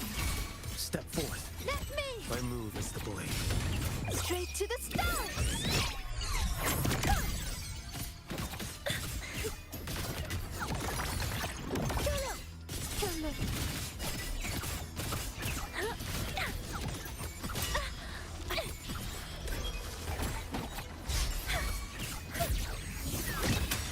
Greet my friends.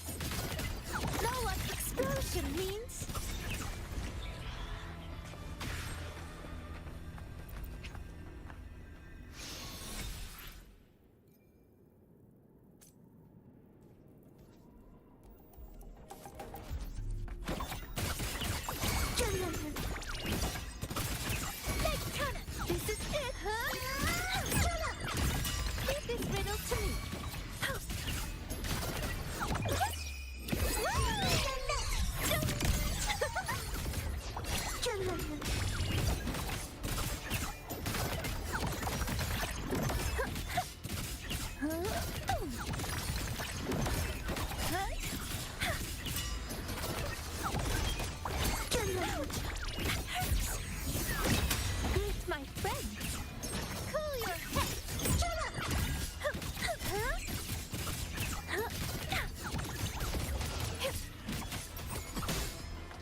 tiny slip.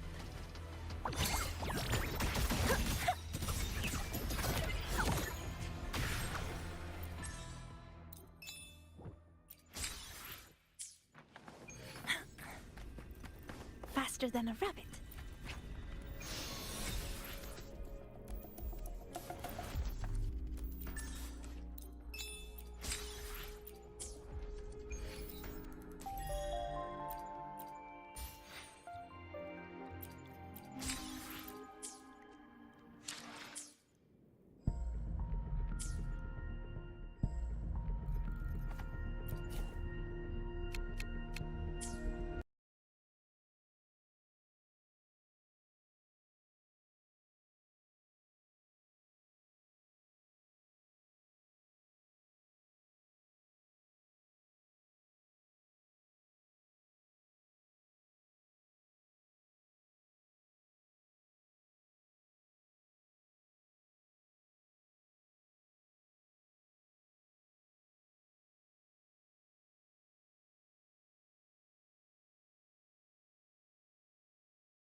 Hello.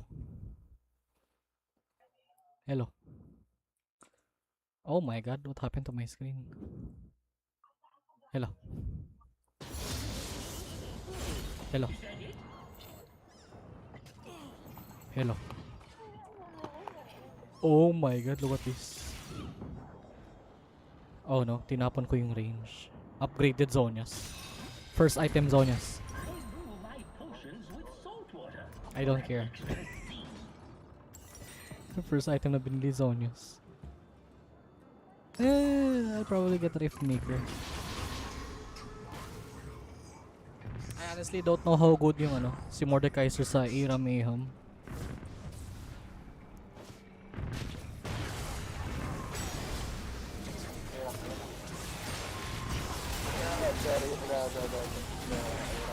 Wala kasi akong Conquer. If ever I'll get a Conquer. Something like that.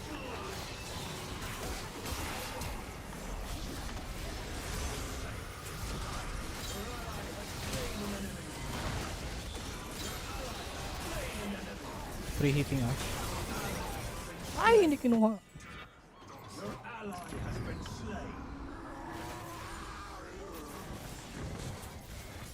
Okay, Galio is tank.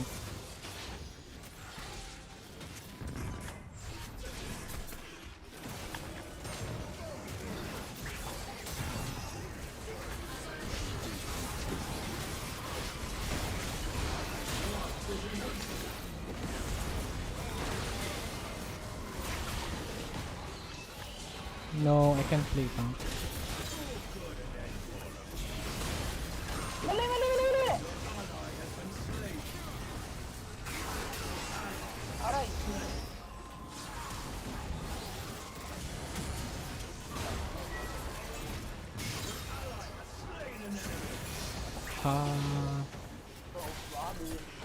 Wait lang, how do I know na magkano yung healing?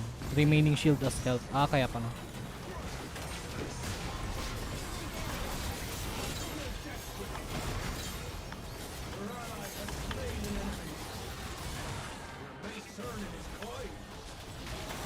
Wait, thank you, sinalo mo yung snowball.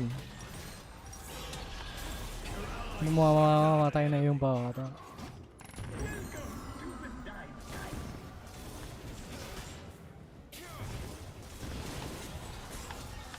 Mamatay.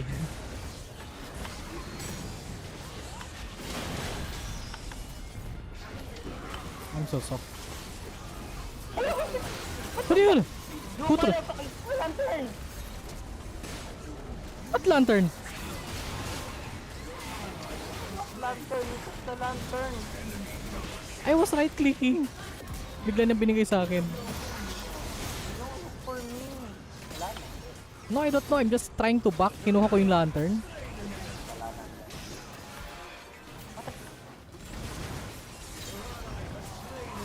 Stay away. Naka heart steal. Walang heart steal. Upgraded immolate. Bigyan lang sana ako ng I just need Conquer. Parang I haven't seen Conqueror in a while. Yung last time na binigay sa akin na Conquer is from Diana's game.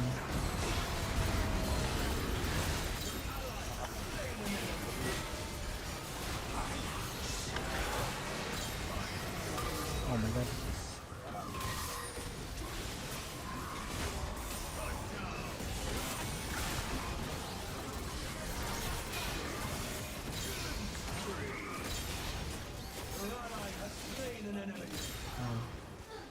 Buhay pa ba si Sion?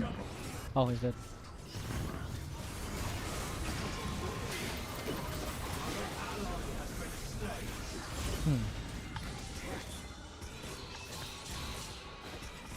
How am I gonna do this? Wait lang. On hit, reduces cooldown of your abilities by 1 second. Mag-i-infernal na lang ako. Let me go grab infernal.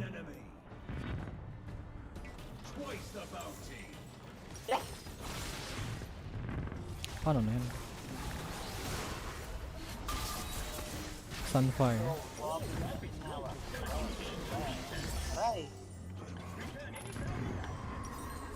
I have infernal conduct.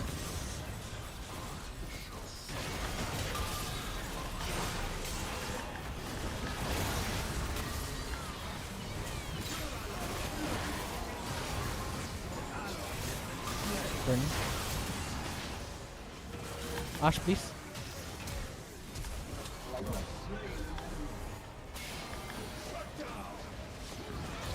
Survive, survive. I have top dance. No dancer. Ay, hindi. Ayo, top dancer. Ayan lang yung problem. You need to... Ulti. Wala. No, I mean si Pike. Ah! Wala na. He's mad! He flashed Q. Wala na. I need more survival. I need more durability kasi naka-infernal conduct ako. I just need my Sunfire. Okay na tayo. Sunfire, Liandris, and then we're good. Ano pa ba yung burning items? I need to know burning items. Nakalimutan ko yung ko pala. That's my own build. I just need Sunfire and then ano.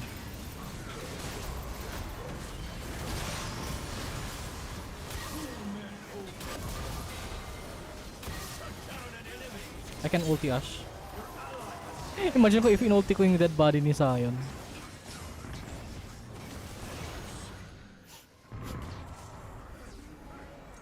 Kunin ko na to.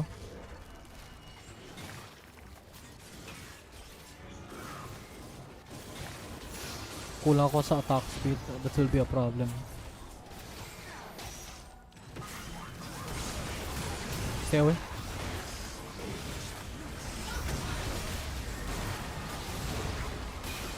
Stay alive. Blocking you.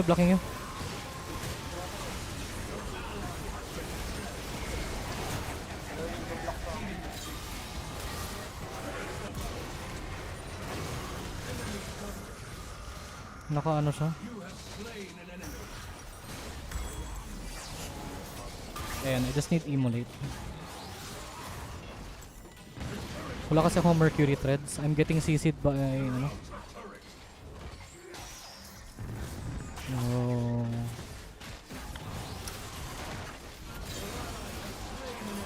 Inside bush.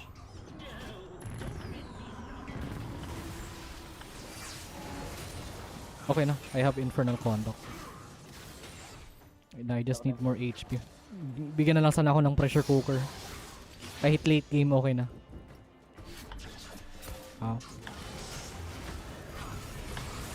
Ay, dapat Berserker's Grave yung kinuha ko.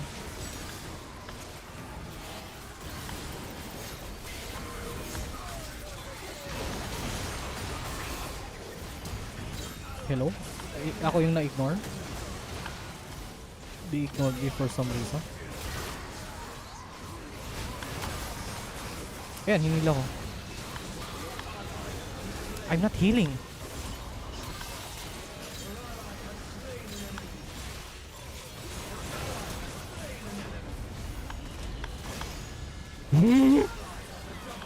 Walang galawan.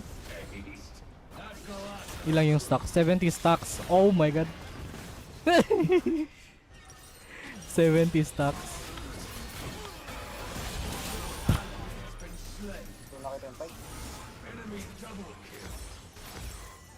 Kunin ko na lang yung overground.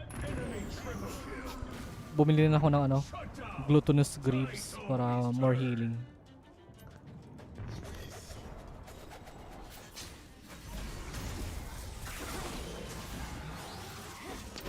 Oh, ba't siya pumasok?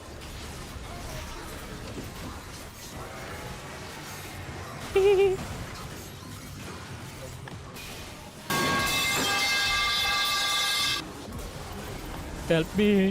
Help me! Ah! Oh. Yeah, permanent lockdown. Kulang ka sa range. Wala. Naano ako, tapos yun eh.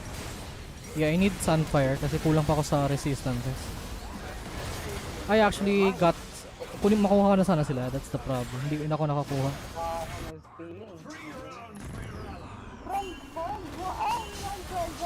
We need more stocks. Kulang ako sa Omnipump. The hell? Revealing for you.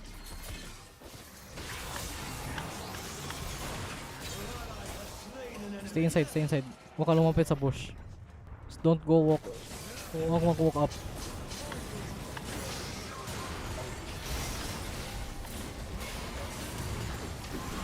Ayan na naman. Kuha ko siya.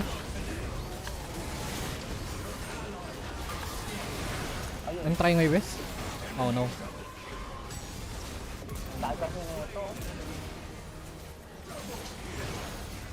Yung healing! May top dancer siya? Incoming at break. Why is she moving so fast?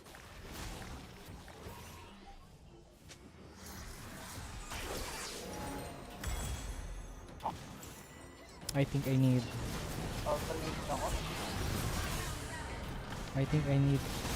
Iceborne.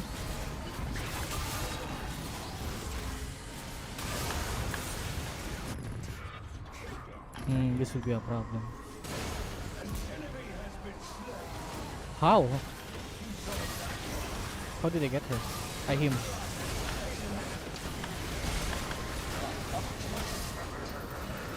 Stay away, stay away, stay away, stay away, stay away. Okay, come. I'll block. Blocking. Wala silang Thornmill. Oh wait, he has Thornmill. Huwag ka lang lumapit sa Galio kasi he has Frozen Heart.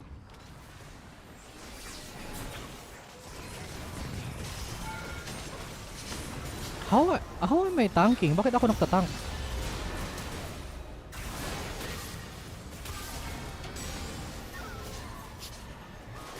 Oh, that's actually a good item. Nahuli ko yun.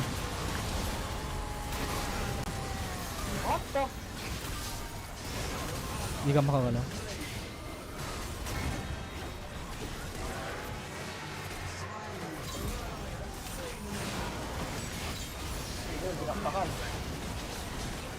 I can't. Wala akong healing. I'm not healing. Immolate? Dalawa? Yes. Sino yan na immolate? Oh, Galio. That's upgraded void immolation. I need more HPs ready. Ano pa ba pwede kong i-build? Unending Despair. What? Hindi ko makuha yung ano. Stay away. Oh no, you're dying sa ano, immolation. Ikaw tina-target ng immolation. Baka Wala talaga akong healing! I'm not healing! Sidestep! Nah, this is... wala. I don't have pressure cooker.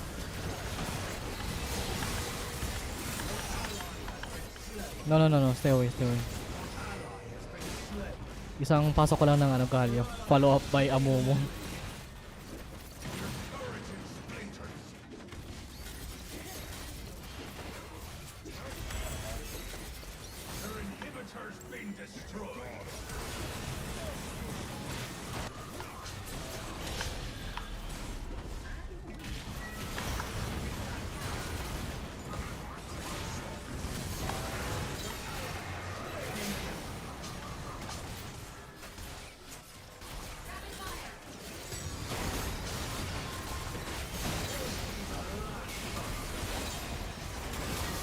Let me heal.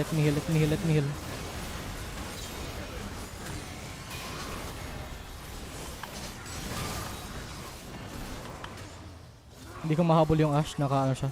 Her slow percent. She's trolling. He's trolling. Kasi if hindi gagana yung healing ko, edi I will just throw this. What's the point of healing? Wala pala akong Zonias.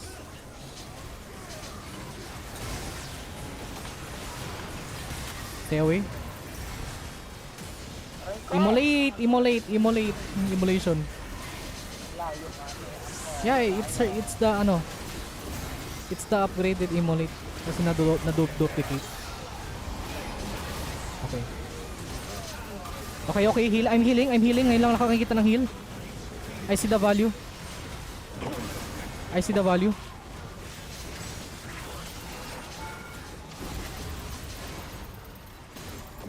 I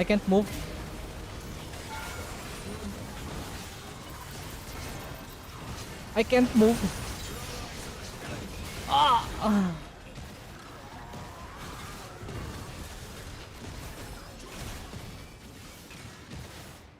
Ay, hindi na ano.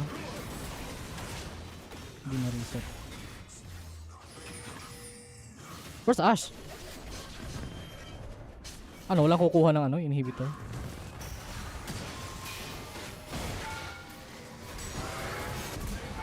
Boom. Anayas!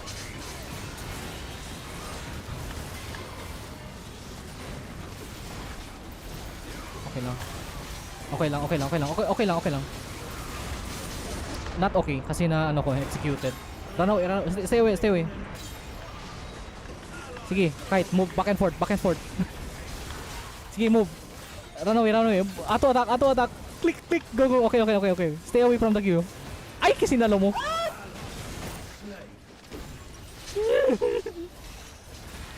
Sinala mo yung queue.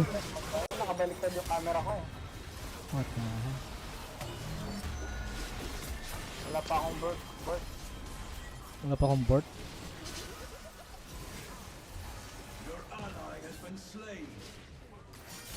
I need Thornmail sa ano, sa Ash. Wala na akong ano, useless yung upgraded ano ko. Ay kinuha ko yung upgraded Zonias and then wala akong Zonias. No, kunin ko na lang yung later. Benta ko yung Thornmail, I will buy Zonias. I think that's how the ano, ganun yung plan. Ay, nakita ko. What the hell is that rune? Bakit nag-trigger yung ano? That's actually troll. Nagtatago ko sa bush, biglang lumabas yung ano.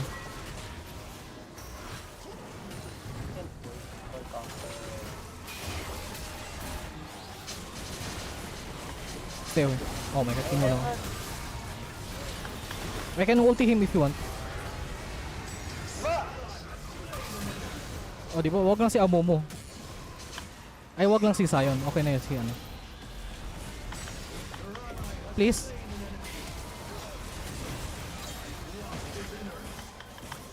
Okay na. Everyone is dead. Stay away na. Okay. Ako na sa salo.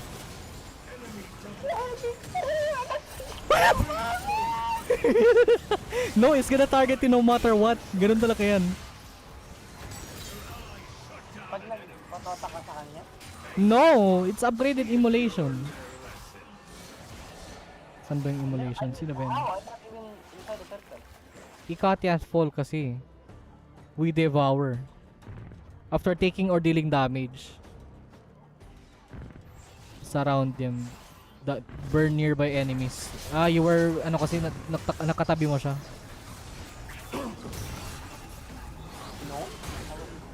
Yeah, anyone around him. Can I walk up? Kuha ko yung Ash.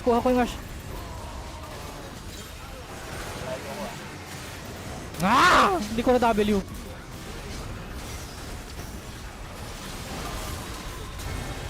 My skills is not skill singing. Hindi na trigger yung W.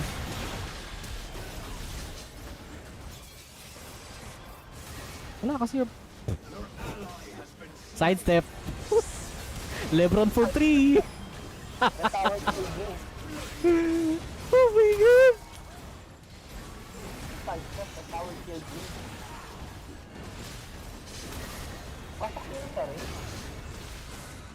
I don't know kung ano na ibebenta ko kasi hindi naman effective yung cornmeal. I think I should buy Zonias. Wala na akong time to ano. Yung Ash naman hindi naman siya nagde-deal ng damage. I can sell my... Hindi naman yung problem yung Ash. Hindi naman siya nakikerry. I just need something to ano.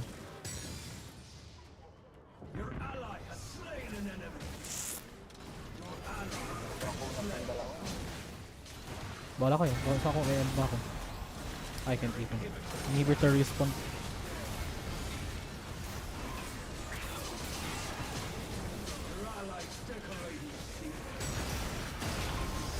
Blocking.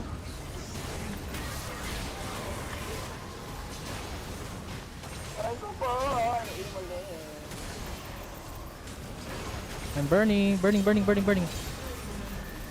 Ako na naman yung target ng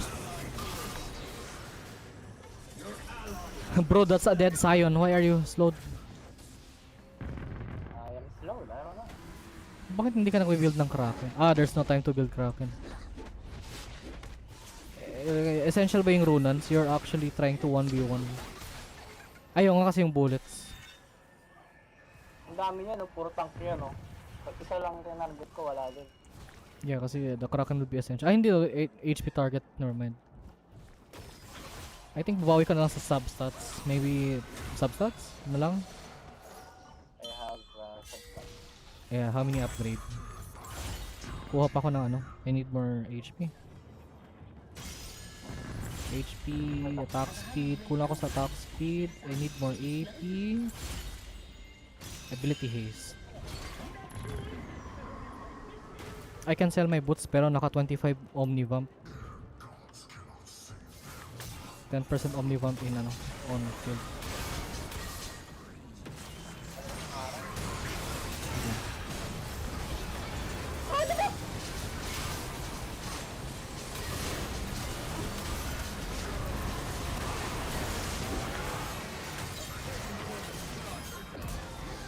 I'm moving. Patay na yung Pike, Okay na yun. Pike is dead. We can end. Unlimited Q!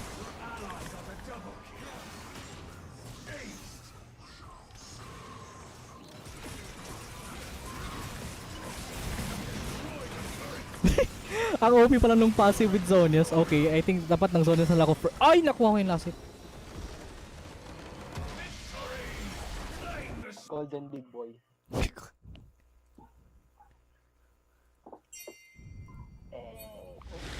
Sino ba nag-carry? Ikaw and si Zahen. At least nakuha natin. Ikaw lang hindi nakakuha ng S. Hello? Hindi ka... Oh my god, look at the damage. 132,000. What? 132k from Mordekaiser just by burning? Hindi ka nakakuha ng S? A plus lang, A plus. Oh, A plus. Maybe hindi nila tumama sa ano. Bro, wala akong ginawa. You did most of the ADC job. Si Zeus nga yung ginawa niya, naglaro lang siya ng Mundo Top and then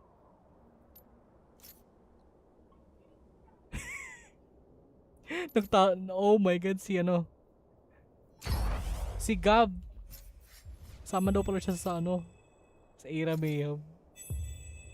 Come on. Kailan ba siya nag-message? Ay, today. Mik, ako to hayop, busit ka. Yan ang tamang message. Pansinin mo ako, Pak. Hindi ba na siya nag-PM sa GC? So, probably be making now. Wait. Baka ano siya, nag-CR break. Ah, nag-stream pala siya ng League of Legends. Saan siya nag-stream? Saan ka na? Dahil?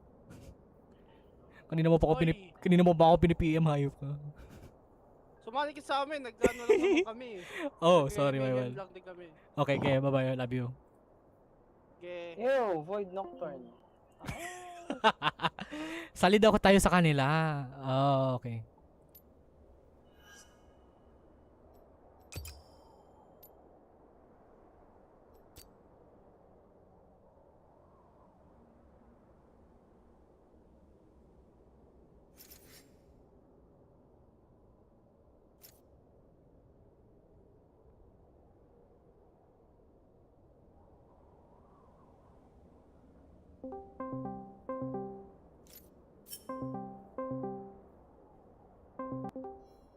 O tapos dito tayo mag voice chat. Ayaw natin kausapin si Gab. Huwag natin kausapin si Gab. Ignore. Ignore Gab. Ignore ka din. What do you mean? What do you mean? I-ignore natin si Gab. Magde-discord na lang. Huwag na natin kausapin sa GC. Pwede palang 4 sa Yes, RMC? why not? It's Era Mayhem. What do you mean? Ano lang sa what do I call this? Sa Pwede na sa rank. duo? Pwede na sa rank 5 man.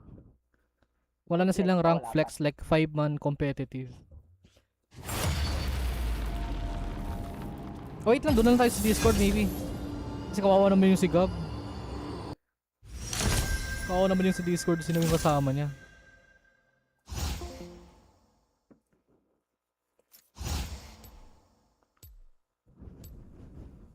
Do you play Kalista? Death to all betrayers. Do you play Kalista? How is everyone? Sino ba ako? Yes. Or si Solo Evelyn. Can someone break? I will change my Kuha na lang ako ng Rakan. Let's dance. Ay, can I play Talia? Can I play Tali? Ano gagamitin ko? Can I play Tali? Ayoko. Bilis! Akin na yan. Akin na si Tali. Ayoko. Akin na si Tali. Wag bigay. Wag. No. Hindi, dito sila naka-mic sa mag-mic ka na rin sa LOL mismo. Sa LOL mismo. Ay, sorry. Am I supposed to, Dun sa Discord? Okay. Hindi, wala bang difference sa voice? Baka mamaya, Wala. Yeah, medyo blurry or something. O baka hindi malinaw. Wala naman. Wala. Okay. Oh no. Malzahar, Jarvan. Ay, delikado ako sa Malzahar. He will suck me. Lumindol na naman daw dyan No? Nag-jabol Diba Mindanao ka, diba? Yeah, pero it's far from us. Nag-jabol kasi si Mike, kaya lumindol. Ayop ka. Yo! We're on stream, you piece of shit. Ha? We're on stream. Sinabi. Ay, yung Nah, it's fine. Kunyari normal conversation. Jabal. Oh my god. We're gonna make him ban. Sasali yung isa sa mismong mic ng LOL. Wait lang. Okay, no problem. Anytime. Baka kasi naglo-loading hindi makasali. Naglo-loading pa kasi. Oh, I see. Solo Evelyn yung name niya. So does that mean, main niya si Evelyn? Hindi. Malamang. Ewan. Solo 11 tawag ka dyan eh. 11? 7-Eleven. 7-Eleven. Oh my god, first time in the history, naka 7-Eleven na dito sa amin. After, Talaga? yes! After how many, no, it's literally, ngayon lang talaga nangyari sa Zamboanga. Like literally, ngayon lang naka 7-Eleven.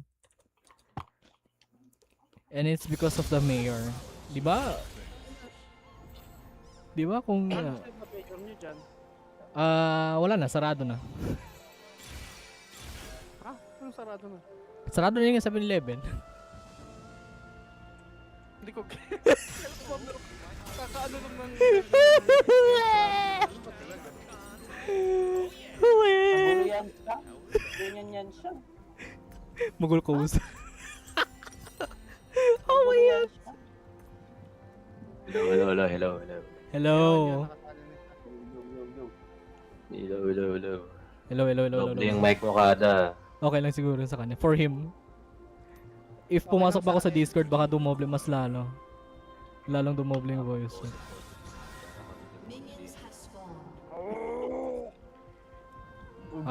I forgot kung ano yung first item ko. Ano yung anong boses mo? Ikay mo ba ito? Oo nga, buta ko sa echo. Paano echo? May echo yung sa Discord. Ay kasi... puta, wait lang. Naka-open kasi yung Discord mic mo. Ay, naka-echo. COVID. Bago.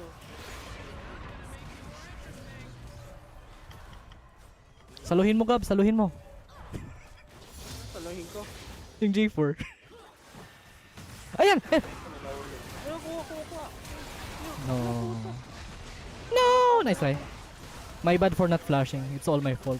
It's all my fault. Di tayo mamaya. Hindi ako nag-flash. Inunahan yung May W. laro namin. J4? Ay! Gab! Ano? Ano? Tinapon mo yung German! Oh, hindi. Pinalapit ko. No! What do you mean? Tumalsik yung J4. Hala, Gab! Ikaw naglalaro ng Thalia? What do you mean? Hindi, si Sibir yun. Sibir? Ako talaga yun. Full responsibility. I will take full responsibility. The conscious. Si Miss Conscious. Wait lang, kunyari bait, ibibigay ko kayo ng Morgana. Ay, wala.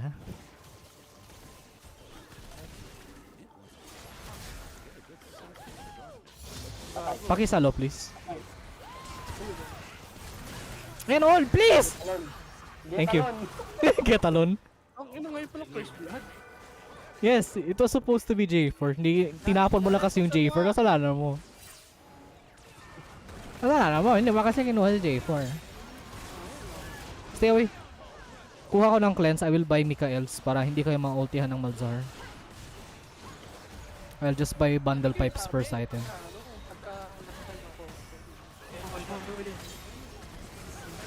Nag-mayhem na kami first.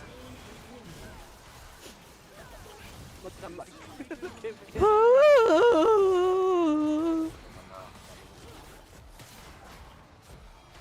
Nag-normal ba kayo pag... Oh, diba? Yung ano ni Yung ano ni Gab? Oh, diba? Si Gab na naman yung magkasala. Si Gab na naman. I will stay away.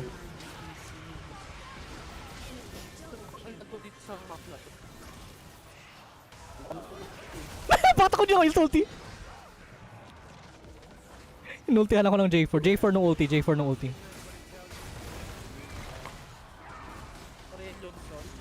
J4 no ulti. Ay, si Shiba ka na pala yun. Si Bana A-Soul? Si Aurelion? Aurelion Soul? Oh my god, ang tagal ng form niya. Why is hindi pa siya nag-reset? Look at her ulti. What do you mean passive? Ah, the more she deals damage, the more ano. Ah, okay.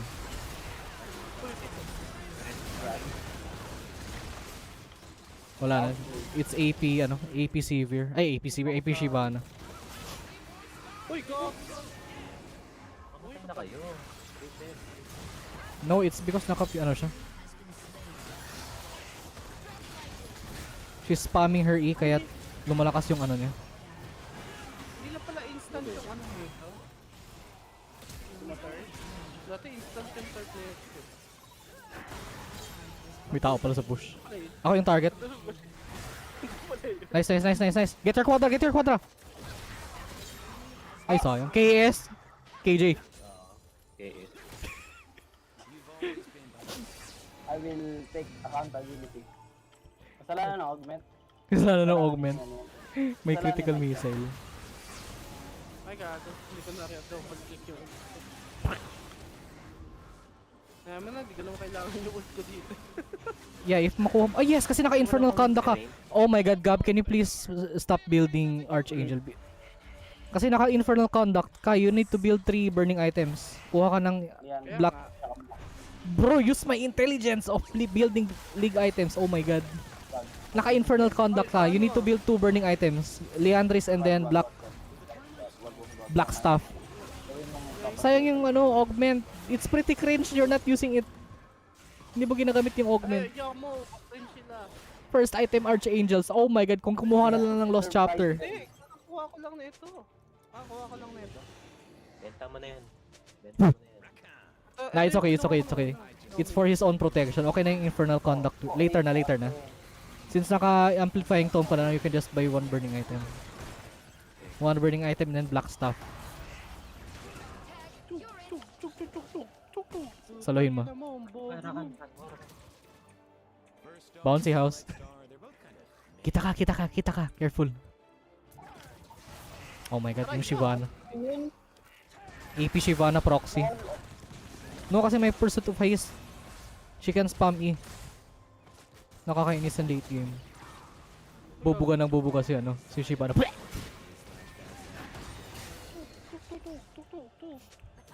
Tutu. Look at me, I'm Baba Batista. Tutu. I shoot lasers from your eyes. Wait lang, parang walang tao. What the hell? Are they not pushing? Kita yung tae ni team mo.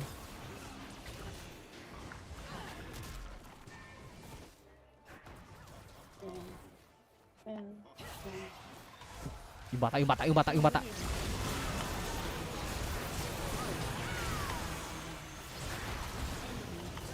Nah, this will be mahirap.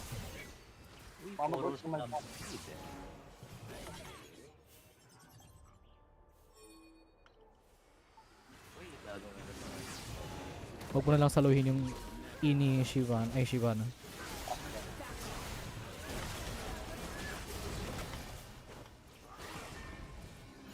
Pa-item yung Rakan. Oh, di pa ako nag-reset. What the hell? Nahihil kasi ako sa Ravenous Hunter.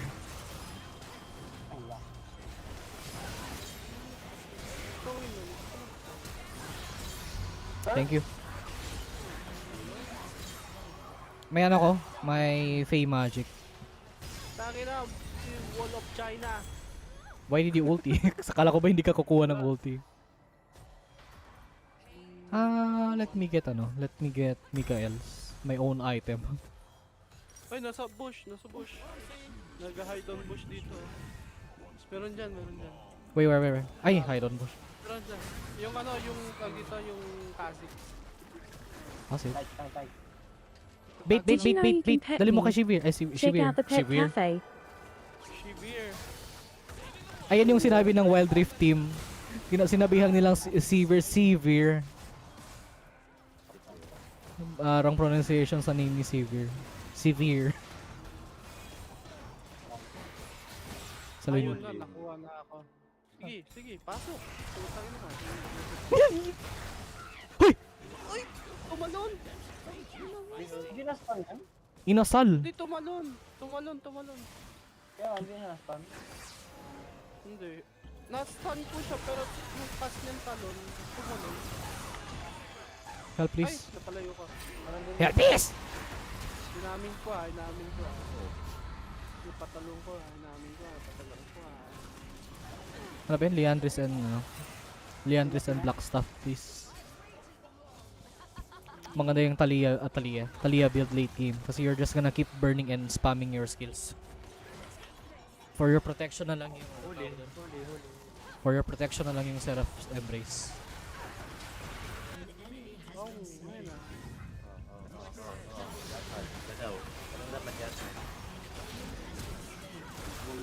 I got it. Okay.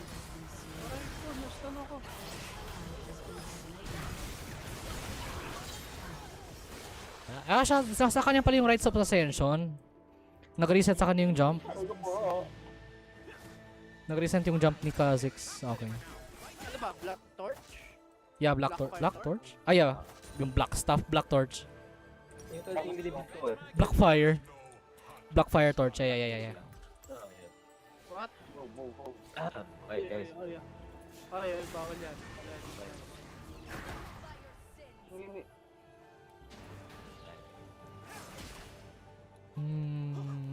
What else?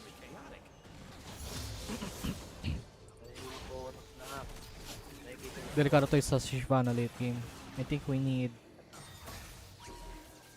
the magic resist. Anong pag-tap to sa Blackfire ko? Leandris. What zone is Leandris? Kaninong items? Morgana? Akin. Yeah, after Black Torch, in this situation, kailangan mo ng spell shield. So that will be... Nakalimutan ko yung pangalan. Sakit to.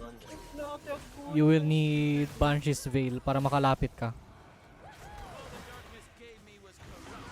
You need Banshees later. After Black Torch, Banshees. Aray ko po! Kasi nakakainis yung ano, yung first hit. Baka kasi ma-flag ka ng Jarvan or... No, naka-antay lang si Shyvana. She's stacking.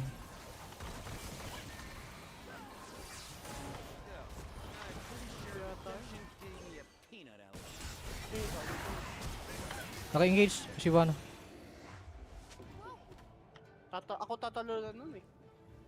Yeah, don't get isolation damage kasi magre-reset si Kha'Zix. Isolation. Ay, may ano siya, Zonias.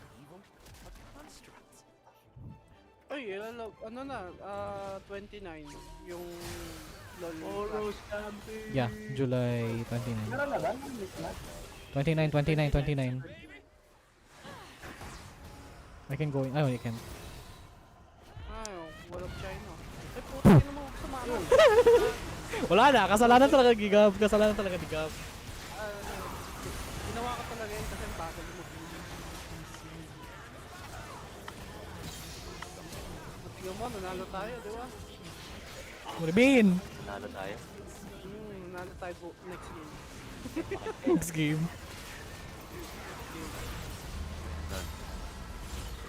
Patay ako. Heavy hitter. I don't need heavy hitter. Slow, I don't need slow. Ay, kala ko ikaw yung Morgana. Ako ngayon. Bro, she's Morgana. Kala ko ikaw yung Morgana, no? No, I played Rakan. Kasi wala tayong frontline. Hala, kinayos po, oh. Akin na yun, eh. Yes, lagi siguro, no? Sinasadya ako ba? Oh no, save the minion! Oh my god, hindi pa pinag-attack yung minion. Paano natin malalaman yung tayo ni Timo? Ang lag ko sa ano na to, 30 FPS dito. Oh, malag. Wait lang! May bomba! Uy, yung Timo! Timothy! Oh my god, that random snare, nakuha yung Timo. Yung tayo. Tulog pa din, kahit na-block ko na. Yes. Ano yan? Puta na. Okay yan. Puro stampede. Wait, what level? How do you get ano? Poro stampede. Oh, that's a new augment. Ano yata? Augment yata. Yung sa ano? Wala ba yung ano, yung king? Di ba may king? Pero I think tinanggalan nila yung ping. Tinanggalan nila. Kaya natin pinalit. Poro stampede. Tinanggalan nila yung ano, slow cooker. Ay, yung Grandma's Chili Oil, tinanggal na. Very OP kasi yung slow cooker. Di ba sasabog yun? No, bro! Sasabog yung slow... Yung... Oh my god. Hindi yung poro. Di ba pag pinakain mo sumasabog? It's still here, I think. Kapag pinakain mo yung isang ano. Kasex. Hindi na lang ako papasok. I need to, Shyvana. We need to prioritize Shyvana. Everyone has, upgraded. Google Cup.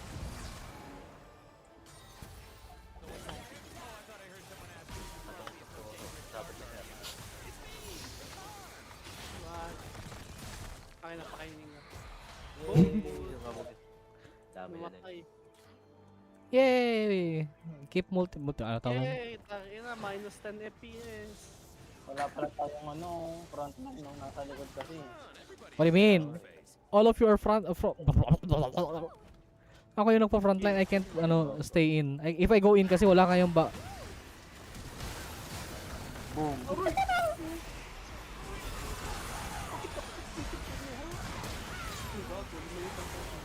Kaya nakastun, nakasnare. Thank you, Morgana! I love you so much! Okay, na-stun ko ang apat. Wala na. Patay. Sige, oh. Patay mo yung dragon. Tank natin. I can heal myself. Ano yung slap para game? No, kasi naka-pursuit of happiness. The pursuit of happiness is pursuit. Wala bang patayin yan? Everyone is AP. Kuha na lang ako ng Abyssal Mass. Na it's actually a counter pick kasi naka-pursue of haste si Shyvana. Hindi ako marunong kasi mag-ano yung tawag dito. Yung si Kalista, hindi ako marunong nun. No, it's too hard kasi may Malzahar. And also may blind si Timo. So, wala rin. No? Going inside. Come here, help. Help. May graphic. I'm blinded. Oh my god, I'm dead. Ayun. Sayang yung very low, very low. Isolation. Kha'Zix. Stay close. Ayun. Wala dira. Wala na. Isolation damage. Kaya naka-carry yun Ano yung ibig sabihin ng patay yun? Isolation damage plus Rise of Ascension. Para siyang velvet na ult. More like Viego, you mean? Dito. More like Viego. Isolation damage, what are you doing?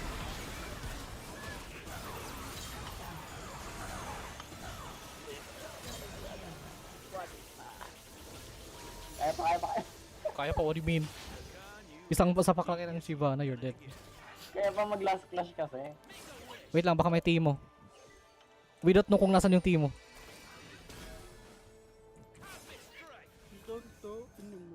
Finding Timo. Operation Finding Timo. We don't know kung... Okay, never mind, he's there. Oops. Wala pa akong ulti. 15 seconds. Wala dito. Andiyan lang yun. Ayun. Naniwala naman si Gab.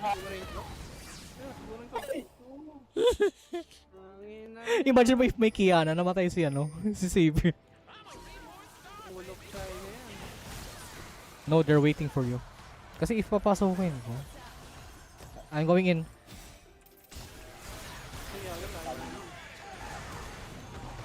Thank you. Disengage. Stay inside. Kha'Zix. Ah, wala na. Nice. Kha'Zix. Blocking. Shyvana.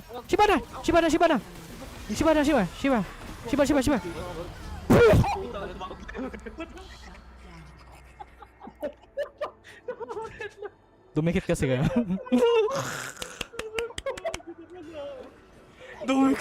kayo.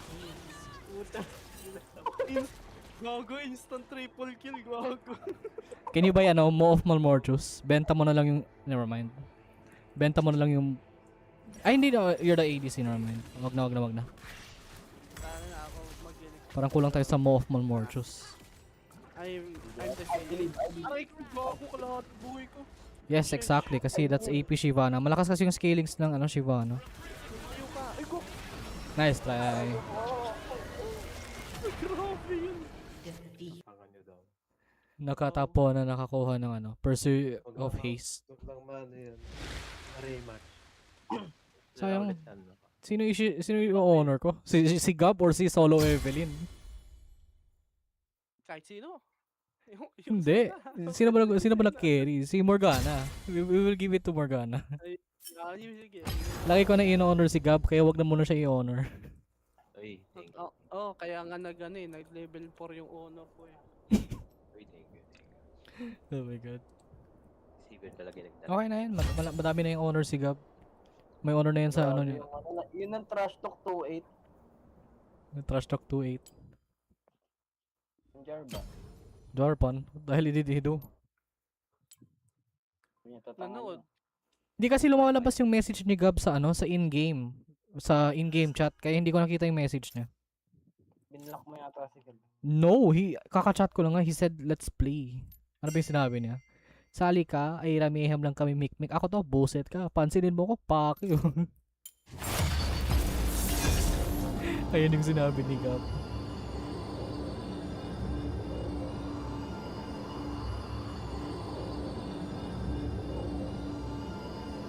Hindi naka-accept si Gab.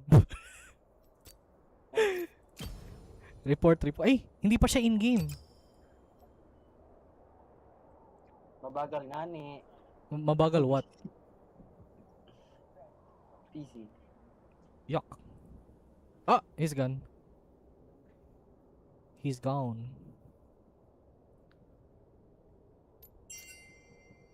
invite nyo nga yan. No, he's still here. It's 4 out of 5.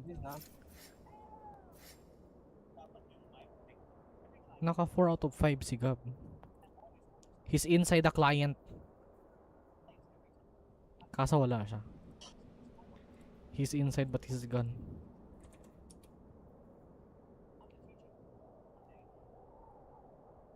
What?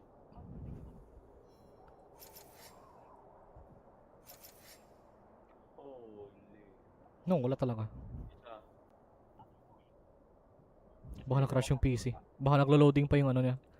Yung result. Gab na wala. I am inviting. What do you want me to do?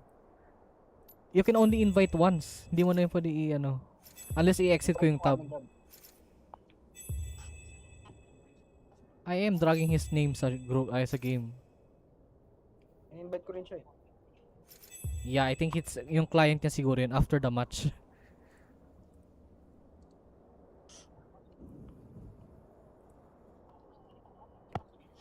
What the hell is this? Oh wait, may sasabihin pala ako.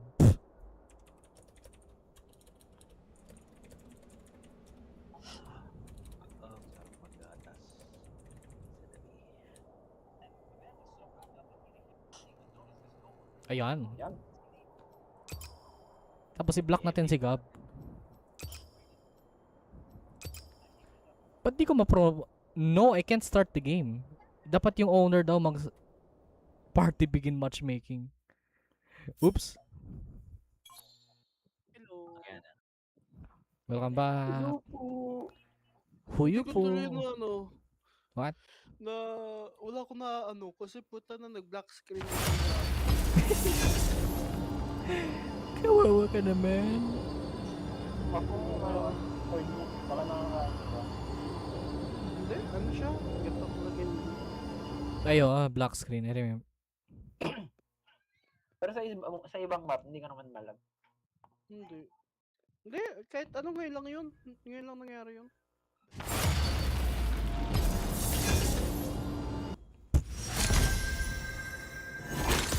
Okay, so I have Draven, Milio, Aurora. Sino nang lalaro ng... Gusto mo mag-set o Ambesa? Set, please. Hindi ako marunong. Si ano, si Solo 11. Solo 11, ikaw. See with eyes unclouded. Set, please. Ay, set, please. I'm undisputed. Sino ba? Let's see. Ash. Varus. Sino You can play Ash. Wala tayong AP. Puro kayo nasa backline eh. Ay, sa frontline. Nakaduwag. Ano ba, Ash? Ash na lang o Apelios? Apelios na lang. Okay na, Felius for AoE. Apelios na, okay na yan. Hindi, Varus. May Varus, oh. Ako bahala dyan, ako bahala dyan. Hindi, Varus. I mean, may Varus na palipin. Pag may tank yan talaga sila. Ay, wala silang tank. I'm useless. GG's. I can ulti I can ulti Bard if naka HP build si Bard. I can ulti Aatrox. Wala silang tank. This will be hard for me.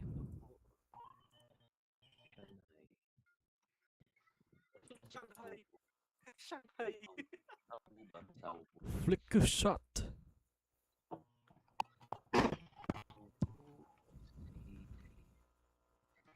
Nalala ko yung mga voice lines sa sa L Sword. What the hell? Desperado. Boom, he's dead. The way the hell do I hear L Sword voice lines? Nalaro niyo ba yung Ganzi? Ganzi ba yun? Ganzi? Oo. Guns. Yung sa I don't know. Hindi ko na nilaro to. I'm hungry. Please I feed actually me. tried playing it pero hindi ako makapasok. Baka I'm doing it wrong.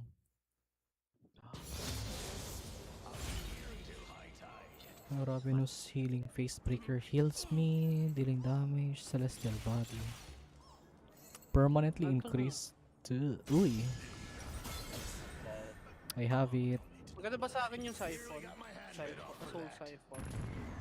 Soul Siphon, parang useless yung healing. Kuha ka na lang ng anything attack hit, critical missile, mystic. Huwag na lang ang healing. Ang pangit ng augments ng healing dito. Yan, critical rhythm. Ah, putang ina mo, gago ka.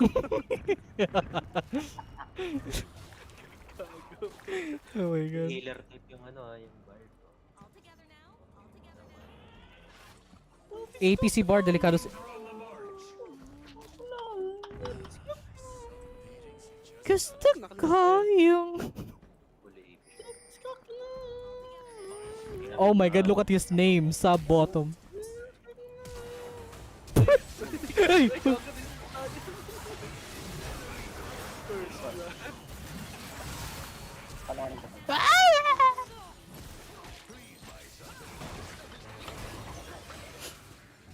Uy! Lima yung na-hit. Grabe si Gab, siya yung nag-initiate, nag-flash.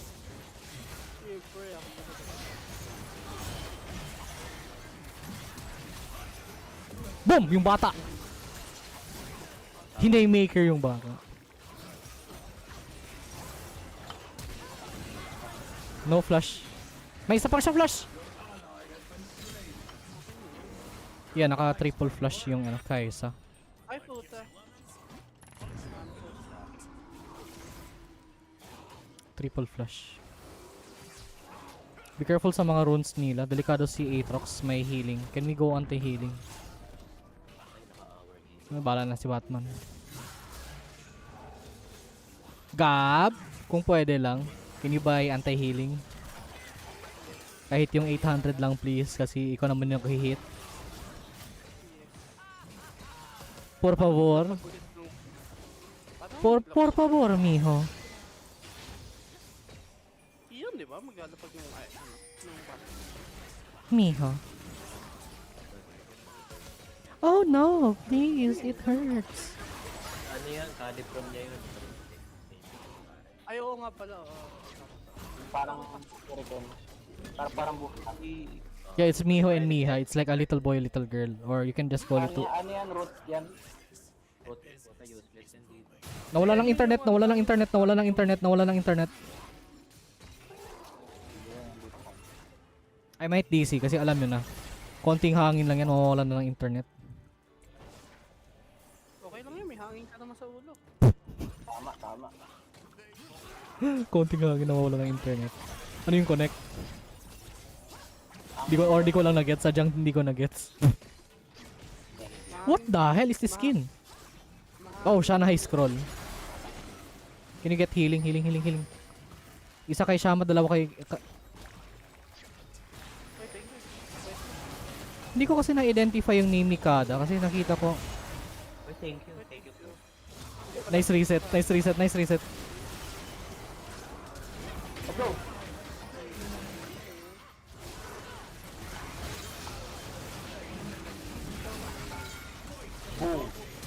Haymaker yung bata! Boom! Public execution!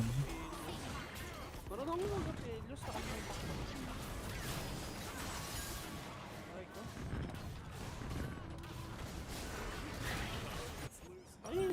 Hey!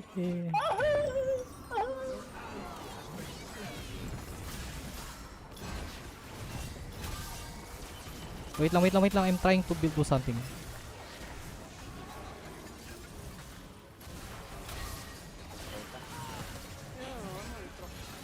Boom! Yung bata! Oh my god. Boom! Ay, naku! yung coke mo. Okay lang. You got it. Nagaganda ng ano ko. Pandi hammer ba or dual use?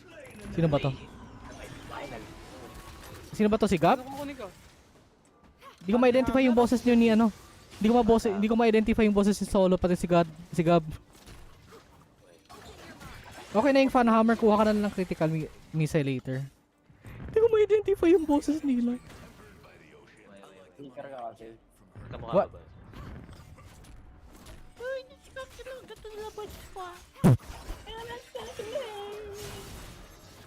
Okay na rin yung fan hammer. No ulti, 20 seconds. Kunin ko na lang yung Aatrox for your ano. Heal mo, hurry. Kunin mo yan. Kala ko kung hindi lang siya sabi mo. Get it, get it, get it, get it, get it. I have ulti, I have ulti. Tuloy ko sa pakin yung... Uy! Ayun. Nice try! Nice try! No, this is a good idea. This is good, this is good, this is good. This is good, this is good. No, may tatlo yan siya flash. Tatlo flash. Si Gab yung tank! Sige, go, go, go. I'm tanking, I'm tanking. Bakit ako DDR ng Tori?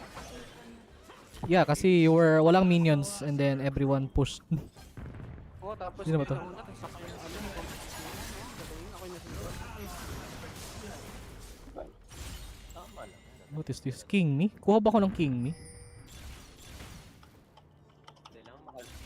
Nope. Ultimate Awakening. Casting your ultimate makes invulnerable.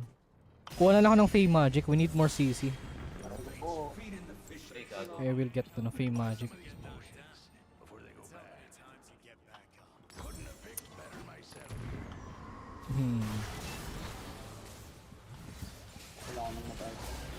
Bakit ako ano naman ka?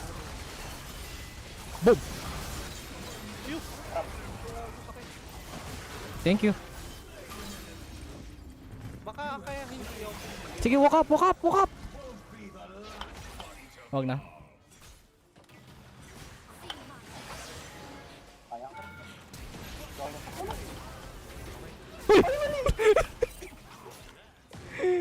You see that?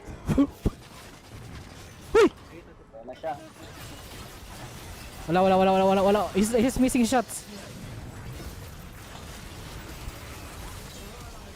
Nice try. Run back, run away. Uy,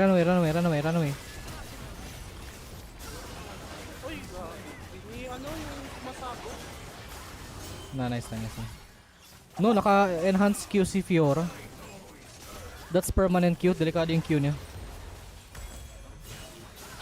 Kuha na lang ako ng Black Cleaver, maybe.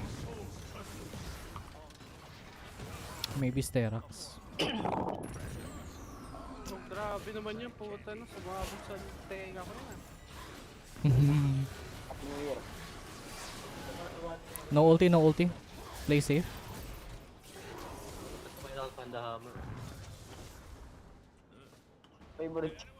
Favorite ng mga ADC. Lalo na pag critical missile. I mean on-hit characters. I mean any champion na may may on-hit. Malakas yung effective ng Fan Hammer kasi it applies on-hit effect. Subukan mo yan on-hit mo sa... Careful bush. Mag-kraken ka. Yeah, Kraken with Fan Hammer. Kraken Slayer please. Wag ka namang static. Hindi ano. Kasi you're building static shield. Benta mo na lang yung item. I have ulti. Look at me.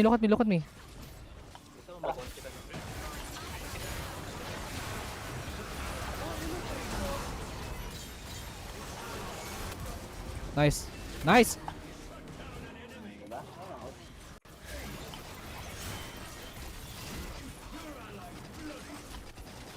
Nice composition. Nice positioning. Kasi nakatingin na yung i-talk sa bush. I-ulti ko na lang sana yun. Back. Hindi,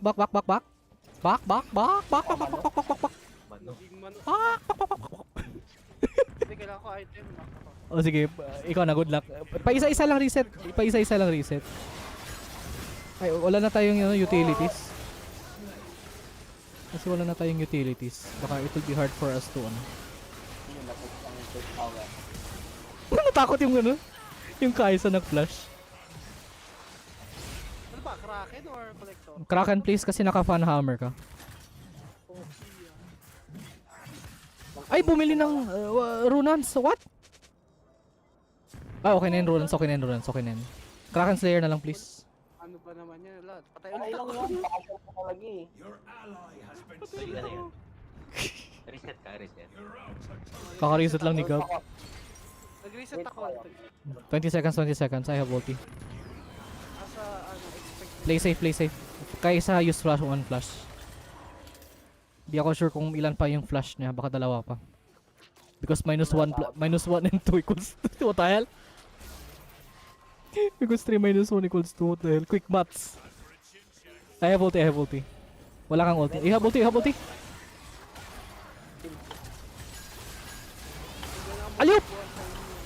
Aliup!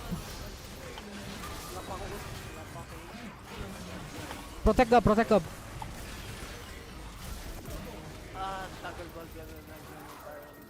Isang hit na lang yan. I can tank tower. Kasi I need to reset. Sige lang. Walk up. I'm tanking.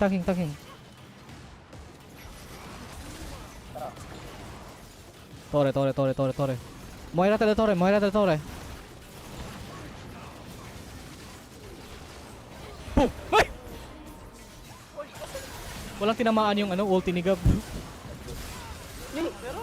Meron pero walang damage. Hindi nag-spread. Nice. Oy, okay, 1v5. Hanggang tayo heal pa ba ako? Yes, please. If kailangan, if maaari.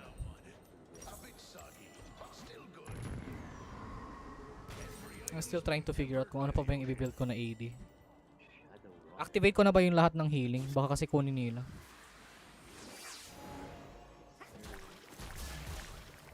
Kinuha na nila yung healing. Iwan ko na lang to dito just in case for ano. Wait, play safe. Yan yung perfect. Play safe. Walking up. Walang lusin yung turret. Di ko na ulti. Saving for next fight.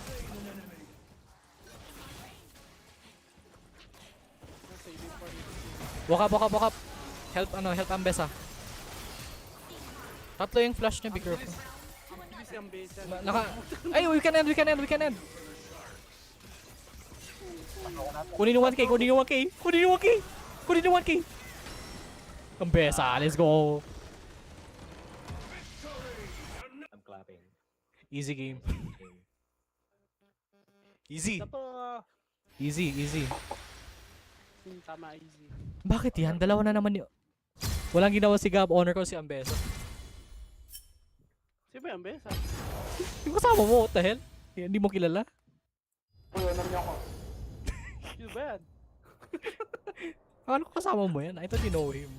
Or nakalimutan siyang you forgot about him. Ano ba yun? Kilala ko pa yun. 14 years. What the fuck? Mag-black screen na naman yun. Black screen si Gab. Hindi na.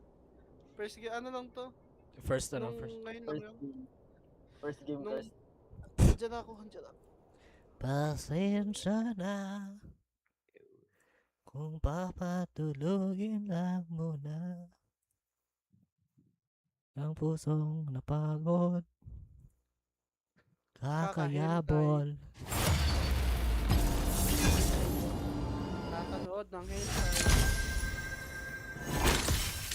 Wala na di na ako nanonood because I'm I already have someone charing. Always by my side. Am I playing Yasuo? Can someone play Yasuo? Ayoko na to. I don't want Yasuo. Malakad niya. Alam mo ba kagabi? Tignan mo yung match history ko. Ganda ng power spike ko. Let me give you Nar. Combo na lang tayo ni Yasuo. Combo na lang tayo. I can play Nar and then combo na lang natin yung ulti. Yes, you have Kyle. Bigyan mo si Yasuo ng ulti. We will triple combo this. Uy, nandito pa si Brand. Oh my god, this will be a great This will be a great clash. Sana wala silang hard CC like. Wala. Si Lox lang. Okay. Ay, si Maokai Timo blind. Delikado yung basic attack. I mean, you're blinded. Mag-AP kaya ito ko, dear? Yes, please. AD. We need AP burst. Kasi your damage will be scaled on AP. So you need AP. I am. AP on it. Bakit puti yung screen? Wait, is my... Kamukha mo What? Kamukha mo yung dear. Bro. Mick, kamukha mo yung dear, Mick. You piece of shit. Wait lang, should I play AD ano? AD Nar? Parang we need frontline, di ba? So I'll just play tank. Useless ako maging AD kung we have Jinx. Okay na si Jinx and Yasuo as DPS. Okay. Kuha na lang ako ng ano, tank engine. I will play tank. Kuha na lang ako ng Hearthstone. Gash lang yung ano sa'yo. Yung naka-personal face ako. What is that? Ay, permagliding. Permagliding Yasuo. No, nakakainis yan if you have Mercury threads. Incoming at break. Oh my god, everyone has pursuit of happiness. Wala akong mapili, puro pang AD. Si Lux may, oh my god, yung binding ni Lux, but it'll be dangerous late game. Win-wall lang yan. Hasagi. Win-wall yung ult. I-wall yung ult. What about, ay si Maokai, it's also, everyone is a counter to be honest. Si Yunara, hindi siya makaka-auto-attack. Hindi kayo makakaano dito. Wait lang. If I max my W, yung damage niya kasi if I 3 stacks, what about my boomerang? Grabe yo, grabe. Uy! Lang. No, this is good, this is good, this is good. Ay, nice na. Boom. Nice. Boom. Stupid. Ayun. I'm not playing damage. I'm playing tank. Taka kumuha ng Heartsteel. What was the point of getting Heartsteel sa Nar? Hala, BM. Hala, BM.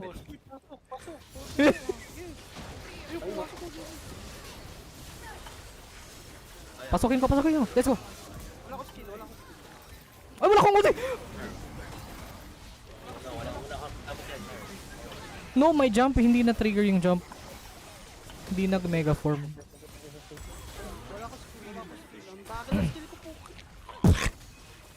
It's okay. Early pa lang, Gab. Ikalma mo. Ay, early pa lang ba? Early pa lang, mamaya ka na kukuha ng mamaya ka na kukuha ng cooldown. Believe natin si Geb. Si Geb ay isang malaking Geb. Malaki talaga yung si Gab. Kaya love ko yan. Malaki lang. Love ko talaga yung si Gab since nakilala ko yan.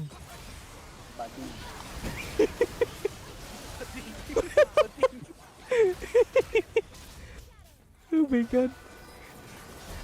Kung maka-anniversary lang yung mga best friends, yung sasabihin mo kay Gab, happy anniversary my loves. Bakit nakukuha mo lahat? Sige, pasukin niya. Oh sige, I'm tanking! Hello? Gago na punta to, Twisted Trail lang.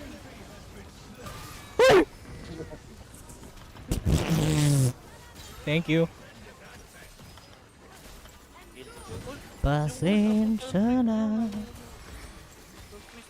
Papatulogin mo na. Oh my god, wait lang. Yung damage ba? Sino yung Jinx? Saluhin ko. Ay, save pa siya. Patay naman si Gab. Deforestation. Wait lang. Hazari!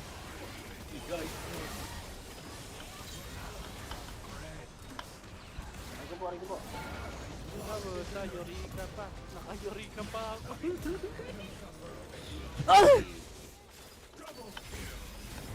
Now! Naka-Yorika pa ako. Sino naka-Eureka? Oh, ability haste. The more AP, the more ability haste. Maganda yan if naka-infernal si Brand. If naka-immortal. Okay. If naka-ano ka. If you have... Oh my god! I have cruelty. Ba't ko binaririnig ko sa mic? I have cruelty. Oh my god, I'm blinded. I have cruelty. Let's go. That's 5-man snowball. I mean 5-man arcane. Kasi lahat kasi CC. Every source of my skills are CC. So that's like... Watch me slap this motherfucker. Sino ba?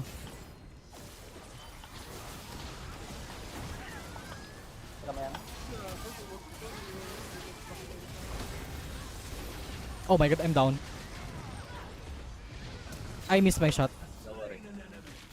Bait. Ay,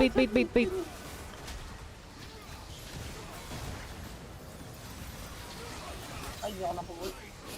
Nice. No yan, Yasuo. Yung tayo! Gab! Si Gab na naman ang nag-trigger ng bomba. Bomba? Yung tayo ng Timo! What do you mean? Hindi, okay na yun. Buhay naman tayo. Tama. Gab! Tay. Ayun. Intentional! What are you doing? Garrison talaga. Ah! Gab! Ikaw ah? Ikaw ah? Hindi, ibig sabihin. Maganda yan kasi yung Jinx kaya. All according to plan. Hindi, likado yun yung Jinx late game.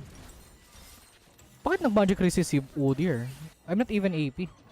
Oh wait, yung passive ko. Maybe parang Gab. Takot siya ka sa Brand? Takot sa'yo? Takot siya sa Duracell. Malakas mag.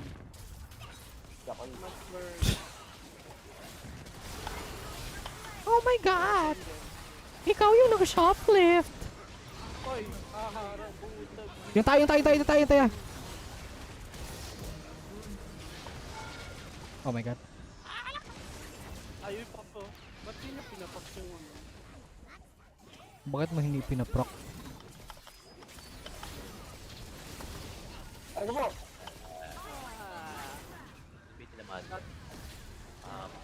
Bad timing.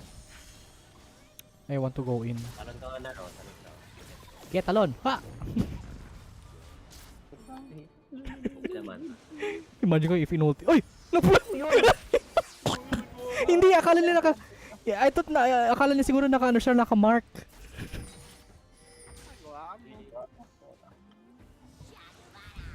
Wag mo healing Jinx, Wala tayong utilities, be careful first.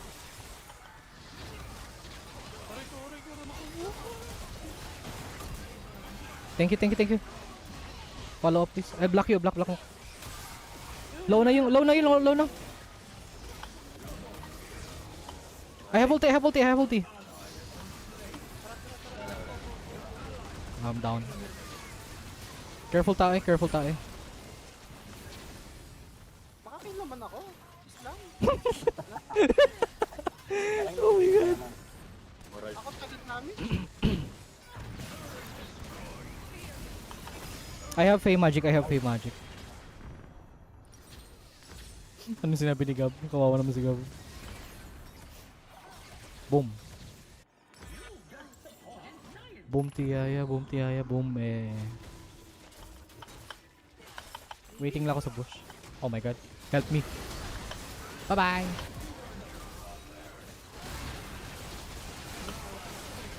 Dilara.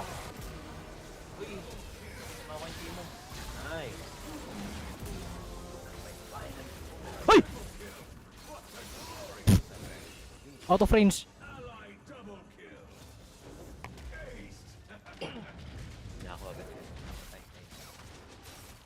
Ayan, naka-infernal conduct na si Brand. I mean si Gab. Tapos wala ka pang kills. Anong oras na? Hihi, bye-bye.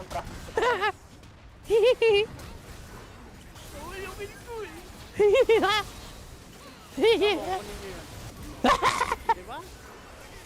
Sino ba yan tutay? Tay. I have ulti. Boom, thank you. Arigato. Tang. Go. Wag na. Boom. Uy, ano sakit to. Sige, go! Habulin mo! Windblade!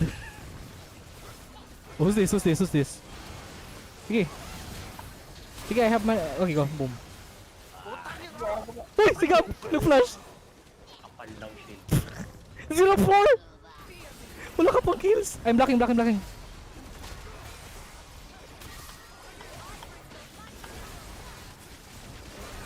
No, naka-dropkick! No, delikado to. Naka-dropkick. Na-i-dropkick. Oh my god, he missed that. He has dropkick. I'm good enough.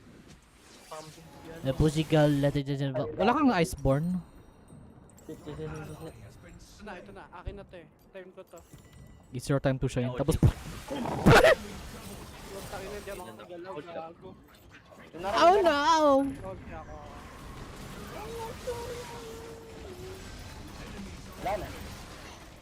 Anong wala na? I got CC. I'm down. What do you mean? Wala na. Tentacle? Oh yes! Basta si Yasuo kaya yan. Tentacle sa ilaw. Sige, dodge mo yan lahat. I-dodge ball. Di tayo. Ay shit! I'm gonna die. Oh, ba't nag-ulti ka? Puta na mga ko. Try magic. Lock.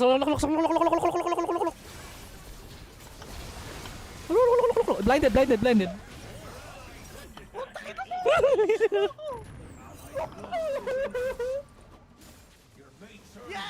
Nakakill si Bran. Burning, be careful. Ay, hindi pala. Slow. Boom. Ayan na ako. Nakamba. Sino to? Naka-dropkick. Thank you. Hindi nagda-dropkick si Nagda-dropkick si ano? Nagda-dropkick si Maokai. Delikado yung dropkick. I was expecting to ano. Kala ko maano na ako.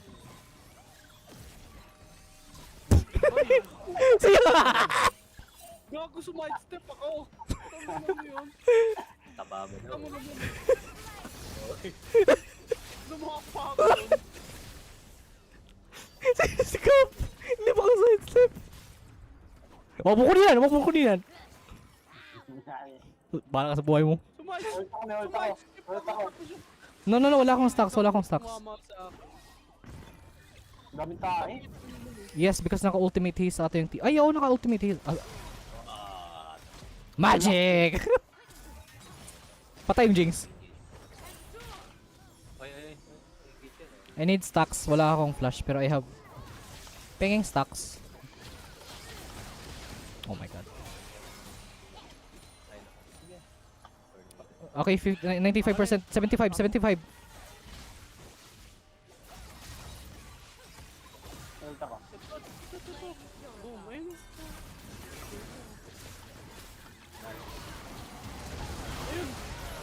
Nice! Let's go! Iwat mo. Okay na sana eh. Nasaan si Brand? Nasaan si Gab? Yung Udir nasa ano ba? No! No, you're getting blinded by the team. Oh. Okay na eh. Kaya target ko yung Maokai. Maybe I could kill him early. No, that kasi naka-arch. Oh. Sige, okay na. Clean up na yan. Clean up. Sayang, di kinuha niya, no? Di kinuha niya. Di niya kinayas. Aray ko po. Oh, di ba? Hindi ka makamura. Sa akin lang. Uy! Oh dear! Hinahanap ako niyan. Help! Help please! Yung, oh my god, yung locks. Out of range ba yung ulti? Hiling!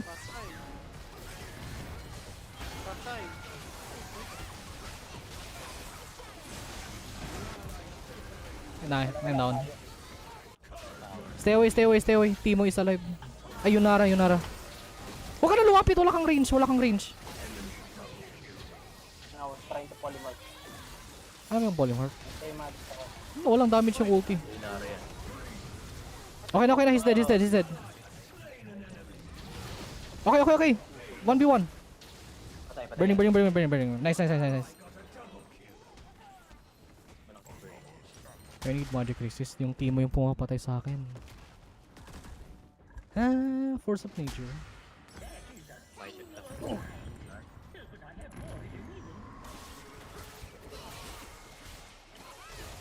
Oh, I thought he's here.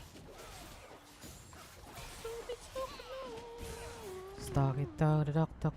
Stuck it, tuck, tuck, tuck, tuck, tuck, tuck, tuck, tuck. Tuk, tuk, tak, tuk, tak, tuk, tak, tuk, tak, tuk. The hell? May naalala kasi ako, ano? May naalala akong background music. Something like, it came from a retro game or something. May narinig akong sa retro game. Hanapin si Timo.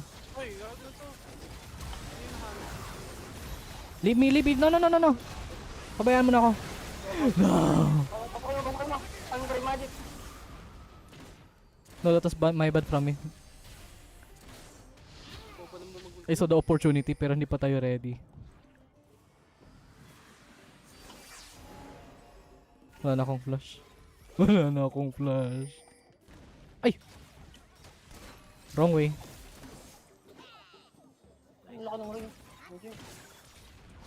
Wait lang, wait lang, wait lang.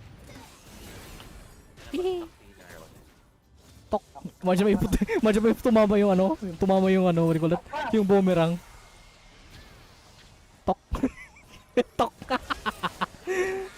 Tumama sa ano, sa audio. Wait lang, wait lang, wait lang. Madaming ano, madaming poop. Tayo ni Timo, be careful.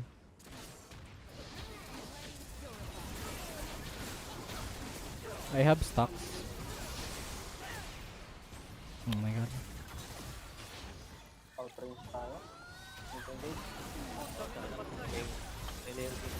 Polymorph? I got! Kuha ko yung ADC, kuha ko yung ADC. Dead. Lux, nice. Walk up slowly.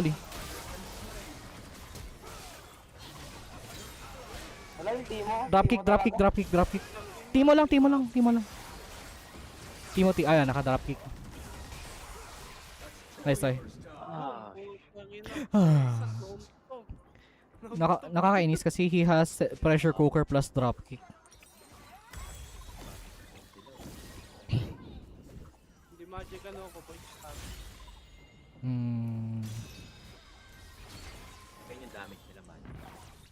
Puro blind lamang yung ginagawa ng Timo.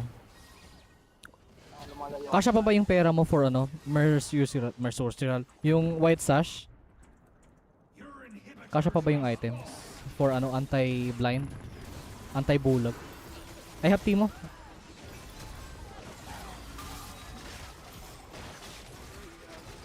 I'm blinded. Stay away, naka-AP yung Udyr. Yunara. Uy, natato! You were attacking the ground. Ano ka, melee Kale? Ano yun, naka-draw your sword? Hindi, you were misclicking yung sahig siguro. Nice. Okay na yan. Proud na kami sa'yo. You have proved yourself worthy. Ang dami tayo ng Timo. Nice try. Pressure cooker.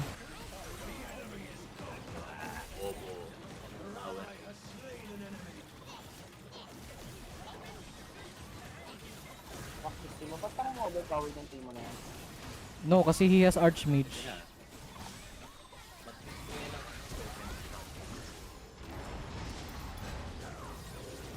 I have Lux.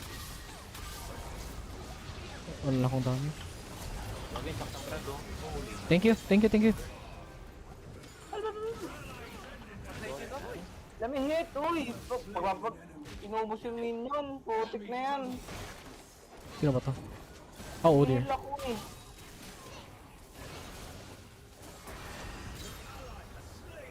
Ano, may healing ba?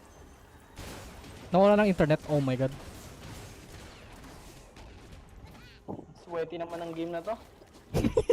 20 minutes pa lang, huy. Meron po, we still have late game. Late game na nga ako eh. Wala pa akong ginagawa. No, ay ano ka? Wait, if you change this to Lich Bane, wala ka naman naka-apply ng on-hit. What are you doing with... Oh my god. I got you. I'm casting my W, my god. Hindi tumama yung Q. What?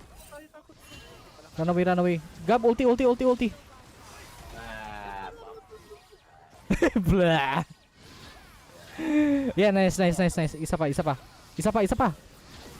Gab. Gab! Isa pa, Gab. Isa pa. Are they... Oh, okay. Nice try. Ina-end na nila. Huy, nasa loob ko ng ano. Nice try.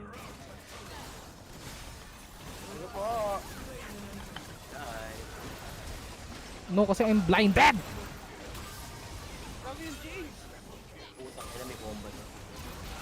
Boom! Ay! Aray ko po. Okay. May ulti. Bili nga kayong ano? Sleeping lens. 767. 767. Wala ba mga backdoor? I think kailangan ko na mag-reset. Hanap na lang ko ng bomba. I need to reset. Nasa gitna lahat ng bomb. Nasa gitna? I don't think so. Diba? Ah, thank you. Pwede na siya mag-stay na lang sa base and then he can stay sa... Ito kasi yung problem, naka-Eureka siya plus Archmage. Every time he uses a skill, nagre-reset yung ulti niya. Oh my god, he keeps doing it all over the lane. Hindi rin sapat yung ano ko. I have...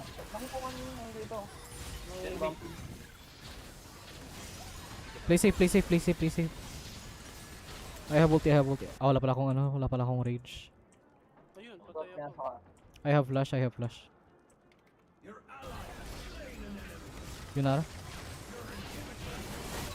Yunara down. Ano ko namatay sa atin pa boy? Drop kick? Patay na yung ano. Ay!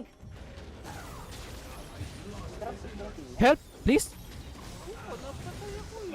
Mike? Ay, Mike. Josh? Hello? Patay na yung ano, yung Maokai. Paano ko napatay natin? Burning? Pinatay mo sa burning. Killing time. Hindi siya? Napatay ako? Napatay ako, what do you mean? Oo, patay na siya eh. Kill all the bumps na lang siguro.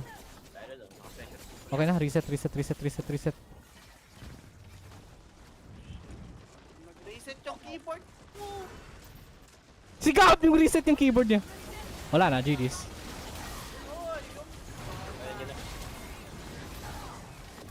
He's dead.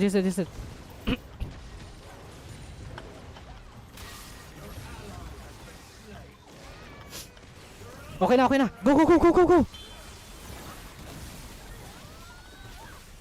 Aray! Bili! Mahirap yung Maokai. Ulti mo yan, busy. Nakakainis yung Heartsteel, yung Archmage. He can spam his ulti all over the map. Tapos wala na kasing limit. They need to update that. No, they need to update yung ilan lang makano lang yung ulti na pwede what do you call that? Ilan lang ulti ang pwede maglagay sa map. Kasi look at that, he's just spamming his ulti. They need to nerf. Wala na akong time to buy items.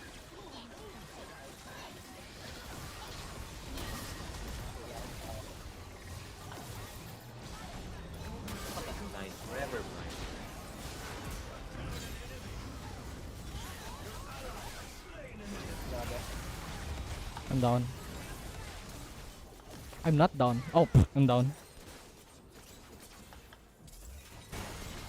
Play safe, play safe, play hit, free hit, free hit, free hit. I am. Naka-typhoon. What if mag-leech bean ka na lang kaya? Pure AP burst?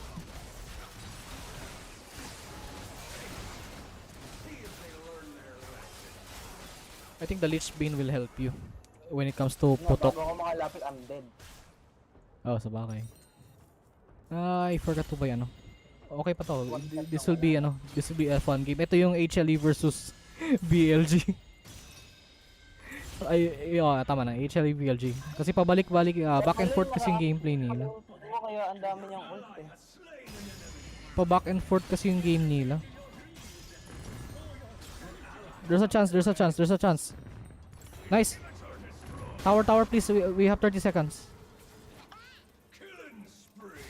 Buhay na yung looks, buhay na yung looks. Laser, laser, laser. Nice comeback, nice comeback. Ang bagal ko lumakad. Yeah, binenta mo yung boots? Nice, nice. Tanking, tanking, tanking, tanking, tanking. Tang, tang, tang, tang, tang, tang. I'm here, I'm here. Yung Timo, yung Timo. Wait lang, wait lang, wait lang, wait lang. Timo, Timo, Timo, Timo. Yung Jinx. Yung Jinx. Ayaw na lang Jinx ba yun? Pwede pa patalo yan. Oo, kasi nangyari na yan sa kalaban natin. Naglalaro.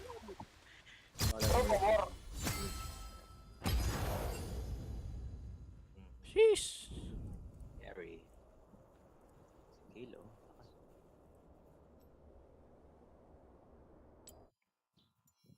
Pag nakakapatay ako, patay din ako. Gagawin lot. Taas nga damage mo. Damage talaga. Burning eh. Burning kasi sa infernal conduct. Sobrang taas ng damage ng infernal. I mean, Pero tingin mo yung Timo. what? Damage yung Timo. Where? Oh, 100k. No, kasi yung damage niya is coming from only his malignance and ulti. He spammed the whole map. Nawawala naman si Gab? Hindi. Nandito ako, tinignan ko yung graph. Oh.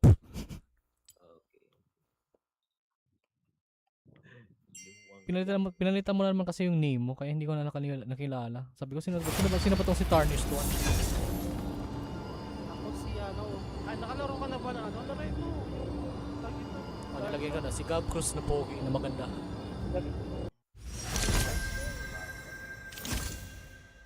I have Malzahar. Do you want? Or si Orn? Malzahar, your Orn. Gimme. I have Syndra or Lissandra. Lissandra. Ay wait, may locks na. I will bury the world in ice. Sino ba nakaka? I can play Lissandra. Kaso, wala tayong ADC. Puro EP output tayo. Wala tayong AD. AP for the win. ADC Yumi. Okay. ADC Yumi. Wow. Guys. No, let's go. Okay na. Very balanced. No ADC, no problem. Ako na yung papasok. I'll just try to engage and try to one shot. Huwag lang mag-cancel. Okay, it's only Kalista. Siya lang naman yung ADC. I can lock her down. Paano iba? Ay, si Zillian. Engager sila. Delikado yung Zillian. Houston, we have a problem. They have a... Unless kumuha siya ng prismatic augment. Ganda ng Lisandro. God damn, ganda ng Lisandro. Oh, ganda ng Ari oh. Kaso Yok. maganda yung locks talaga oh. Di ko pet si Ari, ew. Ang pangit ng Malzaro. Eh, grabe. No. From downtown. Lo. Your abilities apply on hit effects. Ability applies on hit effects. Ano pa magagawin ko dito? I honestly do need healing. Ikaw pala yung Kha'Zix, no? Oo, true yan, true. Pangit yan. Oh my god. Kuha na ako ng Zonias. Hindi na ako maglo-lost chapter. Fuck that item. Yung dalawa na... Double cast. Oh hell no. Gab, pasukin mo, Gab. Pasukin mo. Bro, idiot.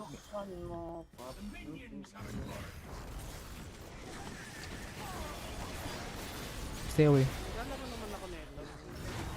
Paki-hit yung amo mo, please. Very low na siya. Play for ball. I play for passive. Play for passive. I can flash. I can flash.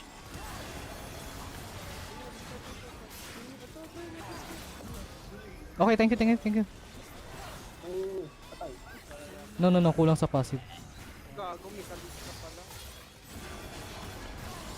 Okay lang yan. We just need to play safe later. Uy! Wait, block! I-block mo! I-block ko! Nice, nice, nice.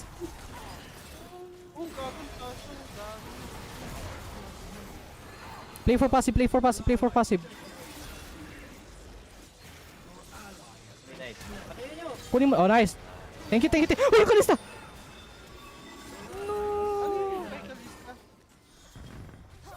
Anong skin yung kay Lingista? SKT? Hindi yung ano niya. Buti hindi yung top dancer. Oh, may ano siya, dash. You mean dash? Sinidestep ko lang yung mo. Can I get the healing? Or mamaya na? Never mind. Protect me, please.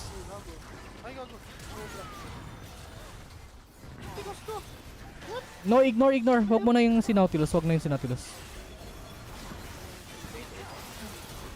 Malambot lang yan sila. Play for passive. Kunin ko na. Help. Healing. No, sayang. Uy! Lapitan mo si ano. Perfect timing.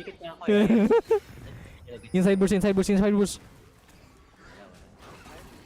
Alam mo walang tao sa bush, ba't nag-walk down the lane ka? Oh my god. Tama. Bro, you're supposed to check bush kung walang tao. You know I'm low. I'm gonna go in.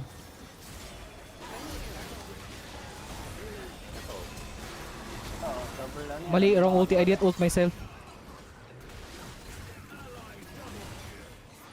Ano yung sinayo? Hindi ko na ult sarili ko. My bad.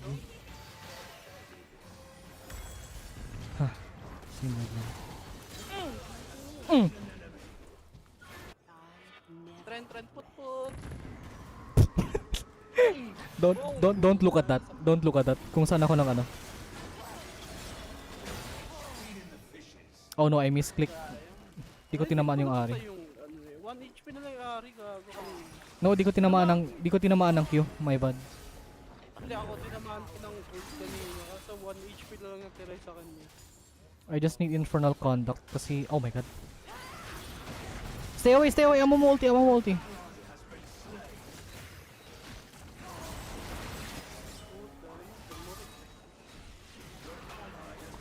Dami kasi nilang HP. Paki-block yung sa Lux kasi baka ma-charm si Lux. Mas maganda ba yung Sabi ko pa-block yung Lux. Ay, no skills. No mana. Thank you.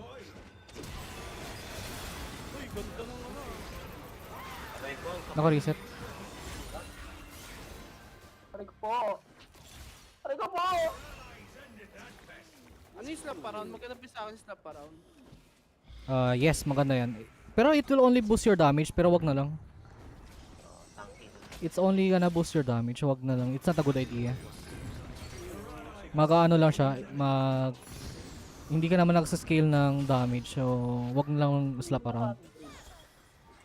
Pero since nakuha mo na, okay na yan.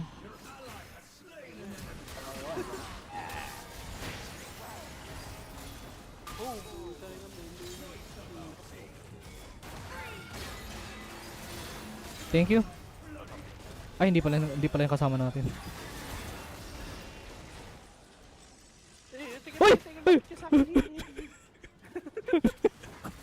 Uy! Uy, isa pa to.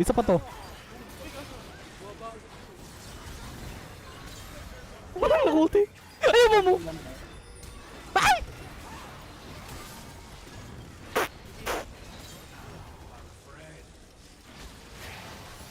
ka sa akin. Ouch. Sige. I need Zonias. Why do I have Twin Fire?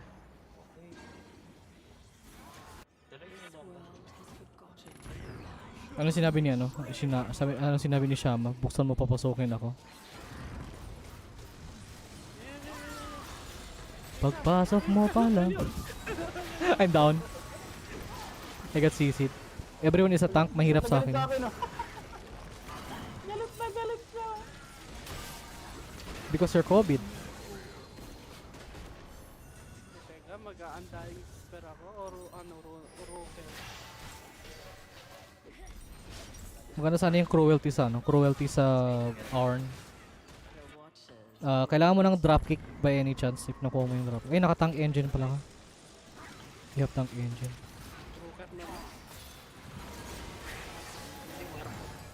Ako na naman yung Hu.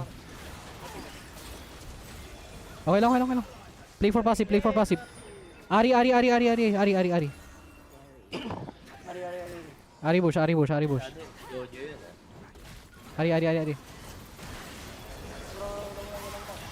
I'm getting one shot. Huy! Kinancel mo eh! Wow, no. Gumalaw kasi yung mouse, maybe. Para kang si ano, yung ginawa ni... Uy! Hindi kumama yun? Ang layo. Para kang si Kadral, kinancel mo yung ulti ng Malzahar. Kaya pala idol mo si ano, Kadral, kasi you missed your shot.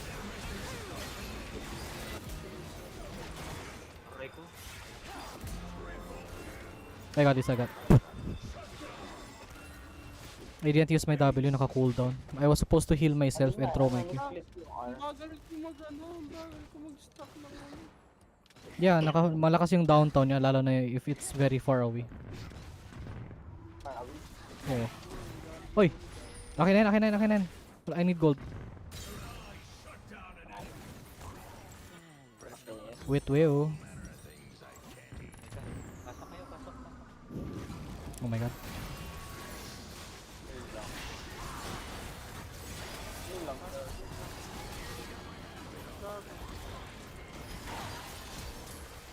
Passive, baby! Wala akong cooldown! I don't have cooldown. I have Mommy Divine. Hindi ako makagalaw, gago. Kumusta nang ginagawa sa... Napatay ko lang siya. Nag-heal ba yan sila? Gusto nyo ng divine intervention? I have. Wag na. Other rune. I have. Pero if you want, go lang. Para double the immortality. Baka bagal mo. I have divine. Pwede pala yun. Lahat ng characters naka-divine. Oo, para ano, 5 seconds. I'm sorry. Stay away. Ulti. Thank you. Play for passive. Nice. Gab. Wala lang, gusto ko lang. Uy, sinalo niya. Play for passive.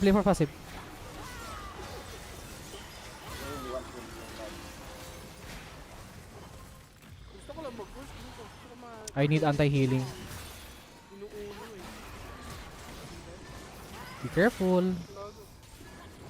Wait lang. Yung ulti ba ni Zillion, is that considered as healing?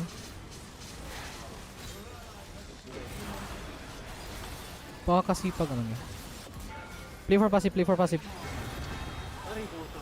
Naka-Courage of the Colossus, wala na.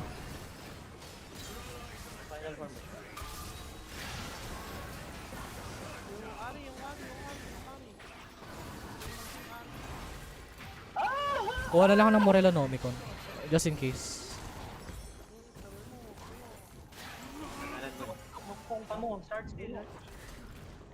Mag-anti-heal ba ako? I have anti-heal. Ikaw. Okay, I will play burst. Ikaw na maka-anti-heal. Mamaya pa. Wala pa akong pera. Oh my god, kakabili ko lang. Ay, kakareason ko lang ng... Tinatanong pa lang eh, magkano yung pala decision? Bro, kaka-reset mo lang. You have naka-refillable potion ka po dahil.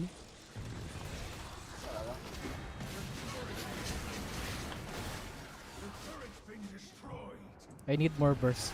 Kasi yung...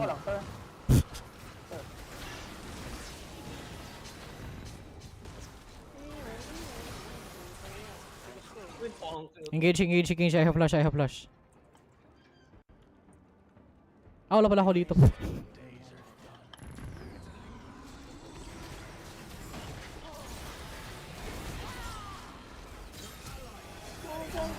Help, help, help, help. Wala na.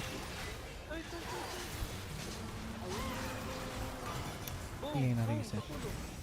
Wala na, that's movement speed. Stay safe, be careful. Yung bomba. Nice. Pasukin ko ba? Pasukin ko. Tank, tower, tore. Pasukin mo yung Kha'Zix. I let the Kha'Zix go in. Hindi tinok ni Gob. Wala eh. Sayang mo Wow. Sinabi mo yan sa carry natin. Sinabi mo yan sa carry. Oo. Siya pumasok muna, sabi ko papasok ako. Tawin na yung side pick ko gamit ko walong kumanda.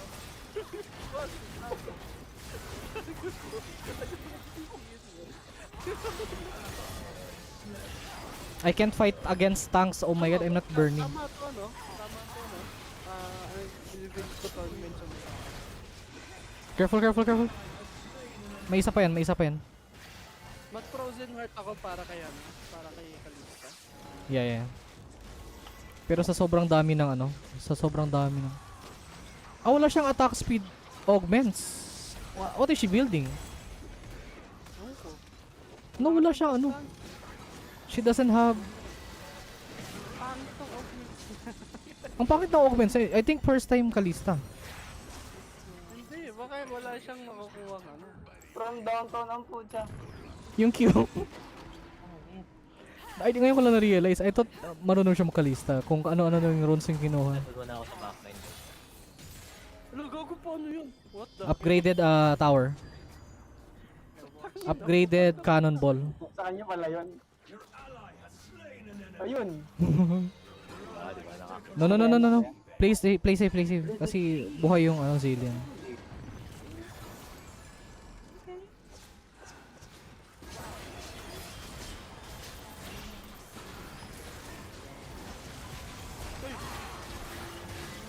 I can.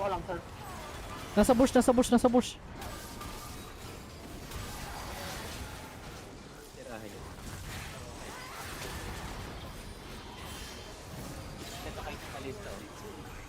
you. Hindi tumama yung Q? Nice. Medic.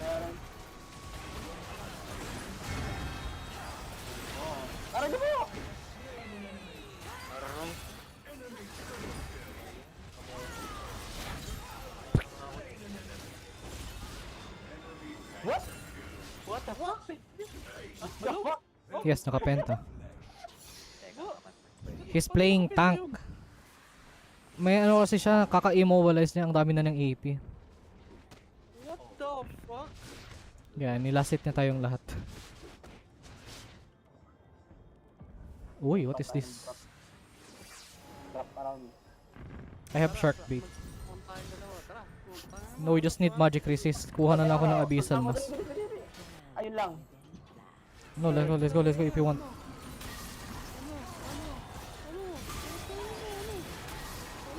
Sige, play for passive. Shit, inside. Get inside. I have ulti. Careful Kha'Zix.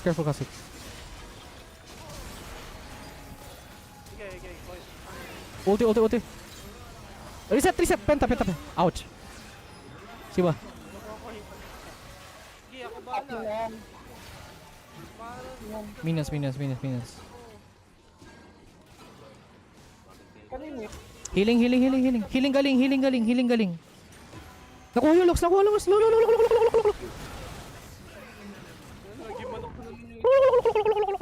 Yung pabo eh. A random pabo has joined the party. Ay, sayang. Wala. No, we just need magic resist. Magic resist, please. Ay, Gab, you're building at a armor. Eh, puro AP yung kalaban. Everyone is AP, bro. May kapatid. What are you building?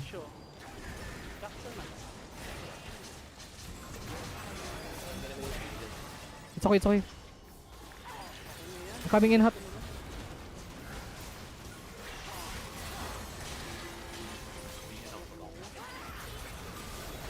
Kulang. Pumasok kayo pag nandito na. Ari. Nakap. Sayang. It's a pen. Wag mo. Mamamatay ka sa burn. Kanino yung ano, yung peaceful. Mine. Wag na. Wala kang magic resist. Yes, puro ka. Why are you building armor? Wala naman nagdi-deal ng attack damage. Kalista is not even dealing damage. 300 armor tapos puro AP yung kalaban. What the hell are you building? Wala na. That's pressure cooker. Walang help me dito.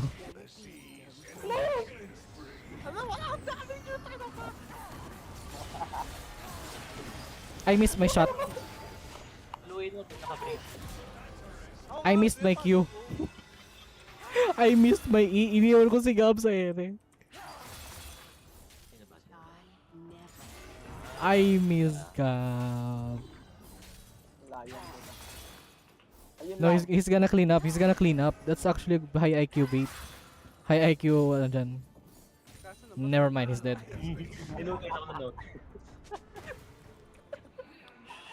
Ano yun? Stalling. Tama yan. Can someone please? Oh my god, can you please? Oh, nag-revive yung shield niya. Oh! She forgot my shark bait.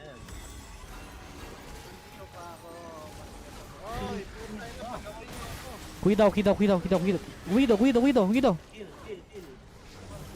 Atras. Ay, God. Dito sa gitna sa luli. Puta, ina mo. Oh, dito ka.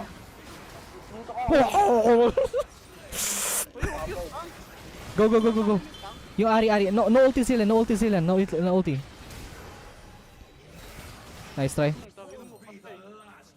Wala gagon. Bakit ano tasa? Bakit ka? Ano? Ay, sayang yung dalawang hili. Wala ka agad yung ano, stun. Yeah, kasi nakano siguro yun. 55%. Kaya pala. Wala agad yung stun eh. Wala pang 1 second. Yeah, it's nag-BBM. Uy! Nag-dash! She went in. Go. I have flash. Oh my god, Mo. Yung kalista may damage. Kalista, please. Bro, tatlo kayo na sa backline. What are you doing?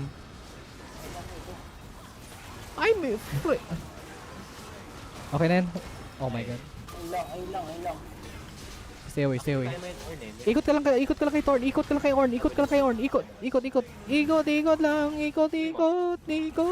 Gabi, block mo naman, Zing. You're not blocking.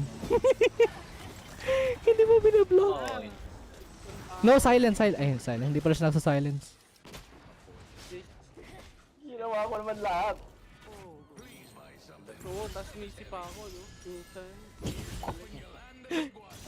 No, that's what our friends are for. Bro, na ako Yeah, even to siguro na mataas yung ano mo. Even to na mataas yung mga scalings, hindi siya nagbabawasan ng AP. How are you doing today?